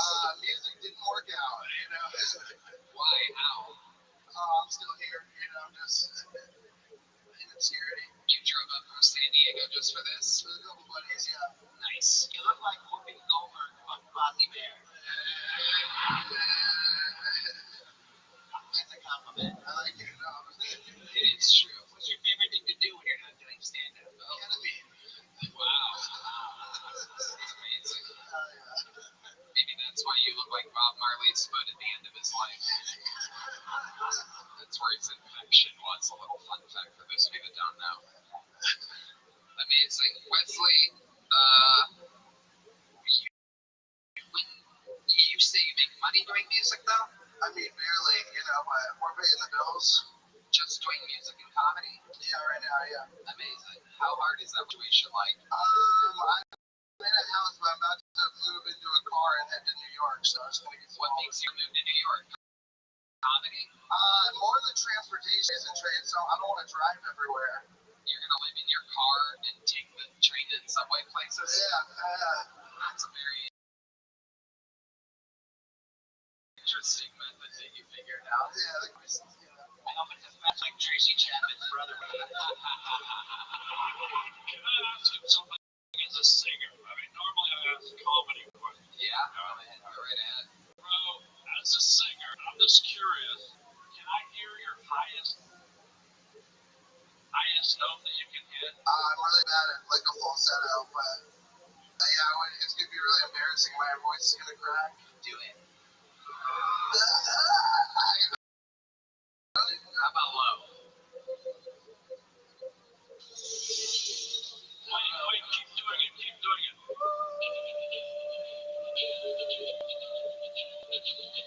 Now you're a trained little frat. Thank you.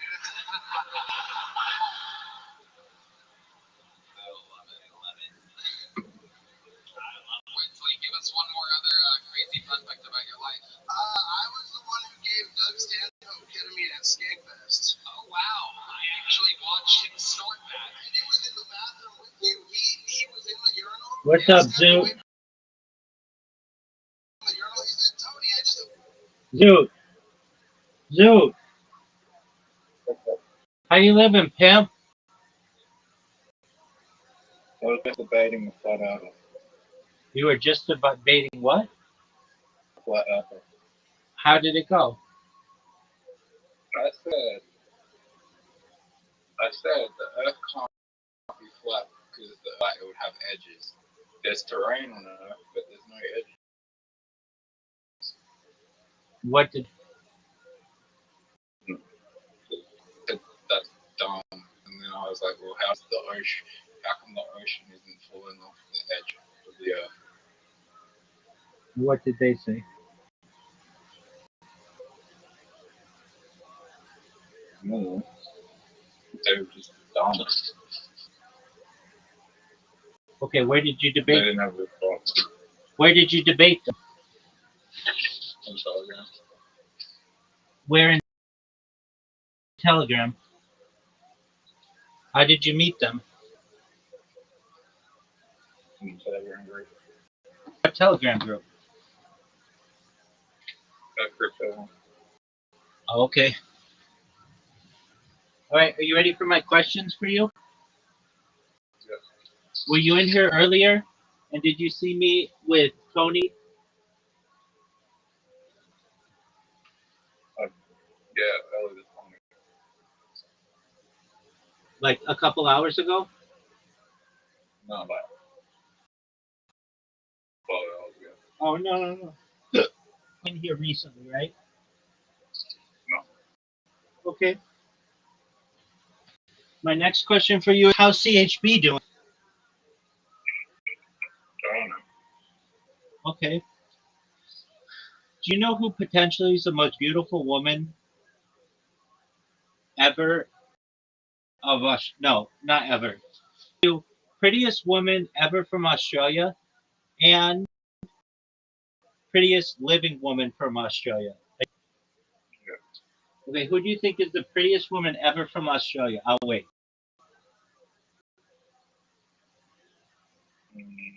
Ever. Ever.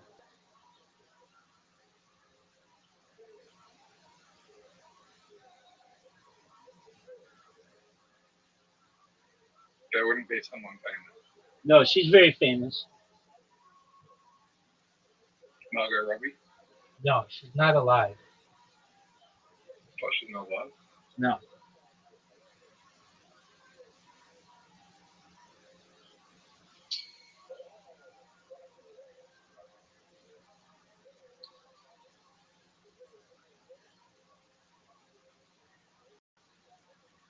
Not alive. No, she died within the last 10 years.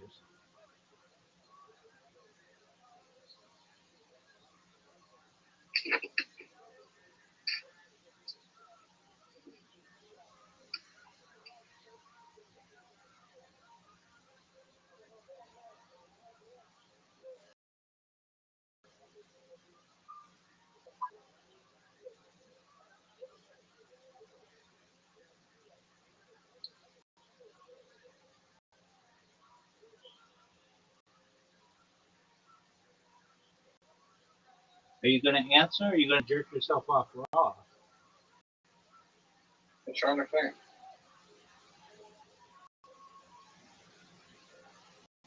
She was very popular in like the 90s. Olivia Newton-John. That's correct. Do you think Olivia Newton-John was pretty? I can't remember what she looks like. Yeah, she's hot as fuck. All right, now, who do you think is the prettiest living Australian?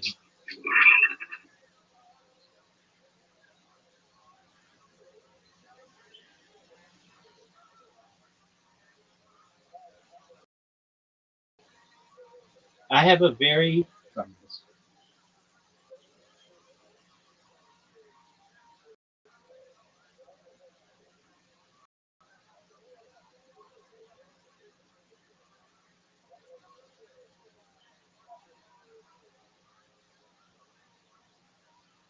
like, it's obvious that you could say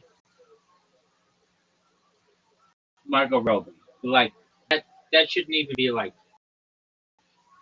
an argument, because there's like, that's anyone other than Margot Robbie. Because if you said, well, I was living Australian Margot Robbie, I can't really argue with that. She's beautiful.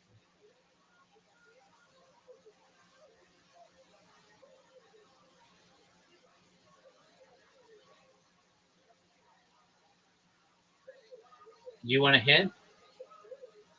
Well, She had her peak in the 1990s. okay. You know what? That's actually, you could choose Nicole Kidman, and I'd be okay with that too. Um, so let's not include her.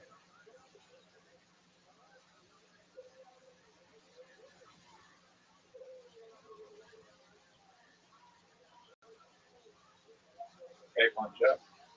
No, not Kate Blanchett. She's very pretty. No. You want another? So, This person is a musical artist.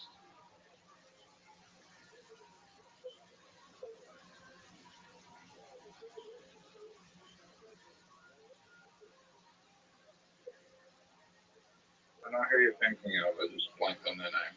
Okay. Of whom am I thinking?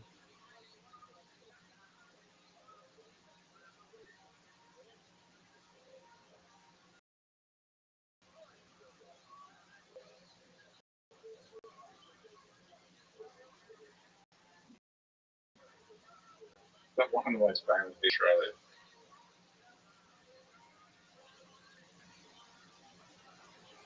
Kylie Minogue. No, it's not Kylie Minogue.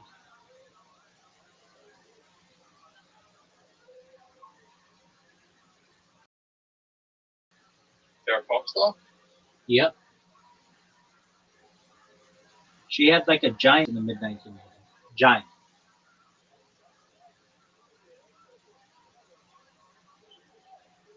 And if you look at Natalie Imbruglia.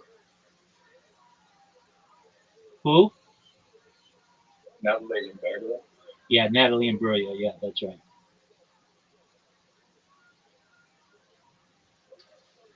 How did you guess this?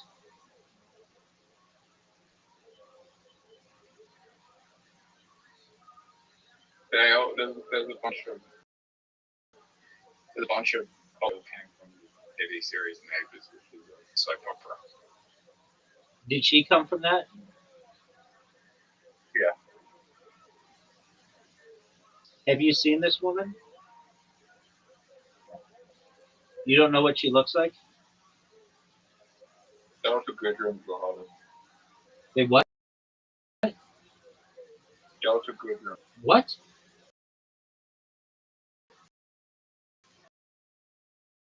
I said Delta Goodrum's the hottest.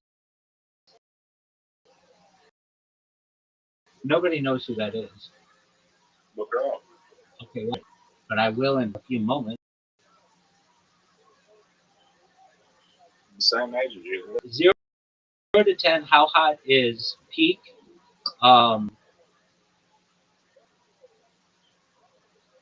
Margot Robbie.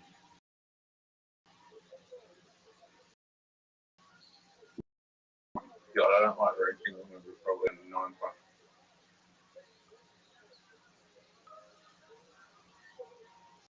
Yeah, if you would have said 9.9, I would have said she's not like, she's like extremely beautiful, but No one's a 10. Everyone has balls. I'm a 10, and everybody knows it. But everybody else, yeah, I'll agree with you.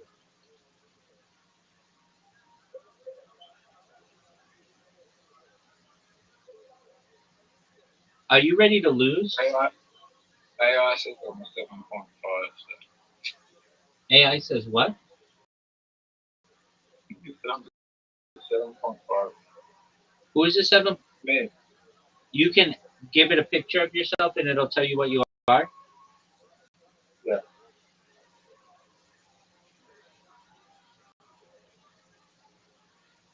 Well, it broke with it too, because it said it's never experienced such perfection.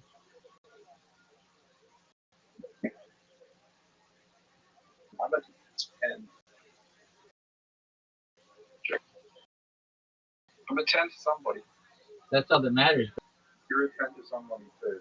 Yeah, it's known as all chicks on earth. That's all about which I care. Nobody is a 10 to ever. You can be the most handsome man in the world, and there's some women out there that will think you're ugly. Not this one.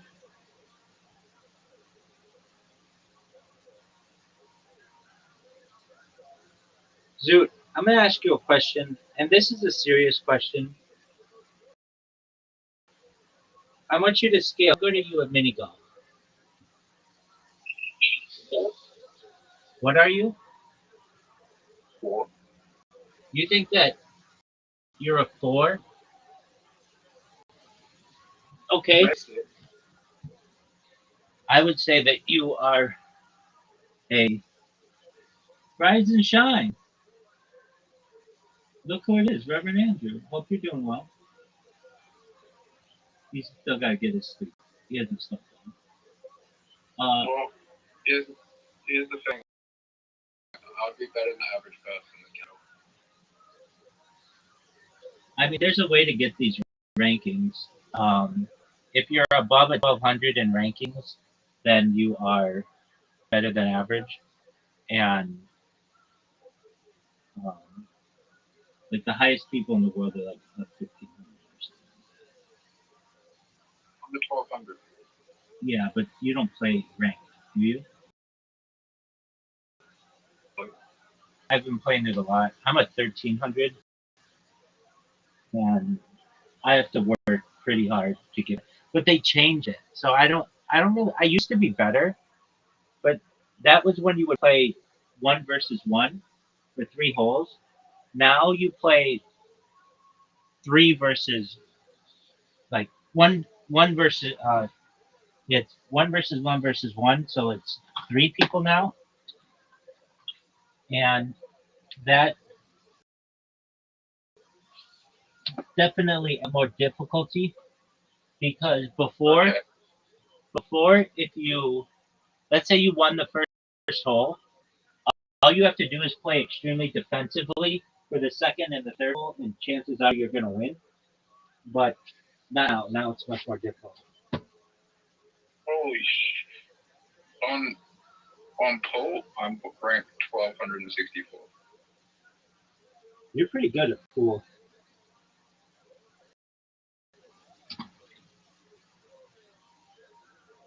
On trick shot, I'm in the top 2,942 in the trick shot. Are you proud of that? That's pretty good. I think it's pretty good too.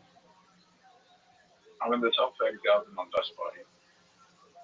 Top 30,000 or top 3,000? 30,000. How aren't you better than that?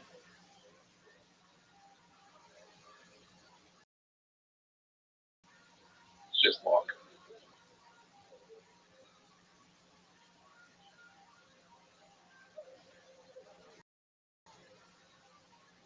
What are you in? Four, connect four, or whatever, four across. Shit. The what? Dude, no brain.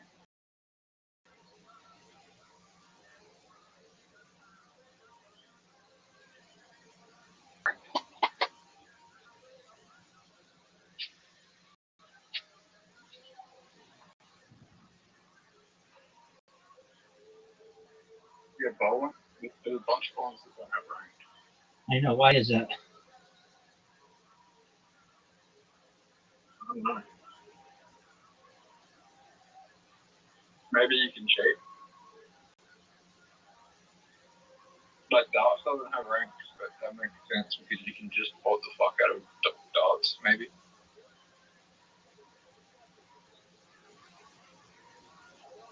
Yeah, basketball doesn't have range.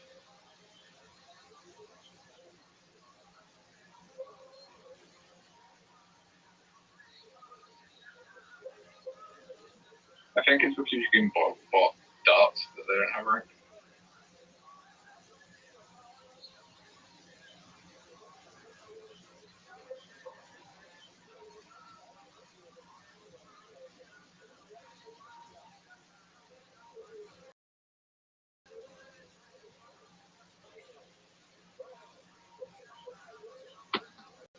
All right, so do you want to lose? Going. Dude, you know you're absolute garbage. Did you watch? What's the highest level you can get? 100. What level are you? In what? Mingo. 66.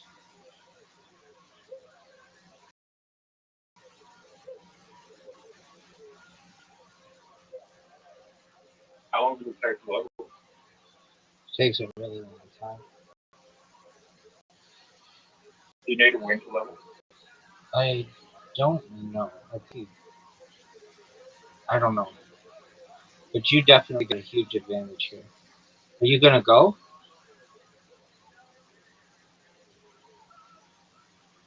Dude, what was that? Not bad.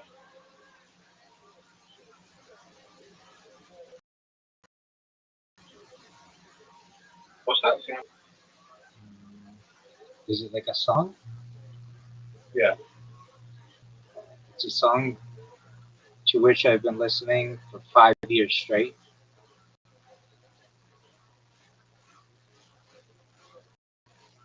What's it called? We want Mashiach now.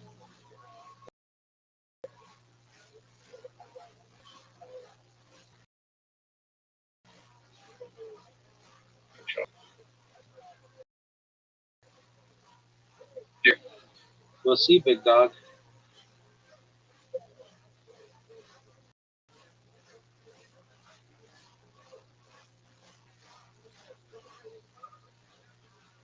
What was that?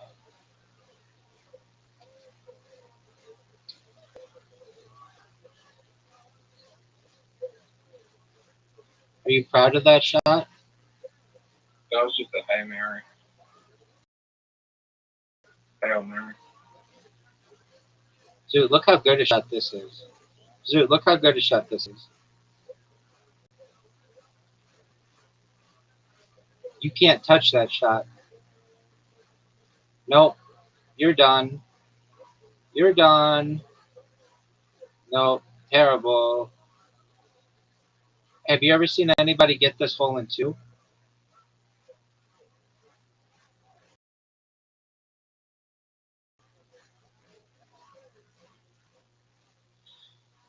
Dude, you're done. It's over for you. You can't make that shot. It's too far. You're short.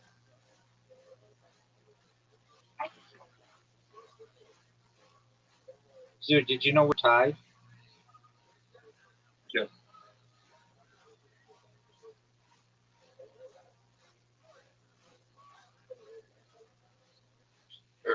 How about how many hairs the loser days?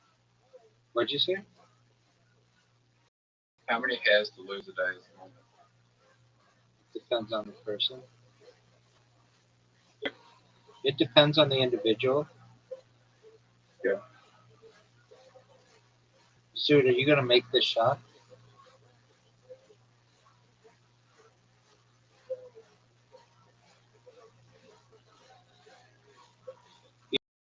You want to prevent hair loss of the fill is good.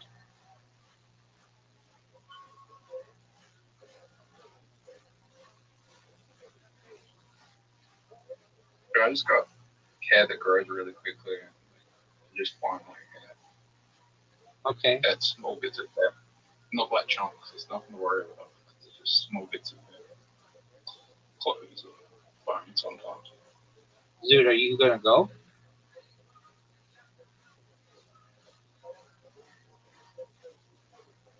Like everyone loses hair.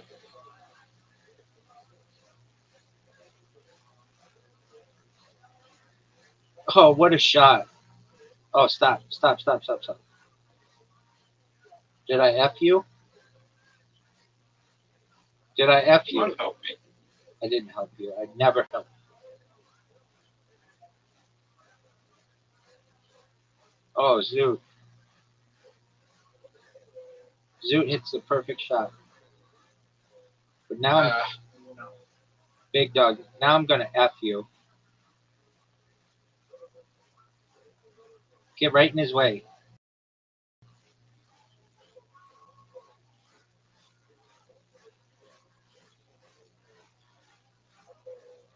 That EDP has 2.2 million views right now. Cool story, bro. You're not gonna watch it, are you? Oh no, definitely.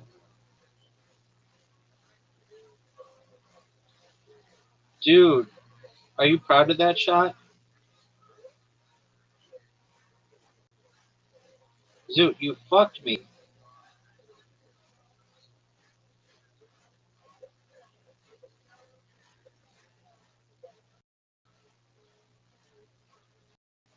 Zoot, you fucked me hard. Rabbi, if you notice, I'm someone who likes to be there on day one to like hype up things. Like movies and TV shows, I'll be there on day one. Oh, like Michael?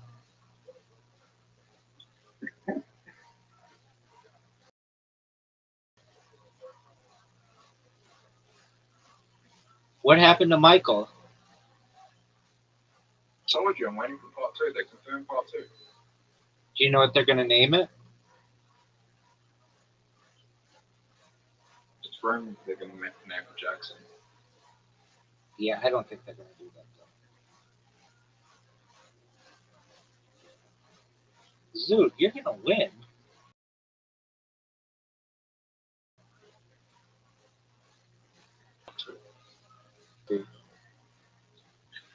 That was a terrible shot, Zoot.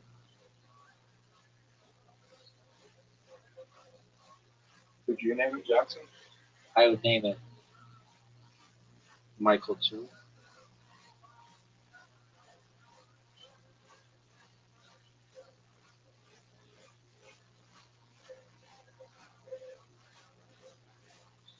Zoot, what did you think of my shot?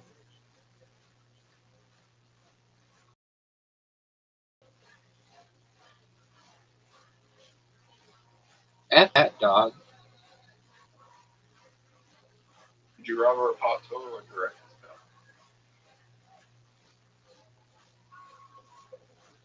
Both.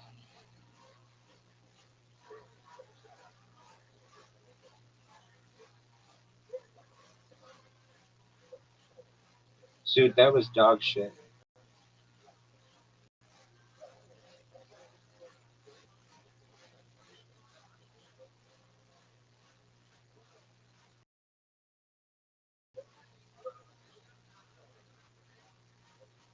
No way, Zoot.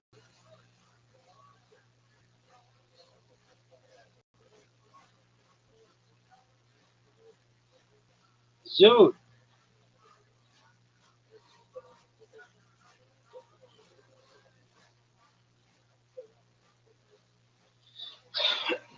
That was garbage, dude.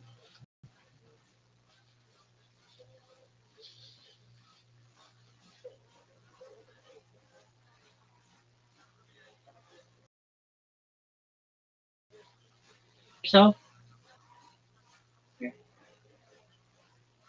Rabbi, who's the comedian you think that deserves a biopic?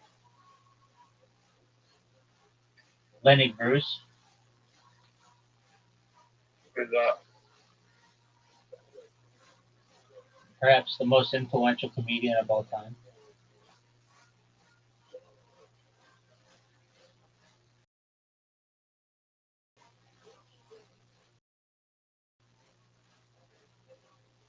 Of his belief in freedom of speech.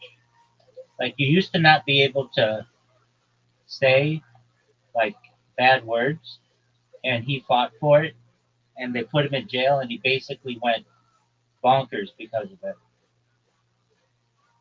Or they arrested him, and, like, he didn't do hard time, but he fought for freedom of speech, and I think that's extremely admirable.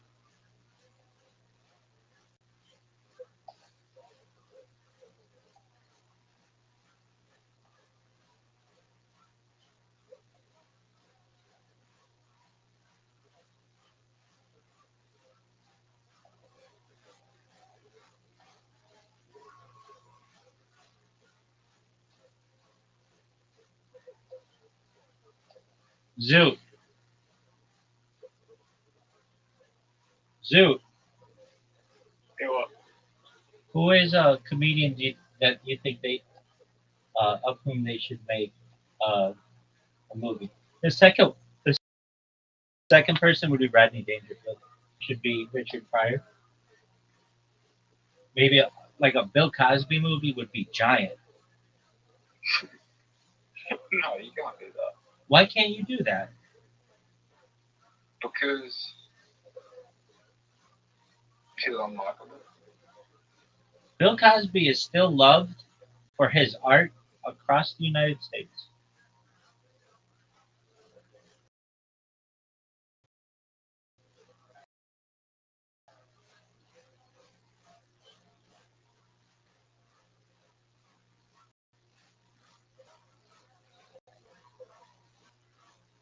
Did you know this, dude?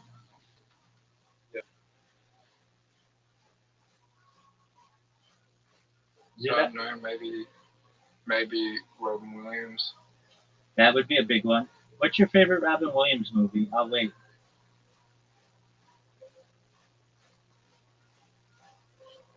Aladdin. That's a good choice.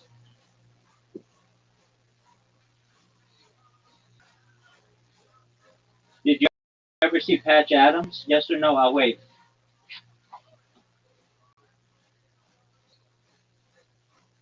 Not the whole way through. Did you ever see Mrs. Doubtfire? Yeah. What did you think of it?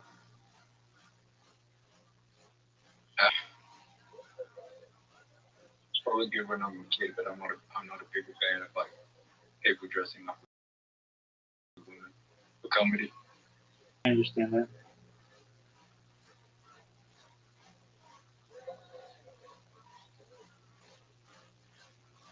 What about? Did you ever see Good Will Hunting? Yeah. What are your thoughts on it? Robin Williams deserved the Oscar for that. So. Do you know who won instead of him? No, he won. I was just thinking to myself, who won an Academy Award? Dead Poet Society is pretty good as well. I've only seen half of it. Though. That's probably my favorite version that he did. My favorite movie of his. It's phenomenal. I love that movie.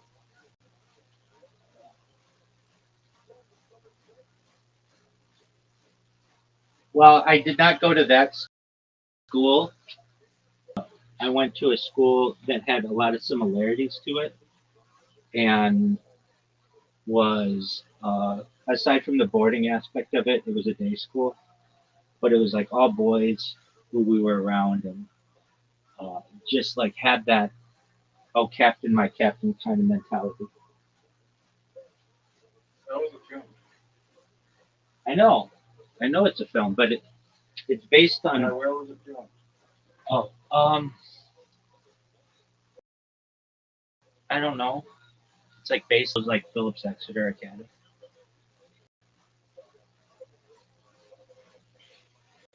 Oh, it's filmed in Delaware. Now here's my question. Filmed in Delaware. Here's my question for you. Are you ready for my question for you?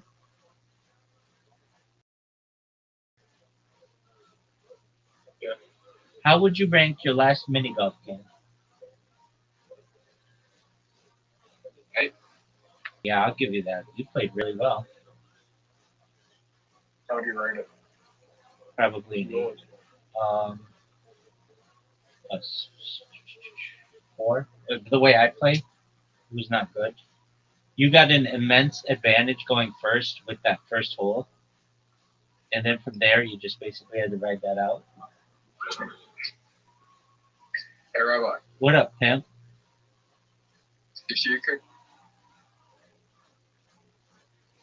if you could kill a billion people on Earth, but trillions of space, trillions of intelligent life gets to live on other planets, would you do it? I want to limit any kind of human death as possible, so I look for alternatives. Here's my question for you: did you watch Kill Tony last night? Do you know anything about Kill Tony from last night? No. Do you want to know everything about it? Too bad. I'm going to tell you. It was their Intuit Dome episode, so it was live from Los Angeles, or it was a tape from Los Angeles, and the guests were Gabriel Iglesias. You know who that is? Fluffy. Yeah. Okay, good. And then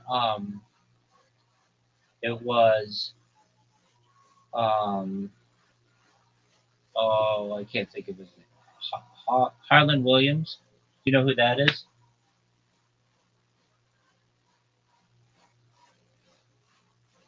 Zoom. Do you know who Harlan Williams is? No. He's like a Canadian comedian who has been in. He was in like Dumb and Dumber and Half Baked, and then Adam Ray came on and made Tony Hinchcliffe. Is that the greatest story that you've ever heard?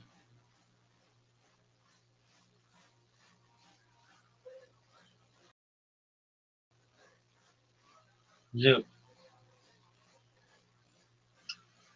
You know they played the Garden last weekend, or just over the weekend, this weekend.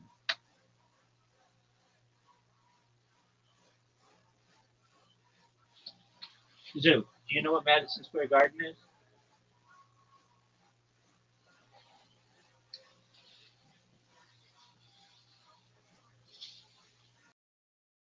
Zoo.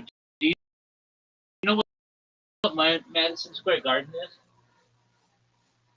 They played it this weekend. Were you aware of this? Yeah. What's the biggest, like, would it be bigger?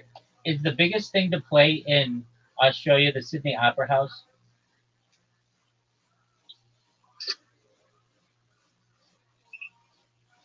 No. Do you think that it looks like full of dishes? Or a sink full of dishes? Do you think it looks like a dish rack? Yeah. The biggest thing to play in Australia is the Melbourne Cricket Ground. Is that a stadium? Yeah. So as a comedian, you would rather play the Melbourne cricket rounds than the Sydney Opera House? Yeah.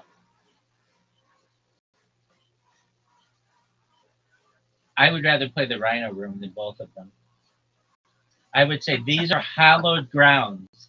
This is where Zoot made their debut in 2025. Actually, you did it before then, I know. But you became a professional. Well, the old room got knocked down. What happened? Oh, they just had to move location. So the Rhino Room used to be somewhere else? Yeah, but then they built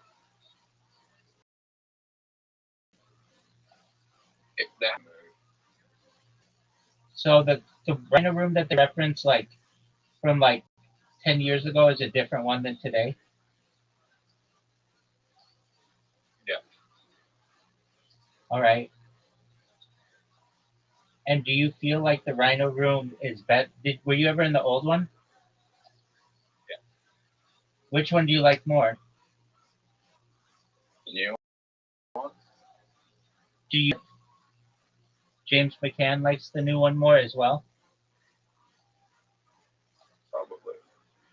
Okay. The new one has more room, and it also has. Oh, how many rooms are there at the Rhino Room? How many rooms? Yeah. 5? It has 5 comedy rooms? Yeah. Do you know that's an immense amount of places that have comedy? What's the largest one hold? Upstairs. Okay, but what's it hold? 150 to 180. It holds 150 to 180 people. Yeah. I mean, why wouldn't you just say 180? We're in about that. Okay. And James McCann sells it out? Yeah. It's about 150, so you can fit 30 people back room. Okay. And how much are tickets usually? For James McCann? Yeah, didn't you go see him the other day? Like that day you were going to go with the girl, but you had to work? $25. And you didn't have to pay anything? Yeah. Why get to go in for free? Because I know the people want to go. Oh, like that girl?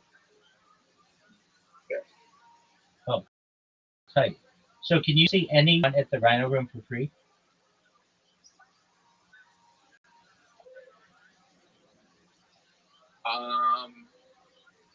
No. Why not? Only if I know the people. Okay.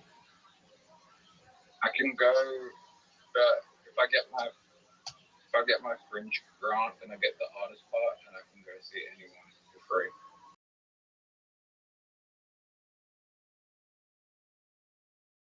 What is During the fringe.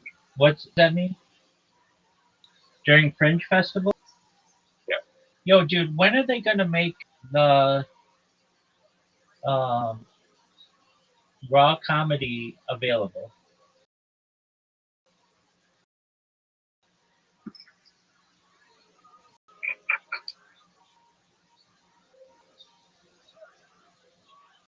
Which one? You're asking me which one? Yeah. The one for which you were a finalist, or the Melbourne one?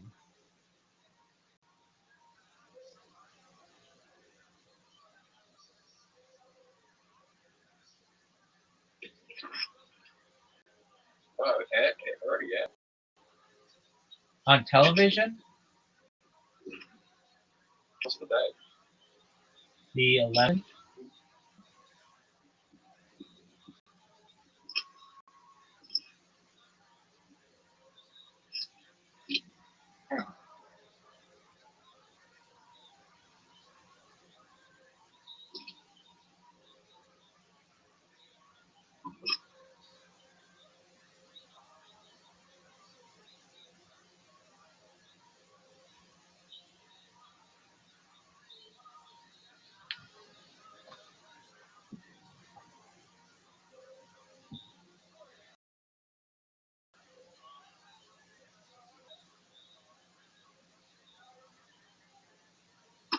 am I looking for? Doug, I don't know.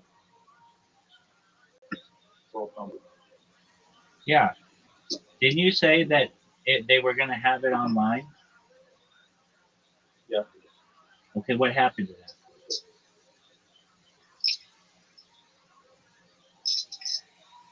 I'm looking for it now. Okay.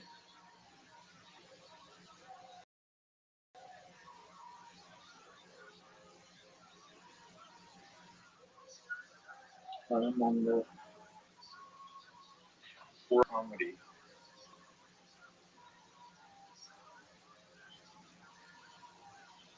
So I don't currently have.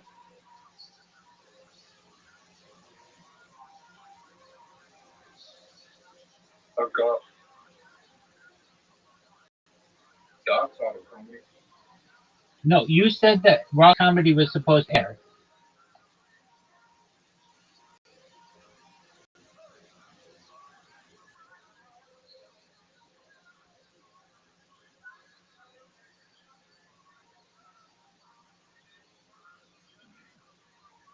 Not on here yet.